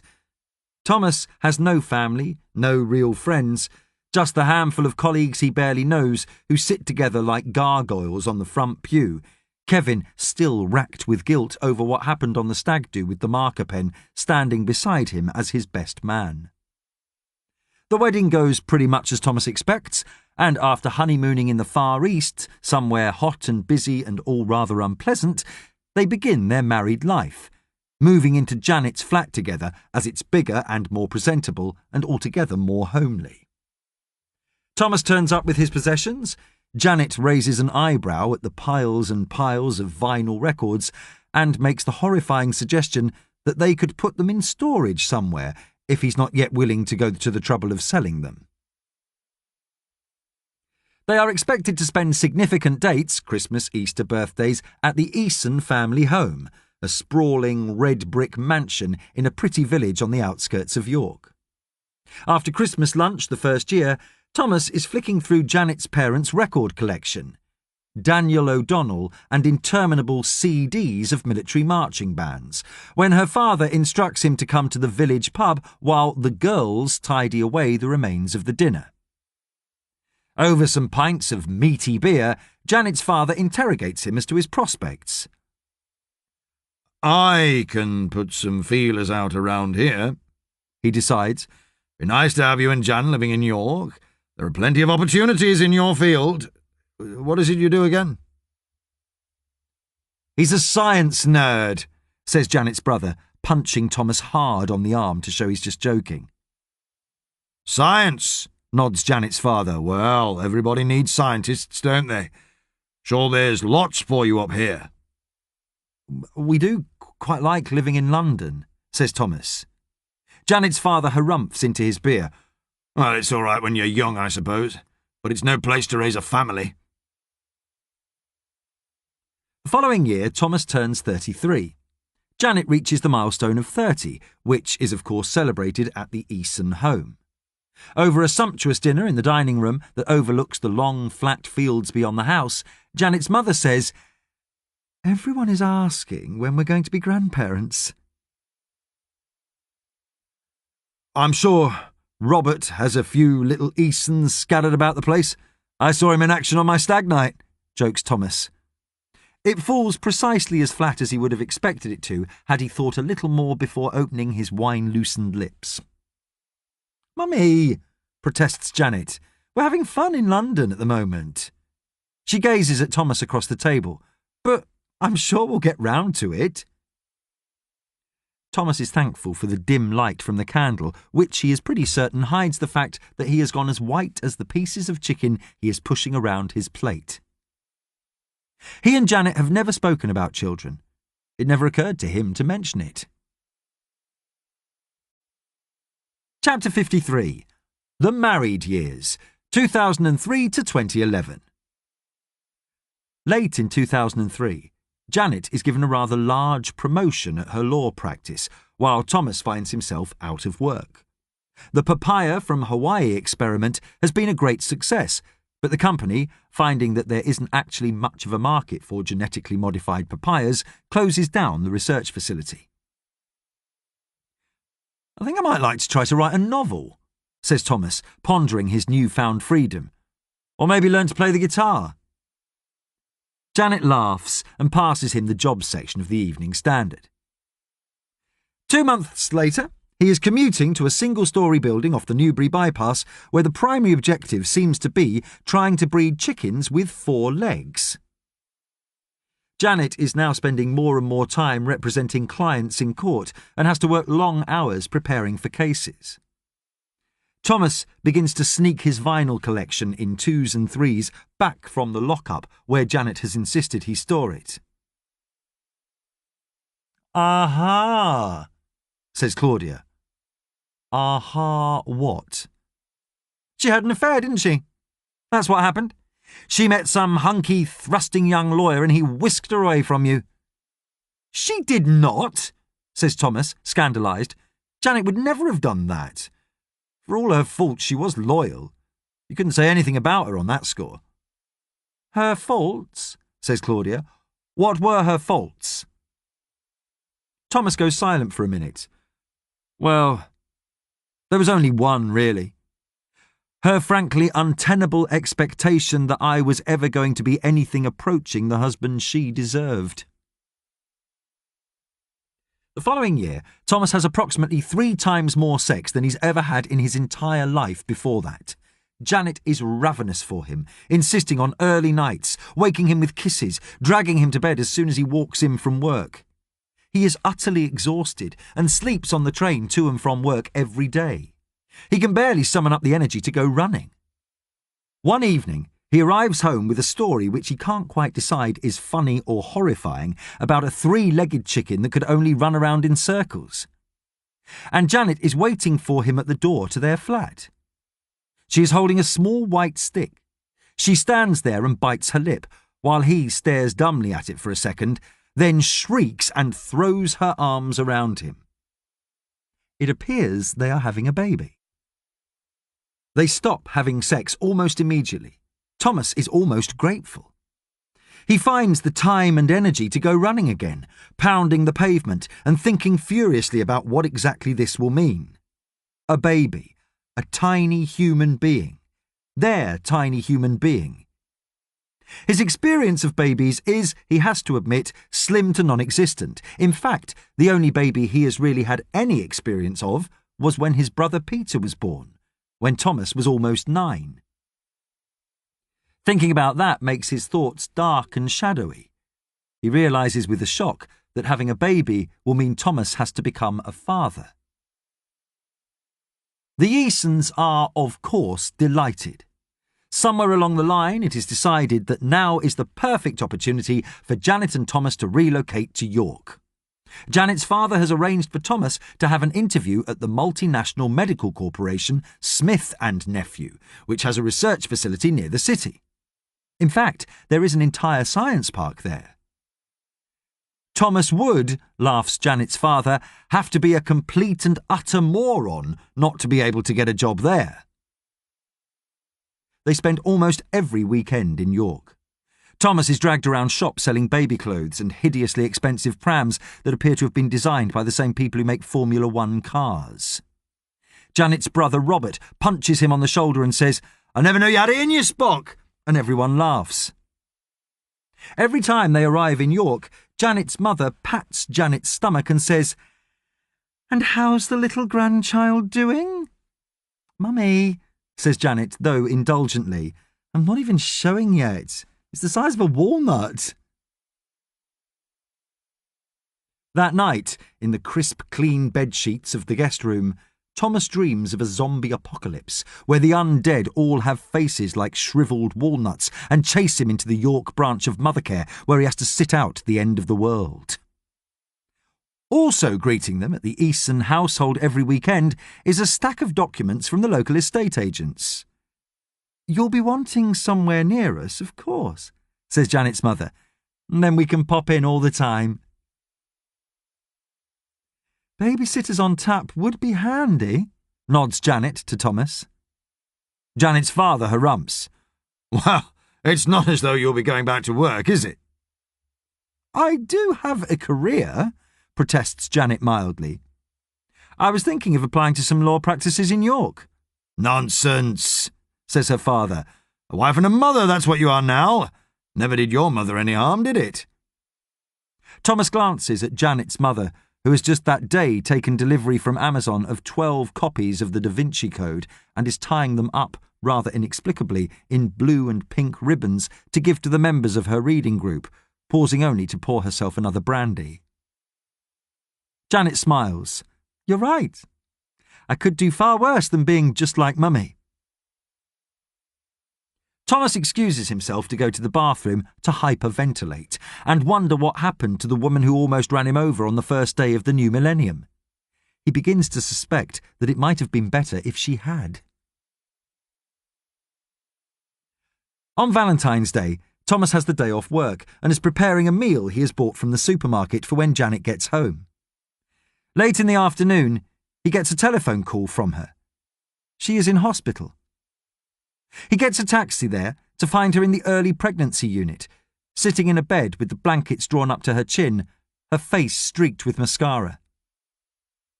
Thomas, she says flatly, I lost the baby.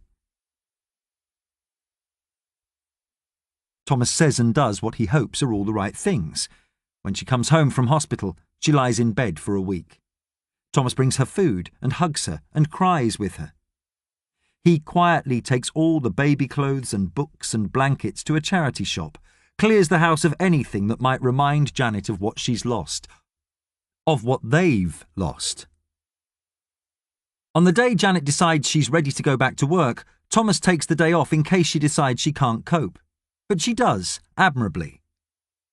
Thomas is washing up at the kitchen sink when he sees a man walking with a tiny child, no more than 2, holding his hand as the boy takes tentative, wobbly steps down the street.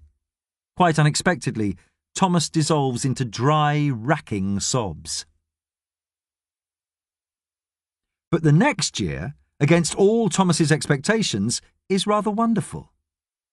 Janet seems to make a decision to put the pregnancy behind her and almost pretend it never happened, and to throw herself into both work and enjoyment. She and Thomas take 2 holidays. He is instructed to decline the offer from Smith & Nephew. The house hunting in York is abandoned. They spend money on decorating the apartment, and Thomas is invited to join the residents' committee in the block of flats where they live.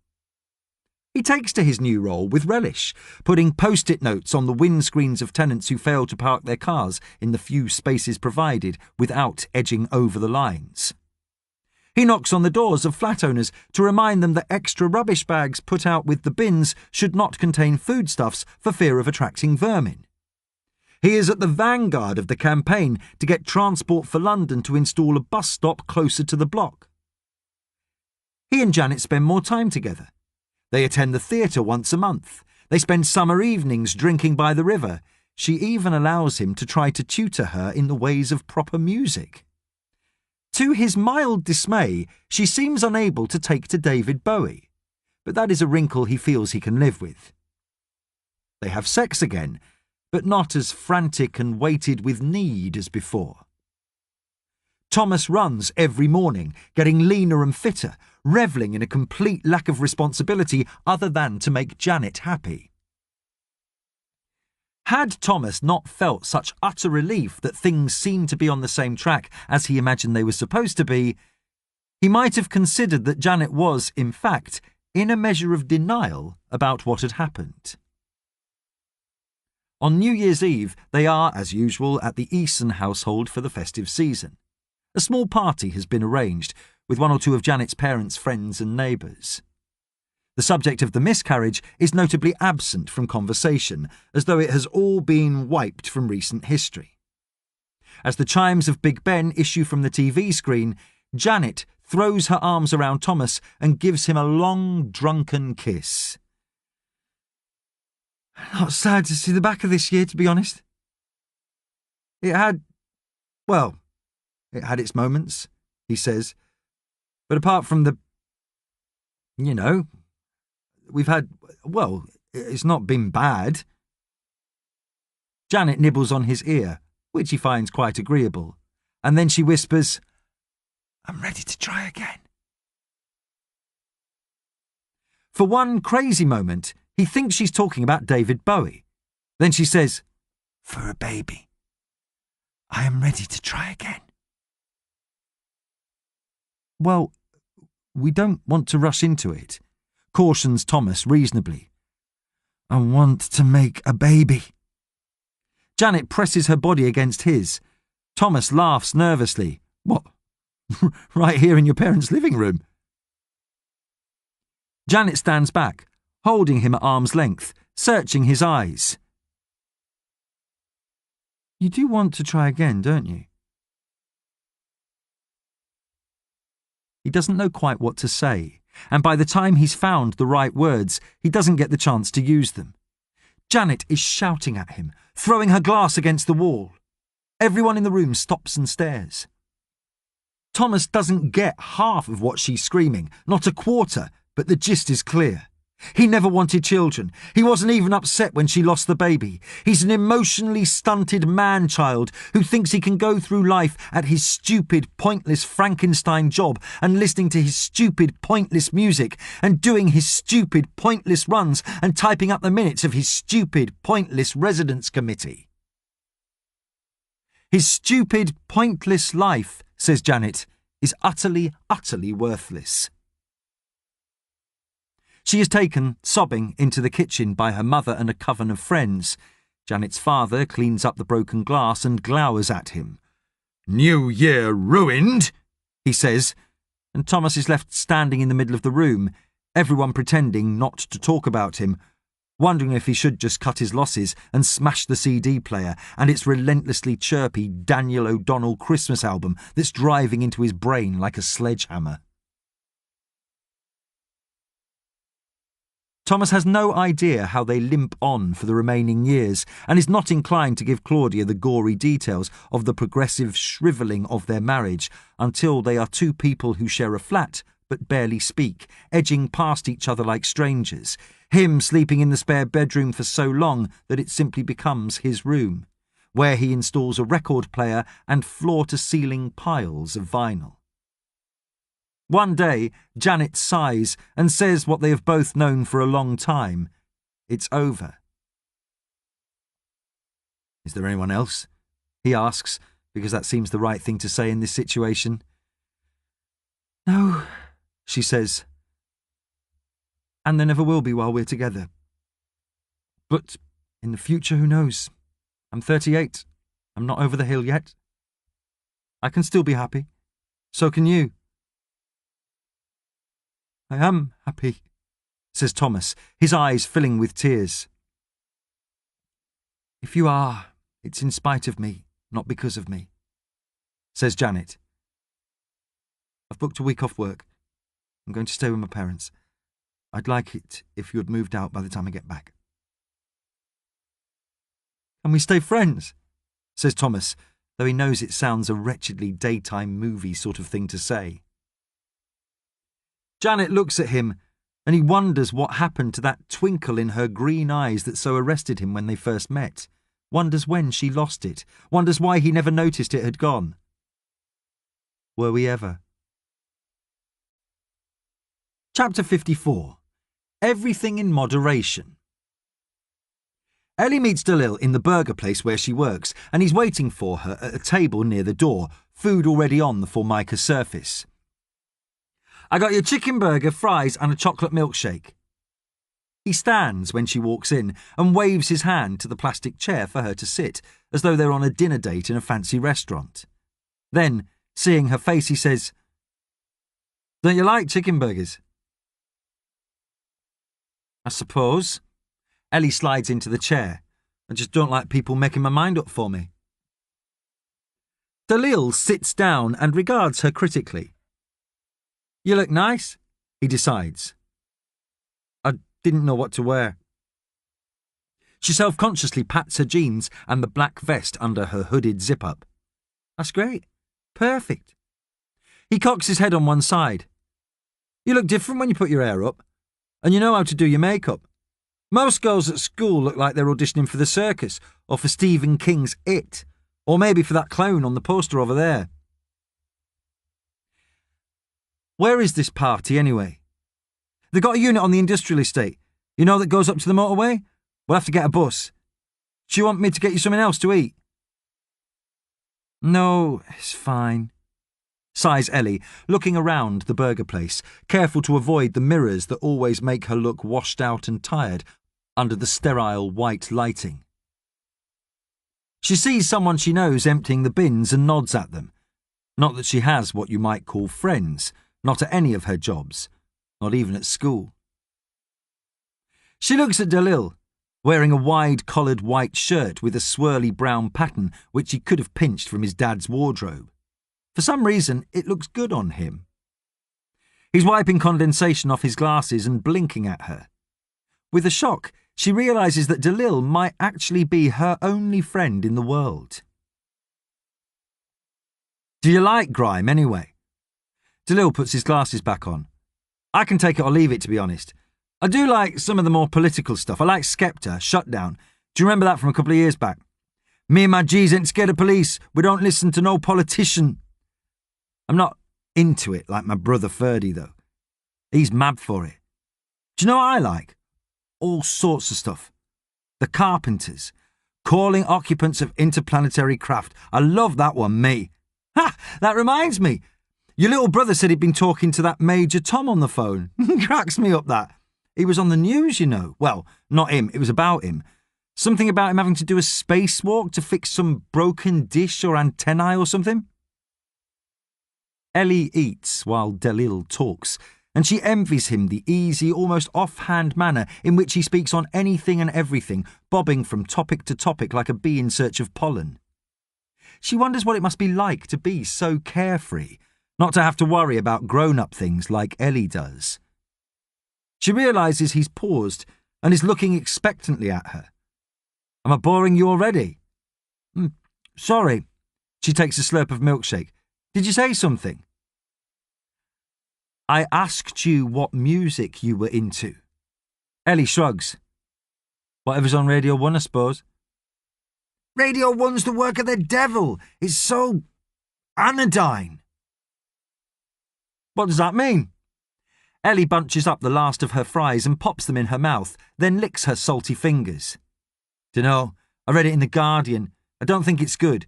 It might mean boring or something. I like it though. I think it's my new favourite word. Do you have a favourite word? On the bus, Dalil pays for both of them and then pauses halfway down the aisle, indicating the window seat for Ellie. She giggles. My carriage awaits. You be Cinderella and I'll be Prince Charming, says Dalil. Ellie wipes the window with her sleeve and looks out at the orange streetlights. I think my fairy godmother's missing in action, she murmurs. Do you want to tell me about the problem with the house? Says Dalil gently. She decides that she does, and it takes as long as the bus journey. Dalil presses the bell and stands up. When they get off the bus, on a long dual carriageway that's lined with shuttered factories and business units, the rain-slicked tarmac shining in the glow of the tall lampposts, he says, That could almost be funny if it wasn't so serious. You should go to the police, you know. That's fraud, that is. They could track this fake prince down and get your money back. Not in time. And if we went to the police, everyone would find out about Nan not being able to look after us properly. She feels fed up of having to explain this to everyone. But what are you going to do? Presses Dalil. You've only got a week. I know your brother's a genius and everything, but what if he doesn't win this competition? He isn't going to win the competition because he ain't going. Ellie feels a spot of rain on her nose. And those kids that were bullying him, they did it again. He was right about Nam making things worse when she took him on. Dalil clicks his fingers. Wait! The masked ninja you were going on about to your brother's teacher, that was your Nan! He whistles. That is safe! To be honest, I don't want to think about it. I don't want to think about anything just for one night, sighs Ellie. Where is this place anyway? It's going to chuck down. Over there. Dalil indicates an access road that slopes down to a series of single-storey units cloaked in darkness. Can't you hear it? As the rain starts to fall, they hurry towards the thud, thud, thud of the bass. Is this actually legal? Shouts Ellie as they are enveloped by the warmth of the interior of a unit buried in the middle of the industrial estate. 3 big men in black bomber jackets waving them through after seeing Dalil. The unit is so dark, Ellie can't tell how big it is. Flashing strobe lights painting the bodies of dancers crushed into the centre before a scaffolding stage on which 3 men in black jeans, white tops and baseball caps are thunderously issuing staccato rhymes. I very much doubt it, shouts Dalil cheerfully back. I imagine the feds will be here to close us down before dawn. Feds? Ellie smiles. You've gone awfully street all of a sudden. Hanging with my homies, innit? Says Dalil. Is that your brother? Says Ellie, pointing to the stage. It's awfully hot in the unit, and she takes off her hoodie and ties it around her waist. Nah, Ferdy won't be on till after midnight at the earliest. Come on, I'll show you where the loos are and everything. There are toilets. I'm impressed. My cousin Rog owns this place, yells Dalil. He takes her by the hand to lead her through the throng of dancers, and Ellie doesn't protest. Uses it as a body shop most of the time, to do cars up. Every few weeks they have a party here. By the toilets are 2 trestle tables bearing big rubber garden buckets in bright colours, filled with ice that's already melting in the heat and loaded up with bottles of beer and soft drinks. Help yourself, shouts Dalil. Drinks are included in the ticket price, which was free for us so you can fill your boots. Dalil and Ellie reach into the same tub together. He pulls out a can of Coke, she has a bottle of Red Stripe. They look at each other. Don't you drink? Do you drink? Nah, take it or leave it, me, says Dalil. I might have a beer later. Everything in moderation, like they say. Did you know in France there's no minimum age limit for drinking? They love it over there. But they don't have this pisshead problem we have. Binge drinking and all that. Throwing up in your kebab. Ugh, not for me. Ellie looks at the beer. Dalil takes a bottle opener tied with a bit of string to the trestle table and flips the top off for her. You sure you're okay with that? Ellie has never had alcohol before in her life. She puts it to her lips and is at first shocked by how cold it is, and then at how icily bitter it tastes. Great, she says, wiping her mouth with the back of her hand to hide her involuntary grimace. I'll probably only have 1 or 2. I'm like you, take it or leave it. Everything in moderation. Dalil nods and cracks the tab open on his Coke. Safe. You fancy a dance? Chapter 55. Calling Occupants of Interplanetary Craft. Dalil dances exactly as Ellie expects him to, arms flapping like a chicken, knees and ankles flying off in random directions, his smile beaming like a lighthouse. But he pulls it off with the aplomb of the naturally cool. He is so geeky, he's gone completely across the spectrum and come in again at the other side of effortlessly stylish. More to the point, he actually looks like he's having a good time.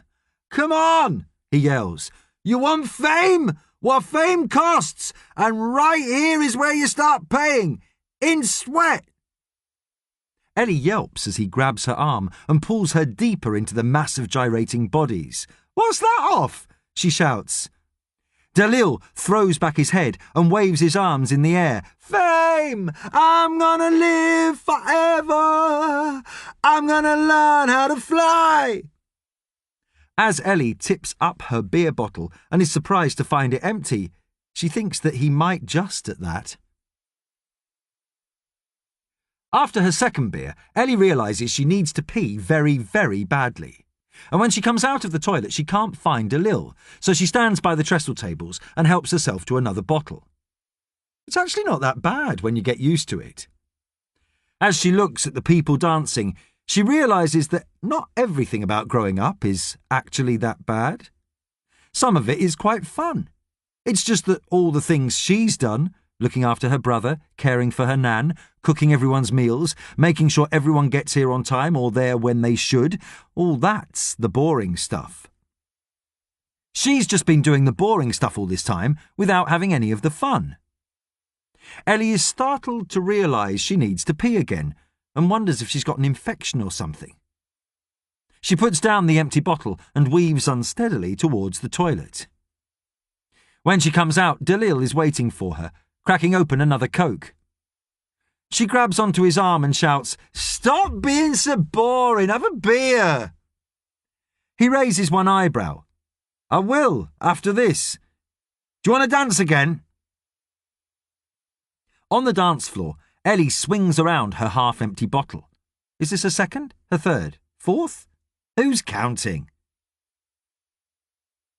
"What?" shouts Dalil, over the thudding bass and the MCs. "Who's counting?" she shouts back.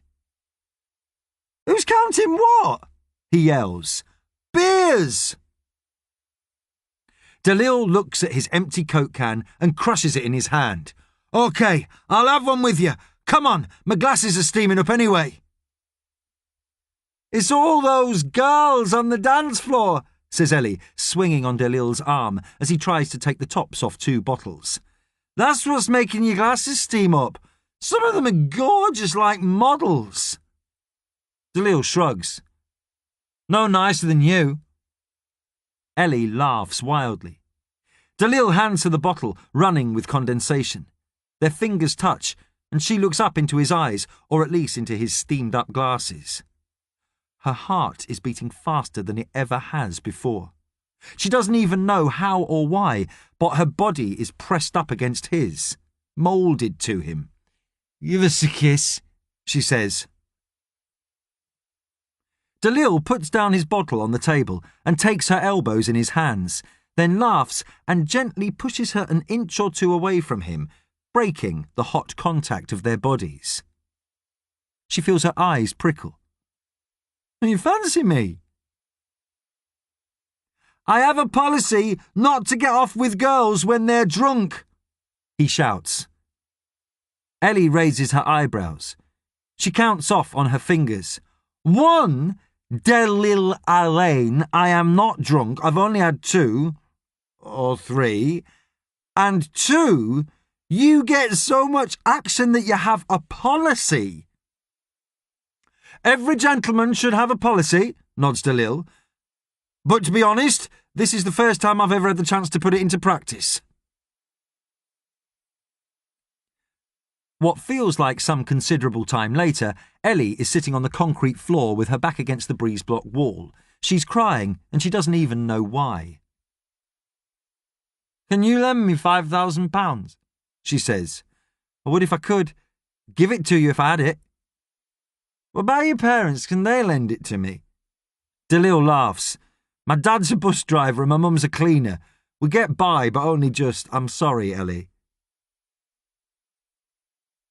"If your dad's a bus driver and your mum's a cleaner, why are you such a weirdo genius?" He shrugs. "We're only condemned to repeat the past if we don't learn from history. I read that. In The Guardian, I know. It's true, though. Not that I think my parents have made mistakes. They're brilliant. And we're all weird in our family in our own way. It's like it says at the beginning of Anna Karenina, but it doesn't just apply to unhappy families. You can't make assumptions about anybody. My brother's big thing is MCing.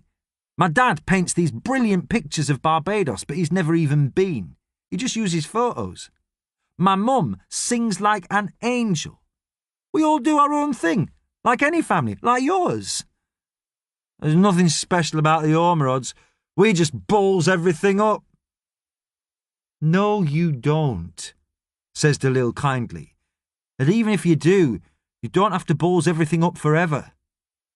I've read this thing that Einstein said once. Learn from yesterday, live for today, hope for tomorrow. The important thing is not to stop questioning. That's me, that is. Hope for tomorrow. That's why I'm going to be a writer or a journalist or a detective, or all three. You can't stop hoping for tomorrow, or you might as well be dead." "It's the living for today that's the problem," says Ellie.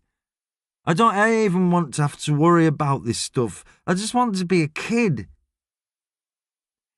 Dalil takes the empty bottle from her. Kids don't drink their body weight in beer. They do in France. Something is vibrating in her pocket.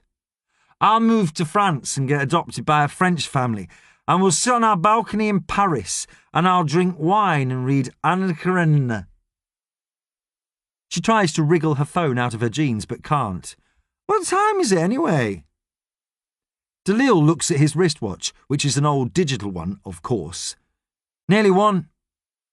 There's a cheer from the crowd, and he looks up. Oh, Ferdy's come on stage. Something shifts inside Ellie. She gives a liquid belch and looks at Dalil with wide, teary eyes. I think I'm going to be sick. In the corrugated steel toilet cubicle, Ellie is on her knees, hands gripping the toilet bowl, throwing up relentlessly. Someone is banging on the wooden door, shouting they're dying for a slash. Dalil holds her hair out of the way of the seemingly endless stream of vomit. I'm sorry,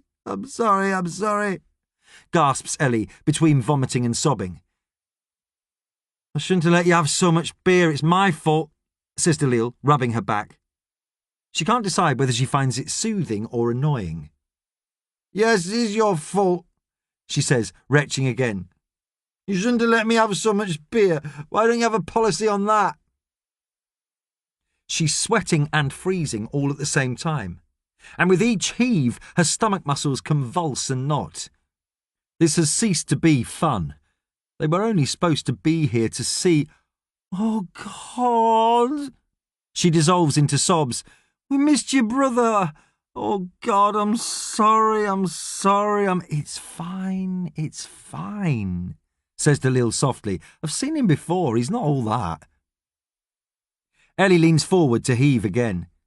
There can't be anything left in her stomach, but that doesn't seem to stop it wanting to empty itself. She crouches forward to relieve the agony in her muscles and feels something separate and drop and clatter to the floor. Her phone. Dalil picks it up. Ellie? You've got 13 missed calls. She wipes the beads of sweat from her forehead. She actually feels like she might have stopped vomiting. Who from? 12 from your nan and 1 from... The phone bursts into life in his hand. She looks at him. Who's the other one from? And who's that now? Dalil looks at the phone as though he can't quite believe it and hands it to her. It says Major Tom. Ellie sits back against the steel wall of the cramped cubicle and takes the phone. It hits her that Nan has tried to call her 12 times. Oh my God, what's going on? And why is... Hello? She says. Ellie, says Major Tom. We're not allowed to speak to you, she mumbles, wiping spit and vomit from her mouth.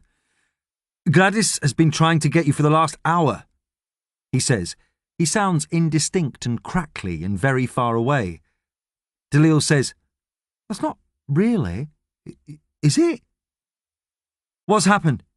Says Ellie into the phone, the fog in her head clearing. Is it Nan? Is she hurt? It's James, says Major Tom distantly. You need to get back. Gladys phoned me in a right state. James has run away from home.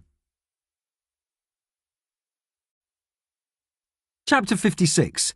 Sticking Together.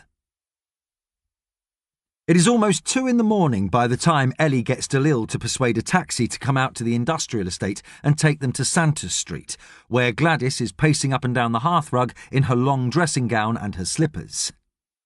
At last, says Gladys, as Ellie and Dalil spill in through the front door. I've been trying to get hold of you after night. We came as soon as we could, Mrs. Ormerod, says Dalil. Ellie didn't get your calls at first. Ellie puts up her hands for silence, and everybody quits speaking. Right, Nan, what's happened? I put James in bed about 9, and then I watched that thing with the people talking, a bit like Parkinson, but with more shouting. Nan, says Ellie, After that, what time did you notice James had gone? Gladys takes a deep breath. I got up for a wee and a glass of water, and I think it had just gone 12. I saw a light under James's door and thought he'd fallen asleep with his lamp on, so I went in to turn it off. The lamp was on, but he wasn't there. His bed hadn't been slept in. He'd left this note. Ellie snatches the piece of notepaper from Gladys and scans it. There isn't much to read. She passes it over to Dalil, who reads it out. Dear Ellie and Nan, everything's a mess and it's all my fault. I was supposed to make everything okay, and I've just made it all worse. I've gone to find Dad and make them let him go from jail. I will spring him from his cell like in the films if they won't let him go. Don't worry about me. I have some cheese sandwiches and some Lucozade, and I've got the £20 from your knicker drawer, Ellie, that you didn't know I knew you had. I hope this is okay. James. Dalil looks from Ellie to Gladys. Where's the prison? Oxfordshire. Ellie rubs her face with her hands. Bloody miles away. It's near a place that looks like it should be Bicester when you read it, says Gladys. But you say it Bicester, like Bisto. She takes a deep breath through her nose. Ah, Bicester. Dalil looks at his watch. So he's got at least 2 hours head start on us. But he's a 10-year-old kid. He can't have got very far. He won't get a train at this time of night, and not for 20 quid.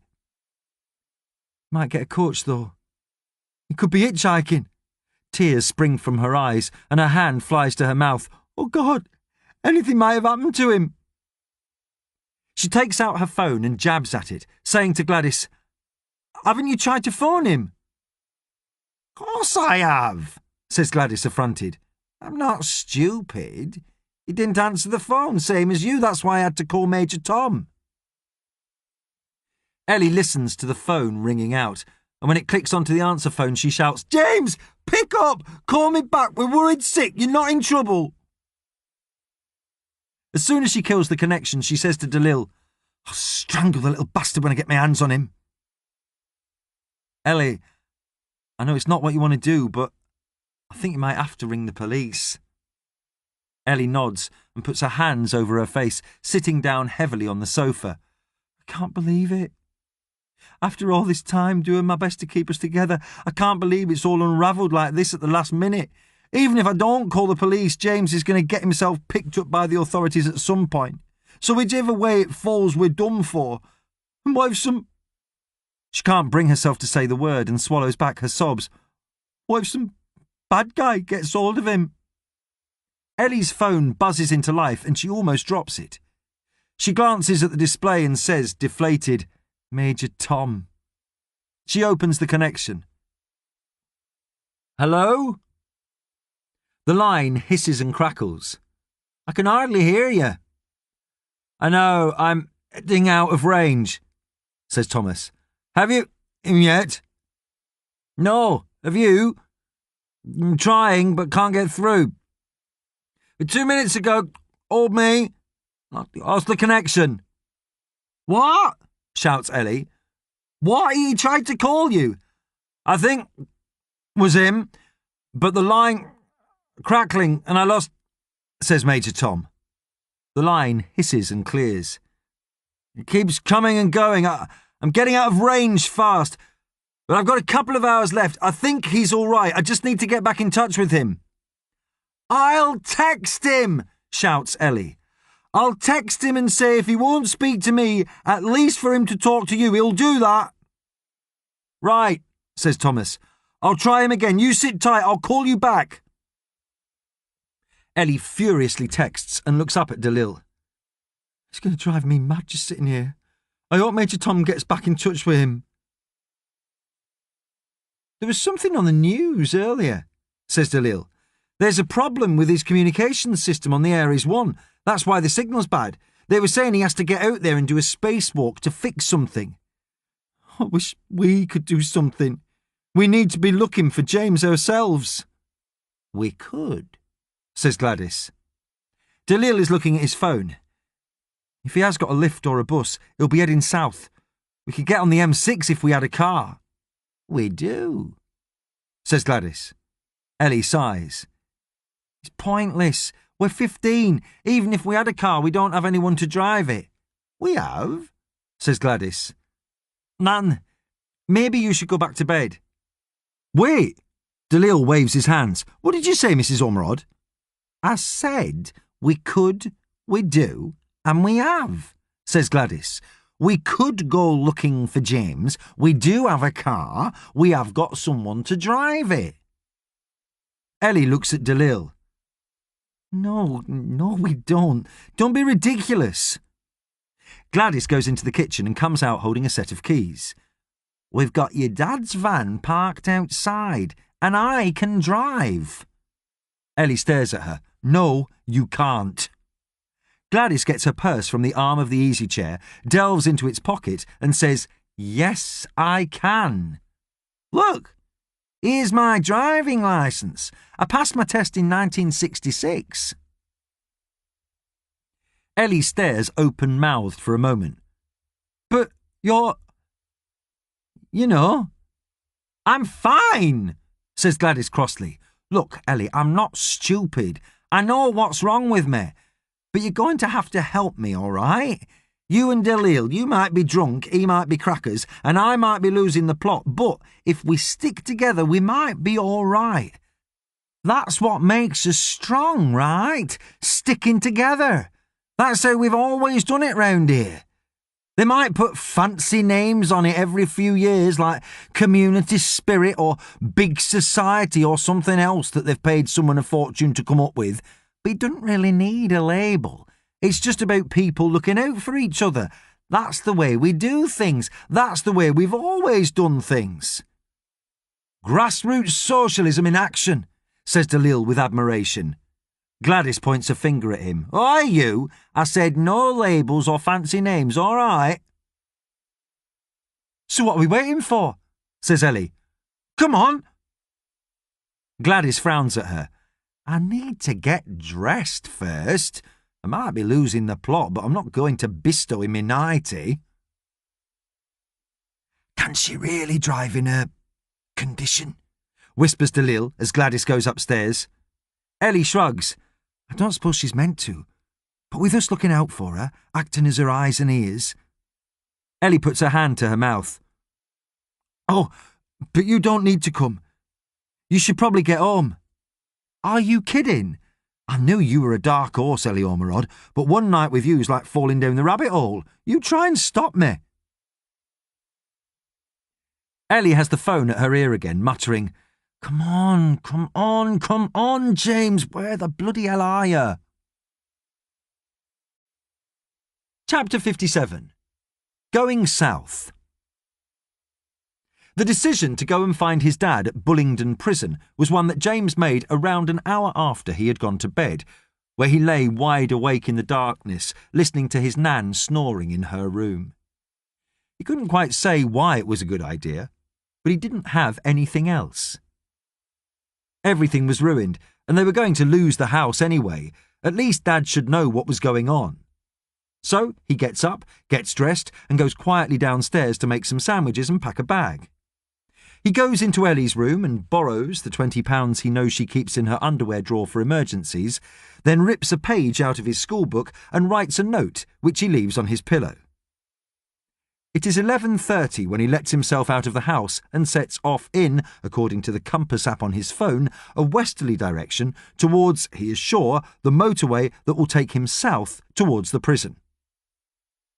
It takes an hour of walking along the wide Ormskirk Road, putting his head down and hurrying past the pubs with their boozy, shouty groups spilling out onto the pavement, before he gets to the bridge over the M6, where traffic whispers by in both directions. The M58 continues west, but he is sure he doesn't want that. James crosses the bridge over a knotted spiral of slip roads and junctions to the cheap hotel car park and ponders his next move. There are a couple of lorries in the hotel car park, and James sees one man walking across from the hotel towards a truck with the name of a haulage company from Scotland on the side. He hurries after the man, catching him up just as he is pulling himself up into his cab. "Hello, mister," says James. "Are you a paedophile?" The man frowns with one eyebrow and says in a deep burr, "No, lad, I'm not. Why, you looking for one?" "No, I'm trying to avoid them. Are you going south?" The man frowns with his other eyebrow. Aye? Why? "Can I have a lift?" says James. The man gets down from the wide step into his cab and assesses James. "What's your name?" "James Ormerod," says James, then realises he should probably have said something else. "And how old are you, James Ormerod?" 18, says James, making his voice as deep as possible. "Of course you are," says the driver. "Just short for your age. Very short. Running away to join the circus, are you?" "Will you give me a lift or not? I can give you some money." The man rubs his whiskery chin. "Aye, you can have a lift, lad. He holds out his hand. Rab Collins." James cautiously takes it. "You're definitely not a paedophile." "Definitely," says Rab. "Get up here in the cab. We're going south." Ellie is shouting into the phone, trying to make herself heard above the hissing and static. "We're setting off in the van. Going to get on the M6 and head south. Call me as soon as you get through to James." "I still can't believe you've been talking to Major Tom all this time," says Dalil, helping Ellie into the front of the van. Gladys is already there, in her brown nylon trousers, her fur-lined boots, and her best cardigan. "James tried to tell me and I didn't believe him." "You sure you can do this, Nan?" Gladys closes one eye and bites her tongue as she tries to get the key into the ignition. "It's like riding a bike. You never forget." She looks up. "Though I'm not sure I could actually remember how to ride a bike." Dalil pulls the door closed and Gladys says, "Here we go." The van smells musty and vaguely of cement. Behind the 3 seats, the back is piled high with tools and offcuts of wood. Gladys turns the key in the ignition. Nothing happens. She tries it again. It clicks and whirs, but with a rather sickly air. "It's been left too long," says Ellie. "The battery's dead or something." Gladys pumps the clutch with her foot. "Once more for luck." She turns the key and the engine coughs, pauses, then staggers into life. Gladys stamps on the gas pedal until the engine roars, then puts the gearbox in neutral and lets the engine warm up, along with the heater that begins to blow brackish air across the windscreen. "Safe," says Dalil. Gladys reaches into her coat pocket and pulls out a pair of sunglasses, slipping them on. Ellie says, "Nan, what are you doing?" Gladys turns on the stereo and slams in the tape that's poking out of it like a clear plastic tongue. Sirens are screaming. Fires are howling. "Bat Out of Hell" by Meatloaf. Ellie says, "Dad did always have god-awful taste in music." Gladys looks across Ellie at Dalil over the top of her shades. "It's 106 miles to Chicago. We got a full tank of gas, half a pack of cigarettes, it's dark, and we're wearing sunglasses." "What?" says Ellie crossly. Dalil laughs delightedly and shouts, "Hit it!" Gladys rams the van into gear and lets out the clutch with a whoop. 5 minutes later, they get to the end of Santa Street. Dalil says, Mrs. Ormerod, if you don't mind me making a suggestion, we might actually get there a bit quicker if you get out of first gear." Trevor Calderbank is far too old to be pulling late-night shifts, but that's what happens when you're content to be a PC all your life and never bother to try for promotion. But he likes being a constable, likes being a community bobby. He gets to know people, gets to recognise the same faces, gets to know the villains and the victims. He has what they call local knowledge. He only has an hour to go on his shift when the call comes in that there's an illegal party underway on the Orwell Road industrial estate. Same mobbers do it every couple of months, probably. PC Calderbank drives up there, though he knows there are 2 other units on their way, just in case. When he gets there, the other cars have everything in hand, and the partygoers are trooping out of the unit in a fairly good-natured manner. They don't need PC Calderbank. He gets back in his car and glances at the time. Hardly worth going back to the Nick now. He reckons he'll just take a couple of turns around the patch, make sure all the bad lads are tucked up nice and cosy in bed. He idles at the access road to the industrial estate, waiting until a filthy white van heads past him towards the motorway, then starts to pull out. Almost immediately, Trevor Calderbank pulls into the curb. Was that Darren Ormerod's van? It said so on the side. He's almost sure of it. Darren Ormerod, who's banged up for that robbery. Darren Ormerod, whose mother, Trevor Calderbank, had to go and see about those kids getting rolling pinned at the school. Would have made a good story for the lads in the Nick, that, but for some reason Trevor held it back. Didn't even bother writing it up. There was something about Gladys Ormerod. He could tell she wasn't quite the full shilling. Something about the whole family setup. Trevor Calderbank dithers, not sure whether he should follow the van or not. What if he was mistaken? He only caught it out of the corner of his eye. It wasn't speeding or being driven erratically. In the end, he decides to take a detour via Santa Street. If the van's outside number 23, he was mistaken. If not, he'll call it in. The cab of the truck is warm and cosy, and James feels his eyes drooping. Rab Collins doesn't say much, just listens to a talk radio station where people phone in to rant about politics. James tries to keep himself awake by staring out of the window, but the dark countryside stretching out beyond the hard shoulder offers nothing stimulating enough. He jerks himself awake twice, and the third time it is only the loud tick, tick, tick, tick of the lorry's indicators that pierce his sleep. "What are we doing?" says James blearily. "Just pulling off at the services," says Rab. "I need to pick up a few things from the shop for breakfast late." Rab negotiates the truck into the lorry park and turns off the engine with a shudder. It's pitch black outside, and there are just 2 or 3 other HGVs in the park. Rab turns to James. The lights from the dashboard light up his face in a sickly greeny yellow colour. "You need a toilet or anything?" "I'm good." He's wishing he had never got into the lorry now. Nobody knows where he is. He's kept his phone switched off because he knows Ellie will have found out whenever she gets home from a party that he has gone and will be trying to get in touch with him. Now he feels isolated and alone and out of contact. "Okay, I'm going to go to the shop, take a leak. You be a good lad and wait here until I get back, right? You won't go anywhere. Promise?" James nods as Rab climbs out of the cab and down to the tarmac. He sets off on a path through some bushes towards the low buildings of the service station. Before he goes out of sight, he turns back and casually presses his key fob, locking the cab doors. James feels scared now, wishing he was in his bed. He gets out his phone and turns it on, and the missed calls from Ellie and Nan make his stomach flip. Then he sees a missed call from Major Tom. Hands shaking, James returns the call. "James," says Major Tom. He sounds crackly and indistinct. "James, is that...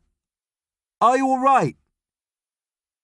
"Major Tom," shouts James. "I'm in a lorry, but he's locked me in and I'm scared." But there's just hiss on the line, and eventually it goes dead.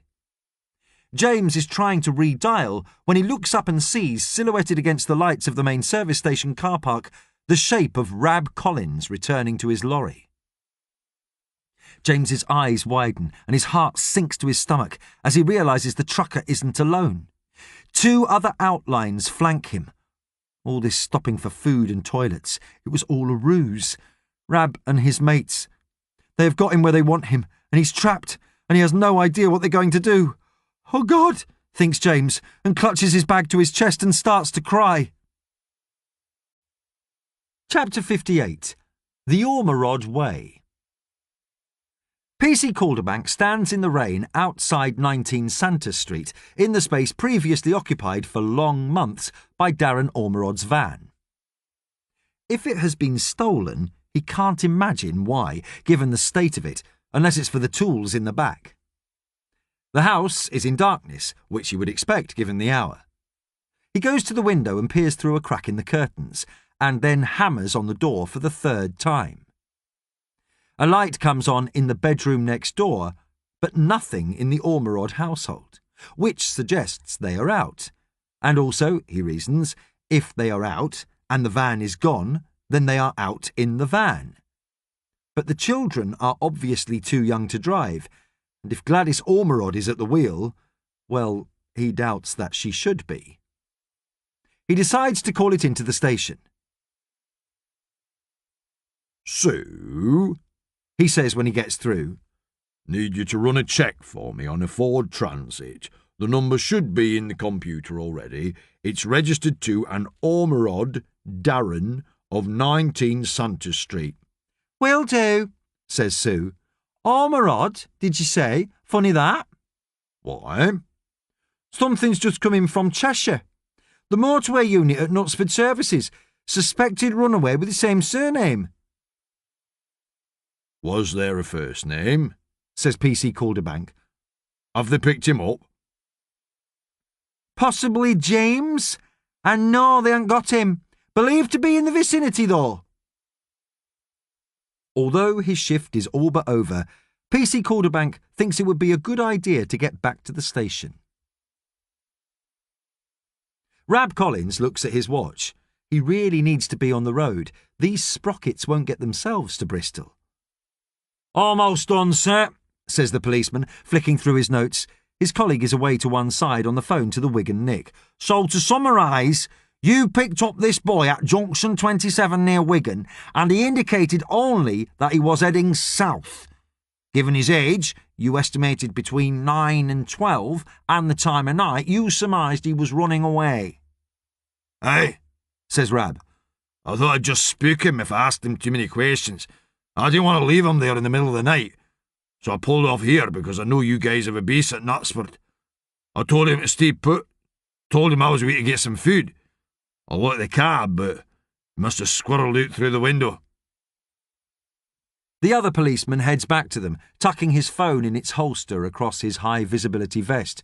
"Wigan haven't got anyone reported missing from home with that name, but there's a PC there who might know the lad. They're getting him to give me a call." "Can I go now?" says Rab. The traffic officer nods.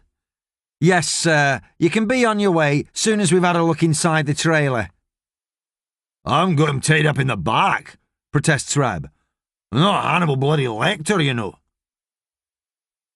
The search of the sprockets takes another 15 minutes, then Rab is finally allowed on his way. He shakes his head as he noses the truck towards the exit slip road. Bloody kids. From a tangle of bushes near the exit to the M6 carriageway, James watches Rab's lorry gathering pace and disappearing out of view. He looks back to the car park at the two policemen. That's torn it. They'll be after him now. Then they'll take him home, and the social services will come, and everything will collapse, and it'll all be his fault. He'll probably be sleeping in some horrible kids' home this time tomorrow. His phone chirps in his backpack, and he wipes the tears from his eyes and digs into it. It'll be Ellie again. He's going to have to tell her what's happened. He feels his insides turn to water. But it's not Ellie or Nan. "Major Tom," gasps James into the phone. There's a squall of static, and then Major Tom says, "How many times have I told you not to call me that?" James bursts into tears again. "I thought we were banned from talking to you. That woman—" "Forget her, James. Where are you? Ellie and Gladys are worried sick." "I can hardly hear you," says James. "You sound far away." "That's because I'm on my bloody way to Mars," says Thomas. "But where are you?" "I'm at Motorway Services," sniffs James. "I think it's called Knutsford. I don't know where it is, though." What the hell are you doing there? Shouldn't you be in bed? Christ, shouldn't you be getting up in a couple of hours to go to London? I'm not going. But the competition. I'm not going. Those idiots smashed up my experiment. Everything was ruined. Then Ellie said she'd given up and she went out to a party and Nan was singing Sunday school songs all night. And when she went to bed, I decided I was going to go and find my dad. Your dad? Says Thomas through the hiss. But he's in prison. James shifts in the bushes, feeling the patter of rain on his head. I know! I'm not stupid. I was only ever stupid to listen to you. There's a pause, then Thomas says, What have I done? You made me think I could do this science thing and I can't because I'm just a kid and I can't do anything and everybody was relying on me and now the police are going to get me. Where are you exactly? Says Thomas. Hiding in some bushes near the road that goes back down to the motorway. The slip road. Right. Wait there. Don't move. I'll call you straight back. Gladys has the wipers batting to and fro and is peering over the steering wheel at the road ahead. Dalil says, Straight up here and you can get on the M6. We need to go south. This is ridiculous, says Ellie, sandwiched between them. We have no idea where he is. He might not have even left Wigan. Maybe we should just go to the police. No, says Gladys resolutely. We're going to sort this out the Ormerod way. Ellie glances at her. You mean go off half-cocked with absolutely no plan and no idea what's going to happen and no actual thought for how serious it all might turn out? Yes, says Gladys, exactly that. Ellie's phone buzzes. It's Major Tom. Hello? Hello, have you found him? She grips Dalil's arm with her free hand and bursts into tears. Oh, God, he's found him. He's got through to James. She listens carefully and nods. OK, thank you. I'll call you when we get there. Where is he? Says Dalil. Knutsford Services. It's on the M6 apparently. Dalil consults his phone. It's not far. Maybe half an hour? 40 minutes? He glances at Gladys, then at the speedometer. An hour? Mrs. Ormerod, I hope you don't mind me saying, but I think this van has a fourth gear. Chapter 59. The Martian Sunset. James? Major Tom? Listen, says Thomas, I've spoken to Ellie. They're on their way. You just have to stay put, all right? They're going to call me when they reach Knutsford. OK. Will you talk to me, though? It's dark and I'm scared and I don't want the police to get me. Thomas pauses. All right, but listen, you hear the crackling on the line? This phone's going out of range. It could cut out at any time. Then this is the last time I'll speak to you, says James. Yes, probably. He pauses in the cabin and looks through the porthole at the receding earth. Unless I go outside and do a spacewalk, this is the last time I'll speak to anyone. If I was there, I'd do a spacewalk, says James. If you were here, I'd bloody let you. Thomas listens to the hissing for a while. I can't believe you're not going to the competition, after all the work you put in.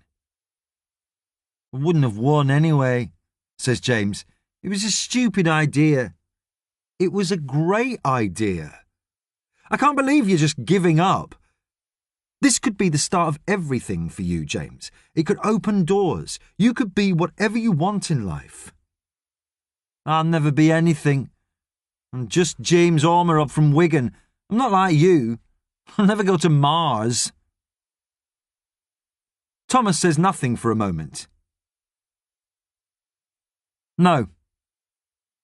You're not like me, James. You could actually have a successful life, a happy life. But you're going to be the first man on Mars. You'll be the most famous person in the world. How can you not be happy? James, says Thomas quietly, why do you think I'm here? I went to space because I couldn't stand another moment on Earth. couldn't look for one more second at the complete mess I've made of my life. Ever since I was a child, things have gone wrong around me. I failed at being a son. I failed at being a husband. I failed at everything. I even failed at not being the first man on Mars. It wasn't even meant to be my job. I only got it because someone dropped dead in front of me. James giggles. It's true, says Thomas, and not actually funny. He pauses. Well, a bit funny, if you've got a very dark sense of humour. The thing is, James, I made everyone's life around me worse. I never meant to, but I did. If I'd never existed, life would have actually been better for everyone else. The silence lasts so long that Thomas thinks the connection has finally given up the ghost. Then James says, "It wouldn't have been better for us if you'd never existed. For me. But what have I done, really? All I did was give you false hope." "It's better than no hope at all," says James quietly. "I don't think you're what you say. I think you must have made some people happy." "Not really. In fact, you could go as far as to say I've ruined people's lives in my time. My dad died when I was young, James, and I could have been a bit nicer to him. There was a girl I really liked, and I spoiled everything with her. And my brother, I could have saved him. That's what everybody thinks. I could have saved him, but I didn't." Thomas goes quiet for a moment. "And I was married once, and all that I had to do to make her happy was to let her have children. But I couldn't even do that." There's a crackle and hum, and James says, "I bet you would have made a good daddy." Thomas can barely believe he's heard correctly. "I would have been an awful father," he hoots. "How could I have been a good father with the example that was set to me? You know what my dad did, James? He took me to watch Star Wars for my birthday and left me there while he went off to have an affair." Thomas pauses. "And I swear to God, if you ask me what Star Wars is, I'm going to do the spacewalk right now, but without a spacesuit." "At least he didn't get himself sent to prison." "Your father's in jail because he tried to do the best by you, as misguided as that was," says Thomas. "Mine just couldn't keep his trousers fastened. I couldn't save my own brother from drowning even though I was right there, James. With a pedigree like that, how could I be expected to be any sort of dad?" "Is that why you decided to help us?" "What?" says Thomas, though he's heard full well. "Because your brother died. Because you never had a family. Because you let everyone down. Is that why you wanted to help us, to make yourself feel better?" Was it? Thomas rubs his hand over his mouth. A shot at redemption? At this late stage? Is that all this is? Just something to, what? To make himself feel better, as James so succinctly puts it. He looks out at the dwindling earth again and feels a sudden jolt. James is down there, somewhere in the dark. James and Ellie and Gladys and Laura and Janet and all those people whose lives he's intersected with. All those people, Claudia. And up here, nothing but Thomas. Not a single human being beyond him. 6 billion of them on Earth, and he couldn't find it in him to be friends with a single one. The void is empty and weightless, but abruptly he feels it pressing down on him from all sides. And for the first time since he sat on top of a big Soviet firework and was shot into space, he feels terribly alone. "I thought I could survive in a vacuum," whispers Thomas. "But I was wrong." "You are surviving in a vacuum," points out James. "I'm speaking metaphorically. Don't they teach you anything at school? I mean, I thought I could live without other people. I was wrong. We need other people. We all need other people." "I don't like to say this," says James, "but isn't it a bit late to realise this?" For me, maybe, but not for you. You've got to have a good life, James. You've got to be better than me, better to other people and better to yourself. The boy says nothing. James, I'm going to tell you something now that I have never told anyone else. Was never planning to tell anyone else. You know this ship, the Ares 1? It's got a cargo of habitation modules and light plant machinery. I have a job to do on Mars. I know. You have to set up the landing site for the first settlers. Yes, says Thomas. I also have to keep myself alive until they get here. That was the attraction of all this. That's what drew me to come to Mars. The idea of being alone. So what's the big secret? Thomas pauses. I wasn't going to bother. With the survival bit. I was going to set up all the habs, dig the irrigation ditches, lay out the welcome mat and all that, and then... Then what? What do you mean? I don't know. I hadn't planned it through. All I can say is that I haven't bothered reading the 3 thick manuals on how to plant potatoes and keep the breathable air flowing. I have a vague idea of walking off into the Martian sunset, but that's about it. Oh my God, breathes James. You're going up there to die. Only because I have nothing to live for, says Thomas. Unlike you. Do you understand? The phone squawks and crackles. Thomas says, hang on, the phone's beeping. I think it's Ellie. Don't go, says James. But the line goes dead. He cradles his phone, pulling up the hood of his anorak against the rain, and watches the occasional car negotiating the slip road. 5 minutes later, it rings again. Major Tom! Stop me that, says Thomas. Nan and Ellie. Here. Told them where... Losing the connect... Listen carefully. This is the last time we'll speak. Major Tom, says James, stricken. Don't go! Wait! Hurry. Going up. Range. Now shut up. Listen. James nods and feels the tears on his cheeks mingling with the rain and listens very closely to what Thomas is saying, not asking questions, even though he wants to because there's no time. He isn't even sure that Thomas has finished speaking when the line hisses for a long time, then goes dead. But he knows the call is over. He stands up in the bushes as a pair of headlights sweep over him and he squints at the dark shape of the van. He thinks he's understood everything Major Tom said, but there's one thing he's certain of that's wrong. Major Tom would have made an excellent daddy, no matter what the grumpy bastard says. Chapter 60. Major Tom has a plan. Ellie has a dim knowledge that it's a cliché played out in 1,000 films and TV shows, but as soon as she jumps down from the van, she embraces James, standing like a sodden little terrier by the side of the motorway slip road, and then shakes him by the shoulders. You stupid little brat, she yells. What do you think you're doing? You've had us worried half to death. James blubs an apology and looks at the van. Dad's van. He goggles at the sight of Nan at the steering wheel, and Dalil gives him a little wave. He rubs his face and says, I just wanted to see Dad. Ellie sighs and hugs him again. Dad can't help us. Nobody can help us. You're wrong, says James excitedly, as Ellie helps him into the van. Major Tom can help us. I've spoken to him. He says we've got to get ourselves to the competition.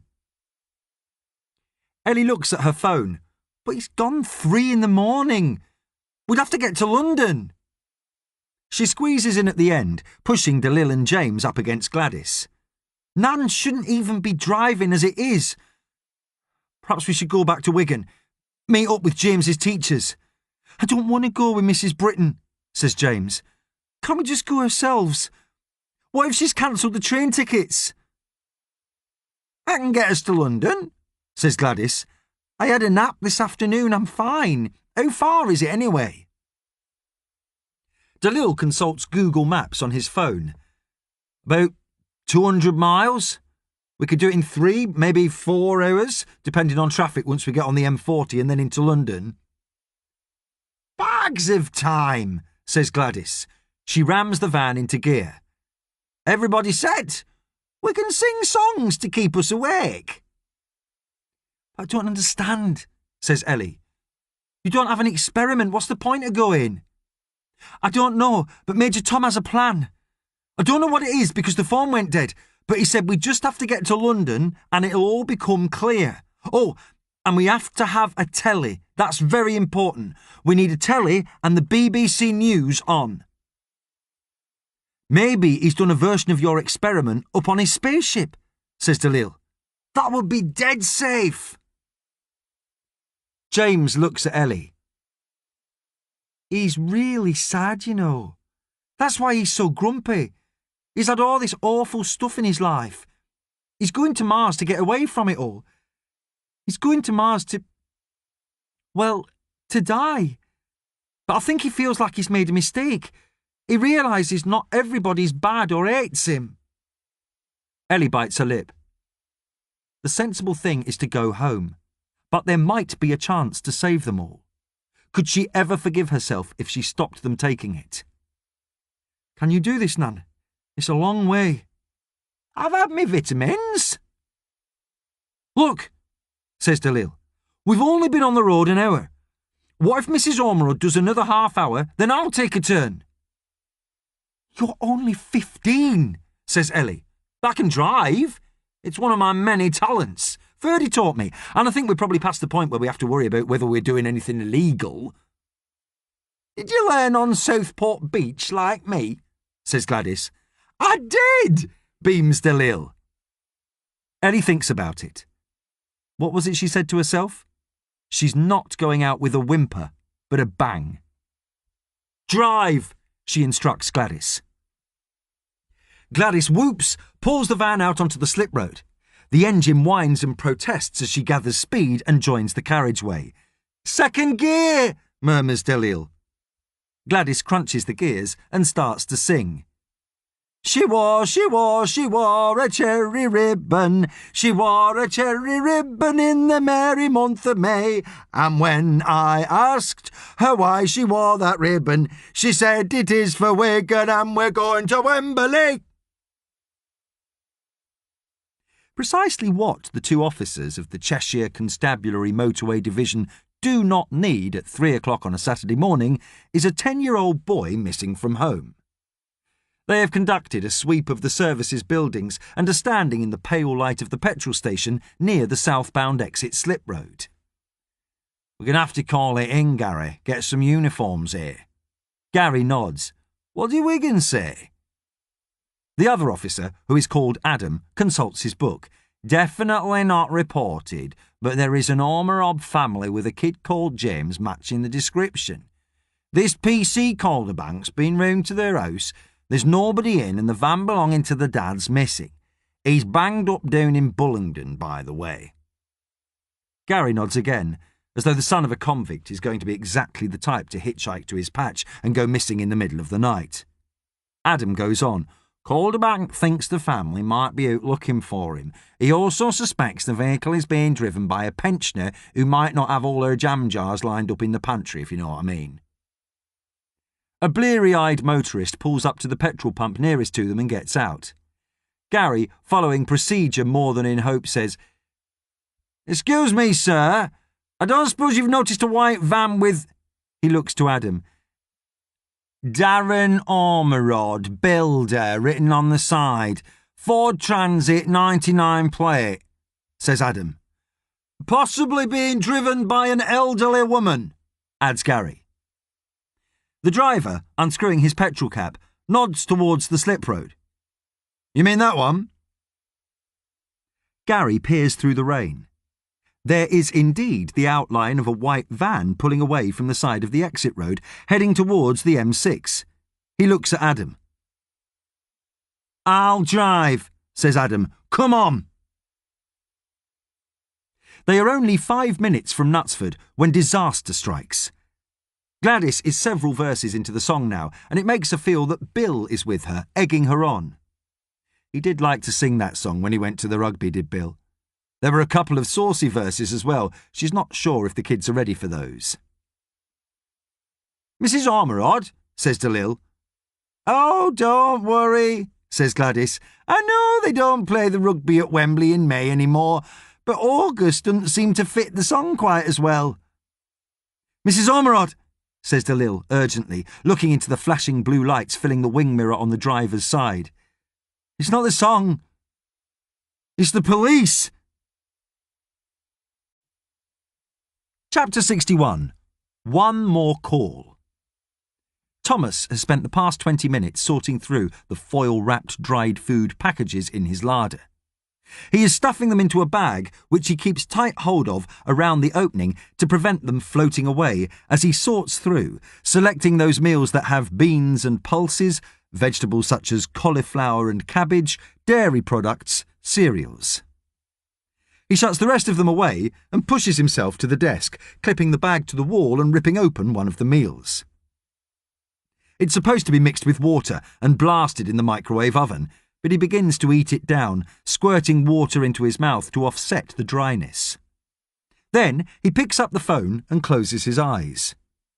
He's not exactly praying, because he's never had any truck with that, but he's certainly trying to access some thread of good luck running through the universe, something he's never been able to get a hold of before. "Please," he whispers. "One more call, that's all I need. One more call." He dials the number and waits while it rings once, twice, 3 times. It rings again. He glances at the clock on the wall. It's late, or early, depending on your point of view. It rings, and rings. Then she answers. "Hello? What? Hello?" says Claudia blearily. "It's me, Thomas," he says. There's a wall of static, and he doesn't catch her reply and says again, "I've not got much time. Seconds. What time is," says Claudia. "Listen very carefully. I need you to do something for me. Call Bauman now. Tell him I'm going out to do the EVA, the spacewalk, in the next half hour. Make sure there's a team in at Mission Control." Claudia is alert now. "What? You're doing the spacewalk now? But there needs preparation." "No time," says Thomas, "and I need you to do something else for me. You need to get me on the BBC News channel at 11 o'clock. "Tomorrow," says Claudia. I mean, today, 11 o'clock in the morning. "But why?" "You just need to do it," says Thomas. "Look, I can hardly hear you." I can't just... It's the BBC," says Claudia. "You can. I know you can. I have every faith in you. 11 o'clock on the nose."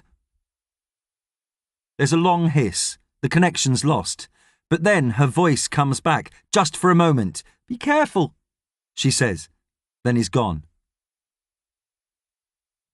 Thomas discards the foil wrapper, which floats off behind his head, and digs in the bag for another one. Then he takes the manuals with weighted covers from the shelf into which they're snugly fitted and starts flicking through them for the extravehicular activity procedures, and when he's found it, he sits back to read and helps himself to a packet of processed cheese. He pauses for just one moment, thinking about what James said. "I bet you would have made a good daddy." 3 weeks before he is due to go back to Star City for the final time, Thomas goes to visit Janet. He has given up the lease on his flat, said goodbye to the handful of people he considers as little more than strangers.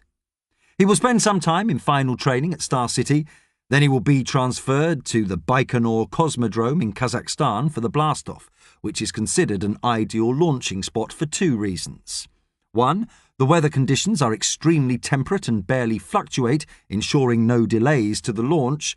2, it is so remote that if the clunky old Soviet tech from which the Ares 1 has been jerry-rigged decides to explode and crash to Earth in a ball of flame, nobody will be killed. Apart from Thomas. Of course, he doesn't say that to Janet. He had been surprised to get her letter a couple of weeks before, saying that she had, of course, seen him all over the news, and wondered if he might want to visit her before he went to tell her what the hell he thought he was doing.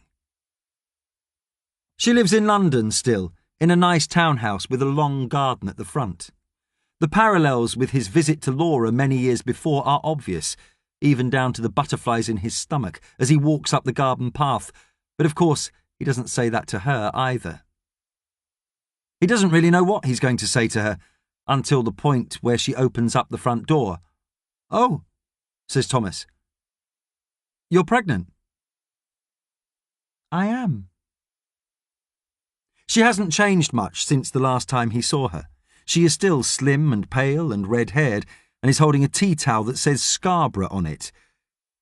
Which is a good job, because you shouldn't really just say that to women, Thomas. Not until you know for sure. I might have just put weight on, then this would have got off to an awfully bad start. She shows him into the hallway with its tall ceilings and stripped staircase and through a white door into a living room. There's a man there. He's sitting on the chair reading the Telegraph, tall and dark-haired. Handsome, Thomas supposes. He wears jeans in a way that Thomas could never pull off and a polo shirt that shows off toned arms. He folds his paper and stands up. "Hello, you must be Thomas." They shake hands and Thomas perches on the edge of a sofa. Janet says, "This is Ned." "The father," he says without thinking. "I hope so," says Ned with a laugh. Janet rolls her eyes and throws the tea towel at him. "Go and make some tea." Ned ducks into the kitchen. Thomas stares at his hands. He says, "I was surprised you wrote to me." "So was I," says Janet. "It was Ned's idea. He said maybe we had things to discuss before you went." She shakes her head. "Mars? I can't believe you're going to Mars." "Well, you always said I should, be more dynamic, do more stuff," says Thomas.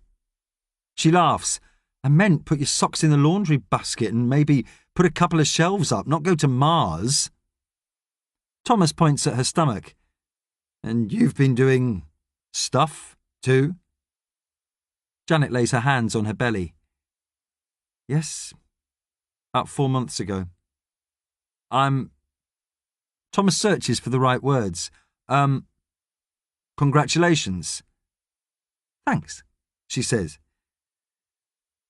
"It's still early days yet, and I'm over 40, so there are a lot of considerations. We know there are risks, and I might not, well, given my history and everything." "I'm sorry." "No, you're not." He feels himself tense. "I didn't come here for an argument." Thomas is not quite sure whether or not she's being passively aggressive here, but he decides to let it go. He says instead, "I'd have been an awful father." Janet shrugs. "Why'd you say that?" "Because my father was a shit," says Thomas. "Because I couldn't look after anybody, my mother, my brother. I never think about anyone else. You said yourself on many occasions I was like an overgrown child. I couldn't have done it." Janet looks at him for a long time. "I think you're wrong." Thomas raises his eyebrows. "What?" "I think you're wrong," she says. "All those reasons you give, they're exactly why you would have been a good father. We're not trapped by mistakes, Thomas, whether they're ours or other people's. We learn from them. What doesn't kill us makes us stronger, and all that." Thomas doesn't quite know what to say, and perhaps taking his cue from the silence in the living room, Ned emerges with a tray of tea. He sets it down on the coffee table and says, "I'll be in the kitchen." "It's fine. I think we've said everything that needs to be said in secret. Oof. If you'll excuse me, I need the loo." Janet creaks up the stairs, and Thomas and Ned regard each other warily for a moment. Ned pours the tea and says, "I should thank you for letting the divorce go through without any problems." Thomas shrugs. "Couldn't see the point in causing a fuss.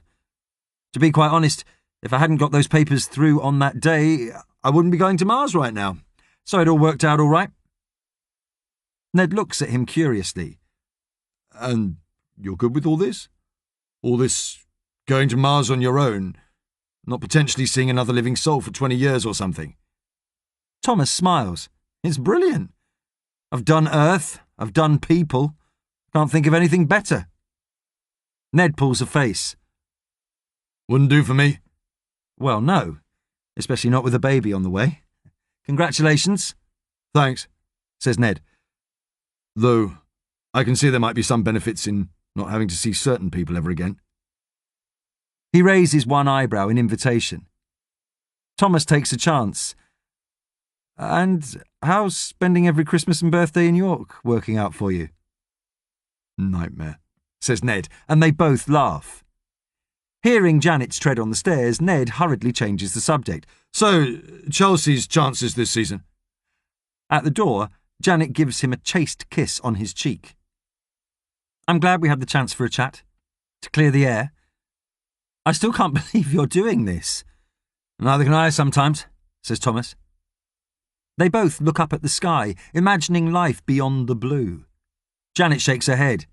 God, who'd have thought it? Mars. He searches for the right things to say. In the end, he settles on, I'm glad you're happy. She smiles. And I am happy, Thomas. Happier than I've ever been in my life. I hope that doesn't sound harsh. A bit, he admits, but fair. I believe things happen for a reason. In a way, it's for the best that I lost the baby that I didn't try again. We'd have been miserable. We'd also have been miserable with... God. With a teenager, practically. He pauses. Can we talk again? Maybe before I go. Janet gives a small shake of her head. Probably not a good idea. He isn't expecting her eyes to fill with tears, and she gives him another quick kiss. Stay safe, if you can, and if you're allowed to change your mind before you go, well, the world's not as bad as you think it is, you know. You could be happy too, if you'd let yourself. Thomas smiles ruefully. I'm not really sure I'd know how to, he says, and walks away without looking back. Helping himself to another dried meal, Thomas realises he has been thinking of that last meeting with Janet rather than reading up on the Eva procedures. He still doesn't know why he called what he thought was her number, the one that got him through to Gladys Ormerod. He had said his goodbyes. He had made his peace. He thinks about it for a while and decides that what he'd wanted to tell her was that she was wrong. He did know how to be happy, and this was it. Leaving Earth, leaving them all behind, that was what made him happy. And now he realises that he is glad he never made the call, glad he got through to the Ormerods rather than her, because otherwise how would he know? How would he know that he was wrong? That suddenly and crushingly he wishes with all his heart that he'd never left at all. Chapter 62. Brothers. Mission Control is staffed throughout the night, of course, but mainly, especially since the comms went down on the Ares 1, with a skeleton team. But within half an hour of Thomas's call to Claudia, the place is filled with technicians and Brisper staff. Bauman shouts at someone to bring him another pot of coffee and stares at the screens. With no views of the spaceship to be had, they are a combination of diagnostic diagrams, fuzzy images from the satellites in orbit around Earth and Mars, and one wall of static. That is supposed to be the direct comms link to the Ares 1, and if Major does as he says, it will shortly be filled with his miserable astronaut mug. What exactly did he say? Says Bauman crossly. Are you sure you weren't just dreaming about him? Claudia ignores that and repeats what Thomas told her. Bauman strokes his unshaven chin. He can't just suit up and go out, he says. It's not like putting on a bloody onesie and popping out to water the hanging basket. What is it like then? says Claudia. Bauman glares at her.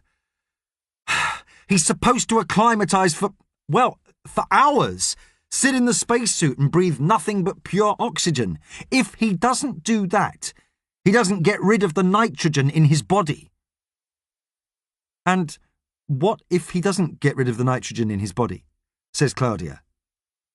She's beginning to wish she'd talked Thomas out of this. He could get decompression sickness, the bends. Like divers get. Exactly like divers get. Air bubbles trapped in his body. It can cause severe pain. Can't it kill you? Oh, God, that it would, thinks Bauman.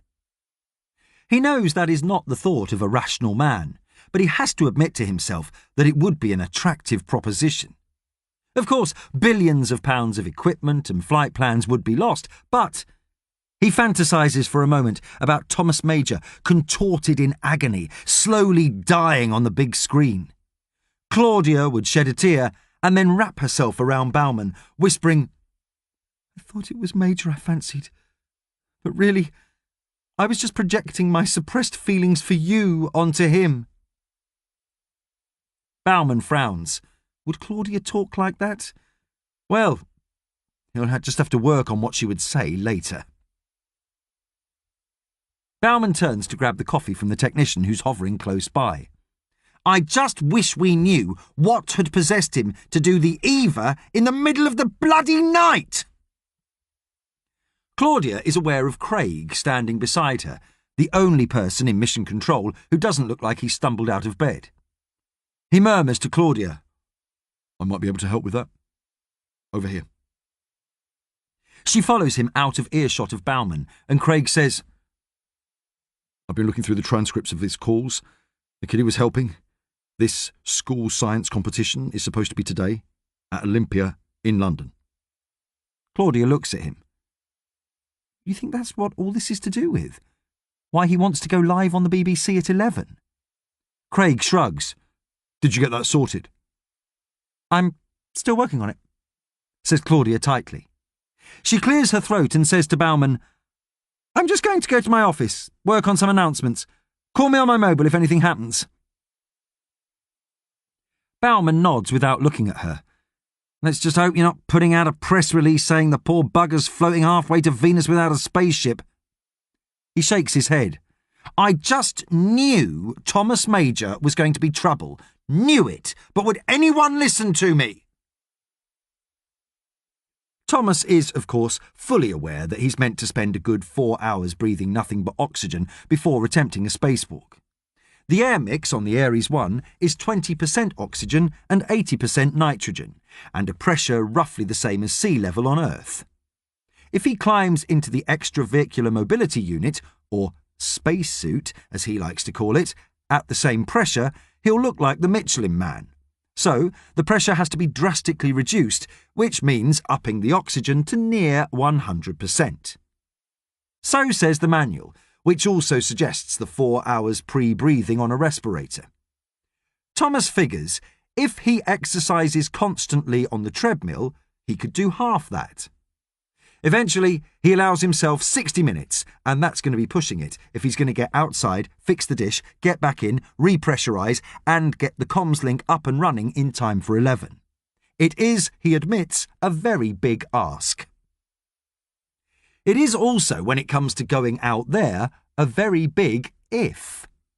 So, he runs on the treadmill, breathing deeply through the respirator mask connected to the oxygen tanks on his back, and remembers. The Hydrolab is a vast circular pool in Star City, the water 12 metres deep.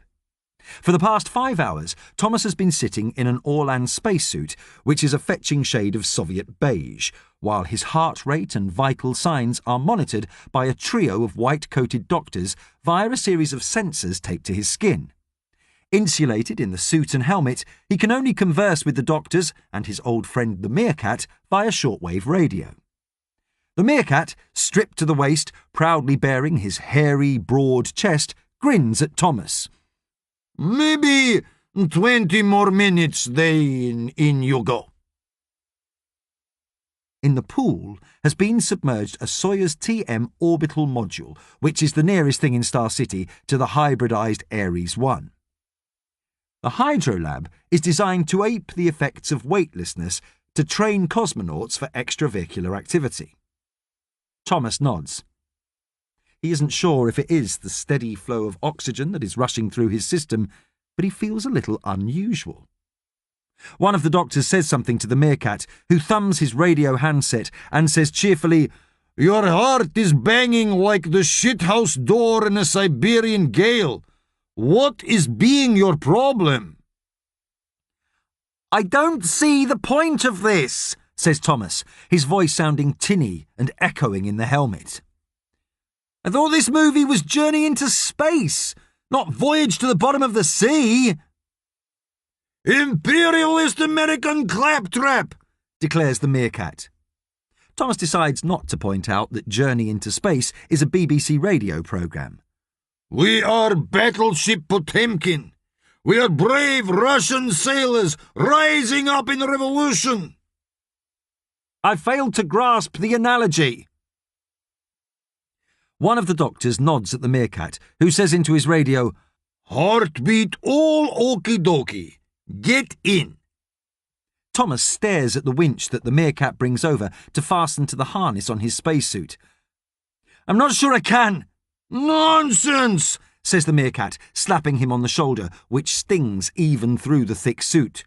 "Meerkat once swam entire length of Lake Topozero in January. What is the problem, Thomas? You cannot swim." Then the winch is lifting him off his feet and he's being swung out over the blue water of the pool, dangling stupidly until he starts to be lowered towards the shimmering image of the Soyuz. "Imagine you are stepping out into the void," the meerkat says in his ear. "The vastness of infinity." "Pete's not come out." The water is up to Thomas's waist now. "The endless beauty of space," cries the meerkat. "Pete's in the pond." "Nothingness all around forever and ever." "He's drowned! He's drowned!" The water laps at the faceplate of the helmet. Thomas closes his eyes tightly. "He's got to go in!" "Peter?" calls Thomas, his voice cracking. "What?" says the meerkat. "Who is this Peter?" Thomas feels himself submerge, the Soyuz swimming into view. He feels faint. Why is he not doing anything? He could have gone in. He waited too long. He could have gone in, but he was hesitant. He was scared of going in the pond, so frightened that he let his brother die. Fear conquered him and took Peter. He's got to get him. Fear claimed him and the life of his brother. Fear snatched Peter from under Thomas's watch and left his mother a living corpse. Thomas floats in the deep blue, the heavy stain on his soul momentarily and deliciously weightless. A millstone no longer dragging him down. He is momentarily without his burden. "Peter," he whispers, "I'm sorry. I'm so sorry." Then he can hear beeping and buzzing in the radio, and the perfect moment is gone, and he is being winched up and out, the bright lights of the Hydrolab flooding his vision. The meerkat is on his radio, crouched by the poolside, saying, Thomas, we are bringing you in." Later, the meerkat stands him several vodkas in the Star City bar.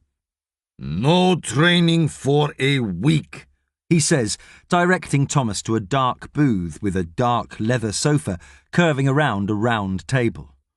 "Only drinking. Thomas, what happened down there?" "Ghosts happened," says Thomas. The meerkat nods. "Many ghosts in Russia, mostly wanting alimony checks." He barks a laugh and claps his hand on Thomas's shoulder. "My brother died," says Thomas quietly. "He drowned. I could have saved him. I didn't." It was my fault. The meerkat slams down the vodka bottle, moves round to Thomas's side of the booth, takes his head in his big meaty hands and plants a kiss on Thomas's forehead. I too lost my brother, says the meerkat. He died from alcohol poisoning. It too was my fault. I made him drink until he fell over. The meerkat fills both their glasses from the bottle. Thomas, this makes us brothers. And you know what brothers do? Drink until they fall over, hazards Thomas. A huge smile breaks out on the meerkat's face. Simples, he says, and throws back his drink. Chapter 63. Fear of Flying. Thomas has climbed into the Extravehicular Mobility Unit, the EMU, and completed his checks, then double-checked, then triple-checked for good luck, then checked again. The suit is sound.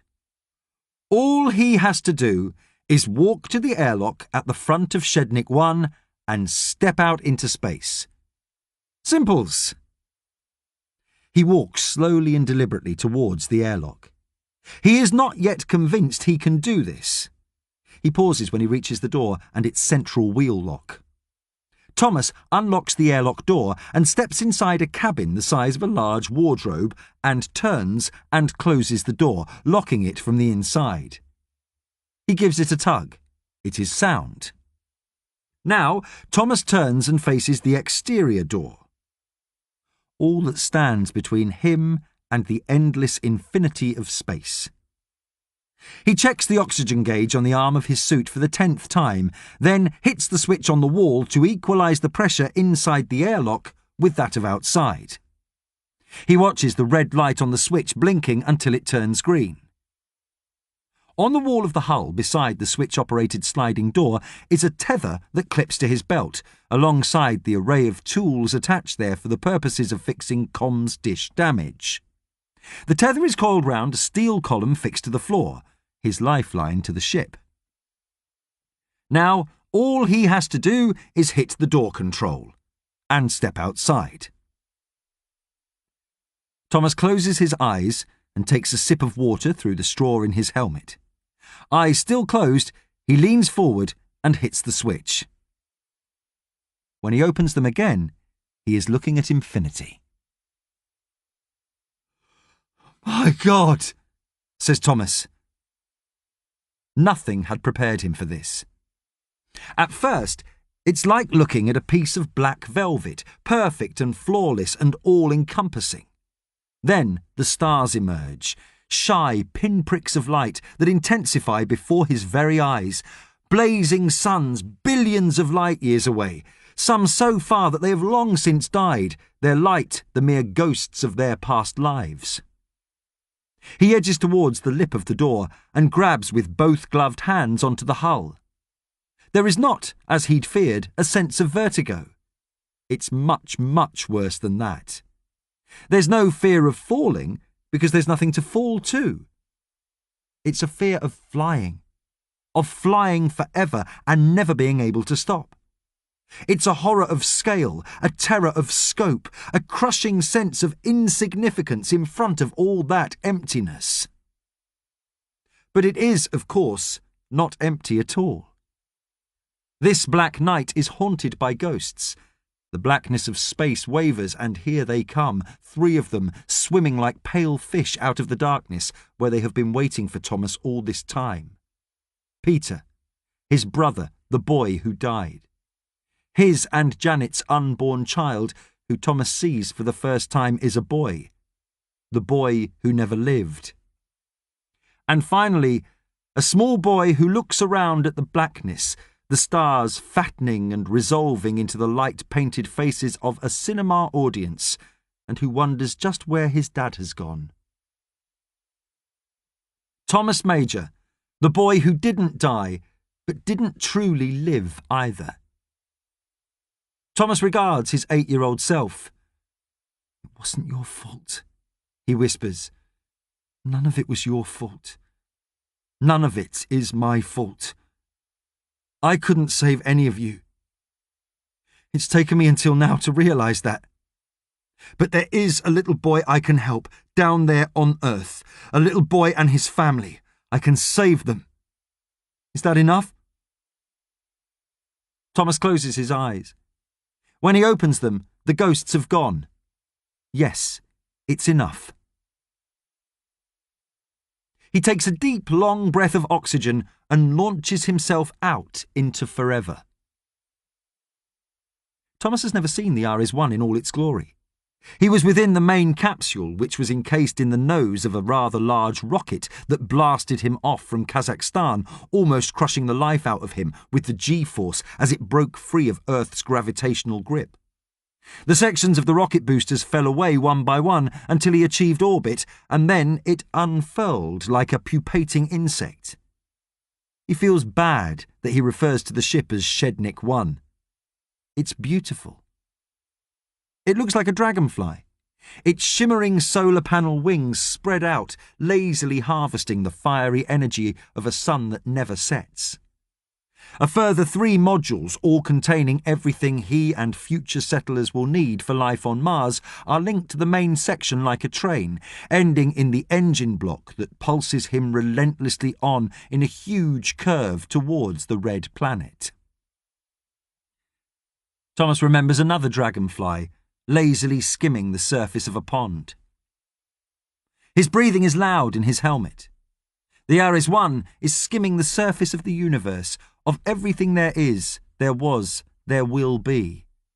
He feels so small. One man against infinity. Perhaps a year ago that would have made him afraid. One man against infinity. Now it makes him fierce and proud. He is that man. He is Major Tom. And he's got a job to do. The comms dish is situated on the hull of the second module in the train link, and tugging on the tether, Thomas brings himself back towards the main module and begins to drag himself hand over hand along the rails mounted on the exterior towards the second module and the dish. Thomas is just crossing the thick coupling that links the first and second modules when he jerks backwards, losing his grip. He panics, his arms flailing, and manages to get a thick-gloved hand on the rail again. The tether is taut. It must be caught on one of the exterior nodules on the hull, or someone at Brisbane cut some corners and didn't put enough cable in. He gives it a tug, and then another one, and it loosens. He's negotiating his way onto the second module when he glances round and sees the tether not spooling out as he had expected, but floating free behind him, like an umbilical cord, cut way too soon. "Shit," says Thomas. He can go back, couple up to the second tether in the airlock, or carry on. He looks at the oxygen gauge and the clock on his forearm. No time. He has to do this. He'll just have to be careful not to let go. Gingerly, he crawls up and over to the top side of the module, though he knows of course there's no up or down in space. The comms dish is bigger than he'd expected, 7 or 8 metres in diameter. The problem is obvious. The micrometeoroid shower did a number on it. Its concave dish is pocked and pitted with tiny holes. More than that, it's come away from its housing, almost floating free, kept in check by just one of the several cables that connect it to the electronic infrastructure of the Ares 1. He mentally draws up a checklist. 1. Refasten the dish to the hull. 2. Repair and reconnect the severed cables. 3. Get himself the hell back inside. Clipping himself to the rails around the dish, Thomas pulls out the tools tethered to his belt and gets to work. It's perhaps 3 hours later that he reckons he's finished. The dish is reconnected and fixed to the hull. There's no way of testing it until he gets back inside the module, though. Gathering his tools into his belt, he gives the dish one more check and begins to pull himself back towards the main section. He's not sure what happens. But as he reaches across the gap between the second and main module, he misses the rail, his momentum spinning him around and disorientating him. He sees a whirl of stars, a flash of the sun, and he's out there. 10 feet from the Ares 1. 15. 20. He panics, and a light flashes on his forearm. The oxygen is getting low. He needs to get back, and now. Think. Think. Thomas calms himself. 30 feet from the Ares 1 now, still moving. This is, of course, a situation that has been legislated for. Bolted on to the oxygen tank is SAFER, Simplified Aid for EVA Rescue. They do like their acronyms in the space business. There's a tiny flap on his other forearm covering a joystick and ignition button. Short, controlled thruster bursts can get him back to the ship. Thomas orientates himself in space, facing the Ares 1, 40 feet away, 45, and hits the thruster ignition. Nothing happens. The sun is rising dully over Slough, and Director Bauman is peering into the bottom of the coffee pot when a cheer goes up from the technicians. He blinks and looks up to the main screen, which fizzes and resolves itself into a rather clear picture of the interior of the main module of the Ares 1. "Bloody hell," says Bauman, somewhat sourly. "He's done it." A technician appears at his shoulder and says, "All comms systems back online, sir." Bauman stares at the screen, at the interior of the ship. He can't quite believe Major had the balls to do the EVA, nor the wherewithal to actually fix the dish. Grudgingly, he suspects he might have underestimated the man. "But where is he?" says Bauman, looking at the empty cabin. Then a shape moves across the camera. Bauman exhales, then frowns. "Wait, what is that?" The technician peers at the object moving with stately grace across the screen. It appears to be a book of crosswords, sir." Chapter 64. Well? Dalil nudges Ellie, who has just dropped off, and points at the blue flashing lights reflected in the wing mirror. She groans and puts her head in her hands. Gladys winds down the window, letting in the rain and the roar of the wind, and shouts, "You'll never take me alive, coppers!" "Nan," says Ellie, deflated. "Pull over. We're done for. I knew this was a stupid idea." The tick-tock of the indicator wakes James, who looks around, red-eyed. "Are we there yet?" Gladys brings the van to a halt on the hard shoulder, and Ellie says, "It's the police, James. They've got us. We're properly done for now." He begins to bang his fists on his thighs. No, not when we're so close. It's not fair." Dalil watches the approach of the two officers from the car in the mirror. "Let me do the talking." "No," says Ellie. "I'll handle this." The officer pokes his head into the open window and looks at them all in turn. "Good morning. Going anywhere nice?" "London," says Gladys. "Olympia. Do you know it?" The officer looks at his notebook and then over his shoulder. "Adam, are you on to Wigan? Have you got him?" Then he says into the van, "Do I happen to have Gladys, James and Ellie Ormerod here?" They all glance at each other and nod. Gary says, "And you, young man?" Dalil leans across Gladys and holds out his hand. "Mr. Dalil Alain, I'm the legal representative for the Ormerod family. They're saying nothing until you arrest them." Gary raises an eyebrow and sighs. "We had a report of a James Ormerod missing from home. Is that you, son?" James nods tearfully. Gary says, "Where do you think you're all going?" "To the National Schools Young Science Competition," says James quickly. "If we don't get there before 11, I can't win. And if I don't win it, we'll lose our house." Right, says Gary. Mrs. Ormerod, can I look at your driving licence? Of course, officer, says Gladys and digs in her purse. Gary gingerly opens out the folded paper. Mrs. Ormerod, are you aware this licence expired in 1996? Did it? Oh dear. Oh, God, says Ellie. Adam appears and whispers into his ear. Gary takes the phone from him. I'll just be a moment. I have to consult with a colleague in Wigan. They've got an all-points bulletin out for us, hisses Gladys. Gary returns a moment later and says, Mrs. Ormerod, can you hand the keys over, please?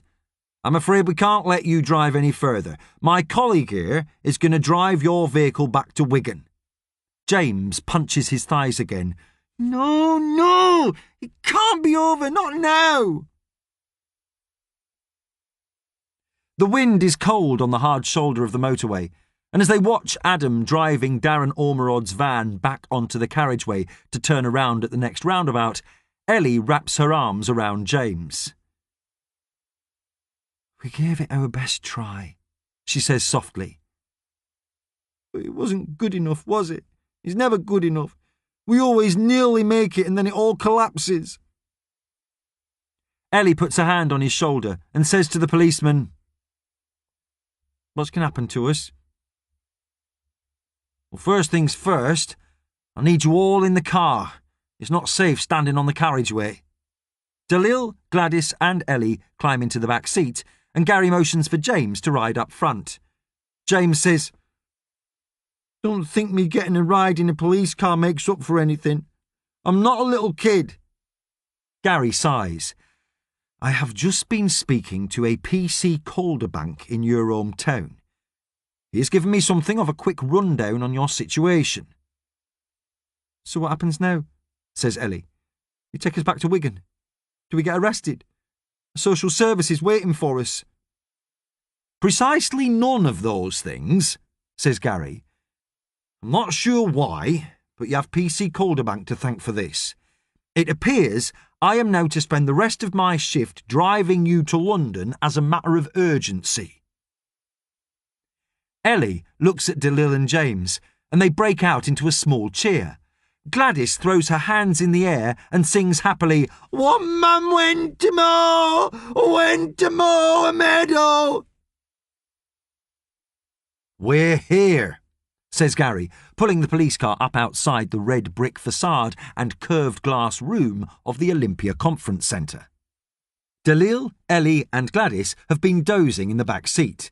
James has been watching wide-eyed as his first view of London rolled past the car window.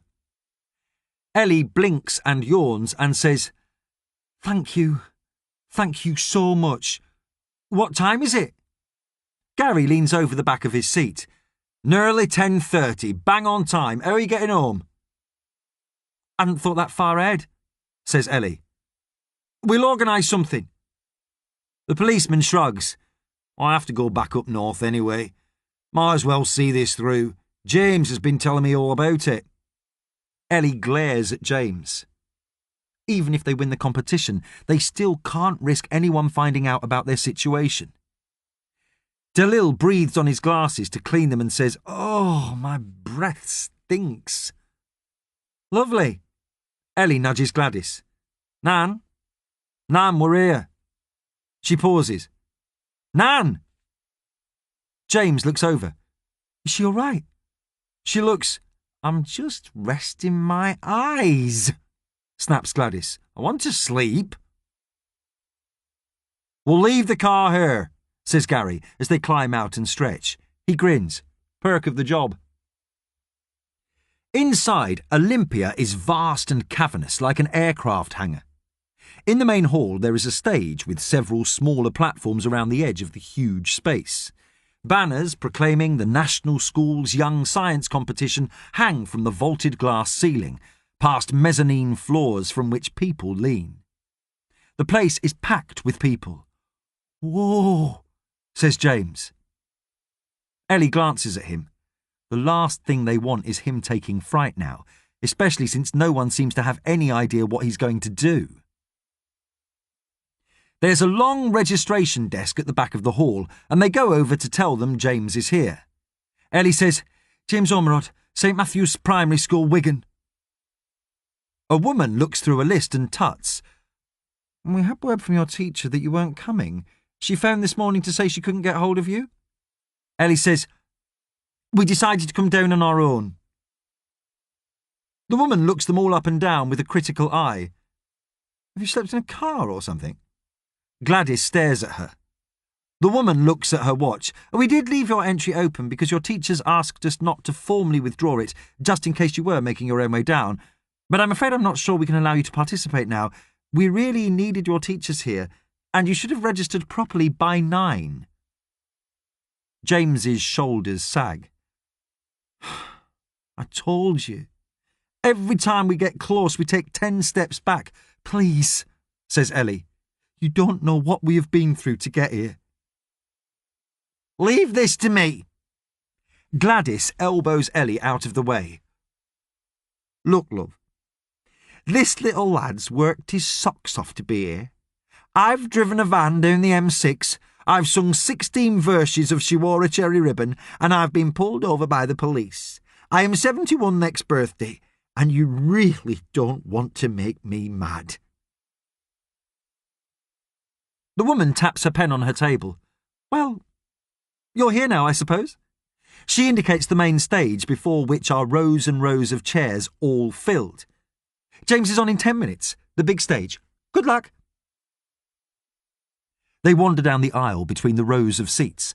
On the stage is a judging panel of 4 people sitting behind a long table. One of them Ellie vaguely recognises from the telly, a woman from a science programme. Behind the judges is a huge monitor showing in close-up what is happening on the stage. There is a girl standing in front of the judges with a small table. She is wearing a white lab coat and goggles. She does something, and there's a loud bang and a puff of green smoke. Everyone gasps, then laughs, then applauds. "I'd have brought some potassium if I'd known," mutters James. "Amazing!" says one of the judges, a young man with wild hair. "A round of applause for Kaylee Harrison Butler from Bristol." He looks at his clipboard. "And next we've got James Ormerod of Wigan." "Go on," says Ellie, pushing him forward. She finds a seat on the end of a row, indicating 2 chairs behind her for Dalil and Gladys. "Good luck, love," says Gladys. Dalil winks and punches him lightly on the arm. "Go get 'em, Tiger." The colour drains out of James's face. "Ellie, I'm scared." "Me too," she says. "But you give me strength. You don't give up. Even when things were at their worst, you went off to find Dad. I believe in you, James." The man on the stage says into his mic, James Ormerod? Is James here?" James puts up his hand and says in a small voice, "Here, sir." Ellie kisses him on the top of the head. "Do your best. That's all anyone can ask." And James starts the long walk down the aisle to the steps at the front of the stage. "Here he comes," says the man. "James Ormerod, everybody." There's a smattering of applause. "Now, which school are you from, James?" "St. Matthew's," mutters James into the microphone. "Excellent," says the man. He looks around. "And your experiment to show the panel of judges?" James swallows. "What time is it?" The man blinks and looks at his watch. Almost 11? Why, do you have to be somewhere?" The audience laughs. James points at the big screen and says, "Can you get the telly on that?" The man raises an eyebrow and looks towards the wings of the stage. He says, "Apparently we can. Is this part of the experiment?" James nods. "Can we have the BBC News channel, please?" There's a slight pause, and Ellie puts her hand to her face. What if this doesn't work? What is it even supposed to be? Her heart breaks into two at the thought of James standing there, nothing happening, no idea what to do. The image of James and the man dissolves off the big screen, and the image of Clive Myrie in the BBC News studio appears. The clock in the corner says 11 a.m. He is talking about a landslide in Peru. The man leans forward and puts his mic under James's nose. "Well," he says. Chapter 65. Breaking News. "Thank Christ," says Director Bauman, and the technicians give another cheer. Thomas has just slid into view in front of the monitor. He has an oxygen mask to his face, alternately taking deep breaths from it and then from the air mix inside the cabin. He's acclimatising back to the module atmosphere.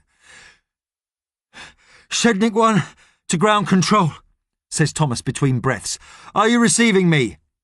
"Bloody good to see you, Thomas," says Bauman, "and I never thought I'd be saying that." A technician holds out a phone for him. "Claudia Tolman," he says. Bauman waves it away. "You fixed the comms link. Good work." "No problems?" "Apart from the fact that the tether snapped and the safer backup thrusters didn't fire for 7 goes, yep, everything was hunky-dory," says Thomas. "I thought I'd be floating to Mars on my own. I was nearly 100 bloody metres from the ship before I got it working." "She says it's urgent," says the technician. Bauman glares at him and takes the phone. On the screen, Thomas is looking at his clock display. "Christ, it's 11. Patch me through." "Where to?" says Bauman. "The bloody BBC! Quick! I fixed it with Claudia." Bauman looks at the phone in his hand and puts it to his ear. "Claudia, where the bloody hell are you?" "Oxfordshire," she says. "What the hell are you doing there? Shopping trip?" "Shut up, Bob. You need to connect Thomas through to the BBC. Usual protocols we've got stored in the system, apparently, and you need to do it now." Bauman looks at the phone, then at Thomas's image. "Is anyone going to tell me what's going on?" Thomas doubles up, his face twisted with agony. Bauman shouts, "Decompression sickness! You've got the bends!" He tries to keep the joy from his voice. Thomas shakes his head. "Not the bends. I've been eating cabbage for 10 hours. I really need to go. Put me through to the BBC quickly." A technician waves at Bauman and shouts, "Link established. You can patch him through when you're ready." Bauman shakes his head. "No." There's an expectant silence in Olympia. All faces turn to James. He is watching the TV screen intently, biting his lip. The judges are looking at the screen, but turning back to James. Then Clive Myrie pauses and glances off screen, then says, "Apologies, I thought we were getting some kind of message in there, but now it's back to Cumbria, where we've got the first of our in-depth reports on what leaving the European Union will mean to sheep farmers." The judging panel glance at each other as the screen cuts to a reporter standing in a field, wind whipping her hair around her face. James looks at Ellie, his eyes wide. She pulls her face back. She doesn't know what's going on either. Other than it appears there's nothing from Major Tom. "Is your experiment about sheep?" says the female judge encouragingly. James opens his mouth to say something, but then the windswept report disappears and Clive Myrie is back on the screen. And it appears we are interrupting this report. We'll be back in Cumbria after a short while, but this just in, it appears we're going live to..." Clive frowns. And perhaps not. We're going to Cumbria now." James looks at Ellie, who shakes her head mutely. "Yes!" says Thomas. "No!" "I swear to God," says Thomas, "if you don't patch me through to the BBC right now, I'm going to go back out there and smash that bloody comms dish with a hammer." Bauman's eyebrows seem to grow and assume menacing proportions. "Major," You need to get one thing into your head. You might be the man whose name's on everyone's lips. You might think you're something special, but believe me, you are no more valuable than the rest of the kit on the Ares 1. Less valuable, in fact. You do know we can run this mission without you. That having a human being up there is nothing more than a bloody PR exercise. Thomas stares at him. What do you mean? I don't need to be here. Bauman laughs unpleasantly. Everything could be automated. We have robots that can do what you're doing, which at the moment seem to be disobeying direct orders and spending half your time doing bloody crosswords. I didn't even want this to be a manned mission. Put humans into the mix, I said, and things are more likely to go wrong. But oh no, I was overruled. What a great honour this would be for Great Britain. Send the first man to Mars on a mission that didn't even need a man, let alone a man like you. Thomas is silent for a while. Bauman, director. Bob. Put me through, please. Bauman shrugs. Why should I? Because if I am just a walking PR exercise, then this is going to be the best publicity you'll ever get. Fine, says Bauman. Whatever. I'm only the bloody director here. He turns to the waiting technicians. Do it. James stands on the stage at Olympia, feeling small and afraid and alone, staring at pictures of sheep on the big screen. Then, suddenly, Clive Myrie is back. Apologies once again for interrupting that report, but he smiles. It seems that now we're going live for an unscheduled broadcast from the Ares 1, which is currently carrying the British astronaut Thomas Major on the first manned mission to Mars. The expectant silence turns into a stunned one. James breaks out in a wide smile as the picture changes to a full-screen image of Major Tom leaning into the camera. "I hope you can hear me down there," says Thomas. "This is Major Tom in the Ares 1. Hello, the National Schools Young Science Competition." There's a heartbeat, and then the audience starts to shout and applaud. Across the bottom of the screen, a banner says, "Breaking news! Astronaut Thomas Major in unscheduled live broadcast to the nation." Thomas says, "You might be wondering why I'm making this surprise broadcast to you. Well, I'm hoping, if everything's gone according to plan, that right in front of you at this minute you've got James Ormerod. I can't see you, so if he's not there, you're just going to have to pretend he is." He waves into the camera. "Hello, James."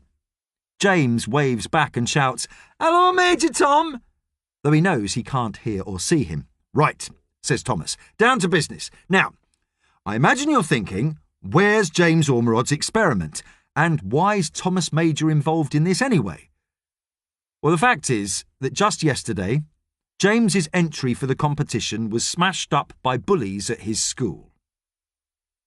He waits for the inevitable gasp from the audience and leans into the camera with a stern look on his face, then sits back. So, what's it got to do with me? Well, as James is such an exemplary young scientist, we have been conversing over the past couple of weeks, and in the event of such a problem, we came up with a backup experiment. "We did?" says James, largely to himself. "Yes, we did," nods Thomas. "James, tell them about flatus ignition." James opens his mouth and closes it again. Then his eyes widen, his mouth drops open, and all he can think is, "Oh my God." He takes a deep breath and clears his throat. The man hands the mic to him. James turns half to the judges and half to the audience. "Flatus ignition," he says. "That's the scientific name for, lighting your farts." There's laughter from the audience, and James grins. "Farts are caused by what we eat being broken down in our stomachs by bacteria. Most of our food's all processed or complicated, and we need it to be in simpler chemical compounds. Most farts have, he counts on his fingers, 6 main gases: carbon dioxide, hydrogen, hydrogen sulfide, methane, nitrogen and oxygen. But did you know everybody's farts are different? It depends on their biochemistry and what they've been eating.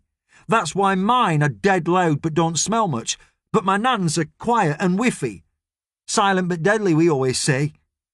There's more laughter, and James sees Gladys waving around at everyone in the audience. James frowns.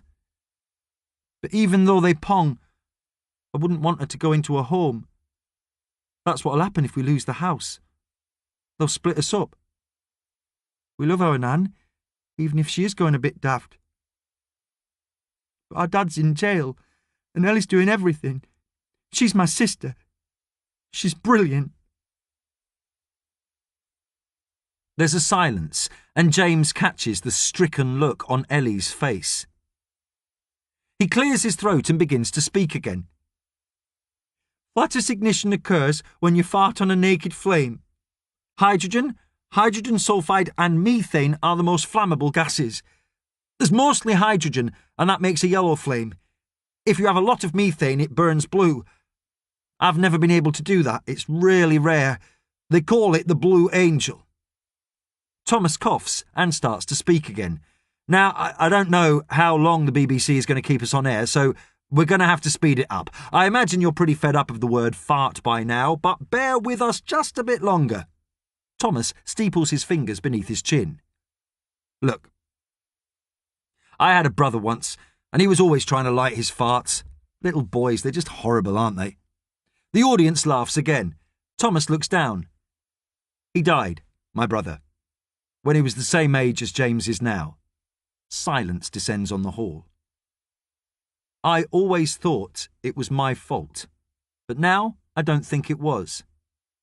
But if I could go back and do anything, I'd help him light a fart. Thomas shakes his head. When I was talking to James, he asked me a question. He said, what would happen if you set fire to a fart in a spaceship? Do you remember that, James? James nods. It was the first time we spoke. Thomas says, I thought it was a ridiculous, stupid thing to ask. Nobody has ever done that. Nobody had ever wondered about that. Why would they? He leans forward. But that's what science is about, isn't it? Asking the questions that nobody's ever thought of asking before, or everyone's been too scared to ask before, or been told it's too stupid a question too many times before. Thomas sits back and puts one foot and then the other splayed on the desk. There's a gasp as everyone realises that beneath his Brisper-branded red T-shirt, he's only wearing boxer shorts. They are Star Trek boxer shorts, with the words, "To boldly go," emblazoned across the front. Apologies for these, says Major Tom. They're my lucky pants, and I thought we might need a bit of luck today. They were a present from my best man.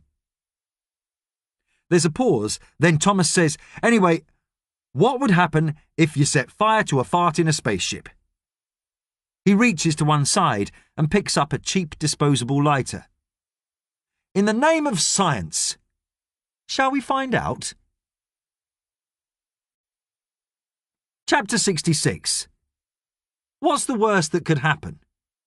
Oh, sweet Jesus, says Director Bauman and puts his head in his hands. Please, someone tell me I'm dreaming. No one offers that comfort. So Bauman peers through his fingers. Did I not say something like this was going to happen? Did I not say no? Can you all remember this when the shit hits the fan? He takes a deep breath and clicks his fingers in the general direction of the techies. Someone, quick, give me a sit rep vis-a-vis likely negative outcomes here. One of the technicians says, do you mean what's the worst that could happen?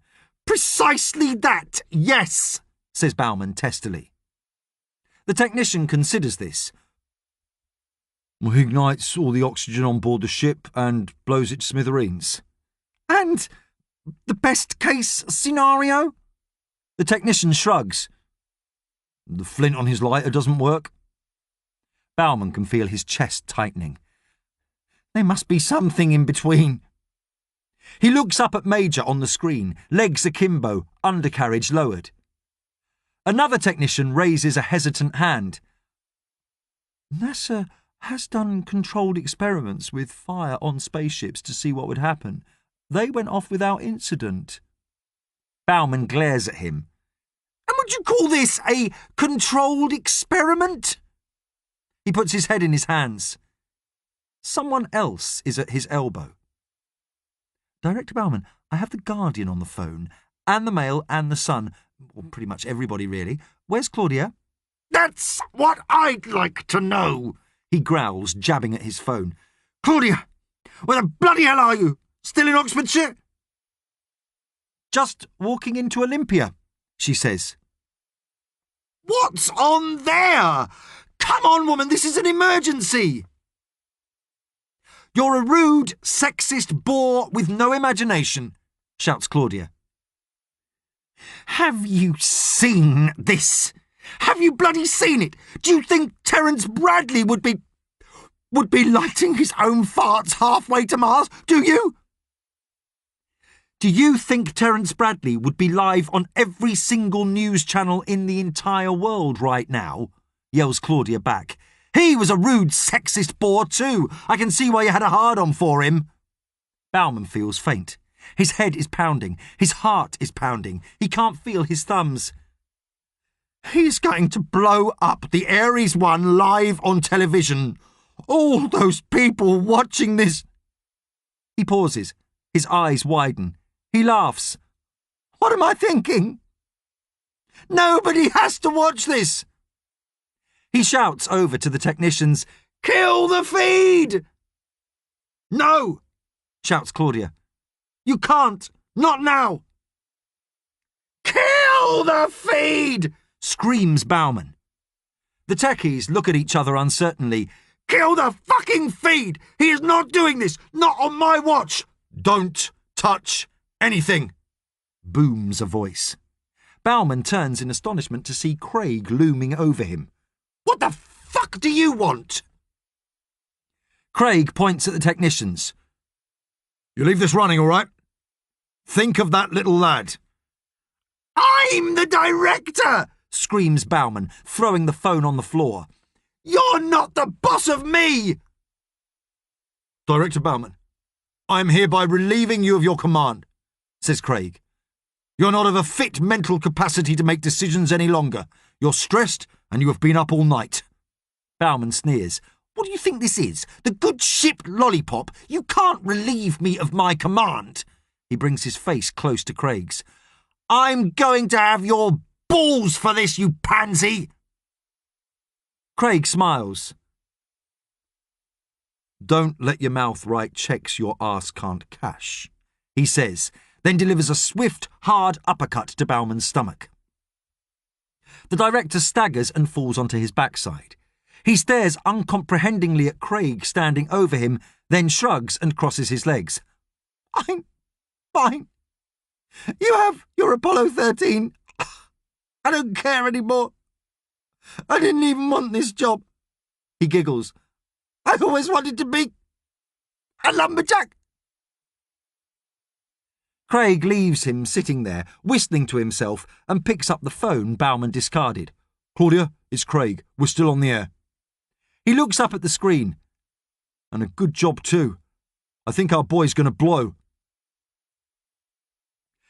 I've been eating dried cabbage all day, says Thomas. You can probably be quite thankful you're not up here with me. Oops. I think something's happening. Are you already down there? Though they know he can't hear them, the crowd shouts, Yes! Thomas smiles. His stomach gurgles. He holds the lighter around his thigh and under his backside, gives a thumbs up with his other hand. He says, How about we have a good old-fashioned space-style countdown? Here we go. 10, 9, 8... James, says the lady from the science show, do you think you could tell us what's happening? The audience is joining in. 7, 6, 5... Transfixed by the screen, James begins to speak into the microphone. When we light a fire on Earth like a candle, It's gravity that makes the flame look like a pear drop. That's because hot air rises up and pulls cold air behind it, and that's what makes the flame stand up and flicker. 4, 3... But on the spaceship, it's not got the same gravity. It's got microgravity, so the flame doesn't stand up. It does something different. There's no pull, so it won't be pear-shaped. 2, 1, blast off! Shouts Major Tom and everyone in Olympia. And then there is a low rumble that builds to a trumpet-like parp as Major Tom breaks wind. The tiny flame on the lighter clicks into life and then blossoms and expands like an oil slick, but quickly resolving itself into what can only be described as a bubble of fire that, borne on Major Tom's exhaust, looms over the edge of the desk like an alien sunrise. Everyone gasps as a perfect sphere of flame the size of a cricket ball rises slowly from between Major Tom's legs as he kicks backwards against the desk, getting away from it. It is glowing blue on the outside and burning pink in the middle. It is quite beautiful. "It's not spreading like a firewood on Earth," says James slowly. "It's not lapping up oxygen. It must be..." He looks to the woman, who nods encouragingly. "It's pulling the oxygen into it, keeping it fueled." Thomas is sitting, transfixed by the ball of fire that bobs in front of him, painting his face with deep blue light. It floats and glows like something otherworldly or divine, a thing not of earth. It's the colour of the sea, of the sky, of distant horizons. James whispers, "He did it. The Blue Angel. He did it." The crowd goes wild. Thomas leans forward to the camera, not taking his eyes off the shimmering ball of blue flame. "And that's what happens if you light a fart in a spaceship," he says. "And now, I think I better get the fire extinguisher on this before it gets into the ventilation system and really gets me in trouble." He looks into the camera. "I now return you to your regular programming. Good luck, everybody." Well, James, really. And, he looks like he's trying to think of something useful to say. "Be good at school." He reaches for the monitor, then pauses. "And don't do drugs." Then the screen goes momentarily black, and then Clive Myrie is there, looking somewhat nonplussed, and the banner across the bottom of the screen says, "Breaking news. British astronaut, first man to light fart in space." The big screen switches back to the National Schools Young Science Competition logo, and the man with the mic waves his hands for quiet. Wow! Well, that's our final entry of the day, so the judges are going to retire for a few minutes to consider what they've seen. Back with you all in a short while. Chapter 67. Is it over? James runs down the steps and along the aisle, people standing and clapping, patting him on the back, and he throws himself at Ellie, hugging her. "I am so proud of you," she says, holding him tight. Dalil punches him lightly on the arm again. "That was double safe, little dude." "Is Nan all right?" says James. Gladys is sitting quietly, her eyes closed. "She's just tired, I think," says Ellie. "She was complaining of a headache." James looks at her curiously. "Ellie, have you been crying?" She wipes her face with her hand. "It's nothing, silly." "Tell me," he says. She takes a deep breath. "It's just... when you were talking about..." She bites her lip. "You told them everything, James. About us and Nan. And Dad being in prison. You told them everything. The whole world was watching." His hand flies to his mouth and he bursts into tears. "I've probably ruined it now then, haven't I? Even if I win, they'll take us away from each other." "Hush," she says, hugging him again. "Hush, it's not your fault. Look, the judges are coming back on stage." The judges troop on and stand in front of their table. The man with the mic says, "And have you reached a decision?" The woman from the TV show takes the mic and says, "We have. Firstly, we want to say congratulations to all our finalists. We've seen some marvellous entries, and it feels like the future of science is in safe hands with the young people of today." There's a round of applause. Gladys opens her eyes and mutters, "Get on with it, woman." "I'd like to say the decision was a difficult one," says the woman and pauses. "I'd like to, but to be honest, there was a clear winner here today. There's something called Occam's razor, which is more to do with philosophy than hard science, but really it means that sometimes the simplest choice is the obvious one.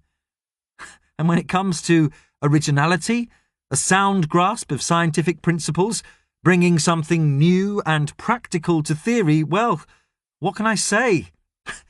It's James Ormerod, everyone." There's a thunderous clapping, and the woman beckons James up to the stage. "Bring your family as well." Holding hands, Ellie, James, Dalil and Gladys march up the steps and stand in a row. James blinks as a photographer takes pictures. The woman hands him a trophy and an envelope. She says, "There'll be a contribution to your school as well, but this is for you. £5,000. How are you going to spend it, James? It's a lot of money."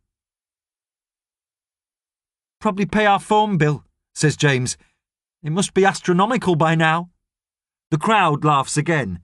But then there's a disturbance at the back of the hall, and Ellie can see a group of people marching down the aisle. A lot of them seem to be carrying cameras and notebooks.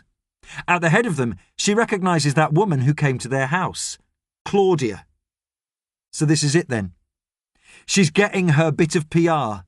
Now they'll be expected to tell their stories to the papers and the TV. Ellie shouts at Claudia, "Is this it then? Have you come to take your pound of flesh?" Gladys squints at Claudia. "It's that woman from the space place. And look who's with her." Claudia stands to one side, and the press pack parts. There are two men in security guard uniforms, flanking a man with dark hair, wearing a blue shirt and black trousers. He smiles at Ellie. She staggers and thinks she might faint. Gladys says, "It's our Darren." "Daddy!" yells James. He drops the envelope and the trophy, which Dalil manages to scoop up just before it hits the stage. James lunges forward and runs down the steps, hurtling along the aisle and into the arms of Darren Ormerod. Ellie closes her eyes. Is it over?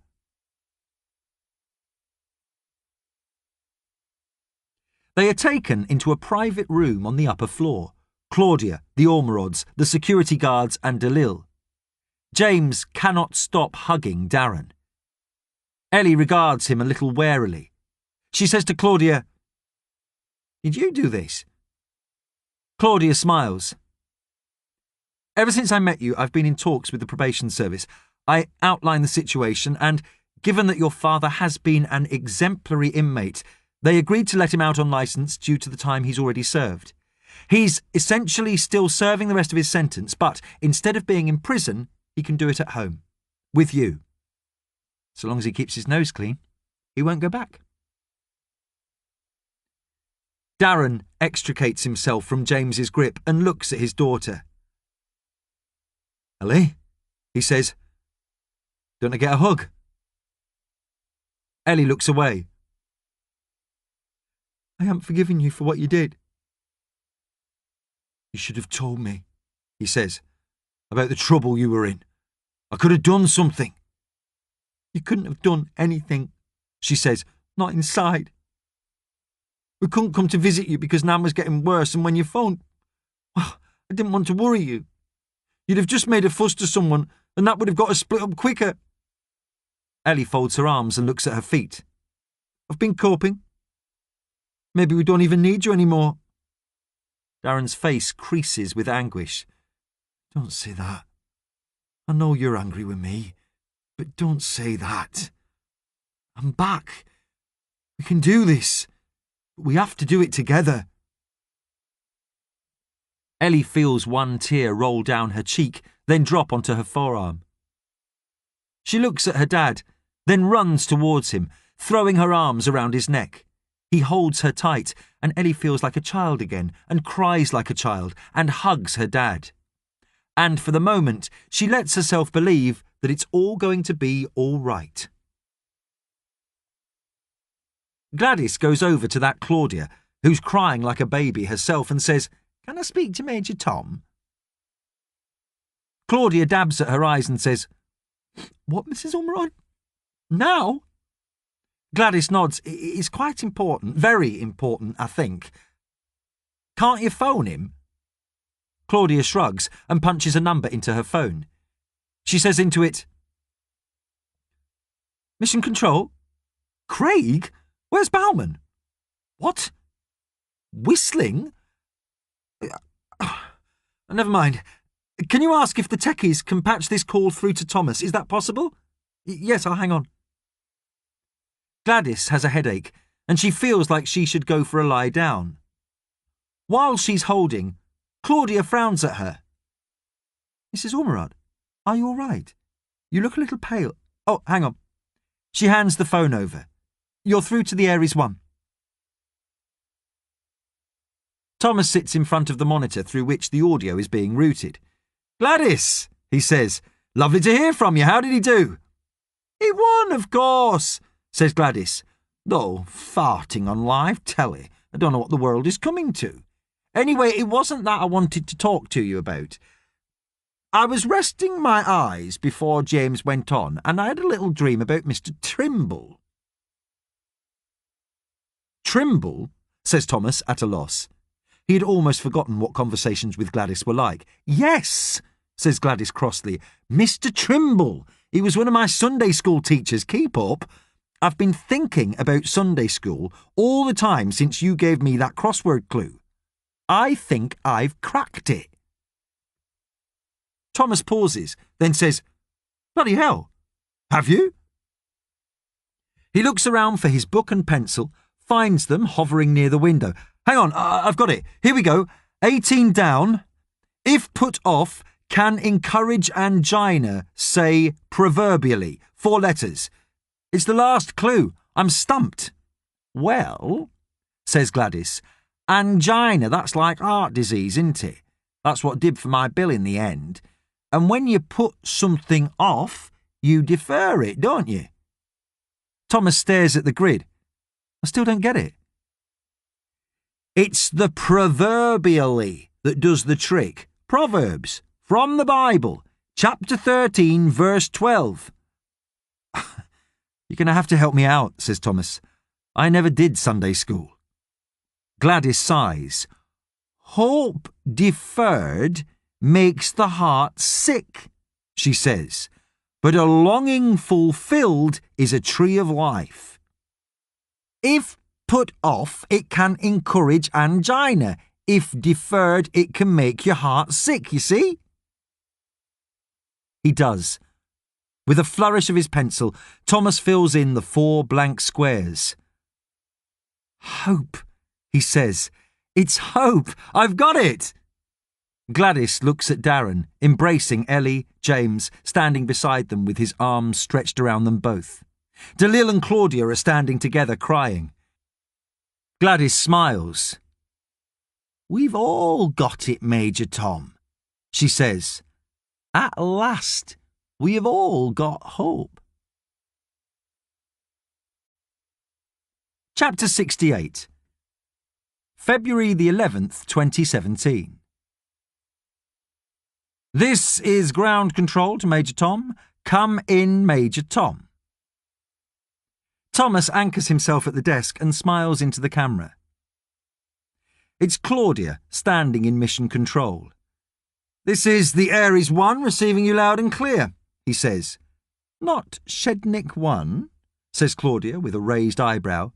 Thomas shrugs. "After I saw her in her entirety for the first time, I thought she deserved a little more respect, that's all." He pats the desk. "She is getting me to Mars." He pauses. "Where's Bauman?" Yes, well, Director Bauman is taking some leave, says Claudia. He's going to be away for some time on long-term sick. We have a new interim director of operations. You? Says Thomas. Claudia laughs. Thomas, of course not. I wouldn't have the job for all the shoes in Jimmy Choo. She looks to one side and beckons with her head. The Brisbane board thought that someone with some space experience might be useful for the rest of your journey. The new interim director steps into view, grinning broadly. Privyet, Thomas, he says in greeting. Thomas goggles at the screen. The meerkat! Maybe just call me Sergey, says the meerkat, or director, whichever you are feeling the most comfortable with. The meerkat, says Thomas. It's how I know you. The meerkat winks. Simples, he says. There's someone else to see you as well, says Claudia. I am still not recording Space Oddity for that man, says Thomas. But Claudia ushers 3 people in front of the camera. A tall man with dark hair in a t-shirt and jeans, a teenage girl, and a small boy with unruly hair. Ellie and James, I think you know, says Claudia. And this is their father, Darren. Thomas leans forward on the desk and smiles. You are nothing like what I thought you'd be. What were you expecting? Says Ellie. Thomas shrugs. The Simpsons, I think. He scans mission control. Where's Gladys? Ellie looks off camera and hisses, Nan! Then a small white-haired woman joins them, peering at the screen. He's bigger than he sounds on the phone. It's a large screen, explains Claudia. Thomas says, Gladys, we meet at last. Major Tom, it sounds like you're in the next room. Did you finish the crossword? I did, thanks to you. That was brilliant. Oh, there's nothing worse in life than an unfinished crossword, says Gladys. There's a momentary silence. Then James says, Ellie's got a boyfriend. She punches him on the arm. I have not. We're just friends. God. Ow, says James. She has. His name's Dalil. He's weird but nice, and she's staying on for another year at school because she's missed so much looking after us. Good, says Thomas. You're a bright girl, Ellie. You need to take all the chances you can. And so do you, James. What are you going to do to capitalise on your success in the science competition? James says, You know what we were talking about? In the motorway service station? When you said about setting up the HAB modules and the Martian sunset? I remember, says Thomas. James smiles. Well, you can do that. Because I'm coming to see you. I'm going to be an astronaut. Mr. Meerkat says I can. Claudia smiles. We have pledged to sponsor James's university education if he can commit to getting good grades in science subjects, and after that, we can guarantee him a place at our training academy. I know he's only young and might change his mind. I won't, says James fiercely. But, says Claudia, there's every chance he might well be coming to see you in 10 or 15 years. Thomas rubs at something in his eye. I'll be waiting, he says quietly. Do you mean it? Says James. I mean it, says Thomas, and to his mild surprise, he realises that he really does. Mr. Major, says Darren, I just want to thank you, if that's all right. I let my family down, and you stepped in to help them when I couldn't. They did it themselves, said Thomas. Ellie held them together, and James worked hard to win the competition. And you made a mistake. We all make mistakes. I should know about that. That's true, says Darren, looking at his children proudly. But if it hadn't been for you, well, I just want to say thank you, Mr. Major. Don't call me Mr. Major, says Thomas. You make me think my father's in the room. He smiles. Call me Major Tom. After he's had his dinner, avoiding anything with cabbage, Thomas does an hour on the treadmill, then starts a new crossword. There's months to go before he makes Mars orbit after all. After a while, he leaves it and fishes out the manuals. He's going to have to study them carefully if he's going to set up the hydroponic growing systems, if he's going to survive on Mars. Which, he is still rather surprised to realise, he intends to. He looks at the calendar, at the days already marked off. Then he notices the date. February the 11th. Already, February the 11th. He flicks through his music library and hits play. He's lost in the intricacies of growing root crops when the monitor pings and Claudia's face appears. She's in her office, patched through to him via the comms link. "Working late?" he says. She shrugs. "Just wanted to give you a call." She pauses and cocks her head to one side. "What's that god-awful noise?" Thomas says, "It's the Star Wars soundtrack by the London Philharmonic Orchestra." "I thought you were supposed to have quite cool taste in music," says Claudia. "Yes, well," says Thomas, "I play it every year on this date. It's the day my father took me to the cinema and abandoned me." Claudia nods thoughtfully. "Do you hate him?" "I did," admits Thomas. "For a while I thought I hated everybody, every single person on earth, including myself. That's why I'm here." "We're not all bad," says Claudia. "No.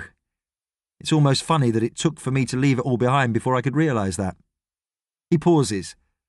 "The thing is, I only remembered the bad stuff. It blotted out the good stuff to the point where I didn't even know it had happened. There was good in everything, in everybody.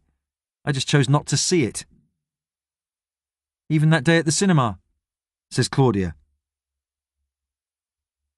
It's only the afternoon, but already the sky is deep blue, a full moon low on the horizon above the black rooftops. "Like a 10-pence piece," says Dad.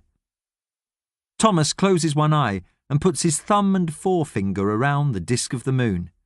"I got it, Dad. I got the moon." "Put it in your pocket, son," he says. "You never know when you might need it." "Come on.